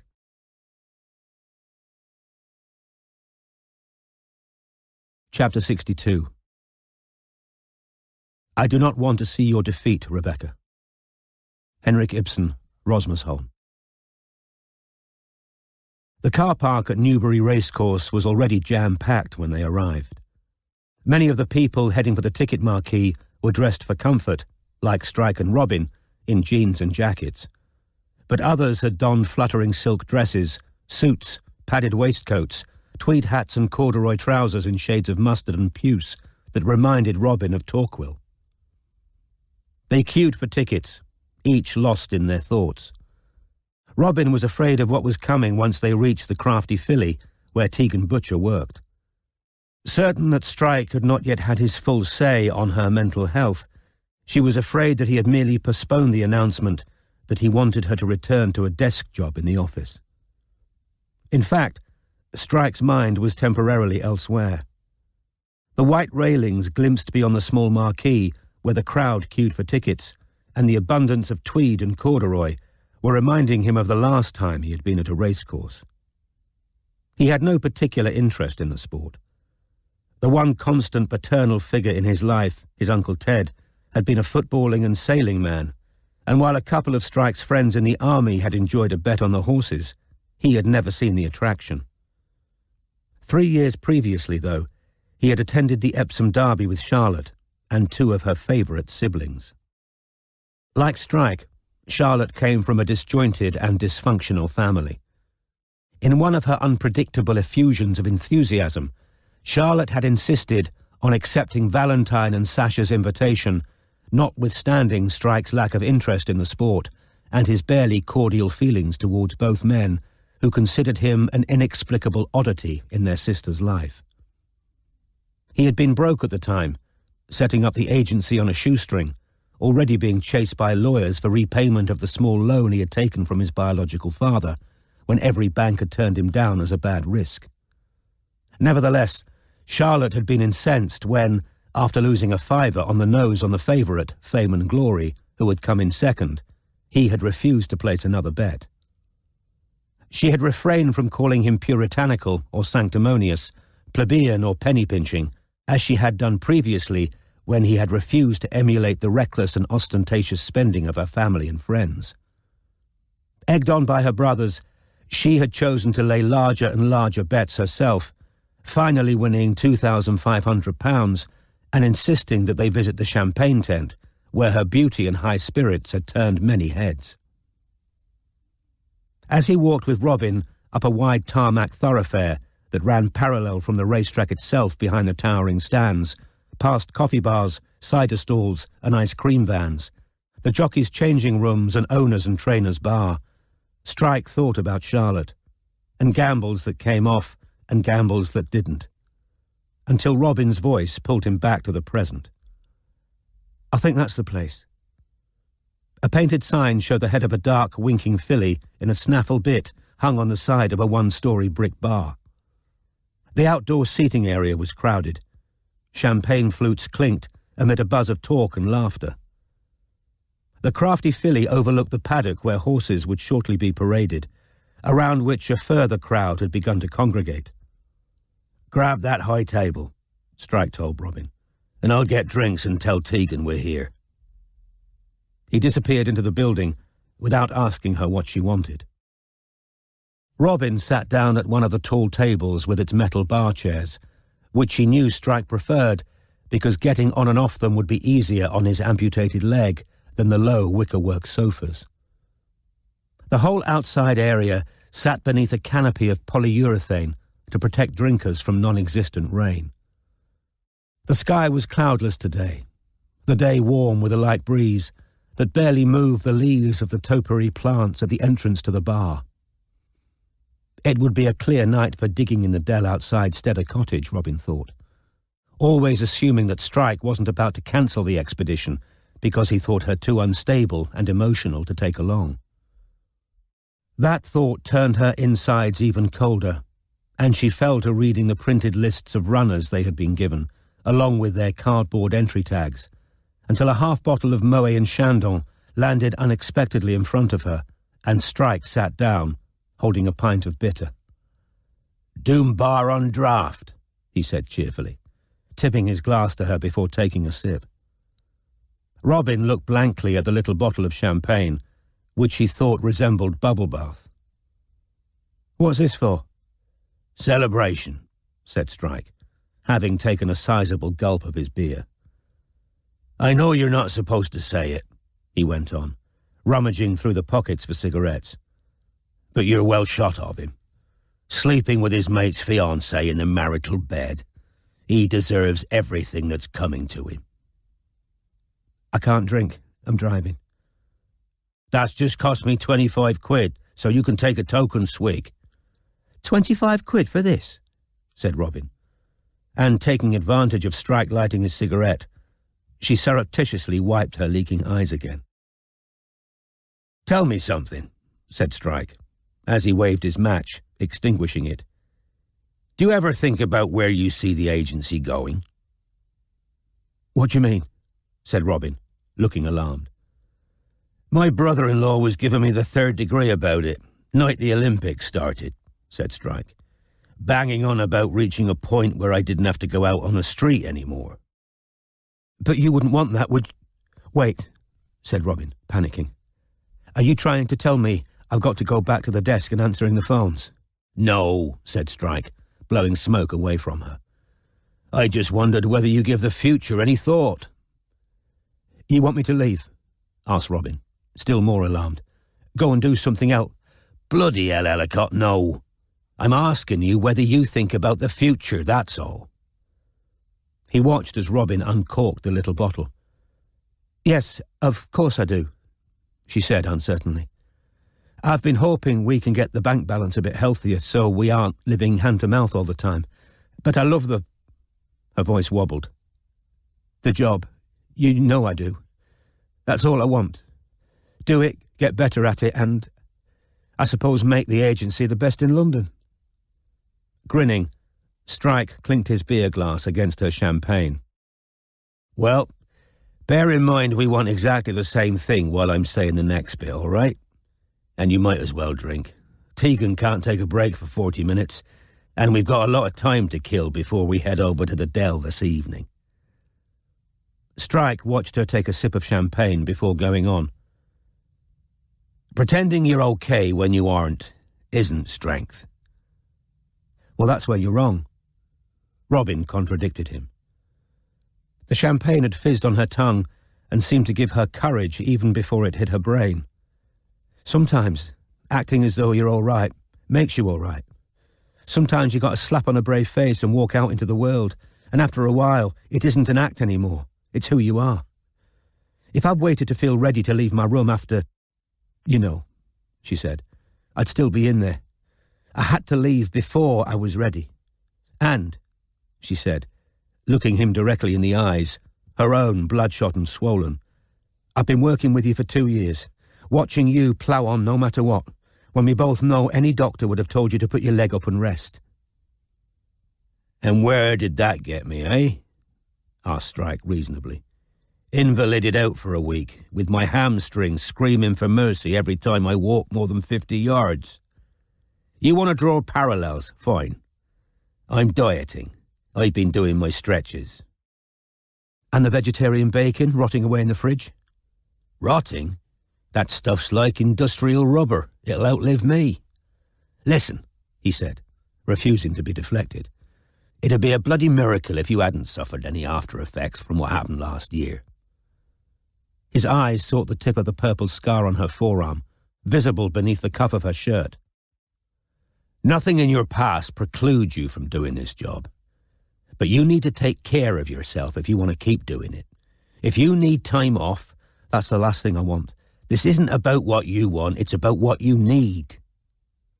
Shall I tell you something funny? Said Robin. Whether because of the mouthful of champagne or for some other reason, she had experienced a startling lift in mood that made her loose-tongued. You'd have thought I'd have had panic attacks galore over the last week, wouldn't you? I've been trying to find a place to live, looking round flats, travelling all over London. I've had loads of people coming up unexpectedly behind me. That's a major trigger, she explained. People behind me when I don't know they're there. Don't think we need Freud to explain that one. But I've been fine, said Robin. I think it's because I haven't had to... She stopped short, but Strike thought he knew what the end of the sentence would have been. Taking a chance, he said, This job becomes well nigh impossible if your home life's screwed up. I've been there, I know. Relieved to have been understood, Robin drank more champagne, then said in a rush, I think it's made me worse, having to hide what's going on, having to do the exercises in secret because any sign I wasn't 100% and Matthew would be yelling at me again for doing this job. I thought it was him trying to reach me on the phone this morning. That's why I didn't want to take the call. And when Wynne started calling me those names, it felt as though I had taken the call. I don't need Wynne to tell me I'm basically a pair of walking tits, a stupid, deluded girl who doesn't realise that's my only useful attribute. Matthew's been telling you that, has he? Thought Strike, imagining a few corrective measures from which he thought Matthew might benefit. Slowly and carefully he said, The fact that you're a woman. I do worry about you more when you're out alone on a job than I would if you were a bloke. Hear me out, he said firmly, as she opened her mouth in panic. We've got to be honest with each other, or we're screwed. Just listen, will you? You've escaped 2 killers using your wits and remembering your training. I'd lay odds bloody Matthew couldn't have managed that. But I don't want a 3rd time, Robin, because you might not be so lucky. You are telling me to go back to a desk job. Can I finish? He said sternly. I don't want to lose you because you're the best I've got. Every case we've worked since you arrived, you found evidence I couldn't have found and got round people I couldn't have persuaded to talk to me. We're where we are today largely because of you, but the odds are always going to be against you if you come up against a violent man, and I've got responsibilities here. I'm the senior partner. I'm the one you could sue. You're worried I'd sue? No, Robin, he said harshly. I'm worried you'll end up fucking dead, and I'll have to carry that on my conscience for the rest of my life. He took another swig of Doombar, then said, I need to know you're mentally healthy if I'm putting you out on the street. I want a cast-iron guarantee from you that you're going to address these panic attacks, because it isn't only you who has to live with the consequences if you're not up to it. Fine, muttered Robin. And when Strike raised his eyebrows, she said, I mean it. I'll do what it takes. I will. The crowd around the paddock was becoming ever denser. Evidently, the runners in the next race were about to be paraded. How are things with Lorelei? Robin asked. I like her. Then I'm afraid I've got even more bad news for you, because you and Matthew aren't the only people who split up last weekend. Oh, shit, sorry, said Robin. And she covered her embarrassment by drinking more champagne. For someone who didn't want that, you're getting through it quite fast, said Strike, amused. I didn't tell you, did I? Said Robin, remembering suddenly, as she held up the little green bottle. I know where I saw Blanc de Blancs before, and it wasn't on a bottle, but it doesn't help us with the case. Go on. There's a suite at Le Manoir aux Quatre Saisons called that, said Robin. Raymond Blanc, you know, the chef who started the hotel, play on words. Blanc de Blanc, no S. Is that where you had your anniversary weekend? Yeah, we weren't in Blanc de Blanc, though. We couldn't afford a suite, said Robin. I just remember walking past the sign. But yes, that's where we celebrated our paper anniversary. Paper, she repeated with a sigh. And some people make it to platinum. 7 dark thoroughbreds were appearing one by one in the paddock now. Jockeys in their silks perched atop them like monkeys. Stable girls and lads leading the nervy creatures with their silken flanks and their prancing strides. Strike and Robin were some of the few not craning their necks for a better view. Before she had time to second-guess herself, Robin introduced the subject she most wanted to discuss. Was that Charlotte I saw you talking to at the Paralympic reception? Yeah, said Strike. He glanced at her. Robin had had occasion before now to deplore how easily he seemed to read her thoughts. Charlotte had nothing to do with me and Lorelei splitting. She's married now. So were Matthew and I, Robin pointed out, taking another sip of champagne. Didn't stop Sarah Shadlock. I'm not Sarah Shadlock. Obviously not. If you were that bloody annoying, I wouldn't be working for you. Maybe you could put that on the next employee satisfaction review. Not as bloody annoying as the woman who shagged my husband. I'll have it framed. Robin laughed. You know, I had an idea about Blanc de Blancs myself, said Strike. I was going back over Chisel's to-do list, trying to eliminate possibilities and substantiate a theory. What theory? Said Robin sharply. And Strike noted that even halfway down the bottle of champagne, with her marriage in splinters and a box room in Kilburn to look forward to, Robin's interest in the case remained as acute as ever. Remember when I told you I thought there was something big, something fundamental behind the Chisel business? Something we hadn't spotted yet? Yes, said Robin. You said it kept almost showing itself. Well remembered. So, a couple of things Raphael said. That's me on my break now, said a nervous female voice behind them.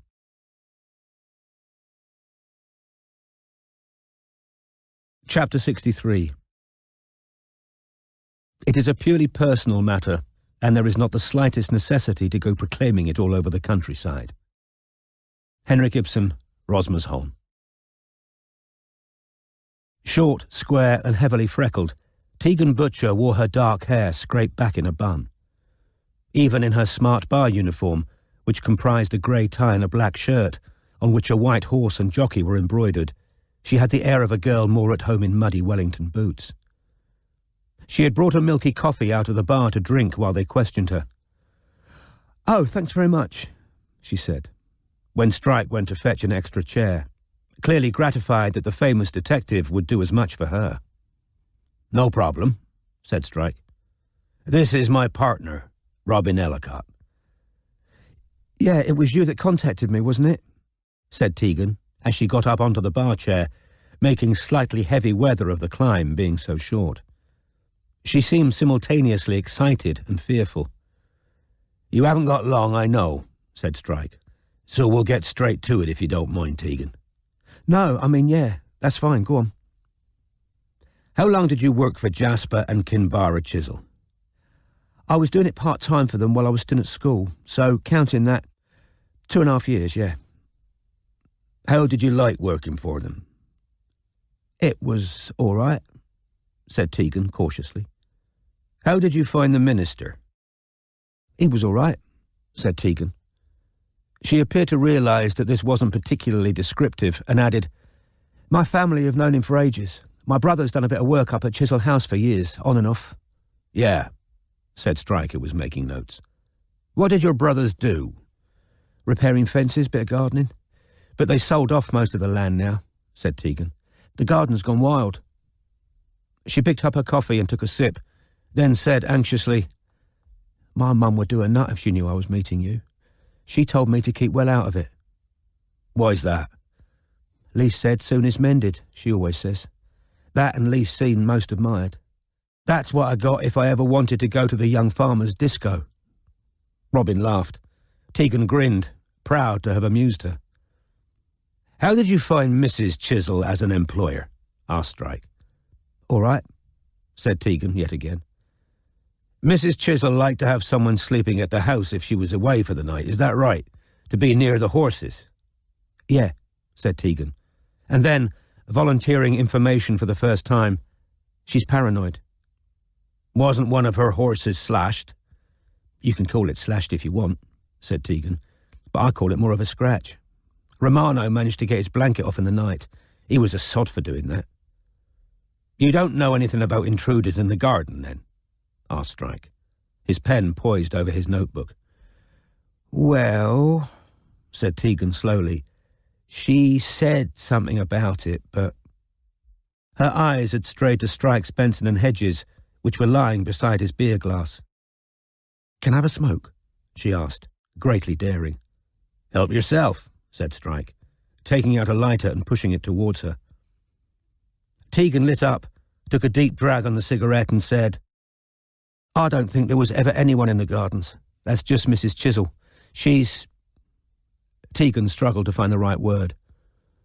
"Well, if she was a horse, you'd call her spooky. I never heard anyone when I was there overnight." "You slept over at the house the night before Jasper Chisel was found dead in London, didn't you?" "Yeah." "Can you remember what time Mrs. Chisel got back?" "About 11. I got a right shock," said Tegan. Now that her nerves were wearing off, a slight tendency to garrulity was revealed. "Because she was supposed to be staying up in London. She went off on one when she walked in because I'd had a fag in front of the telly. She doesn't like smoking. And I'd had a couple of glasses of wine out of the bottle in the fridge as well. Mind, she told me to help myself to anything I wanted before she left, but she's like that, always shifting the goalposts. What was right one minute was wrong the next. You had to walk on eggshells, you really did. But she was already in a bad mood when she arrived.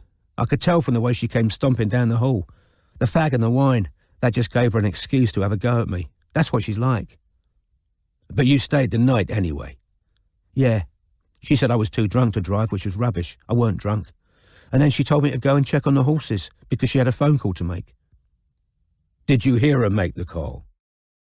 Tegan rearranged herself in the too-high chair, so that the elbow of her smoking arm was cupped in her free hand, her eyes slightly narrowed against the smoke, a pose she evidently thought appropriate while dealing with a tricky private detective. "I dunno if I should say." "How about I suggest a name and you can nod if it's the right one?" "Go on then," said Tegan, with the mingled mistrust and curiosity of one who has been promised a magic trick. "Henry Drummond," said Strike. "She was leaving a message to say that she wanted a valuation on a necklace." Impressed against her will, Tegan nodded. "Yeah," she said, "that's right." "So you went out to check on the horses?" "Yeah, and when I got back, Mrs. Chisel said I should stay over anyway because she needed me early, so I did." "And where did she sleep?" asked Robin. "Well, upstairs," said Tegan, with a surprised laugh.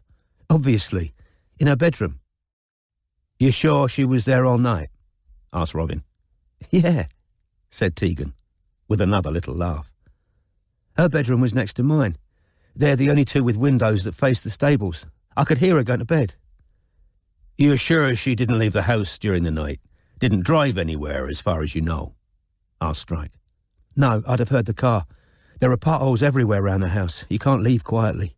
Anyway, I met her next morning on the landing, heading for the bathroom in her nightie." "What time would that have been?" "About 7:30. We had breakfast together in the kitchen." "Was she still angry with you?" "Bit ratty," admitted Tegan. "You didn't happen to hear her take another call around about breakfast time?" Frankly admiring, Tegan said, "You mean from Mr. Chisel?" "Yeah, she went out of the kitchen to take it. All I heard was—" "No, I mean at this time, Jasper. Sounded like a row. I told the police this. I thought they must have argued in London and that's why she come home early instead of staying up there. Then I went outside to muck out and she came out and she was schooling Brandy. That's one of her mares. And then," said Tegan, with a slight hesitation, "he arrived. Raphael, you know, the son." "And what happened then?" asked Strike. Tegan hesitated. "They had a row, didn't they?" said Strike, mindful of how much of Tegan's break was slipping away. "Yeah," said Tegan, smiling in frank wonderment. "You know everything." "Do you know what it was about?" "Same thing she was phoning that bloke about night before." "The necklace? Mrs. Chisel wanting to sell it?" "Yeah." "Where were you when they were having the row?" "Still mucking out. He got out of his car and went marching up to her in the outdoor school." Robin, seeing Strike's perplexity, muttered, "Like a paddock where you train horses." "Ah," he said. "Yeah," said Tegan. "That's where she was schooling Brandy. First they were talking and I couldn't hear what they were saying, and then it turned into a proper shouting match, and she dismounted and yelled at me to come and untap Brandy. Take off the saddle and bridle," she added kindly, in case Strike hadn't understood, and they marched off into the house, and I could hear them still having a go at each other as they disappeared. "She never liked him," said Tegan. "Raphael. Thought he was spoiled, always slagging him off. I thought he was all right, personally," she said, with a would-be dispassionate air at odds with her heightened colour. "Can you remember what they were saying to each other?" "A bit," said Tegan. "He was telling her she couldn't sell it, that it belonged to his dad or something, and she told him to mind his own business." "Then what happened?" "They went inside. I kept mucking out, and after a bit," said Tegan, faltering slightly, "I saw a police car coming up the drive and... yeah, it was awful. Policewoman come and asked me to go inside and help. I went in the kitchen and Mrs. Chisel was white as a sheet and all over the place. They wanted me to show them where the tea bags were. I made her a hot drink and he, Raphael, made her sit down. He was really nice to her," said Tegan, "considering she'd just been calling him every name under the sun." Strike checked his watch. "I know you haven't got long. Just a couple more things." "All right," she said. "There was an incident over a year ago," said Strike, "where Mrs. Chisel attacked Mr. Chisel with a hammer." "Oh, God, yeah," said Tegan. "Yeah, she really lost it. That was right after Lady was put down, start of the summer. She was Mrs. Chisel's favourite mare, and Mrs. Chisel come home and the vet had already done it. She'd wanted to be there when it happened, and she went crazy when she come back and seen the knackers van. How long had she known that the mare would have to be put down? Asked Robin. Those last 2-3 days. I think we all knew, really, said Tegan sadly. But she was such a lovely horse. We kept hoping she'd pull through. The vet had waited for hours for Mrs. Chisel to come home. But Lady was suffering, and he couldn't wait around all day, so... Tegan made a gesture of hopelessness. Any idea what made her go up to London that day, if she knew Lady was dying? Asked Strike. Tegan shook her head. Can you talk us through exactly what happened when she attacked her husband? Did she say anything first? No, said Tegan. She come into the yard, seen what had happened, ran towards Mr. Chisel, grabbed the hammer and just swung for him. Blood everywhere. It was horrible, said Tegan, with patent sincerity. Awful. What did she do after she'd hit him? Asked Robin. Just stood there. The expression on her face. It was like a demon or something, said Tegan unexpectedly. I thought he was dead. Thought she killed him. They put her away for a couple of weeks, you know. She went off to some hospital. I had to do the horses alone. We were all gutted about Lady. I loved that mare and I thought she was going to make it. But she'd given up. She lay down and wouldn't eat. I couldn't blame Mrs. Chisel for being upset, but she could have killed him. Blood everywhere, she repeated. I wanted to leave, told me Mum. Mrs. Chisel scared me that night. So what made you stay? Asked Strike. I don't know, really. Mrs. Chisel wanted me to, and I was fond of the horses. Then she come out of hospital and she was really depressed, and I suppose I felt sorry for her. I kept finding her crying in Lady's empty stall. Was Lady the mare that Mrs. Chisel wanted to, what's the right term? Strike asked Robin. Put in foal? Robin suggested. Yeah, put in foal to the famous stallion. Tatilas, said Tegan, with the ghost of an eye roll. No, it was Brandy she wanted to breed from, but Mr. Chisel was having none of it. Tatilas. He cost a fortune. So I heard. She didn't by any chance mention using a different stallion. There's one called Blanc de Blancs. I don't know whether... Never heard of him, said Tegan. No, it had to be Tatilas. He was the best. She was fixated on using him. That's what she's like, Mrs. Chisel. When she gets an idea in her head, you can't shift it. She was going to breed this beautiful Grand Prix horse, and... You know she lost a baby, don't you? Strike and Robin nodded. Mum felt sorry for her. She thought the thing about getting a foal was, you know, a sort of substitute. Mum thinks it was all to do with the baby. How Mrs. Chisel's mood went up and down all the time.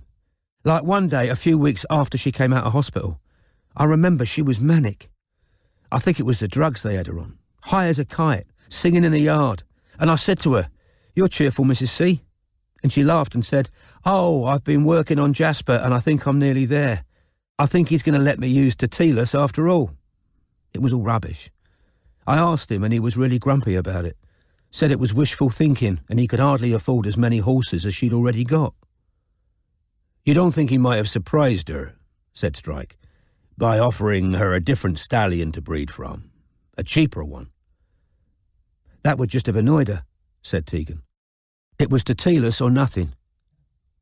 She stubbed out the cigarette Strike had given her, checked her watch and said regretfully, "I've only got a couple more minutes." "2 more things and we're done," said Strike. "I've heard that your family knew a girl called Suki Lewis years ago. She was a runaway from care." "You know everything," said Tegan again delightedly. "How did you know that?" "Billy Knight told me. Do you happen to know what happened to Suki?" "Yeah, she went to Aberdeen. She was in our dance class at school. Her mum was a nightmare. Drink and drugs and all sorts. Then the mum goes on a real bender and that's how Suki got put into care. She ran away to find her dad. He worked on the North Sea rigs." "And you think she found her father, do you?" said Strike. With a triumphant air, Tegan reached into her back pocket for her mobile. After a few clicks, she presented Strike with a Facebook page she had brought up for a beaming brunette who stood posing with a posse of girlfriends in front of a swimming pool in Ibiza. Through the tan, the bleached smile and the false eyelashes, Strike discerned the palimpsest of the thin, buck-toothed girl from the old photograph. The page was captioned, Susanna McNeil. "See?" said Tegan happily. "Her dad took her in with his new family. Susanna was her proper name, but her mum called her Suki. My mum's friends with Susanna's auntie. Says she's doing great." "You're quite sure this is her?" asked Strike. "Yeah, of course," said Tegan. "We were all pleased for her. She was a nice girl." She checked her watch again. "I'm sorry, but that's my break over. I've got to go." "One more question," said Strike. "How well did your brothers know the Knight family?" "Quite well," said Tegan. "The boys were in different years at school, but yeah, they knew them through working at Chisel House." "What do your brothers do now, Tegan?" "Paul's managing a farm over near Aylesbury now, and Dan's up in London doing landscape." "Why are you writing this down?" she said, alarmed for the first time at the sight of Strike's pen moving across his notebook. "You mustn't tell my brothers I've spoken to you.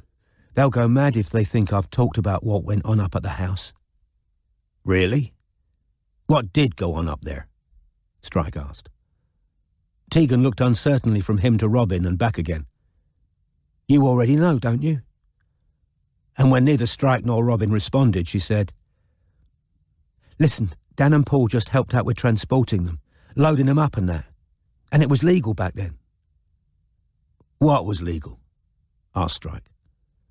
"I know you know," said Tegan, half worried, half amused. "Someone's been talking, haven't they? Is it Jimmy Knight? He was back not long ago, sniffing around, wanting to talk to Dan. Anyway, everyone knew, locally. It was supposed to be hush-hush, but we all knew about Jack." "Knew what about him?" asked Strike. "Well, that he was the gallows maker." Strike absorbed the information without so much as a quiver of the eyelid. Robin wasn't sure if her own expression had remained as impassive. "But you already knew," said Tegan. "Didn't you?" "Yeah," said Strike to reassure her. "We knew." "Thought so," said Tegan, relieved, and sliding down inelegantly from her chair. "But if you see Dan, don't tell him I said. He's like Mum. Lee said soon is mended. Mind, none of us think there was anything wrong with it. This country would be better with the death penalty, if you ask me." "Thanks for meeting us, Tegan," said Strike. She blushed slightly as she shook first his hand, then Robin's. "No problem," she said, now seeming reluctant to leave them. "Are you going to stay for the races? Brown Panther's running in the 2:30. "We might," said Strike. "We've got a bit of time to kill before our next appointment." "I've got a tenner on Brown Panther," Tegan confided. "Well, bye then." She had gone a few steps when she wheeled around and returned to Strike, now even pinker in the face.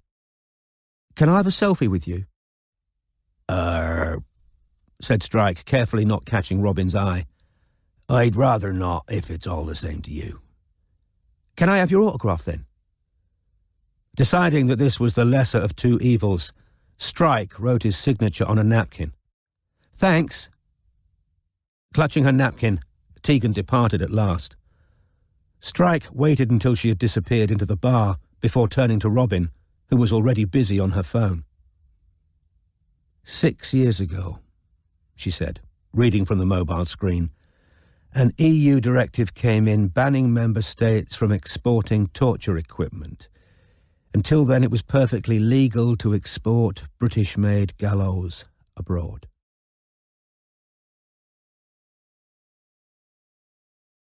Chapter 64. Speak so that I can understand you. Henrik Ibsen, Rosmersholm. I acted within the law and in accordance with my conscience. Strike quoted Chisel's gnomic pronouncement back in Pratt's. So he did. Never hid the fact that he was pro-hanging, did he? I suppose he provided the wood from his grounds. And the space for Jack O'Kent to build them, which is why Jack O'Kent warned Raff not to go into the barn when he was a child. And they probably split the profits.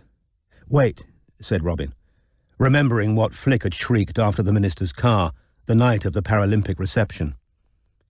He put the horse on him. Cormoran, do you think... Yeah, I do, said Strike, his thoughts keeping pace with hers. "The last thing Billy said to me at the hospital was, I hated putting the horse on them. Even in the middle of a psychotic episode, Billy could carve a perfect white horse of Uffington into wood. Jack O'Kent had his boys carving it onto trinkets for tourists and onto gallows for export. Nice little father-son business he had going, eh?" Strike clinked his beer glass against her little champagne bottle and downed the last dregs of his doom bar. "To our first proper breakthrough. If Jack O'Kent was putting a little bit of local branding on the gallows, they were traceable back to him, weren't they? And not only to him, to the Vale of the White Horse and to Chisel. It all fits, Robin. Remember Jimmy's placard with a pile of dead black children on it? Chisel and Jack O'Kent were flogging them abroad, Middle East or Africa probably. But Chisel can't have known they had the horse carved into them." "Christ, no, he definitely didn't," said Strike, remembering Chisel's words in Pratt's. "Because when he told me there were photographs, he said, 'There are no distinguishing marks so far as I'm aware.'" "You know how Jimmy said he was owed," said Robin, following her own train of thought, "and how Raff said Kinvara thought he had a legitimate claim for money at first. What do you think of the chances that Jack O'Kent left some gallows ready for sale when he died, and Chisel sold them without bothering to track down and pay off Jack's sons? Very smart," said Strike, nodding. "So for Jimmy, this all started as a demand for his rightful share of his father's estate. Then, when Chisel denied he owed them anything, it turned into blackmail." "Not a very strong case for blackmail, though, when you think about it, is it?" said Robin. "Do you really think Chisel would have lost a lot of voters over this? It was legal at the time he sold them, and he was publicly pro-death penalty, so nobody could say he was a hypocrite. Half the country thinks we should bring back hanging. I'm not sure the kind of people who vote for Chisel would have thought he did much wrong." "Another good point," conceded Strike. "And Chisel could probably have brazened it out. He'd survive worse. Impregnating his mistress, divorce, an illegitimate kid, Raphael's drugged-up car crash and imprisonment. But there were unintended consequences, remember?" Strike asked thoughtfully. "What did those pictures at the Foreign Office show that Wynne was so keen to get hold of? And who's that Samuel Wynne just mentioned on the phone?" Strike pulled out his notebook and jotted down a few sentences in his dense, hard-to-read handwriting. "At least," said Robin, "we've got confirmation of Raff's story. The necklace." Strike grunted, still writing. When he'd finished, he said, "Yeah, that was useful as far as it went." "What do you mean, as far as it went?" "Him heading down to Oxfordshire to stop Kinvara running off with a valuable necklace is a better story than the trying to stop her topping herself one," said Strike. "But I still don't think we're being told everything." "Why not?" "Same objection as before. Why would Chisel send Raphael down there as his emissary when his wife hated him? Can't see why Raphael would be any more persuasive than Izzy." "Have you taken against Raphael or something?" Strike raised his eyebrows. "I haven't got personal feelings for him one way or the other. You?" "Of course not," said Robin, a little too quickly. "So what was that theory you mentioned before Tegan arrived?" "Oh, yeah," said Strike. "Well, it might be nothing, but a couple of things Raphael said to you jumped out at me, got me thinking." "What things?" Strike told her. "I can't see what's significant about any of that." "Maybe not in isolation, but try putting it together with what Della told me." "Which bit?" But even when Strike reminded her what Della had said, Robin remained confused. "I don't see the connection." Strike got up, grinning. "Mull it over for a while. I'm going to ring Izzy and tell her Tegan's let the cat out of the bag about the gallows." He walked away and disappeared into the crowds in search of a quiet spot from which to make his call, leaving Robin to swill the now tepid champagne around in the miniature bottle and ponder what Strike had just said. Nothing coherent emerged from her exhausted attempts to connect the disparate pieces of information, and after a few minutes she gave up and simply sat there, enjoying the warm breeze that lifted her hair from her shoulders.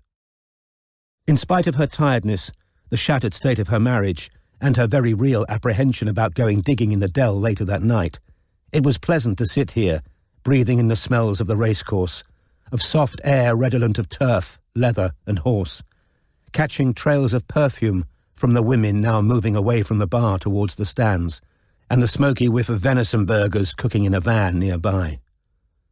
For the first time in a week, Robin realised that she was actually hungry. She picked up the cork of the champagne bottle and turned it over in her fingers, remembering another cork, the one she had saved from her 21st birthday party, for which Matthew had come home from university with a bunch of new friends, Sarah among them. Looking back, she knew that her parents had wanted to throw a big party for her 21st in compensation for her not having the graduation party they had all been expecting. Strike was taking a long time. Perhaps Izzy was spilling all the details, now that they knew what the substance of the blackmail had been about, or perhaps, Robin thought, she simply wanted to keep him on the phone. Izzy isn't his type, though. The thought startled her a little. She felt slightly guilty for giving it headspace, and even more uncomfortable when it was jostled out of the way by another. All his girlfriends have been beautiful. Izzy isn't. Strike attracted remarkably good-looking women, when you considered his generally bear-like appearance, and what he himself had referred to in her hearing as pube-like hair. I bet I look gross, was Robin's next inconsequential thought. Puffy-faced and pale when she had got in the Land Rover that morning, she had cried a lot since. She was half deliberating whether she had time to find a bathroom and at least brush her hair, when she spotted Strike walking back towards her, holding a venison burger in each hand and a betting slip in his mouth. Izzy isn't picking up, he informed her through clenched teeth. Left a message. Grab one of these and come on. I've just put a tenner each way on Brown Panther. I didn't realise you were a betting man, said Robin. I'm not, said Strike, removing the betting slip from his teeth and pocketing it. But I'm feeling lucky today. Come on, we'll watch the race. As Strike turned away, Robin slid the champagne cork discreetly into her pocket. Brown Panther, Strike said through a mouthful of burger as they approached the track. Except he isn't, is he? Black mane, so he's... A bay, yes, said Robin. Are you upset he isn't a panther either? Just trying to follow the logic. That stallion I found online, Blanc de Blancs, was chestnut, not white. Not grey, you mean? Fuck's sake, muttered Strike, half amused, half exasperated.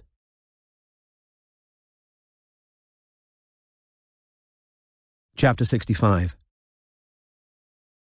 I wonder how many there are who would do as much, who dare do it. Henrik Ibsen, Rosmersholm. Brown Panther came in second. They spent Strike's winnings among the food and coffee tents, killing the hours of daylight until it was time to head for Woolston and the Dell. While panic fluttered in Robin's chest every time she thought of the tools in the back of the Land Rover and the dark basin full of nettles, Strike distracted her, whether intentionally or not, by a persistent refusal to explain how the testimony of Della Wynne and Raphael Chisel fitted together, or what conclusions he had drawn from it. Think, he kept saying. Just think. But Robin was exhausted, and it was easier to simply push him to explain over successive coffees and sandwiches, all the while savouring this unusual interlude in their working lives. For she and Strike had never before spent hours together, unless at some time of crisis. But as the sun sank ever closer to the horizon, Robin's thoughts darted more insistently towards the Dell, and each time they did so, her stomach did a small backflip. Noticing her increasingly preoccupied silences, Strike suggested for the second time that she stay in the Land Rover while he and Barclay dug. "No," said Robin tersely. "I didn't come to sit in the car." It took them 3/4 of an hour to reach Woolston. Colour was bleeding rapidly out of the sky to the west as they descended for the second time into the Vale of the White Horse. And by the time they had reached their destination, a few feeble stars were spotting the dust-coloured heavens. Robin turned the Land Rover onto the overgrown track leading to Steader Cottage, and the car rocked and pitched its way over the deep furrows and tangled thorns and branches into the deeper darkness bestowed by the dense canopy above. "Get as far in as you can," Strike instructed her, checking the time on his mobile. "Barclay's got to park behind us. He should have been here already. I told him 9 o'clock. Robin parked and cut the engine, eyeing the thick woodland that lay between the track and Chisel House. Unseen they might be, but they were still trespassing. Her anxiety about possible detection was as nothing, however, to her very real fear of what lay beneath the tangled nettles at the bottom of that dark basin outside Steader Cottage. And so she returned to the subject she had been using as a distraction all afternoon. "I've told you, think," said Strike for the umpteenth time. "Think about the Lachesis pills. You're the one who thought they were significant. Think about all those odd things Chisel kept doing. Taunting Amir in front of everyone, saying Lachesis knew when everyone's number would be up, telling you one by one they tripped themselves up, looking for Freddie's money clip which turned up in his pocket. I have thought about those things, but I still don't see how. The helium and tubing entering the house disguised as a crate of champagne. Somebody knew he wouldn't want to drink it because he was allergic. Ask yourself how Flick knew Jimmy had a claim on Chisel. Think about Flick's row with her flatmate, Laura. How can that have anything to do with this?" "Think," said Strike infuriatingly. "No amitriptyline was found in the empty orange carton in Chisel's bin. Remember Kinvara obsessing over Chisel's whereabouts.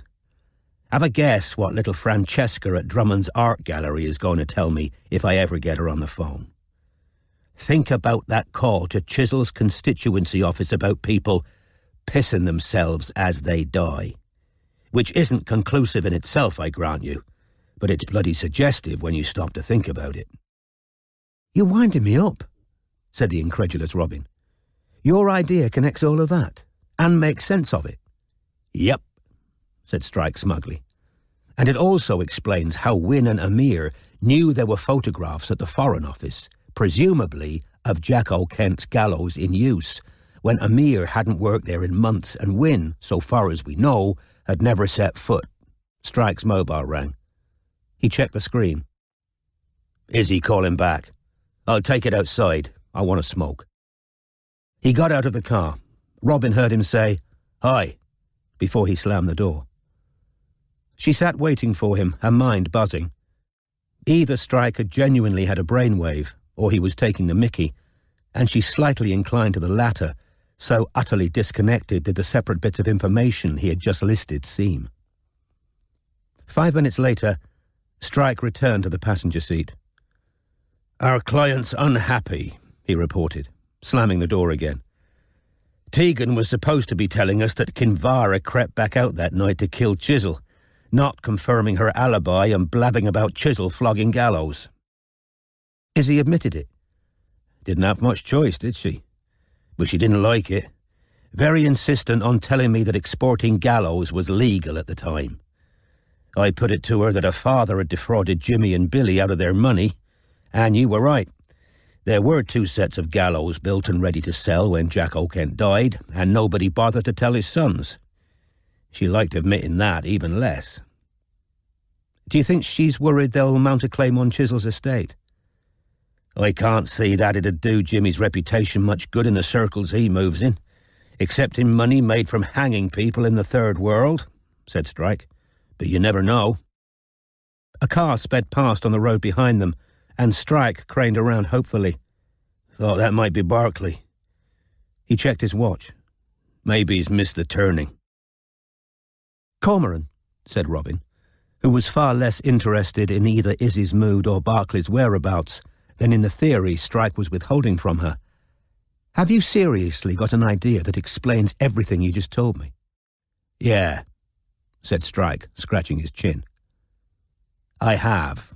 Trouble is, it brings us closer to who, but I'm still damned if I can see why they did it. Unless it was done out of blind hatred. But this doesn't feel like a red-blooded crime of passion, does it? This wasn't a hammer round the head. This was a well-planned execution. What happened to means before motive? I've been concentrating on means. That's how I got here. You won't even tell me he or she? No good mentor would deprive you of the satisfaction of working it out for yourself. Any biscuits left? No.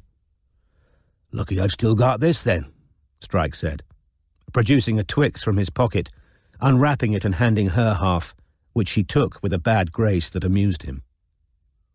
Neither spoke until they had finished eating. Then Strike said, far more soberly than hitherto, "Tonight's important. If there's nothing buried in a pink blanket at the bottom of the dell, the whole Billy business is finished."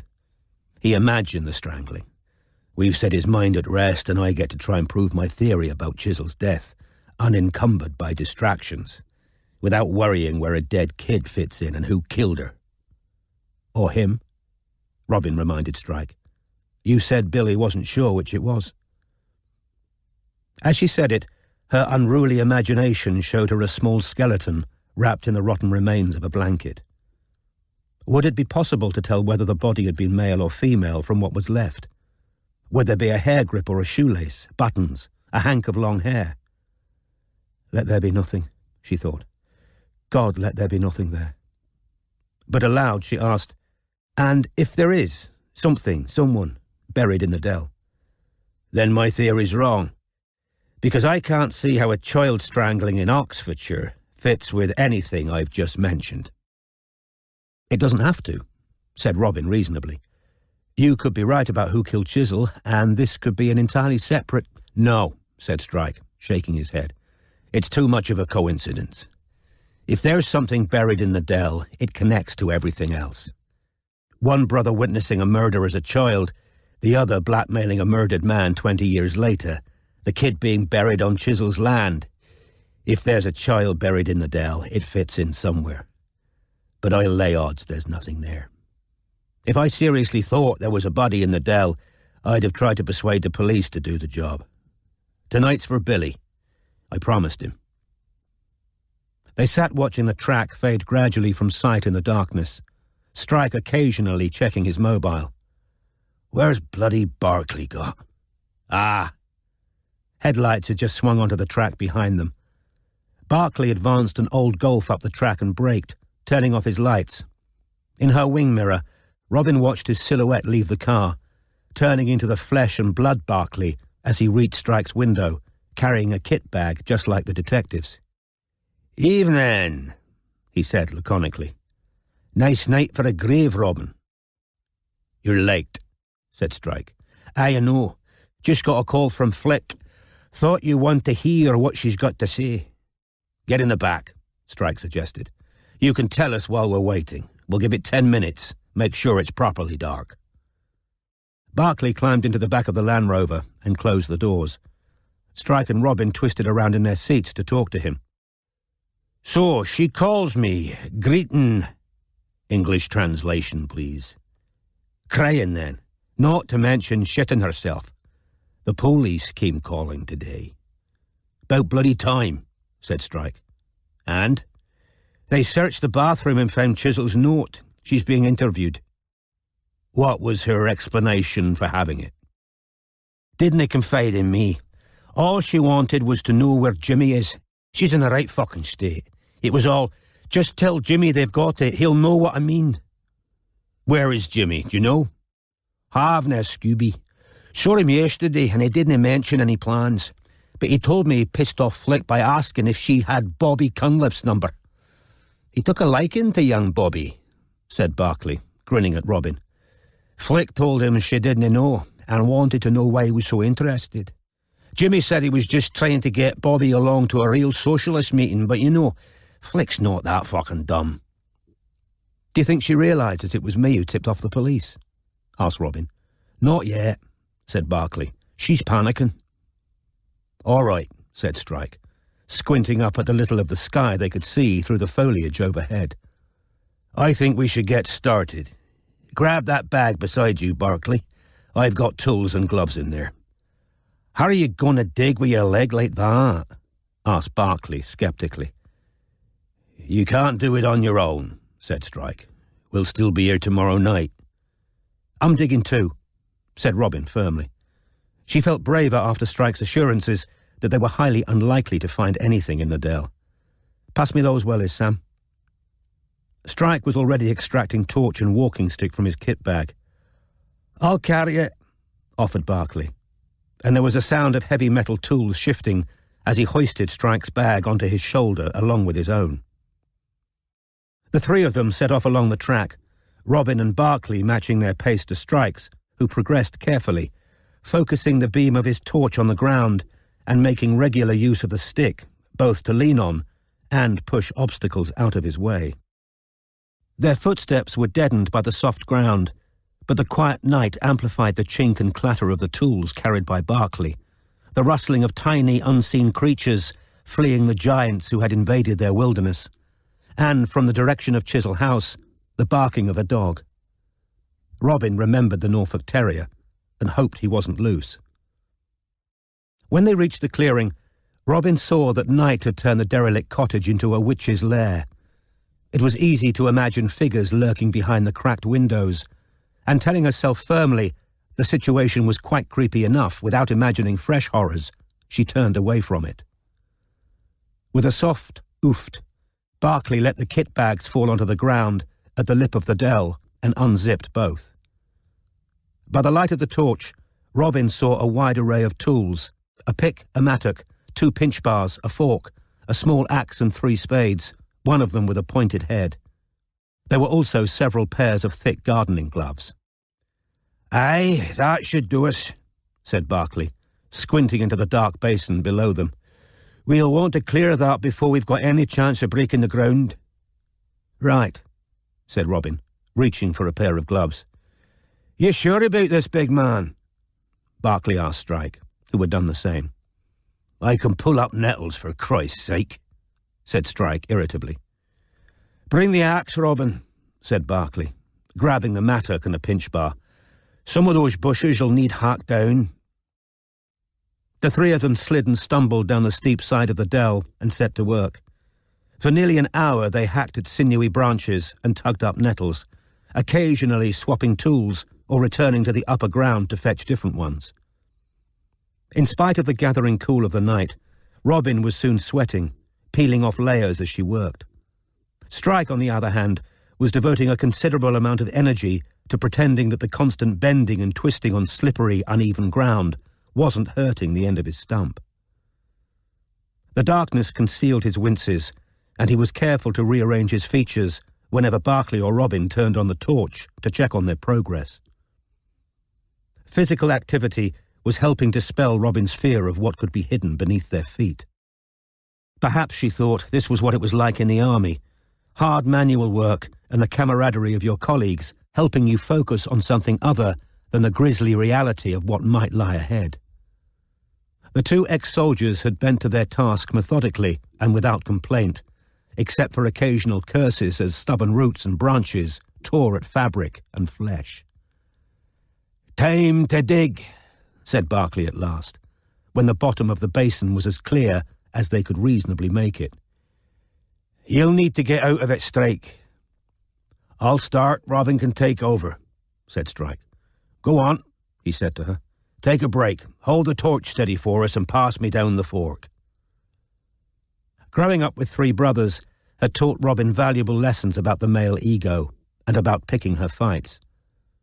Convinced that Strike's order was dictated more by pride than by sense, she nevertheless complied, clambering up the steep side of the dell, there to sit and hold the beam of the torch steady while they worked, occasionally passing down different tools to help them remove rocks and tackle particularly hard stretches of ground. It was a slow job. Barclay dug 3 times as fast as Strike, who Robin could see was immediately struggling, especially with pressing the pointed head spade down into the earth with a foot, his prosthesis being unreliable if asked to support his entire weight on the uneven ground, and excruciating when pressed down against resistant metal.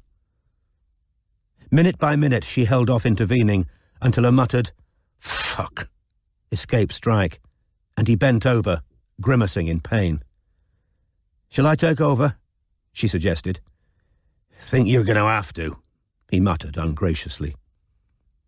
He dragged himself back out of the dell, trying not to put any more weight on his stump, taking the torch from a descending Robin and holding it steady for the other two as they worked, the end of his stump throbbing and, he suspected, rubbed raw.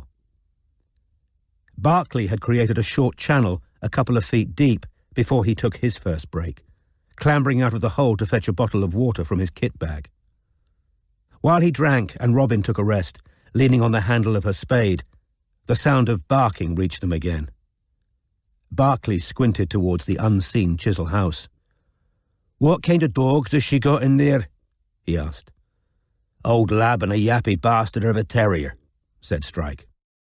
"Don't like her chances if she lets him out," said Barclay, wiping his mouth on his arm. "Terrier'll get straight through those bushes. They've got fucking good hearing, terriers." "Better hope she doesn't let him out then," said Strike. But he added, "Give it 5, Robin," and turned off the torch. Robin, too, climbed out of the basin and accepted a fresh bottle of water from Barclay. Now that she was no longer digging, the chill made her exposed flesh creep. The fluttering and scurrying of small creatures in the grass and trees seemed extraordinarily loud in the darkness. Still the dog barked, and distantly, Robin thought she heard a woman shout. "Did you hear that?" "Aye. Sounded like she was telling it to shut up," said Barclay. They waited. At last the terrier stopped barking. "Give it a few more minutes," said Strike. "Let it fall asleep." They waited, the whispering of every leaf magnified in the darkness, until Robin and Barclay lowered themselves back into the dell and began to dig again. Robin's muscles were now begging for mercy, her palms beginning to blister beneath the gloves. The deeper they dug, the harder the job became, the soil compacted and full of rocks. Barclay's end of the trench was considerably deeper than Robin's. "Let me do a bit," Strike suggested. "No," she snapped, too tired to be anything but blunt. "You'll booger your leg completely." "She's near wrong, pal," panted Barclay. "Gish another drink of water. I'm gasping." An hour later, Barclay was standing waist-deep in soil, and Robin's palms were bleeding beneath the overlarge gloves, which were rubbing away layers of skin as she used the blunt end of the mattock to try and prise a heavy rock out of the ground. "Come on, you bloody thing!" "Want a hand?" offered Strike, readying himself to descend. "Stay there," she told him angrily. "I'm not going to be able to help carry you back to the car. Not after this." A final involuntary yelp escaped her as she succeeded in overturning the small boulder. A couple of tiny wriggling insects attached to the underside slid away from the torchlight. Strike directed the beam back on Barclay. "Cormoran," said Robin sharply. "What?" "I need light." Something in her voice made Barclay stop digging. Rather than direct the beam back at her and disregarding her warning of a moment ago, Strike slid back down into the pit, landing on the loose earth. The torchlight swung around, blinding Robin for a second. "What have you seen?" "Shine it here," she said, "on the rock." Barclay clambered towards them, his jeans covered from hem to pockets in soil. Strike did as Robin asked. The three of them peered down at the encrusted surface of the rock. There, stuck to the mud, was a strand of what was plainly not vegetable matter, but wool fibres, faintly but distinctly pink. They turned in unison to examine the indentation left in the ground where the rock had sat, Strike directing the torchlight into the hole. "Oh, shit!" gasped Robin, and without thinking, she clapped 2 muddy garden gloves to her face.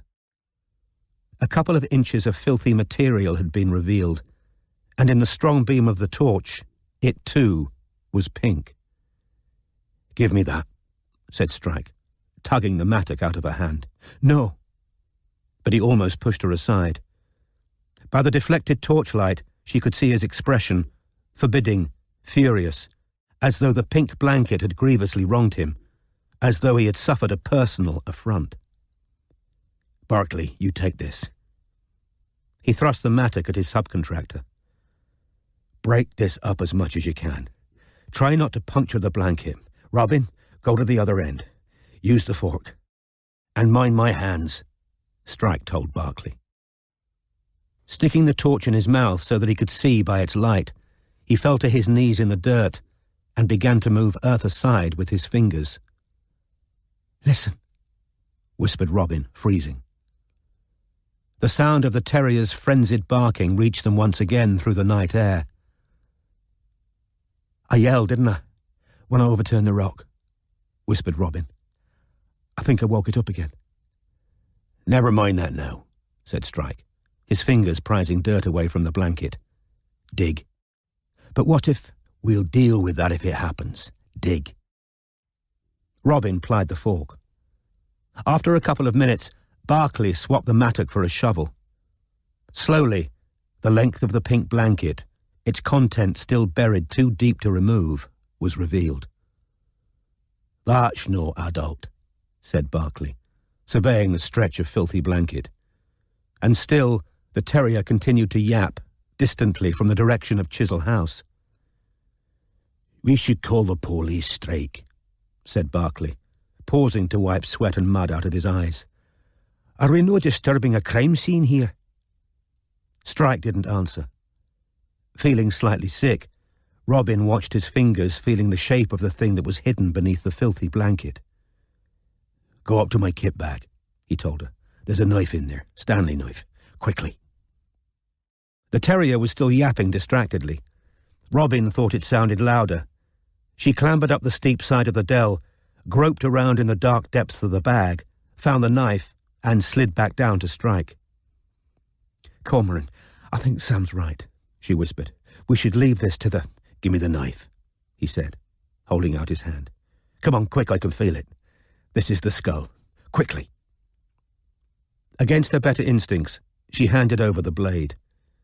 There was a sound of puncturing fabric, and then a ripping. "What are you doing?" she gasped, watching Strike tugging at something in the ground. "Jesus fuck, Strike," said Barclay angrily. "Are you trying to rip off its—" With a dreadful crunching noise, the earth gave up something large and white. Robin gave a small yelp, stepped backwards and fell, half sitting, into the wall of the dell. "Fuck," repeated Barclay. Strike shifted the torch to his free hand so as to shine it onto the thing he had just dragged out of the earth. Stunned, Robin and Barclay saw the discoloured and partially shattered skull of a horse.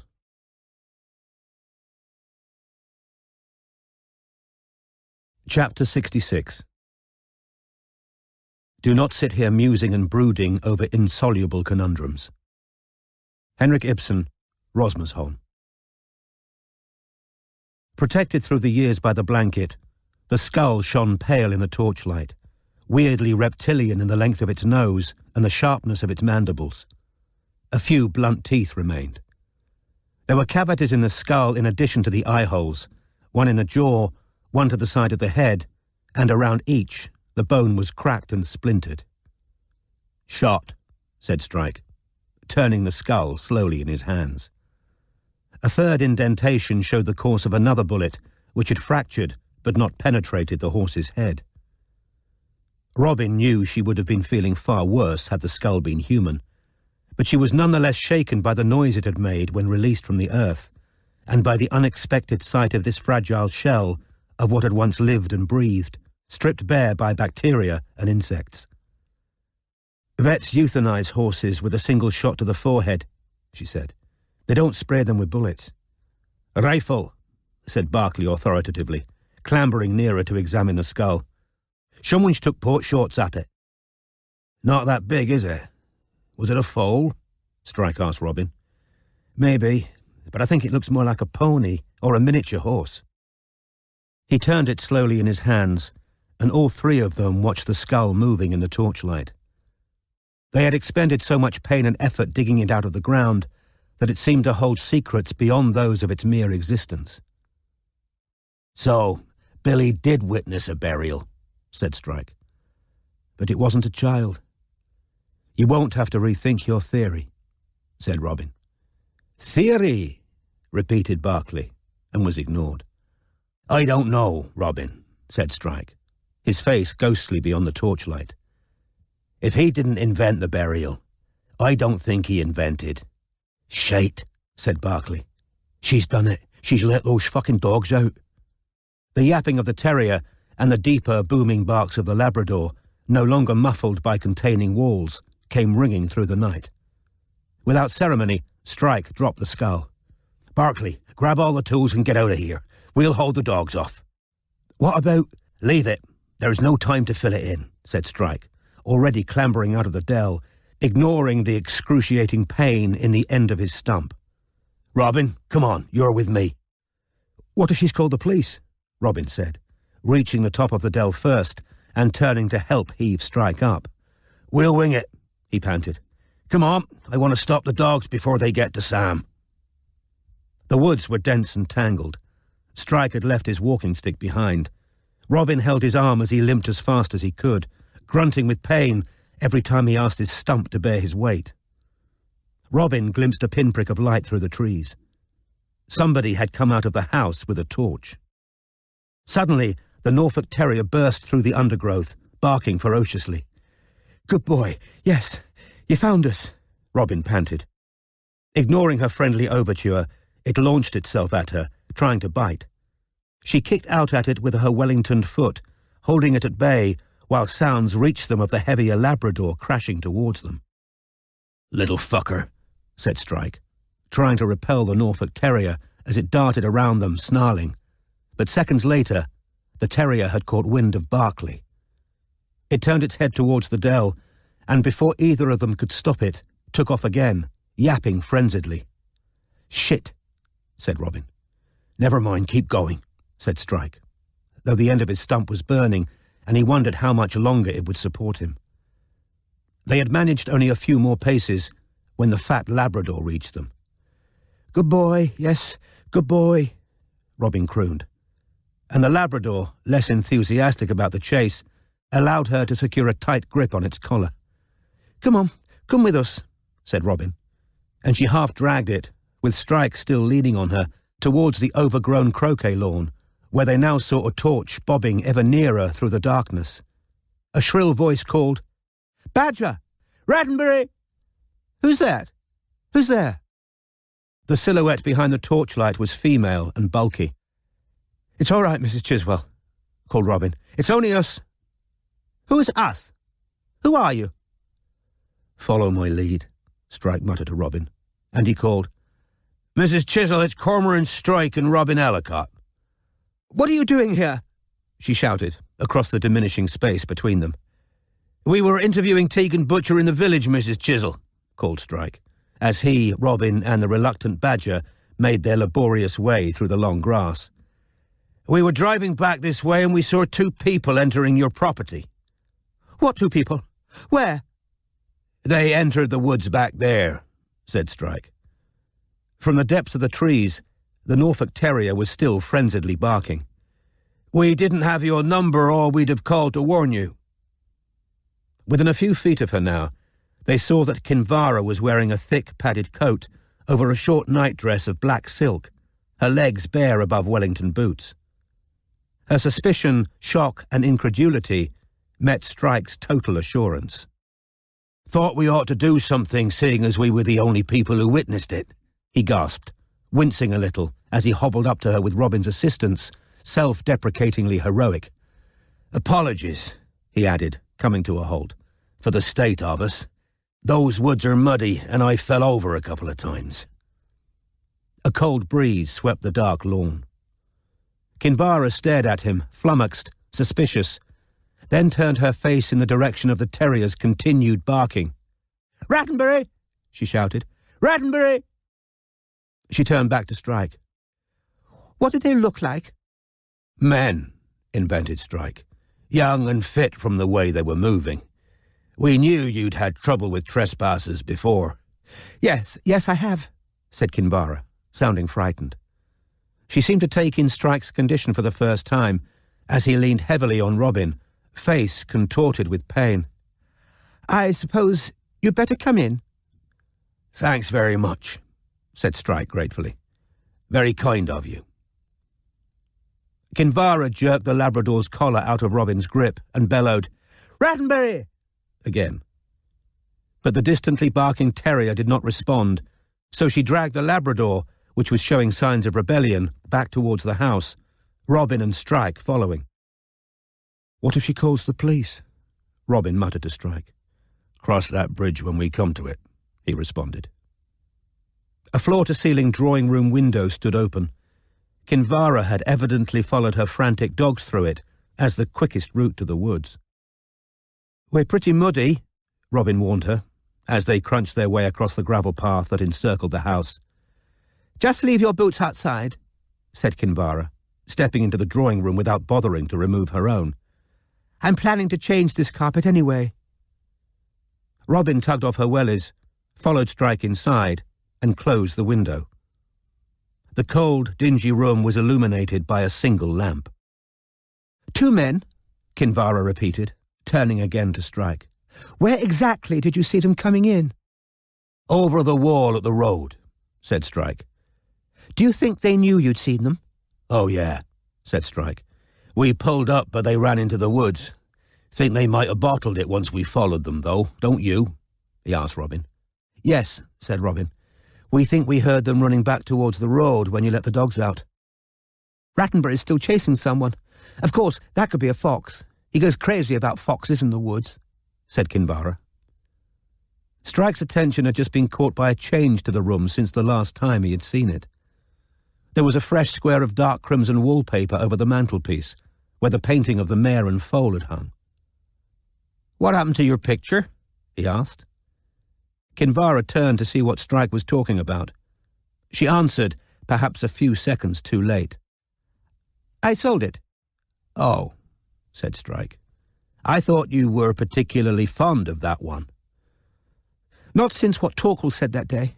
I didn't like having it hanging there after that." "Ah," said Strike. Rattenbury's persistent barking continued to echo from the woods where, Strike was certain, it had found Barclay struggling back to his car with 2 kit bags full of tools. Now that Kinvara had released her hold on its collar, the fat Labrador let out a single booming bark and trotted to the window, where it began whining and pawing at the glass. "The police won't get here in time if I call them," said Kinvara, half worried, half angry. "I'm never top priority. They think I make it all up, these intruders." "I'm going to check on the horses," she said, coming to a decision. But instead of going out through the window, she stomped out of the drawing room into the hall, and from there, as far as they could hear, into a different room. "I hope the dog hasn't got Barclay," Robin whispered. "Better hope he hasn't brained it with a spade," muttered Strike. The door reopened. Kinvara had returned, and to Robin's consternation, she was carrying a revolver. "I'll take that," said Strike, hobbling forwards and taking the revolver out of her startled grip. He examined it. "Harrington and Richardson 7-shot. This is illegal, Mrs. Chiswell."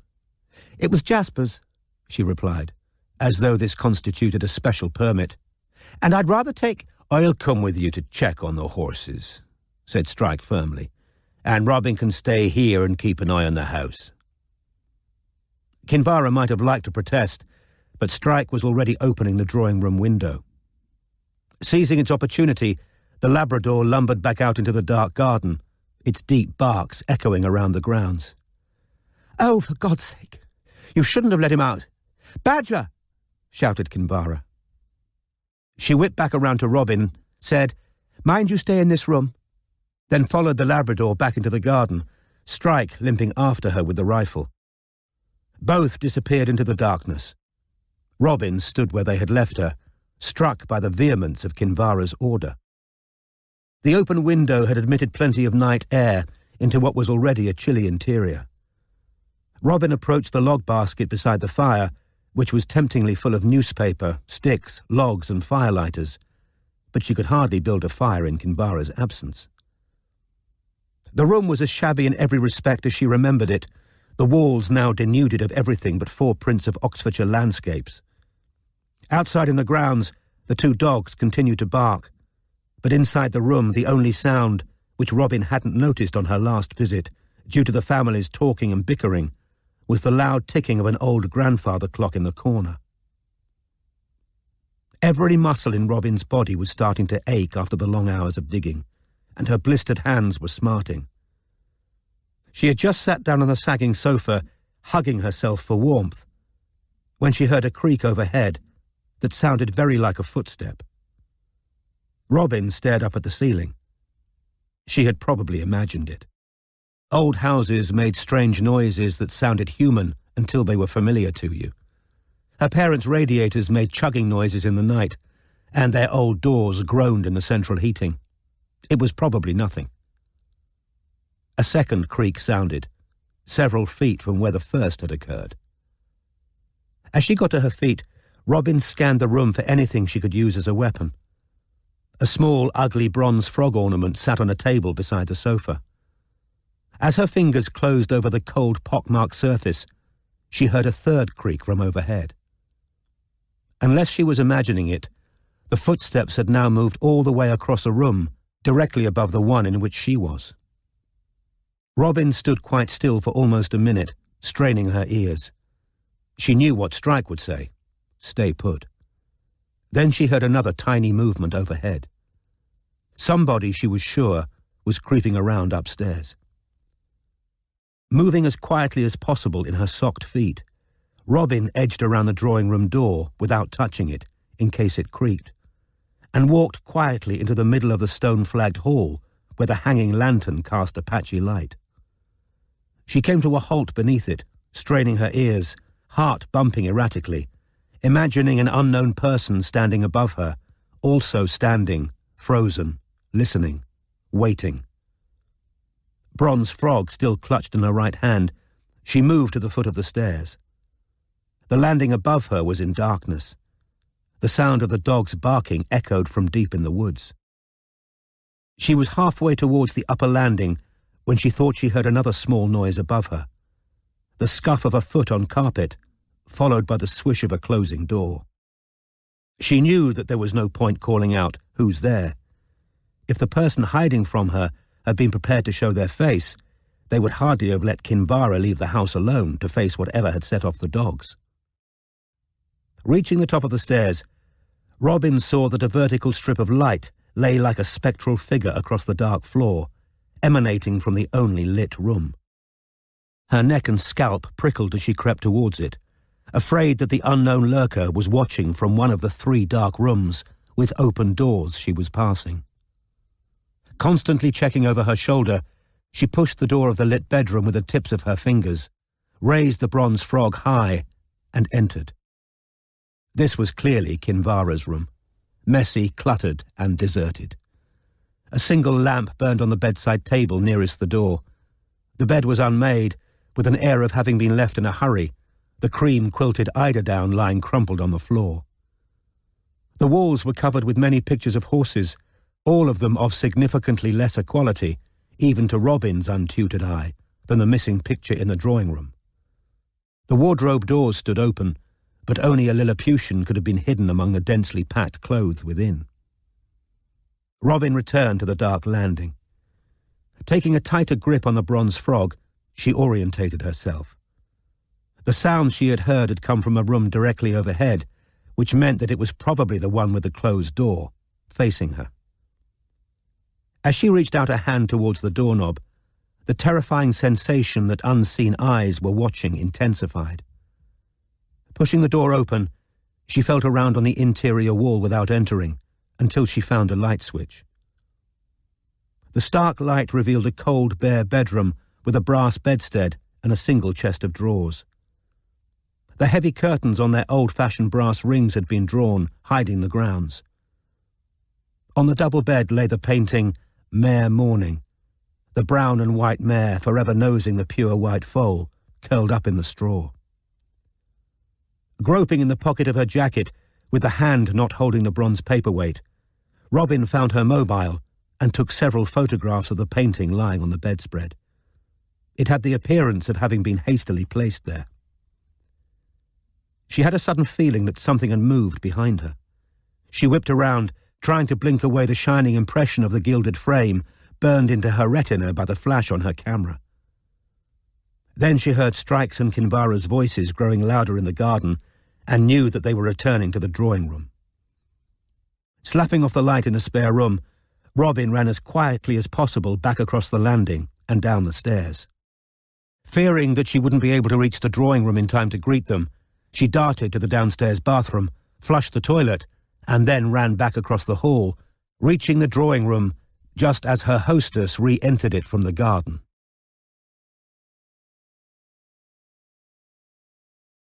Chapter 67. I had good reason enough for so jealously drawing a veil of concealment over our compact. Henrik Ibsen, Rosmersholm. The Norfolk Terrier was struggling in Kinvara's arms, its paws muddy. At the sight of Robin, Rattenbury set up a volley of barking again and struggled to get free. "Sorry, I was dying for the loo," panted Robin, the bronze frog hidden behind her back. The old cistern backed up her story, making loud gushing and clanking noises that echoed through the stone-flagged hallway. "Any luck?" Robin called to Strike, who was climbing back into the room behind Kinvara. "Nothing," said Strike, now haggard with pain. After waiting for the panting Labrador to hop back into the room, he closed the window, the revolver in his other hand. "There were definitely people out there, though. The dogs knew it, but I think they've taken off. What were the odds of us passing just as they were climbing over the wall?" "Oh, do shut up, Rattenbury!" shouted Kinvara. She set the terrier down, and when it refused to stop yapping at Robin, she threatened it with a raised hand, at which it whimpered and retreated into a corner to join the Labrador. "Horses okay?" Robin asked, moving to the end table from which she had taken the bronze paperweight. "One of the stable doors wasn't fastened properly," said Strike, wincing as he bent to feel his knee. "But Mrs. Chisel thinks it might have been left like that. Would you mind if I sat down, Mrs. Chisel?" No, I suppose not," Kinvara said gracelessly. She headed to a table of bottles sitting in the corner of the room, uncorked some famous grouse, and poured herself a stiff measure of whiskey. While her back was turned, Robin slid the paperweight back onto the table. She tried to catch Strike's eye, but he had sunk down onto the sofa with a faint groan, and now turned to Kinvara. "I wouldn't say no if you're offering," he said shamelessly, wincing again as he massaged his right knee. "Actually, I think this is going to have to come off. Do you mind?" "Well, no, I suppose not. What do you want?" "I'll have a scotch as well, please," said Strike, setting the revolver down on the table beside the bronze frog, rolling up his trouser leg and signalling with his eyes that Robin, too, should sit down. While Kinvara sloshed another measure into a glass, Strike started to remove the prosthesis.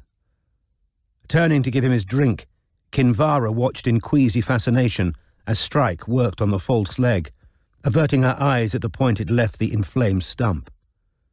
Panting as he propped the prosthesis against the ottoman, Strike allowed his trouser leg to fall back over his amputated leg. "Thanks very much," he said, accepting the whiskey from her and taking a swig.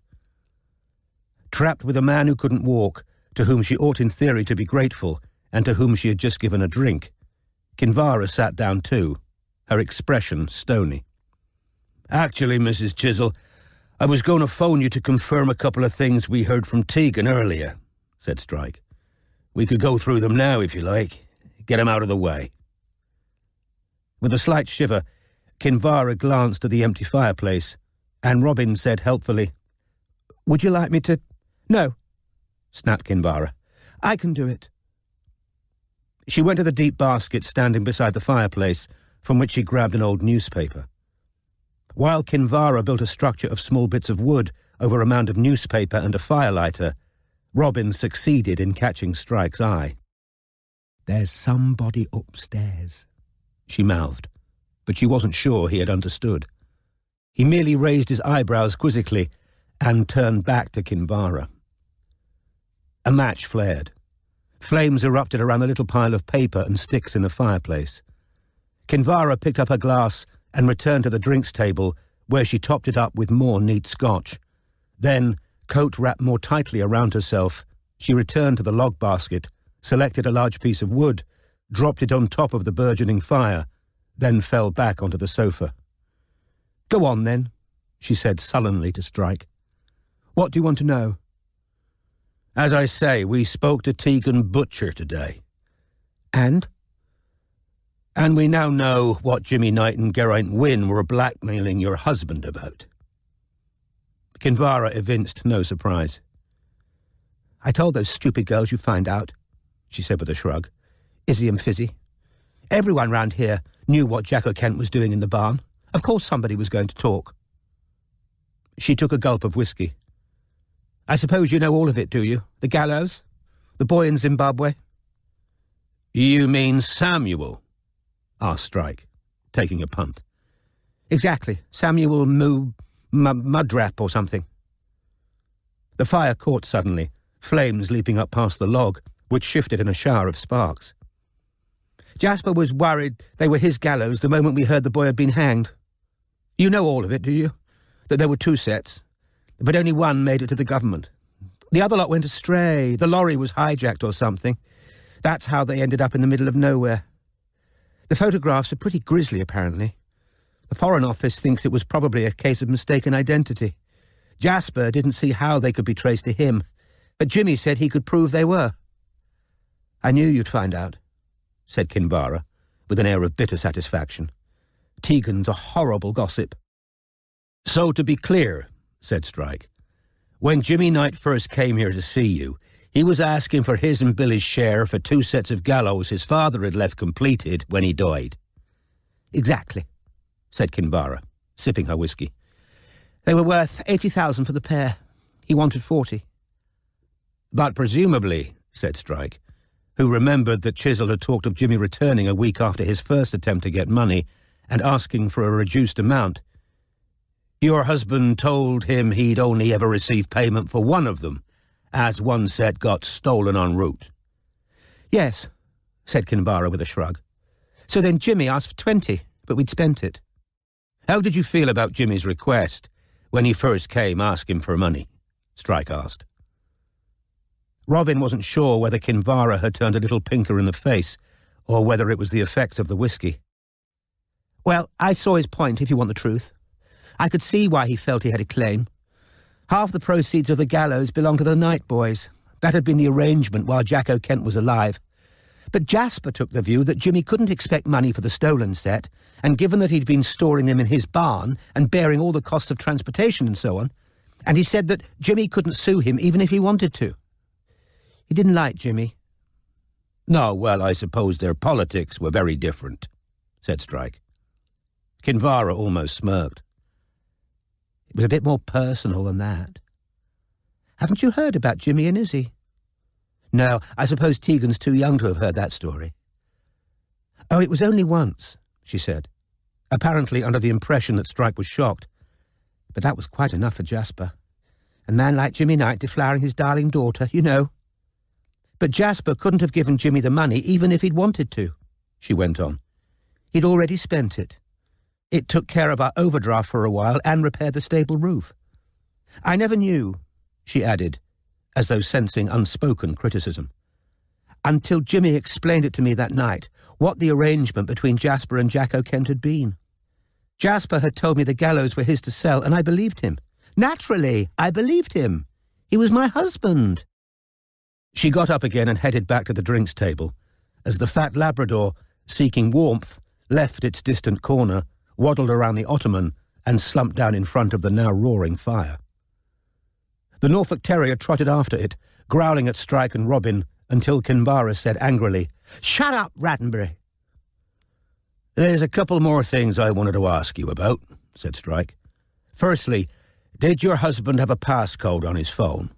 "Of course he did," said Kinvara. "He was very security conscious." "So he didn't give it out to a lot of people?" "He didn't even tell me what it was," said Kinvara. "Why are you asking?" Ignoring the question, Strike said, "Your stepson's now told us a different story to account for his trip down here, on the morning of your husband's death." "Oh, really? What's he saying this time?" That he was trying to stop you selling a necklace that's been in the family for— Come clean, has he? She interrupted, turning back towards them with a fresh whiskey in her hands. With her long red hair tangled from the night air and her flushed cheeks, she had a slight air of abandon now, forgetting to hold her coat closed as she headed back to the sofa, the black nightdress revealing a canyon of cleavage. She flopped back down on the sofa. Yes, he wanted to stop me doing a flit with the necklace, which, by the way, I'm perfectly entitled to do. It's mine under the terms of the will. Jasper should have been a bit more bloody careful writing it if he didn't want me to have it, shouldn't he? Robin remembered Kinvara's tears, the last time they had been in this room, and how she had felt sorry for her, unlikable though she had shown herself to be in other ways. Her attitude now had little of the grief-stricken widow about it, but perhaps, Robin thought, that was the drink, and the recent shock of their intrusion into her grounds. So you're backing up Raphael's story that he drove down here to stop you taking off with the necklace? Don't you believe him? Not really, said Strike. No. Why not? It rings false, said Strike. I'm not convinced your husband was in a fit state that morning to remember what he had and hadn't put in his will. He was well enough to call me and demand to know whether I was really walking out on him, said Kinvara. Did you tell him you were going to sell the necklace? Not in so many words, no. I said I was going to leave as soon as I could find somewhere else for me and the horses. I suppose he might have wondered how I'd managed that, with no real money of my own, which made him remember the necklace. So Raphael came here out of simple loyalty to the father who cut him off without a penny. Kinvara subjected Strike to a long and penetrating look over her whiskey glass, then said to Robin, Would you throw another log on the fire? Noting the lack of a please, Robin nevertheless did as she was asked. The Norfolk Terrier, which had now joined the sleeping Labrador on the hearthrug, growled at her until she had sat down again. All right, said Kinvara, with an air of coming to a decision. All right, here it is. I don't suppose it matters any more anyway. Those bloody girls will find out in the end and serve Raphael right. He did come down to try and stop me taking the necklace, but it wasn't for Jasper, Fizzy, or Flops's sake. I suppose, she said aggressively to Robin, you know all the family nicknames, don't you? You probably had a good giggle at them while you were working with Izzy. Oh, don't pretend, said Kinvara rather nastily. I know you'll have heard them. They call me Tinky too or something, don't they? And behind his back, Izzy, Fizzy and Torquil call Raphael Rancid. Did you know that? No, said Robin, at whom Kinvara was still glaring. Sweet, isn't it? And Raphael's mother is known to all of them as the Orca, because she dresses in black and white. Anyway, when the Orca realised Jasper wasn't going to marry her, said Kinvara, now very red in the face, do you know what she did? Robin shook her head. She took the famous family necklace to the man who became her next lover, who was a diamond merchant, and she had him prize out the really valuable stones and replace them with cubic zirconias. Man-made diamond substitutes, Kinvara elucidated, in case Strike and Robin hadn't understood. Jasper never realised what she'd done, and I certainly didn't. I expect Ornella's been having a jolly good laugh every time I've been photographed in the necklace, thinking I'm wearing £100,000 worth of stones.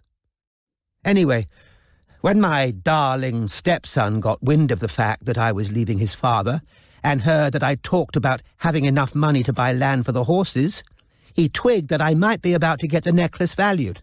So he came hot-footing it down here, because the last thing he wanted was for the family to find out what his mother had done. What would be the odds of him wheedling his way back into his father's good books after that? Why haven't you told anyone this? Asked Strike. Because Raphael promised me that morning that if I didn't tell his father what the Orca had done, he'd maybe manage to persuade his mother to give the stones back. Or at least give me their value. And are you still trying to recover the missing stones? Kinvara squinted malevolently at Strike over the rim of her glass.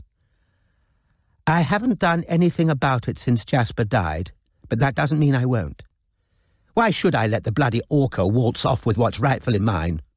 It's down in Jasper's will, the contents of the house that haven't been specifically excluded, she enunciated carefully, thick-tongued now, belong to me. So, she said, fixing Strike with a gimlet stare, does that sound more like Raphael to you?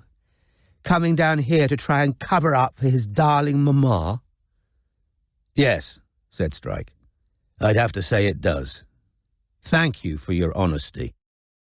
Kinvara looked pointedly at the grandfather clock, which was now showing 3 in the morning, but Strike refused to take the hint. Mrs. Chisel, there's one last thing I want to ask, and I'm afraid it's quite personal.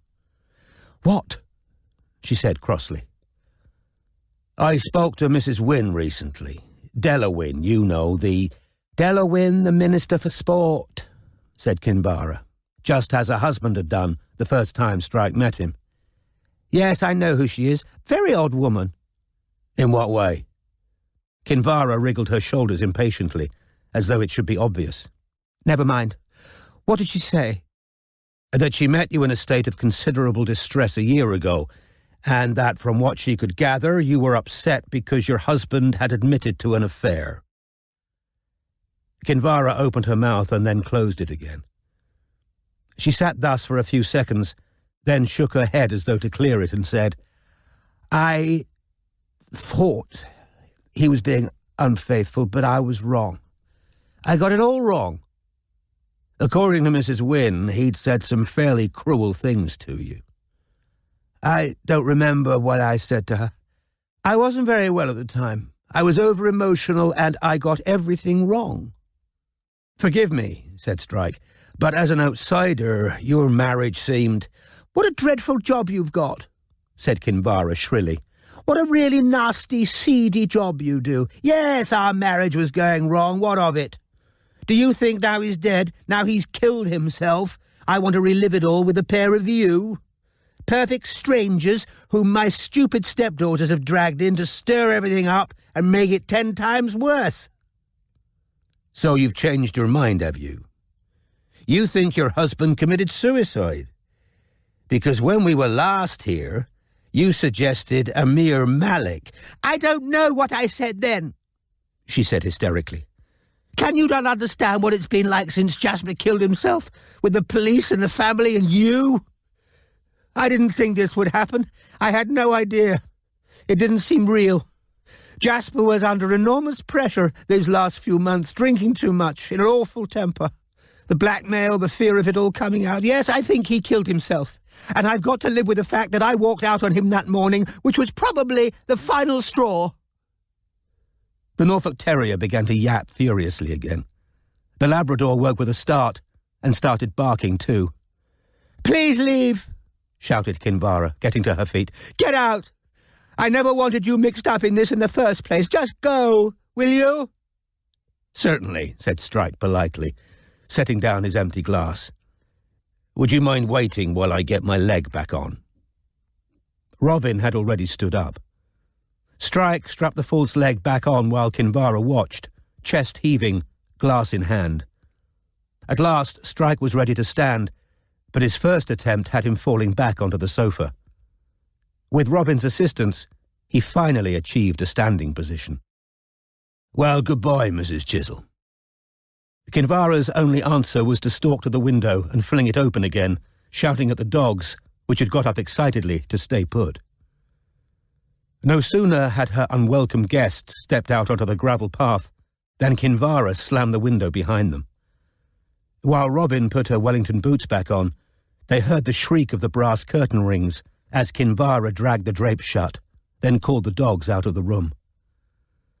Not sure I'm going to be able to make it back to the car, Robin, said Strike, who wasn't putting weight on his prosthesis. In retrospect, the digging might have been a mistake. Wordlessly, Robin took his arm and placed it over her shoulders. He didn't resist. Together they moved slowly off across the grass. Did you understand what I mouthed at you back there? Asked Robin. That there was someone upstairs. Yeah, he said, wincing horribly every time he put down his false foot. I did. You don't seem... I'm not surprised. Wait, he said abruptly, still leaning on her as he came to a halt. You didn't go up there? Yes, said Robin. For fuck's sake. I heard footsteps. And what would have happened if you'd been jumped? I took a weapon and I wasn't. And if I hadn't gone up there, I wouldn't have seen this. Taking out her mobile, Robin brought up the photo of the painting on the bed and handed it to him. You didn't see Kinvara's expression when she saw the blank wall. Cormoran, she didn't realise that painting had been moved until you asked about it. Whoever was upstairs tried to hide it while she was outside.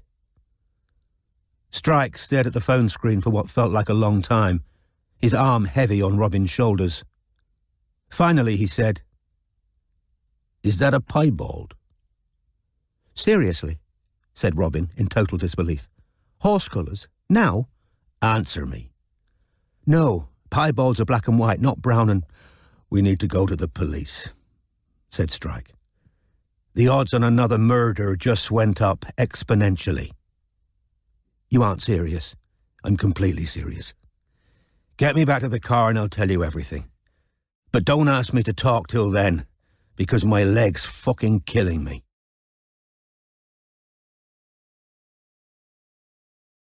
Chapter 68. I have tasted blood now. Henrik Ibsen, Rosmersholm. 3 days later, Strike and Robin received an unprecedented invitation. As a courtesy for having chosen to aid, rather than upstage the police, in passing on information about Flick's stolen note and mere mourning, the Met welcomed the detective partners into the heart of the investigation at New Scotland Yard. Used to being treated by the police as either inconveniences or showboaters, Strike and Robin were surprised but grateful for this unforeseen thawing of relations. On arrival, the tall blonde Scot who was heading the team ducked out of an interrogation room for a minute to shake hands. Strike and Robin knew that the police had brought 2 suspects in for questioning, although nobody had yet been charged. We spent the morning on hysterics and flat denial, DCI Judy McMurran told them, but I think we'll have cracked her by the end of the day. Any chance we could give him a little look, Judy? Asked our subordinate, DI George Leybourne, who had met Strike and Robin at the door and brought them upstairs. He was a pudgy man who reminded Robin of the traffic policeman who had thought he was such a card, back on the hard shoulder where she'd had her panic attack. Go on then, said DCI McMurran with a smile. Leybourne led Strike and Robin around the corner and through the first door on their right into a dark and cramped area, of which half one wall was a 2-way mirror into an interrogation room. Robin, who had only ever seen such spaces in films and on TV, was mesmerised. Kinvara Chisel was sitting on one side of a desk, beside a thin-lipped solicitor in a pinstripe suit. White-faced, devoid of makeup, wearing a pale grey silk blouse so creased she might have slept in it, Kinvara was weeping into a tissue. Opposite her sat another detective inspector in a far cheaper suit than the solicitor's. His expression was impassive. As they watched, DCI McMurran re-entered the room and took the vacant chair beside her colleague. After what felt like a very long time, but was probably only a minute, DCI McMurran spoke. "Still nothing to say about your night at the hotel, Mrs. Chisel?" "This is like a nightmare," whispered Kinvara. "I can't believe this is happening. I can't believe I'm here." Her eyes were pink, swollen, and apparently lashless, now that she had wept her mascara away. "Jasper killed himself," she said tremulously. "He was depressed. Everyone will tell you so. The blackmail was eating away at him. Have you talked to the Foreign Office yet? Even the idea that there might be photographs of that boy who was hanged. Can't you see how scared Jasper was? If that had come out..." Her voice cracked. "Where's your evidence against me?" she demanded. "Where is it? Where?"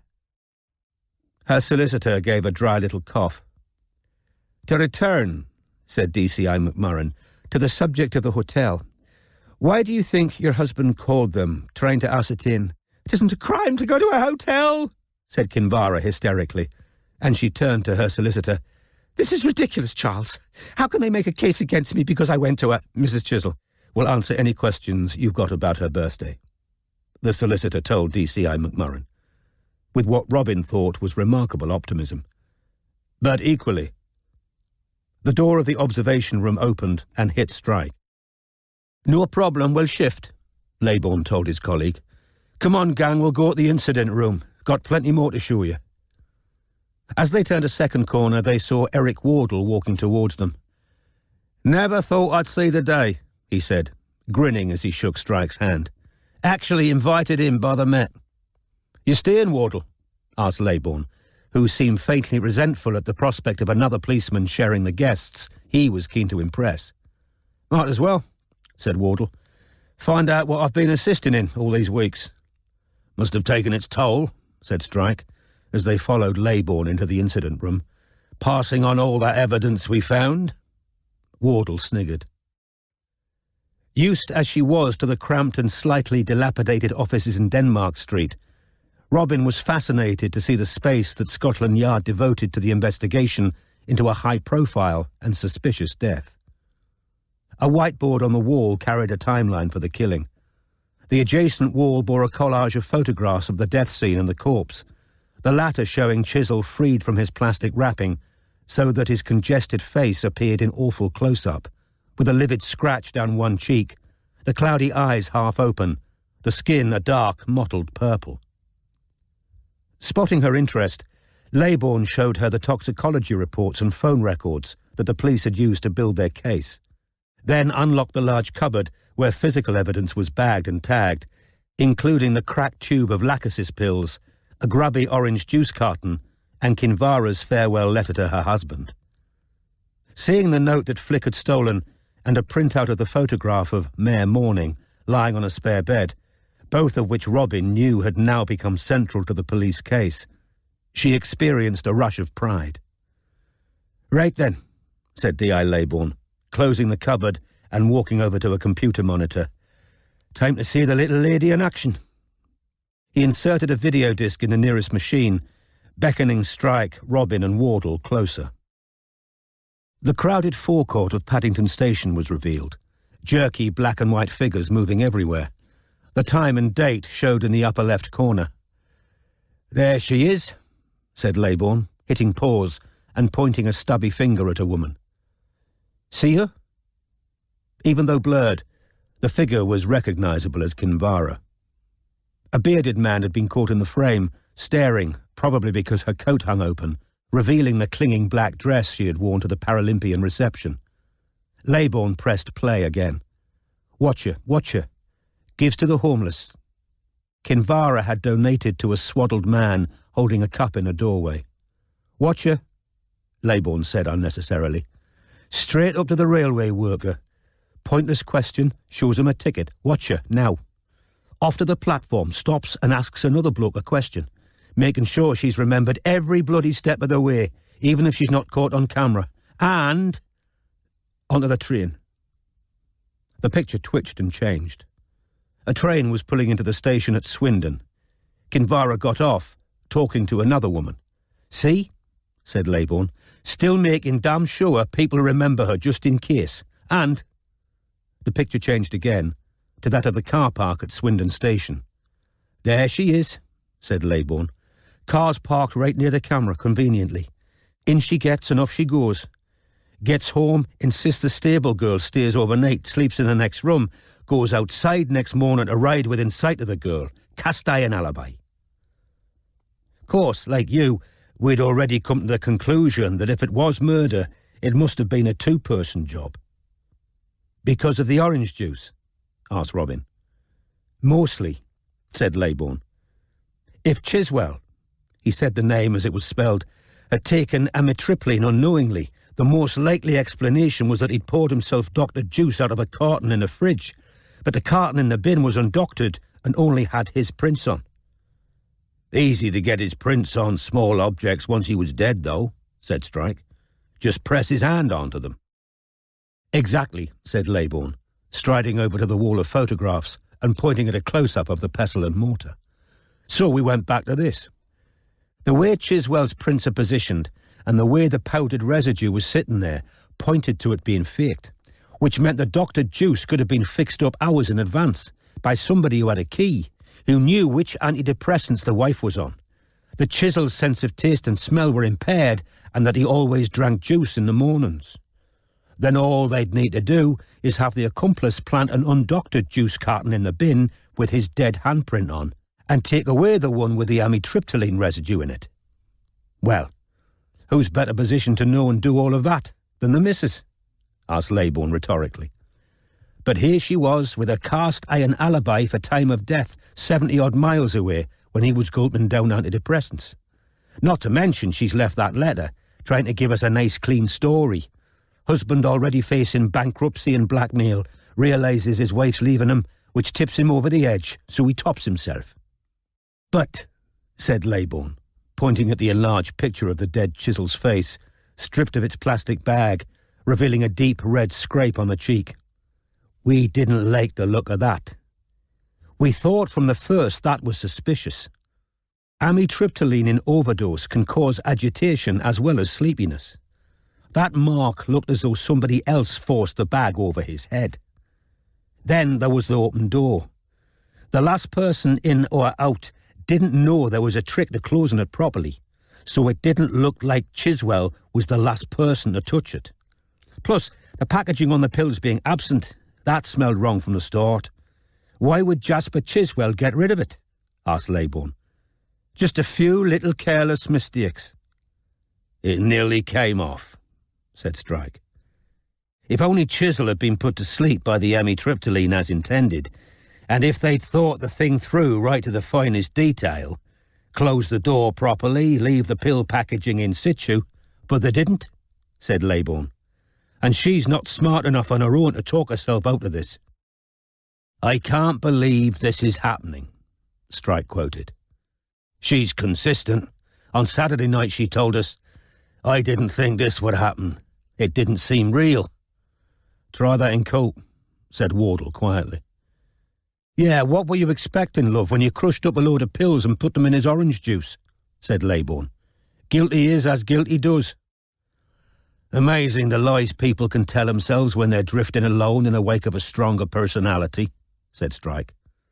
I'll bet you a tenner that when McMurran finally breaks her, Kinvara'll say they started off hoping Chiswell would kill himself, then trying to pressure him into doing it, and finally reached a point where there didn't seem much difference between trying to push him into suicide and putting the pills in his orange juice herself. I notice she's still trying to push the gallows business as the reason he'd top himself. That was very good work of yours, connecting the dots on the gallows, admitted Leybourne. We were a bit behind you on that, but it explained a hell of a lot.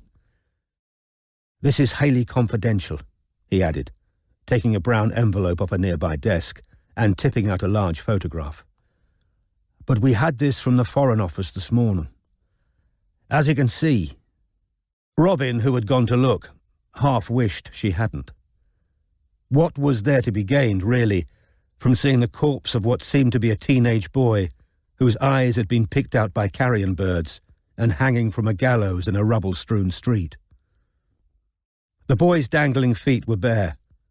Somebody, Robin guessed, had stolen his trainers. The lorry containing the second pair of gallows was hijacked. Government never took delivery, and Chiswell never got payment for them. This picture suggests they ended up being used by rebels for extrajudicial killings. This poor lad, Samuel Marape, was in the wrong place at the wrong time. British student, gap year, out there to visit family. It's not particularly clear, Leybourne said. But see there, just behind his foot. Yeah, that could be the mark of the white horse, said Strike. Robin's mobile, which was switched to silent, vibrated in her pocket. She was waiting for an important call, but it was only a text from an unknown number. I know you've blocked my phone, but I need to meet you. An urgent situation's come up, and it's to your advantage as much as mine to sort it out. Matt. It's nothing, Robin told Strike, returning the mobile to her pocket. This was the third message Matthew had left that day. Urgent situation, my ass. Tom had probably found out that his fiancée and his good friend had been sleeping together. Maybe Tom was threatening to call Robin or drop in on the office in Denmark Street to find out how much she knew. If Matthew thought that constituted an urgent situation to Robin, who was currently standing beside multiple pictures of a drugged and suffocated government minister, he was wrong. With an effort, she refocused on the conversation in the incident room. "The necklace business," Leybourne was saying to Strike. "Far more convincing story than the one he told us. All that guff about wanting to stop her hurting herself."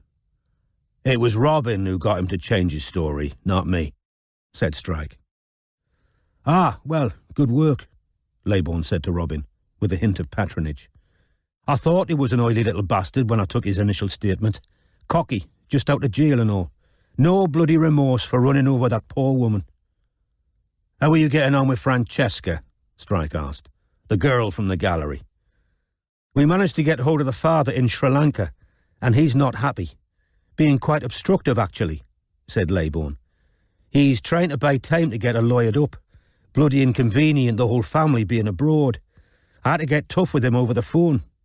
I can understand why he doesn't want it all coming out in court, but too bad. Gives you a real insight into the mindset of the upper classes, eh? Case like this. One rule for them." "On that subject," said Strike, "I assume you've spoken to Amir Malik." "Yeah, we found him exactly where your boy, Hutchins is it, said he was, at his sister's. He's got a new job." "Oh, I'm glad," said Robin inadvertently. "And he wasn't overjoyed to have us turning up at first, but he ended up being very frank and helpful. Said he found that disturbed lad, Billy is it, on the street, wanting to see his boss, shouting about a dead child, strangled and buried on Chiswell's land. Took him home with the idea of getting him to hospital, but he asked Geraint Wynne's advice first. Wynne was furious, told him on no account to call an ambulance." "Did he know?" said Strike, frowning. "From what Malik's told us, Wynne was worried association with Billy's story would taint his own credibility. He didn't want the waters muddied by a psychotic tramp. Blew up at Malik for taking him into a house belonging to the Wynnes. Told him to turf him out on the street again. Trouble was, Billy wouldn't go," said Strike. "Exactly. Malik says he was clearly out of his mind, thought he was being held against his will. Curled up in the bathroom most of the time. Anyway," Leybourne took a deep breath, "Malik's had enough of covering up for the Wynnes. He's confirmed that Wynne wasn't with him on the morning of Chiswell's death. Wynne told Malik afterwards, when he put pressure on Malik to lie, he'd had an urgent phone call at 6 a.m. that day, which is why he left the marital home early." "And you've traced that call," said Strike. Leybourne picked up the printout of phone records, rifled through them, then handed a couple of marked pages to Strike. "Here you go, burner phones," he said. "We've got 3 different numbers so far. There were probably more. Used once, never used again. Untraceable except for the single instance we got on record. Months in the planning. A single-use phone was used to contact Wynne that morning, and 2 more were used to call Kinvara Chiswell on separate occasions during the previous weeks. She can't remember who called her, but both times, see there, she talked to whoever it was for over an hour." "What's Wynne got to say for himself?" asked Strike. "Closed up like an oyster," said Leybourne. "We're working on him, don't worry. There are porn stars who've been fucked fewer different ways than Geraint W. Sorry, love," he said, grinning to Robin, who found the apology more offensive than anything Leybourne had said. "But you take my point. He might as well tell us everything now. He's screwed every which well," he said, floundering once more. "What interests me," he started up again, "is how much the wife knew. Strange woman." "In what way?" asked Robin. "Oh, you know, I think she plays on this a bit," said Leybourne, with a vague gesture towards his eyes. "Very hard to believe she didn't know what he was up to." "Speaking of people not knowing what their other halves are up to," interposed Strike, who thought he detected a martial glint in Robin's eye, "how's it going with our friend Flick?" We're making very good progress there," said Leybourne. "The parents have been helpful in her case. They're both lawyers and they've been urging her to cooperate. She's admitted she was Chiswell's cleaner, that she stole the note and took receipt of the crate of champagne right before Chiswell told her he couldn't afford her anymore. Says she put it in a cupboard in the kitchen. Who delivered it? She can't remember. We'll find out. Courier service, I shouldn't wonder, booked on another burner phone. And the credit card? That was another good spot of yours," admitted Leybourne. "We didn't know a credit card had gone missing. We got details through from the bank this morning. The same day Flick's flatmate realised the card was gone, somebody charged a crate of champagne and bought 100 quid's worth of stuff on Amazon, all to be sent to an address in Maida Vale. Nobody took delivery, so it was returned to the depot, where it was picked up that afternoon by someone who had the failed delivery notice. We're trying to locate the staff who can identify the person who collected it, and we're getting a breakdown on what was bought on Amazon. But my money's on helium, tubing, and latex gloves. This was all planned months in advance. Months." "And that?"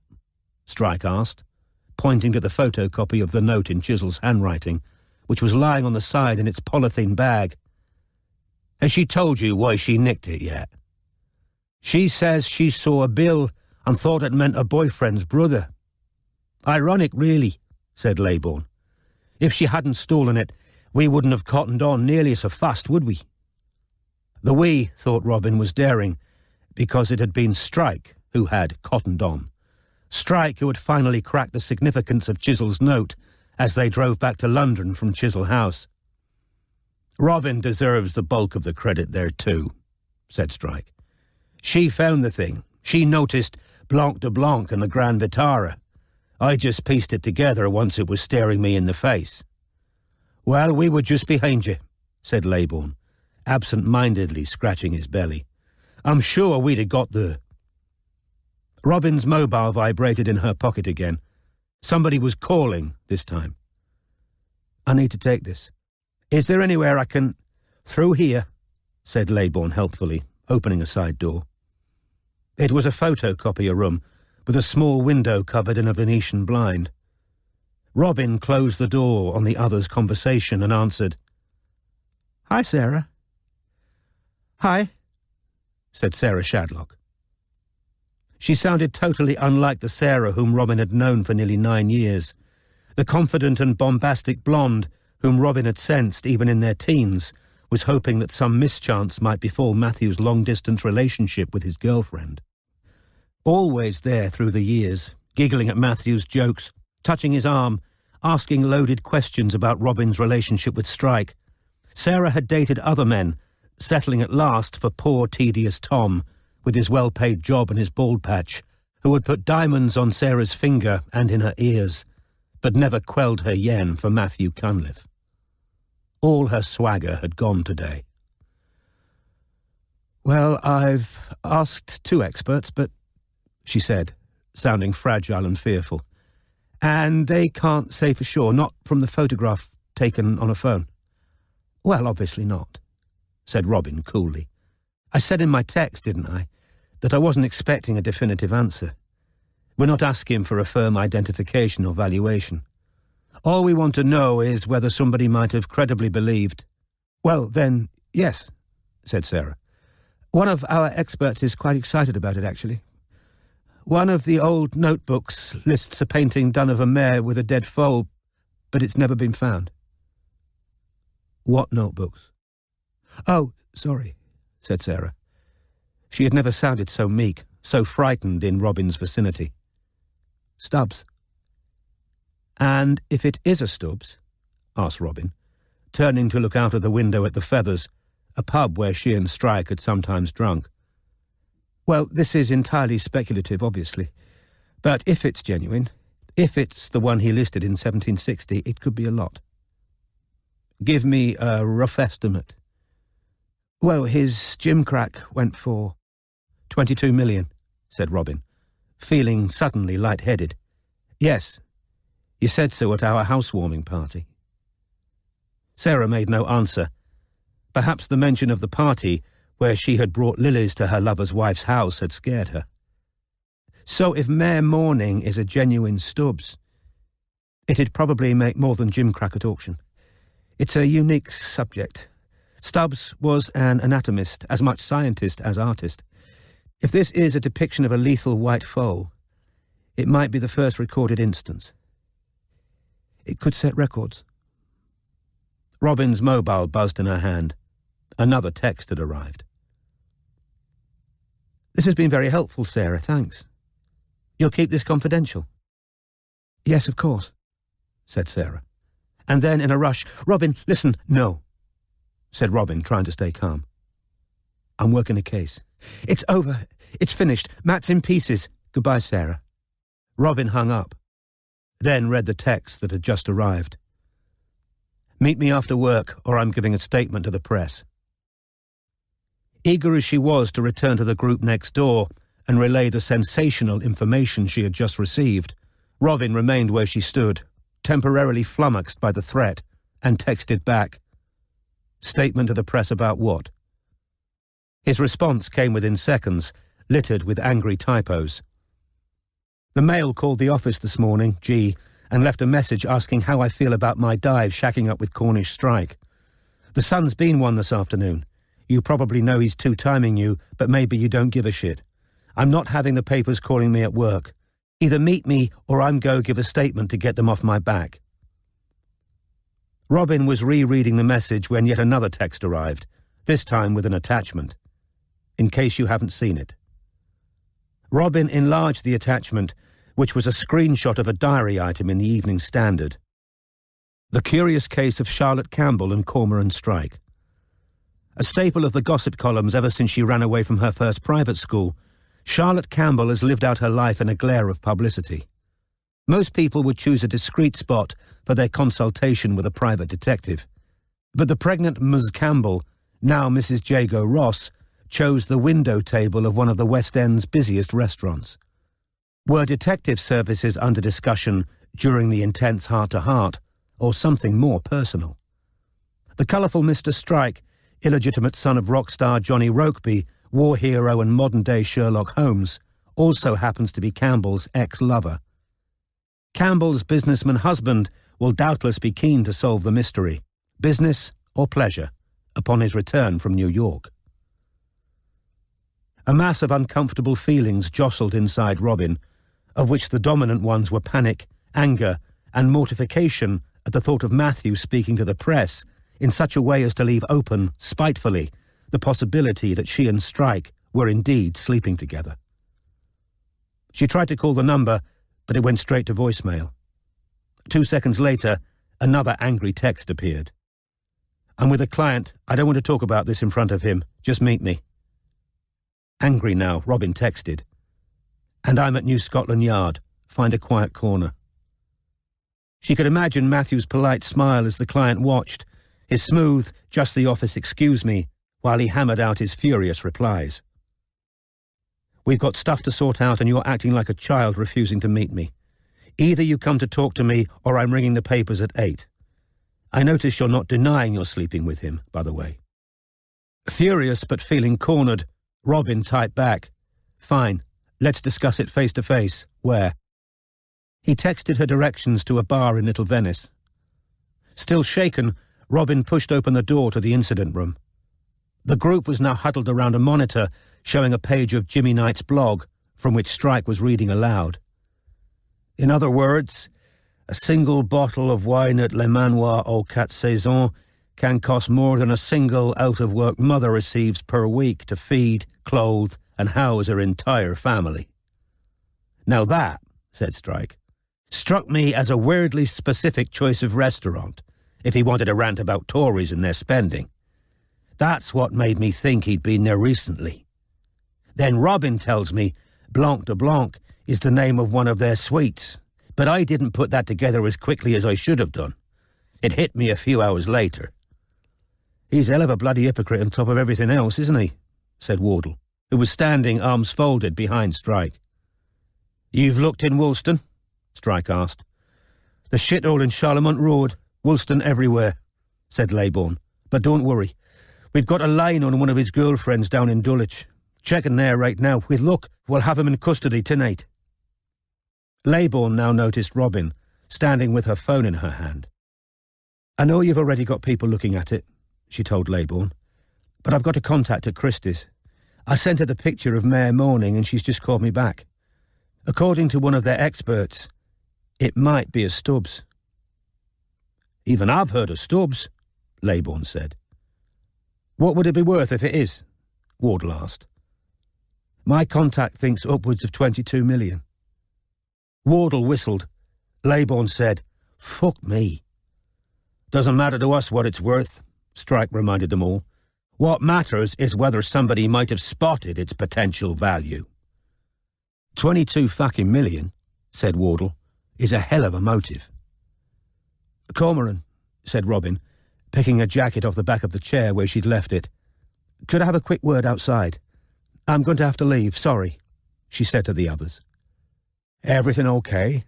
Strike asked, as they re-entered the corridor together and Robin had closed the door on the group of police. Yes, said Robin, and then, well, not really. Maybe, she said, handing him her phone. You better just read this.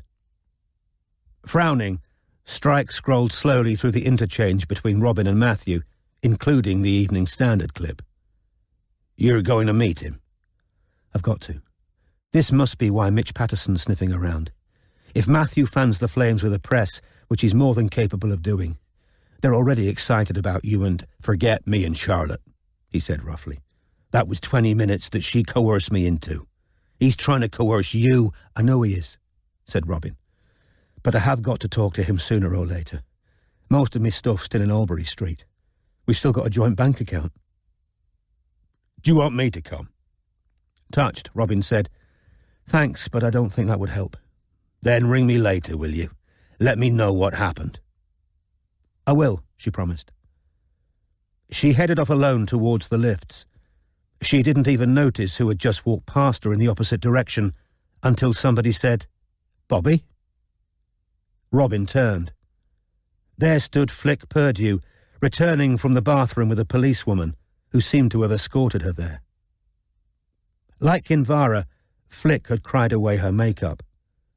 She appeared small and shrunken in a white shirt that Robin suspected her parents had insisted she wear rather than her Hezbollah t-shirt. It's Robin. How are you, Flick? Flick seemed to be struggling with ideas too monstrous to utter. I hope you're cooperating, said Robin. Tell them everything, won't you? She thought she saw a tiny shake of the head, an instinctive defiance, the last embers of loyalty not yet extinguished, even in the trouble Flick found herself. You must, said Robin quietly. He'd have killed you next, Flick. You knew too much.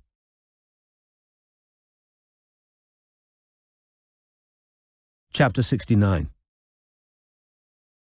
I have foreseen all contingencies long ago. Henrik Ibsen, Rosmersholm. A 20-minute tube ride later, Robin emerged at Warwick Avenue Underground Station, in a part of London she barely knew. She had always felt a vague curiosity about Little Venice, as her extravagant middle name, Venetia, had been given to her because she had been conceived in the real Venice. Doubtless she would henceforth associate this area with Matthew and the bitter, tense meeting she was sure awaited her down by the canal. She walked down a street named Clifton Villas, where plane trees spread leaves of translucent jade against square cream-coloured houses, the walls of which glowed gold in the evening sun. The quiet beauty of this soft summer evening made Robin feel suddenly, overwhelmingly melancholy, because it recalled just such a night in Yorkshire, a decade previously, when she had hurried up the road from her parents' house, barely 17 years old and wobbling on her high heels, desperately excited about her first date with Matthew Cunliffe, who had just passed his driving test and would be taking her into Harrogate for the evening. And here she was walking towards him again to arrange the permanent disentanglement of their lives. Robin despised herself for feeling sad, for remembering, when it was preferable to concentrate on his unfaithfulness and unkindness, the joyful shared experiences that had led to love.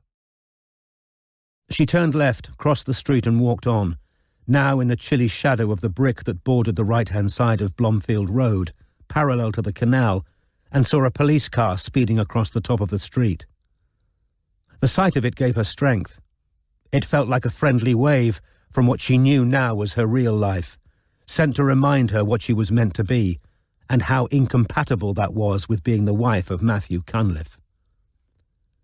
A pair of high black wooden gates was set into the wall, gates that Matthew's text had told her led to the canal side bar. But when Robin pushed at them, they were locked.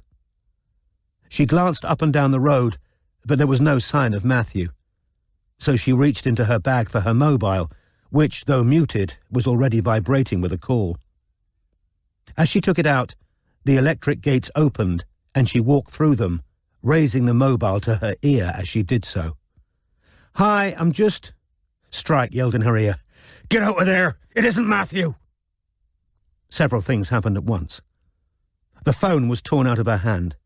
In one frozen second, Robin registered that there was no bar in sight, only an untidy patch of canal bank beneath a bridge, hemmed in by overgrown shrubs, and a dark barge, Odile, sitting squat and shabby in the water below her. Then a fist hit her hard in the solar plexus, and she jackknifed, winded.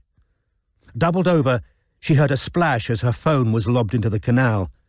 Then somebody grabbed a fistful of her hair and the waistband of her trousers and dragged her, while she still had no air in her lungs to scream, towards the barge. Thrown through the open doorway of the boat, she hit a narrow wooden table and fell to the floor. The door slammed shut. She heard the scrape of a lock. "Sit down," said a male voice. Still winded, Robin pulled herself up onto a wooden bench at the table, which was covered in a thin cushioned pad, then turned to find herself looking into the barrel of a revolver. Raphael lowered himself into the chair opposite her. "Who just rang you?" he demanded, and she deduced that in the physical effort to get her on the boat, and his terror that she might make a noise that the caller could hear, he had not had time or opportunity to check the screen on her mobile. "My husband," lied Robin in a whisper. Her scalp was burning where he had pulled her hair.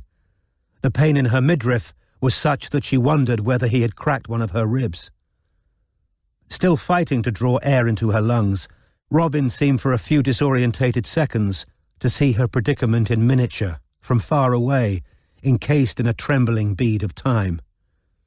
She foresaw Raphael tipping her weighted corpse into the dark water by night, and Matthew, who had apparently lured her to the canal, being questioned and maybe accused. She saw the distraught faces of her parents and her brothers at her funeral in Masham, and she saw Strike, standing at the back of the church, as he had at her wedding, furious because the things he had feared had come to pass, and she was dead due to her own failings. But as each gasp re-inflated Robin's lungs, the illusion that she was watching from afar dissolved. She was here, now, on this dingy boat, breathing in its fusty smell, trapped within its wooden walls, with the dilated pupil of the revolver staring at her, and Raphael's eyes above it. Her fear was a real, solid presence in the galley, but it must stand apart from her, because it couldn't help and would only hinder. She must stay calm and concentrate. She chose not to speak. It would give her back some of the power he had just taken from her if she refused to fill the silence. This was the trick of the therapist. Let the pause unspool. Let the more vulnerable person fill it. "You're very cool," Raphael said finally. "I thought you might get hysterical and scream. That's why I had to punch you. I wouldn't have done that otherwise. For what it's worth, I like you, Venetia."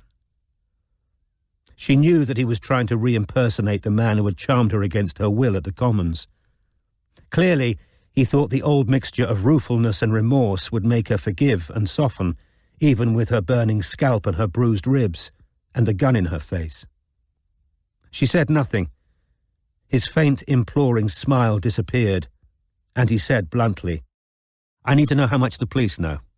If I can still blag my way out of what they've got, then I'm afraid you—" He raised the gun a fraction to point directly at Robin's forehead, and she thought of vets and the one clean shot that the horse in the dell had been denied. "Are done for. I'll muffle the shot in a cushion and put you overboard once it's dark. But if they already know everything, then I'll end it here tonight, because I'm never going back to prison. So you can see how it's in your best interests to be honest, can't you? Only one of us is getting off this boat." And when she didn't speak, he said fiercely, "Answer me." "Yes," she said. "I understand." "So," he said quietly, "were you really just at Scotland Yard?" "Yes." "Is Kinvara there?" "Yes." "Under arrest?" "I think so. She's in an interrogation room with her solicitor." "Why have they arrested her?"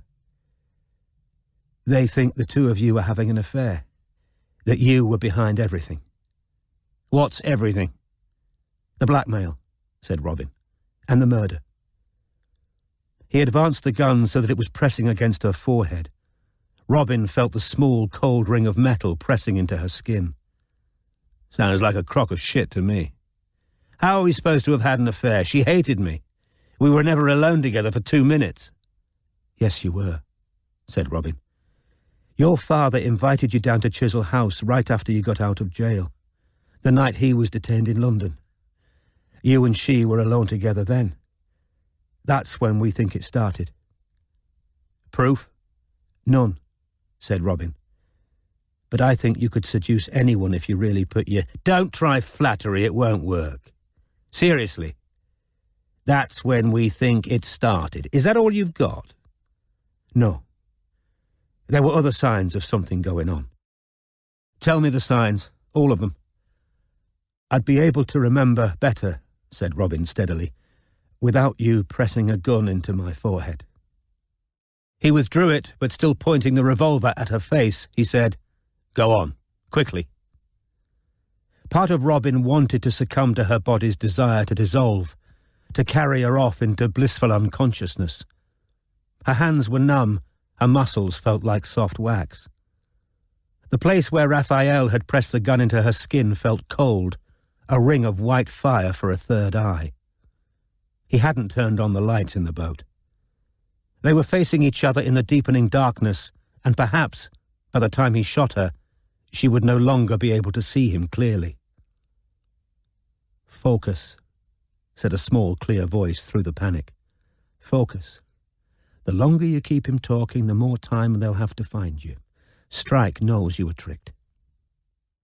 She suddenly remembered the police car speeding across the top of Blomfield Road, and wondered whether it had been circling, looking for her, whether the police, knowing that Raphael had lured her to the area, had already dispatched officers to search for them.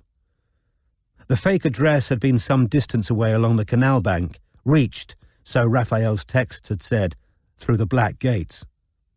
Would Strike guess that Raphael was armed? She took a deep breath.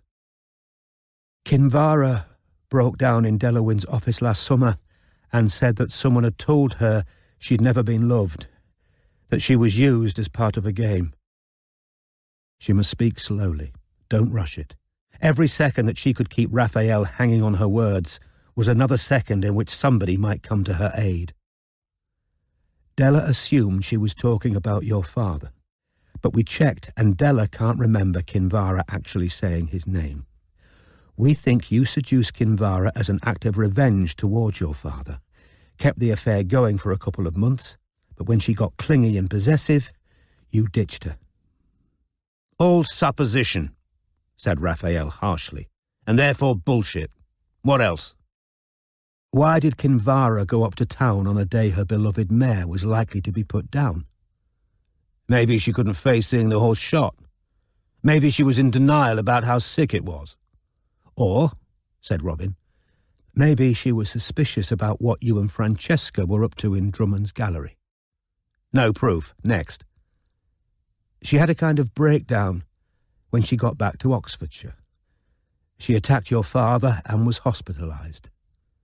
"Still grieving her stillborn. excessively attached to her horses, generally depressed. Raphael rattled off. Izzy and Fizzy will fight to take the stand and explain how unstable she is. What else?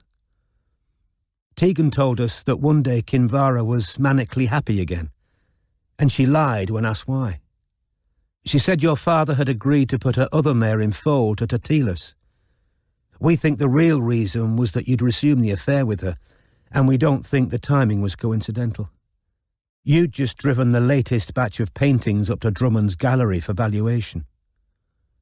Raphael's face became suddenly slack, as though his essential self had temporarily vacated it. The gun twitched in his hand, and the fine hairs on Robin's arms lifted gently, as though a breeze had rippled over them. She waited for Raphael to speak, but he didn't. After a minute, she continued, "We think that when you loaded up the paintings for valuation, you saw Mare Morning close up for the first time, and realised that it might be a Stubbs. You decided to substitute a different painting of a mare and foal for valuation. Evidence? Henry Drummond's now seen the photograph I took of Mare Morning on the spare bed at Chisel House. He's ready to testify that it wasn't among the pictures he valued for your father.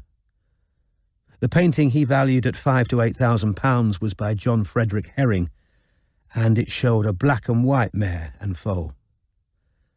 Drummond's also ready to testify that you're sufficiently knowledgeable about art to have spotted that Mare Morning might be a Stubbs." Raphael's face had lost its mask-like cast. Now his near black irises swivelled fractionally from side to side, as though he were reading something only he could see. "I must have accidentally taken the Frederick Herring instead." A police siren sounded a few streets away. Raphael's head turned. The siren wailed for a few seconds, then, as abruptly as it had started, was shut off. He turned back to face Robin. He didn't seem overly worried by the siren now it had stopped. Of course, he thought that it had been Matthew on the phone when he grabbed her. "Yeah," he said, regaining the thread of his thought. "That's what I'll say.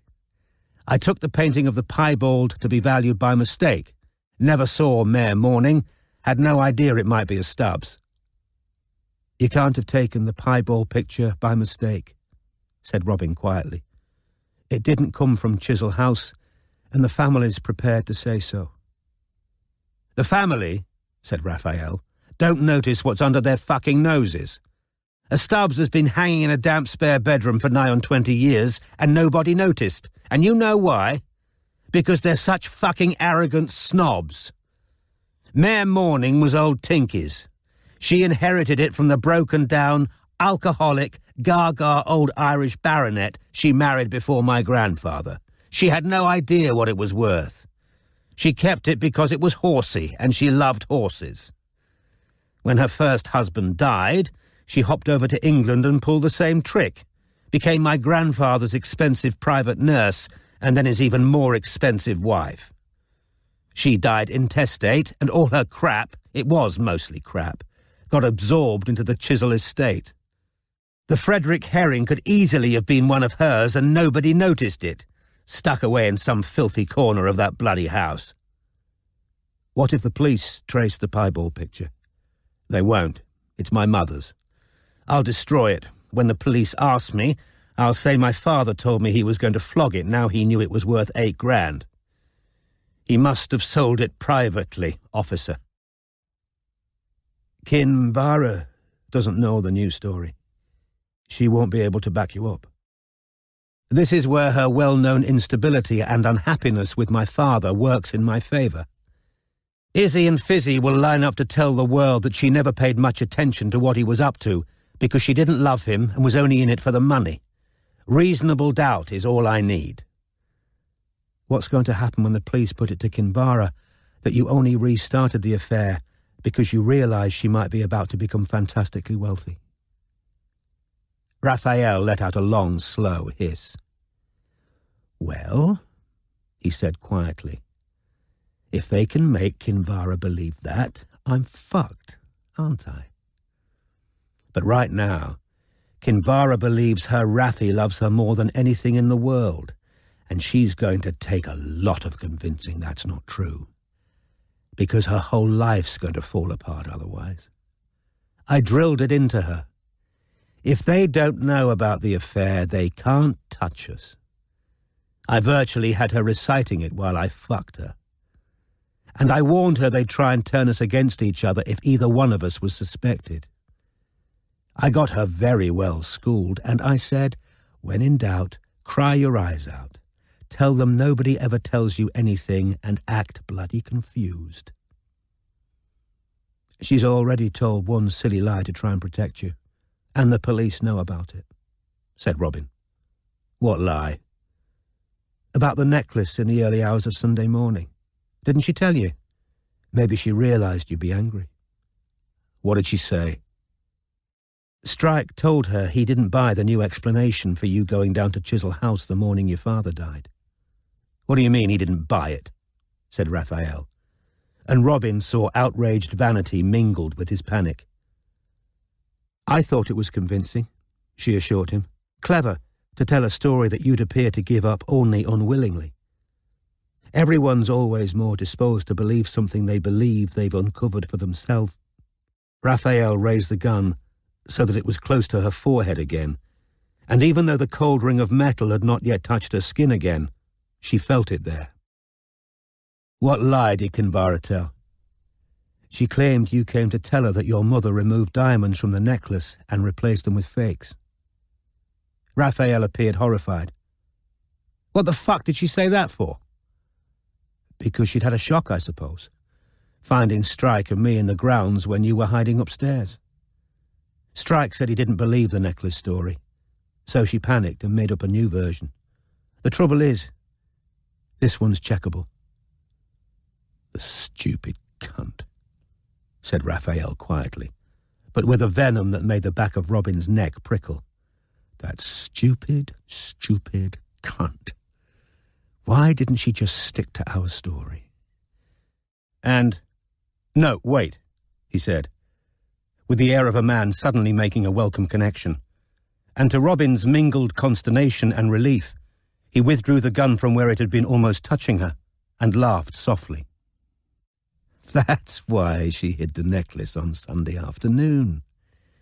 She gave me some fucking guff about not wanting Izzy or Fizzy to sneak in and take it. Well, she's stupid, but she's not hopeless.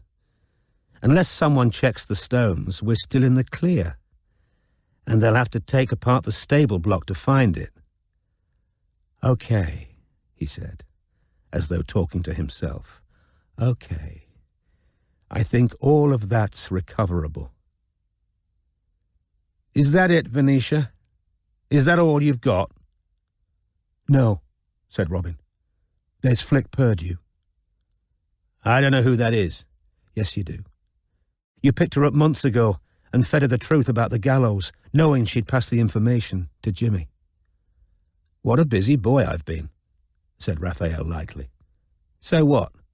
Flick won't admit to shagging a Tory minister's son, especially if Jimmy might find out. She's as besotted with him as Kinvara is with me. That's true. She didn't want to admit it, but somebody must have spotted you creeping out of her flat next morning. She tried to pretend you were an Indian waiter. Robin thought she saw a minute wince of surprise and displeasure. Raphael's amour propre was wounded at the thought that he could have been so described. Okay, he said, after a moment or two. Okay, let's see. What if it was a waiter Flick shagged, but she's maliciously claiming it was me because of her class warrior bullshit and the grudge her boyfriend's got against my family? You stole her flatmate's credit card out of her bag in the kitchen. She could tell by the tightening of his mouth that he had not expected this. Doubtless he had thought that given Flick's lifestyle, suspicion would fall on anyone passing through her tiny, overcrowded flat, and perhaps especially Jimmy. Proof? He said again. Flick can provide the date you were at her flat, and if Laura testifies her credit card went missing that night. But with no firm evidence I was ever there, how did Flick find out about the gallows? We know she told Jimmy about them, not the other way around. Well, it can't have been me, can it? I'm the only member of the family who never knew. You knew everything. Kinvara had the full story from your father, and she passed it all to you. No, said Raphael. I think you'll find Flick heard about the gallows from the Butcher brothers. I'm reliably informed that one of them lives in London now. Yeah, I think I've heard a rumour one of them shagged their mate Jimmy's girlfriend. And believe me, the Butcher brothers aren't going to come over well in court, pair of shifty oiks driving gallows around under cover of darkness. I'm going to look a lot more plausible and presentable than Flick and the Butchers if this comes to court. I really am. The police have got phone records, Robin persisted. They know about an anonymous call to Geraint Wynne, which was made around the time Flick found out about the gallows.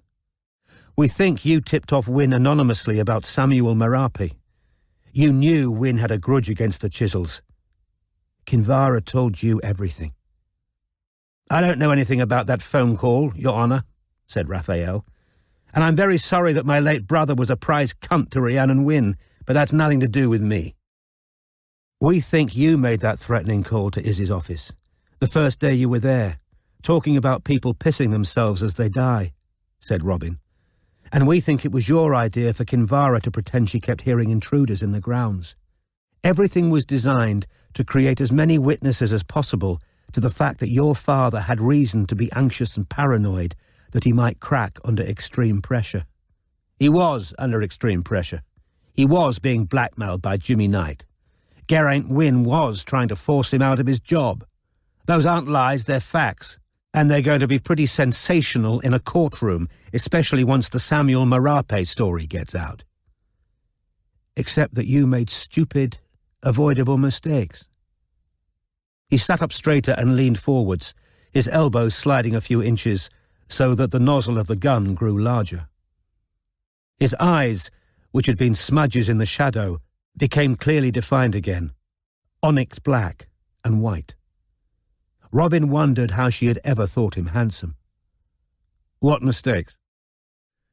As he said it, Robin saw out of the corner of her eye a flashing blue light glide over the bridge, just visible through the window to her right, which was blocked from Raphael's view by the side of the boat. The light vanished, and the bridge was reabsorbed by the deepening darkness. For one thing, said Robin carefully, it was a mistake to keep meeting Kinvara in the lead-up to the murder. She kept pretending she'd forgotten where she was meeting your father, didn't she? Just to get a couple of minutes with you, just to see you and check up on you. That's not proof. Kinvara was followed to Le Manoir aux Quatre Saisons on her birthday. His eyes narrowed. Who by? Jimmy Knight. Flicks confirmed it. Jimmy thought your father was with Kinvara and wanted to confront him publicly about not giving him his money. Obviously, your father wasn't there.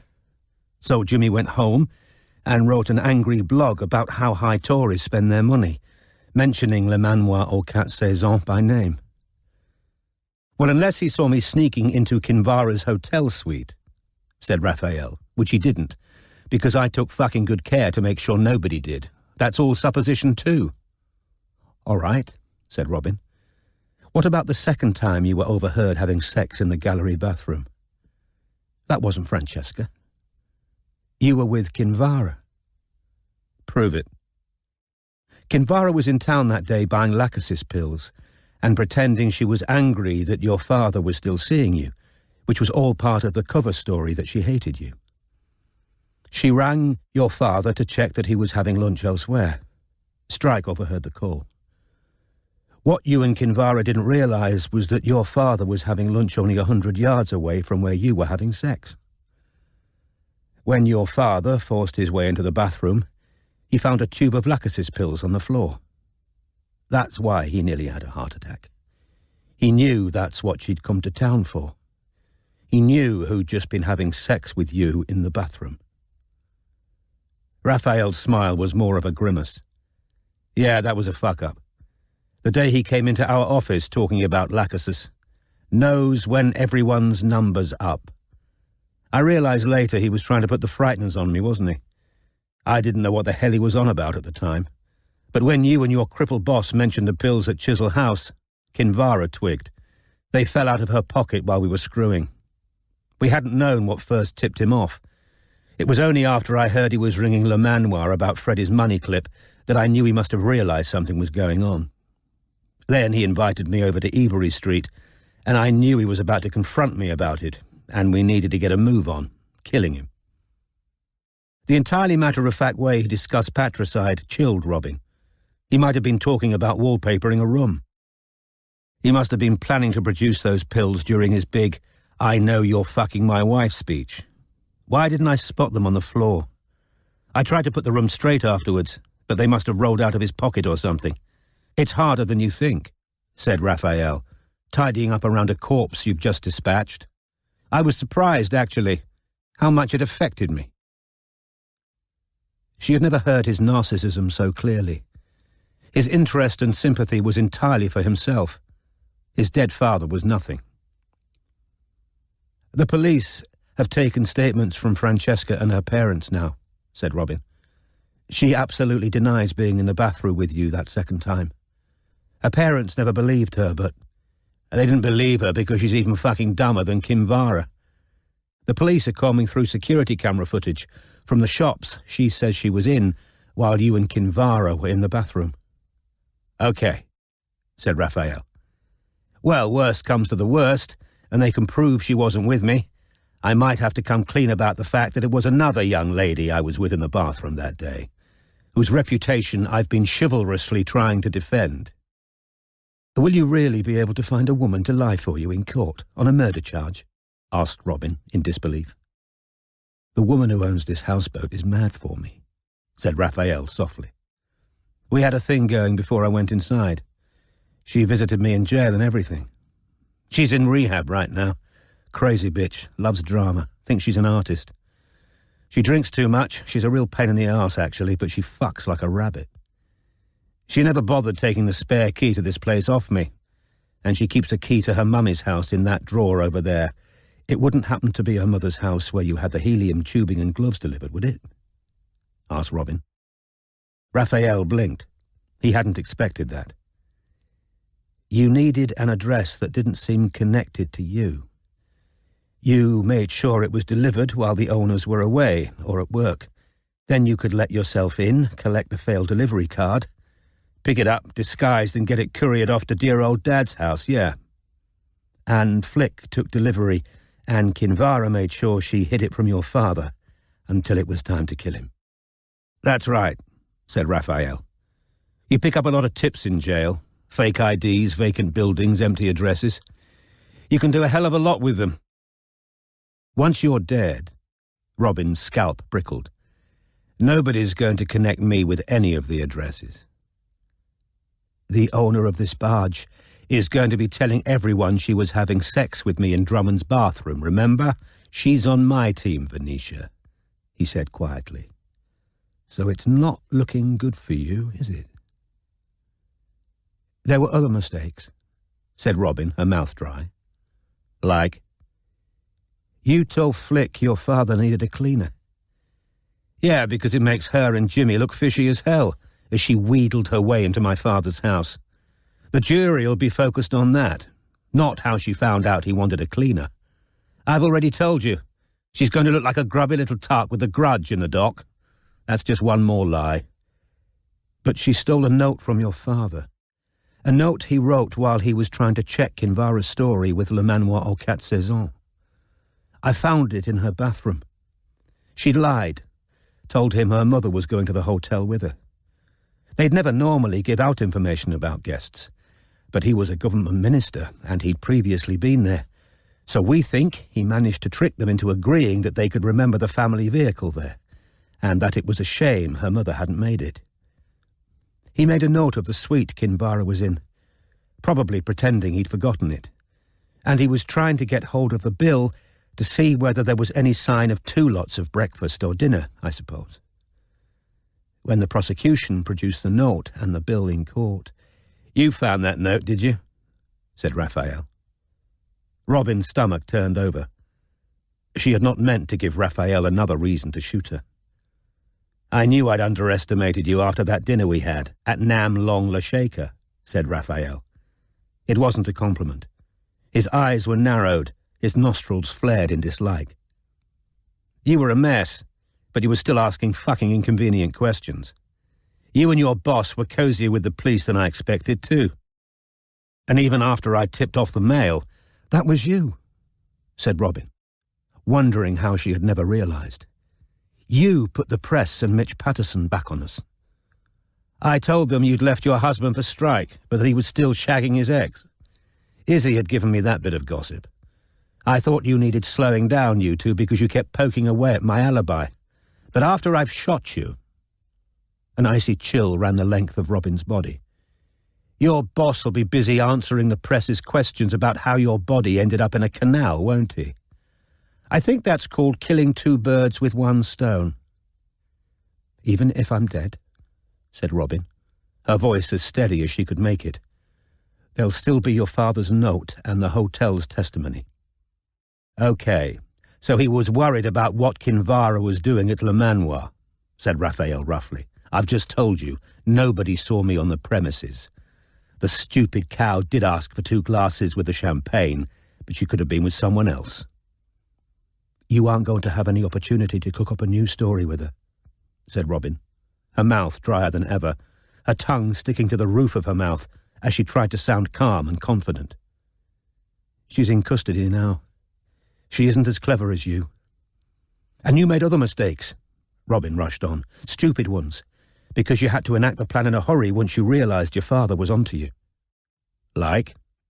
Like Kinvara taking away the packaging on the amitriptyline after she doctored the orange juice. Kinvara forgetting to tell you the trick to closing the front door properly.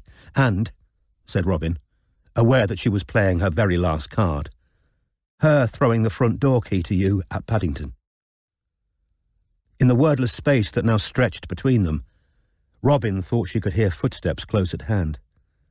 She didn't dare look out of the window in case she alerted Raphael, who appeared too appalled by what she had just said to take in anything else.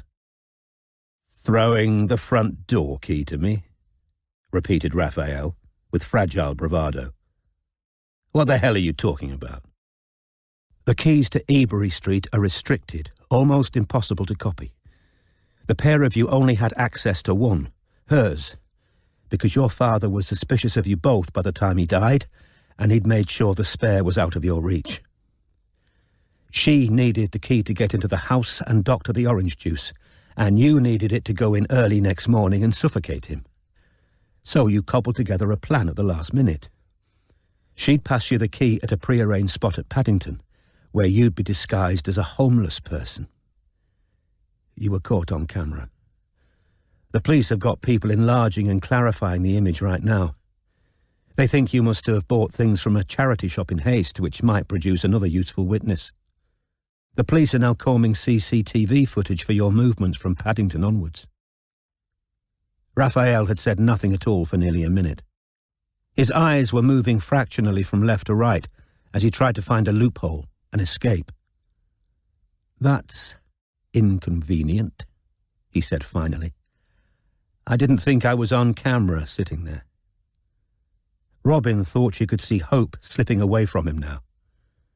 Quietly she continued, "As per your plan, Kinvara arrived home in Oxfordshire, called Drummond, and left a message that she wanted the necklace valued to set up that whole backup story.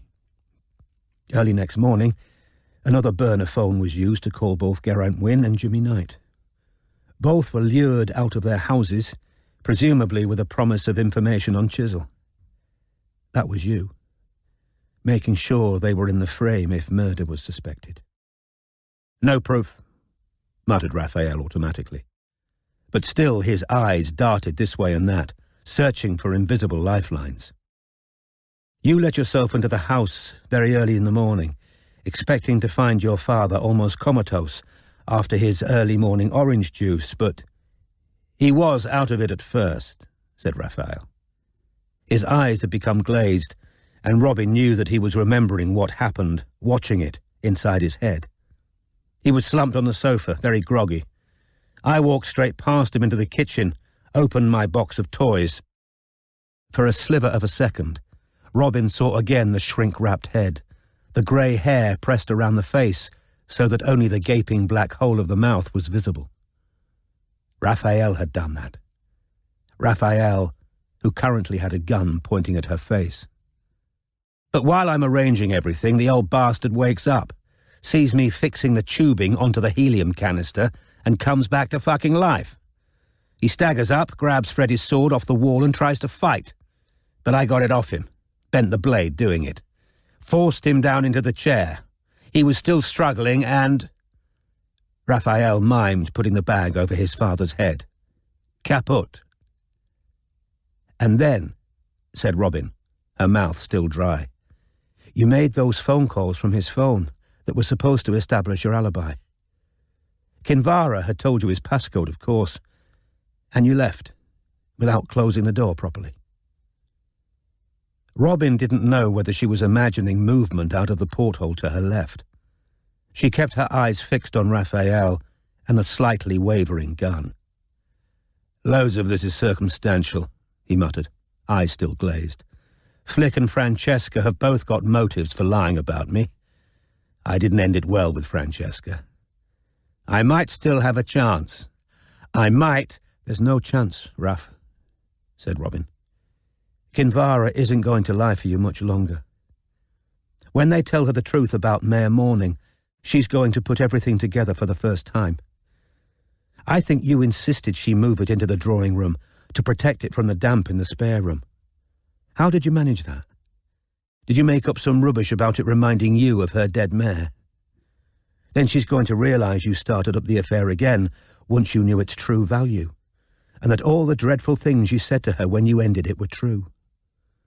And worst of all, said Robin, she's going to realise that when the two of you heard intruders in the grounds, real ones, this time, you let the woman you were supposedly madly in love with walk out into the grounds in the dark, in her nightdress, while you stayed behind to protect... All right!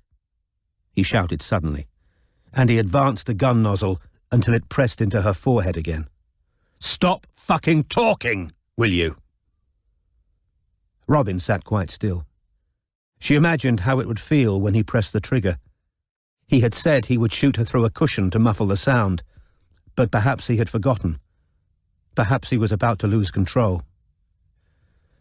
Do you know what it's like in jail? He asked. She tried to say no, but the sound wouldn't come. The noise, he whispered. The smell. The ugly, dumb people, like animals, some of them. Worse than animals. I never knew there were people like it. The places they make you eat and shit. Watching your back all the time, waiting for violence. The clanging, the yelling, and the fucking squalor. I'd rather be buried alive. I won't do it again. I was going to have a dream life. I was going to be free, totally free. I'd never have to kowtow to the likes of fucking Drummond again. There's a villa on Capri I've had my eye on for a long time. View out over the Gulf of Naples. Then I'd have a nice pad in London. New car, once my fucking ban's lifted.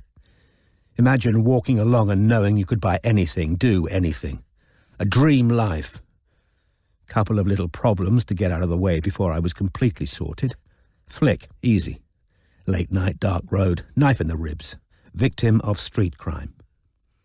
And Kinvara.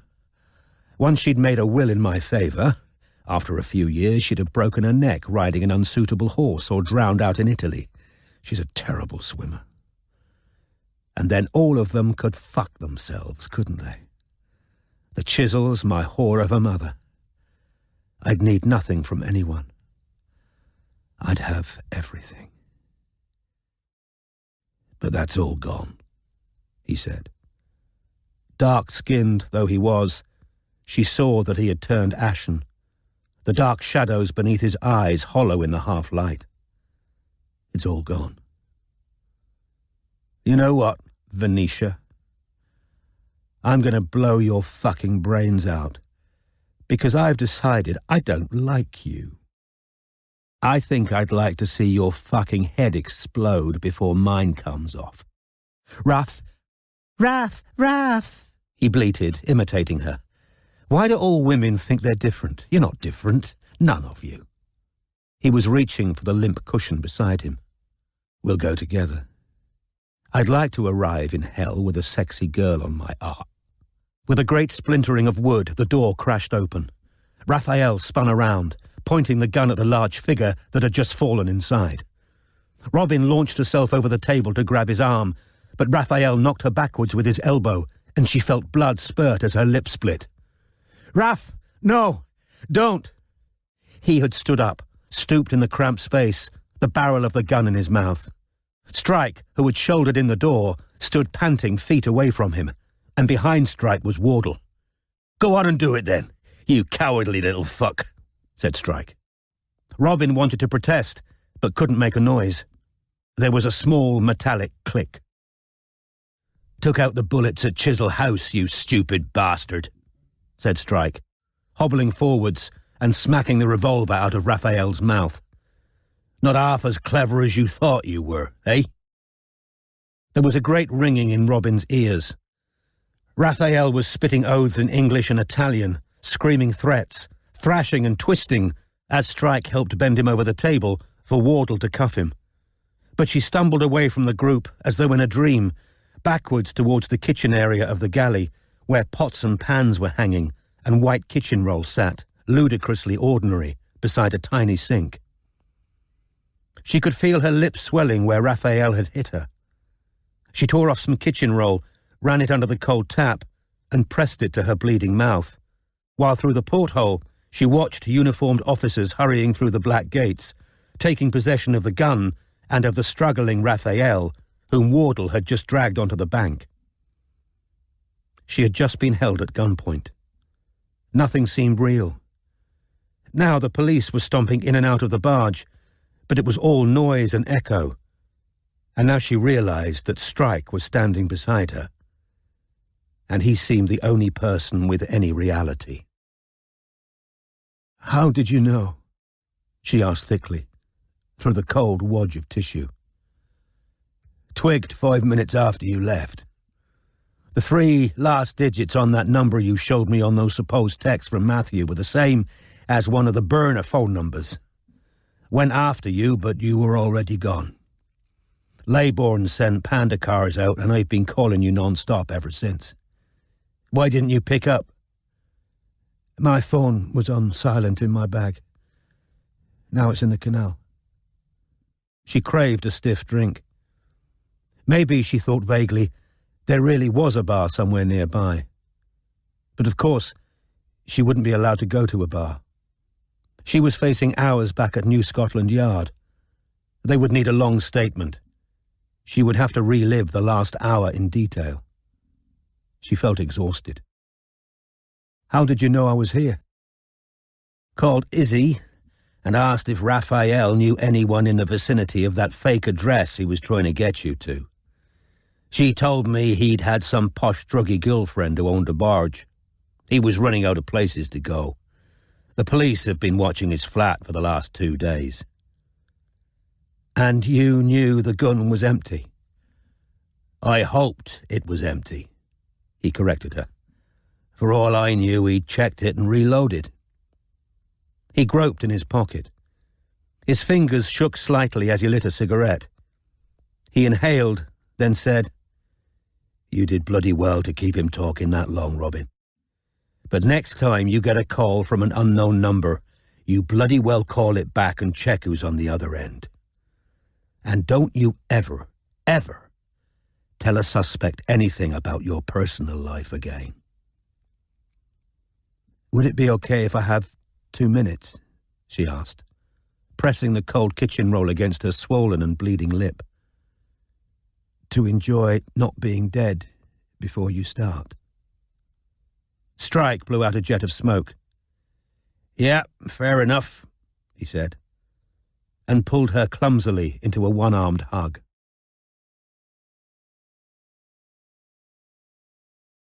One month later. Epilogue. Your past is dead, Rebecca.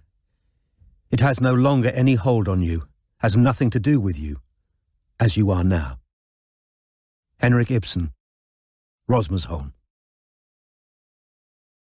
The Paralympics had been and gone, and September was doing its best to wash away the memory of the long, Union-jacked summer days when London had basked for weeks in the world's attention.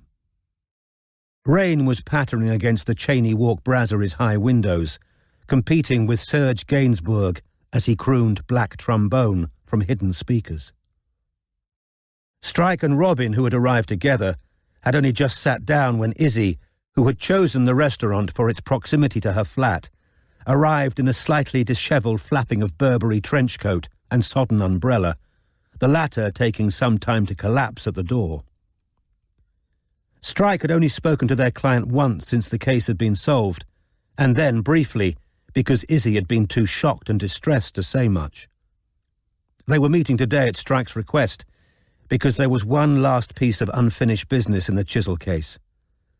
Izzy had told Strike by phone, when they arranged lunch, that she had not been out much since Raphael's arrest.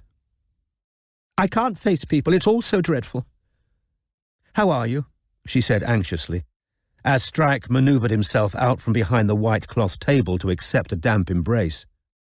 "And, oh, poor Robin, I'm so sorry," she added, hurrying around the other side of the table to hug Robin, before saying distractedly, "Oh, yes, please, thank you," to the unsmiling waitress, who took a wet raincoat and umbrella. Sitting down, Izzy said, "I promised myself I wouldn't cry," then grabbed a napkin from the table and pressed it firmly to her tear ducts. "Sorry. Keep doing this. Trying not to be embarrassing." She cleared her throat and straightened her back. "It's just been such a shock," she whispered. "Of course it has," said Robin, and Izzy gave her a watery smile. "C'est l'automne de la ma vie," sang Gainsbourg. "Plus personne ne m'étonne." "You found this place okay, then?" Izzy said, scrabbling to find conventional conversational ground. "Quite pretty, isn't it?" she said, inviting them to admire the Provençal restaurant, which Strike had thought, as he entered, had a feeling of Izzy's flat about it, translated into French. Here was the same conservative mix of traditional and modern, black and white photographs hung on stark white walls, chairs and benches covered in scarlet and turquoise leather, and old-fashioned bronze and glass chandeliers with rose-coloured lampshades. The waitress returned with menus and offered to take their drink order. "Should we wait?" Izzy asked, gesturing at the empty seat. "He's running late," said Strike, who was craving beer.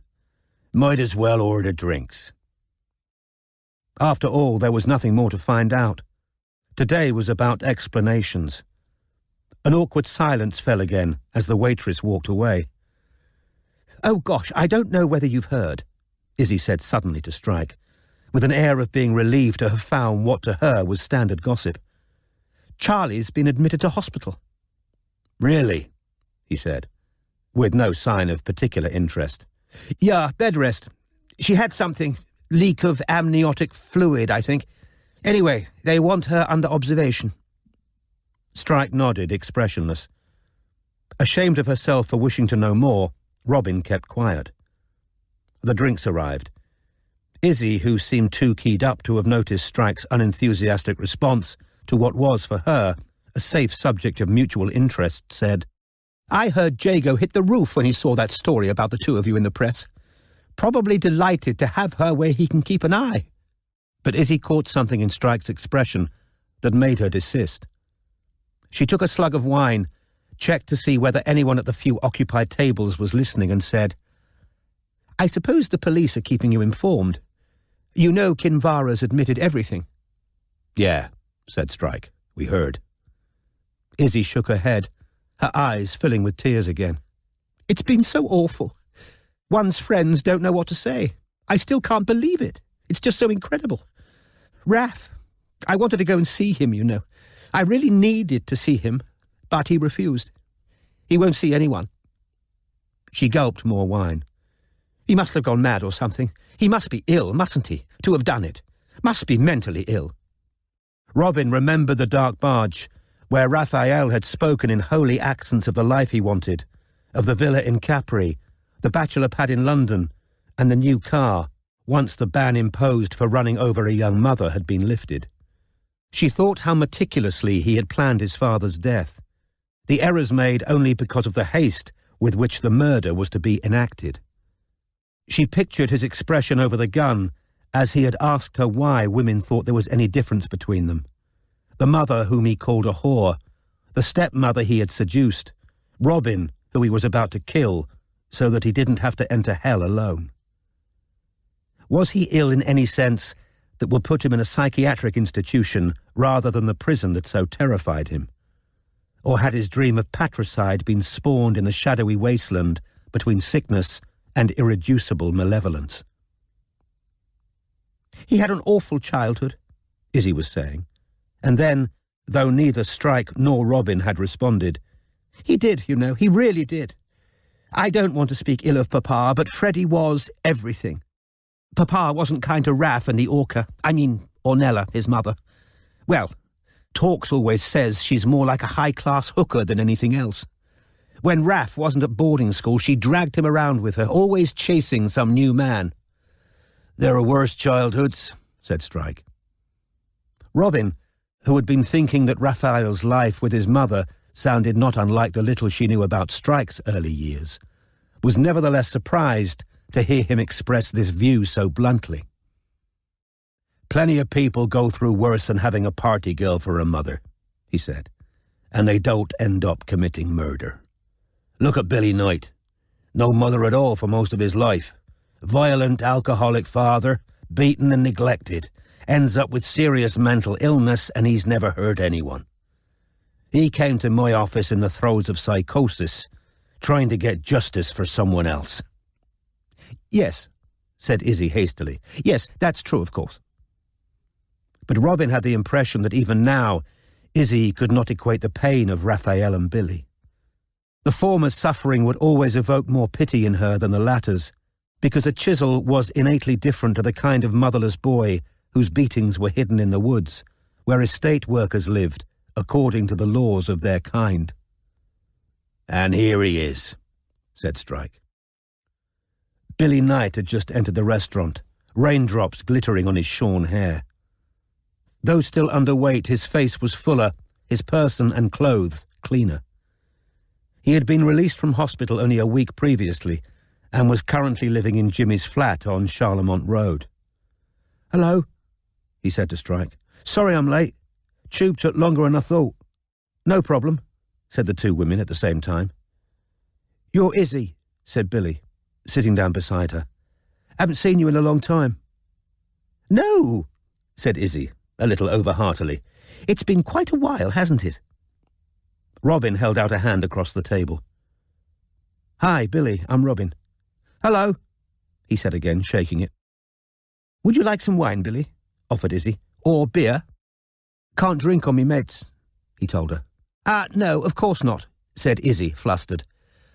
Well, have some water, and there's your menu. We haven't ordered yet." Once the waitress had been and gone, Strike addressed Billy. "I made you a promise when I visited you in hospital," he said. "I told you I'd find out what happened to the child you saw strangled."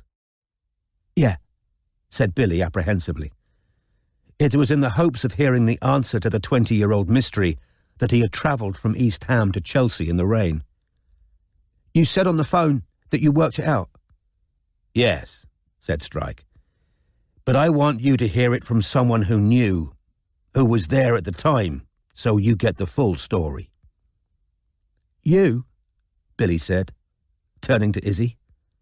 "You were there? Up at the horse?" No, said Izzy hastily. "It happened during the school holidays." She took a fortifying gulp of wine, set down her glass, drew a deep breath and said, "Fizz and I were both staying with school friends. I heard what happened afterwards. What happened was, Freddie was home from university, and he'd brought a few friends back with him. Papa left them in the house because he had some old regimental dinner to attend in London. Freddie could be... The truth is, he was awfully naughty sometimes. He brought up a lot of good wine from the cellar, and they all got sloshed, and then one of the girls said she wanted to try the truth of that story about the white horse. You know the one, she said to Billy, the Uffington local. If you turn 3 times in the eye and make a wish. Yeah, said Billy with a nod. His haunted eyes were huge. So they all left the house in the dark, but being Freddie, he was naughty, they made a detour through the woods to your house, Stedder Cottage, because Freddie wanted to buy some marijuana, was it, your brother grew? Yeah, said Billy again. Freddie wanted to get some so they could smoke it up at the horse while the girls were making wishes. Of course, they shouldn't have been driving. They were already drunk. Well, when they got to your house, your father wasn't there. He was in the barn, said Billy suddenly, finishing a set of, The memory seemed to have forced its way to the front of his mind, triggered by her recital. Strike saw Billy's left hand holding tightly to his right, to prevent the recurrence of the tic that seemed for Billy to have something of the significance of warding off evil. Rain continued to lash the restaurant windows, and Serge Gainsbourg sang, Oh, je voudrais tant que tu te souviennes. So, said Izzy, taking another deep breath, the way I heard it from one of the girls who was there, I don't want to say who, she added, a little defensively to Strike and Robin, it's a long time ago, and she was traumatized by the whole thing. Well, Freddie and his friends clattering into the cottage woke you up, Billy. There was quite a crowd of them in there, and Jimmy rolled them a joint before they set off. Anyway, Izzy swallowed, you were hungry, and Jimmy, or maybe, she winced, maybe it was Freddie, I don't know. They thought it would be funny to crumble up some of what they were smoking and put it in your yogurt. Robin imagined Freddie's friends, some of them perhaps enjoying the exotic thrill of sitting in that dark workman's cottage with a local lad who sold drugs, but others, like the girl who had told Izzy the story, uneasy about what was going on, but too young, too scared of their laughing peers to intervene. They had seemed like adults to the 5-year-old Billy, but now Robin knew that they had all been 19 to 21 at most. Yeah, said Billy quietly. I knew they gave me something. So then, Jimmy wanted to join them going up the hill. I heard he'd taken a bit of a fancy to one of the girls, said Izzy primly. But you weren't very well after being fed that yoghurt. He couldn't leave you alone in that state, so he took you with him. You all piled into a couple of Land Rovers and off you went, to Dragon Hill. But, no, this is wrong, said Billy. The haunted expression had returned to his face. Where's the little girl? She was already there. She was with us in the car. I remember them taking her out when we got to the hill.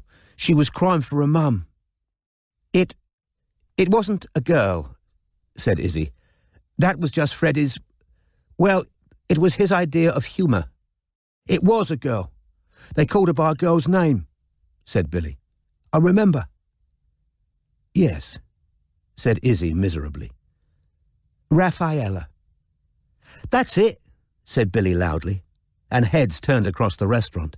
That's it, Billy repeated in a whisper, his eyes wide. Raffaella, that's what they called her. It wasn't a girl, Billy. It was my little... Izzy pressed the napkin to her eyes again. So sorry. It was my little brother, Raphael. Freddie and his friends were supposed to be babysitting him, with my father away from home. Raph was awfully cute when he was little. He'd been woken up by them too, I think, and the girls said they couldn't leave him in the house, they should take him with them. Freddie didn't want to. He wanted to leave Raph there on his own, but the girls promised they'd take care of him. But once they were up there, Freddie was awfully drunk, and he'd had a lot of weed, and Raph wouldn't stop crying, and Freddie got angry. He said he was ruining everything, and then...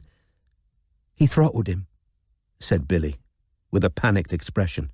It was real. He killed... No, he didn't, said Izzy, distressed. Billy, you know he didn't. You must remember Raph. He came to us every summer. He's alive. Freddie put his hands round Raphael's neck, said Strike, and squeezed until he was unconscious. Raphael urinated, he collapsed, but he didn't die. Billy's left hand was still gripping his right tightly. I did see it. Yeah, you did, said Strike. And, all things considered, you were a bloody good witness. The waitress returned with their meals.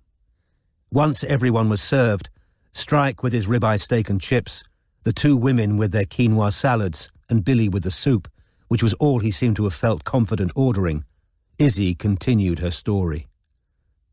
Raph told me what had happened when I got back from the holidays. He was so little, so upset. I tried to bring it up with Papa, but he wouldn't listen. He just sort of brushed me off, said Raphael was whiny and always complaining. And I looked back, she said to Strike and Robin, her eyes filling with tears again, and I think about it all, how much hate Raph must have felt after things like that. Yeah, Raphael's defence team will probably try and use that kind of thing, said Strike briskly, as he attacked his steak. But the fact remains, Izzy, that he didn't act on his desire to see your father dead until he found out there was a Stubbs hanging upstairs. A disputed Stubbs, Izzy corrected Strike, pulling a handkerchief out of her cuff and blowing her nose. Henry Drummond thinks it's a copy. The man from Christie's is hopeful, but there's a Stubbs aficionado in the States who's flying over to examine it, and he says it doesn't match the note Stubbs made of the lost painting. But honestly, she shook her head, I don't give a damn. What that thing's led to, what it's done to our family. It can go in a skip for all I care. There are more important things, said Izzy croakily, than money. Strike had an excuse for making no reply, his mouth being full of steak. But he wondered whether it had occurred to Izzy that the fragile man beside her was living in a tiny two-room flat in East Ham with his brother, and that Billy was, properly speaking, owed money from the sale of the last set of gallows.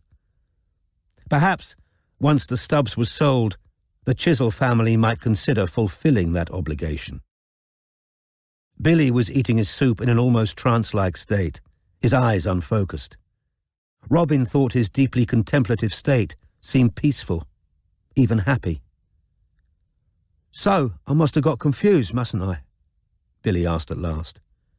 He spoke now with the confidence of a man who feels firm footing in reality. I saw the horse being buried and thought it was a kid. I got mixed up, that's all. Well, said Strike, I think there might be a bit more to it than that.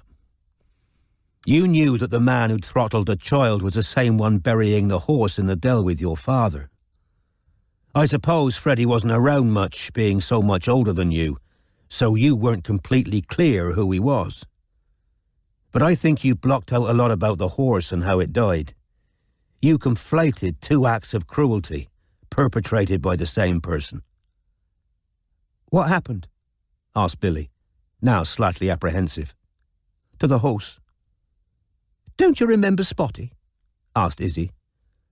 Amazed, Billy set down his soup spoon and held his hand horizontally, perhaps 3 feet off the ground. That little... Yeah.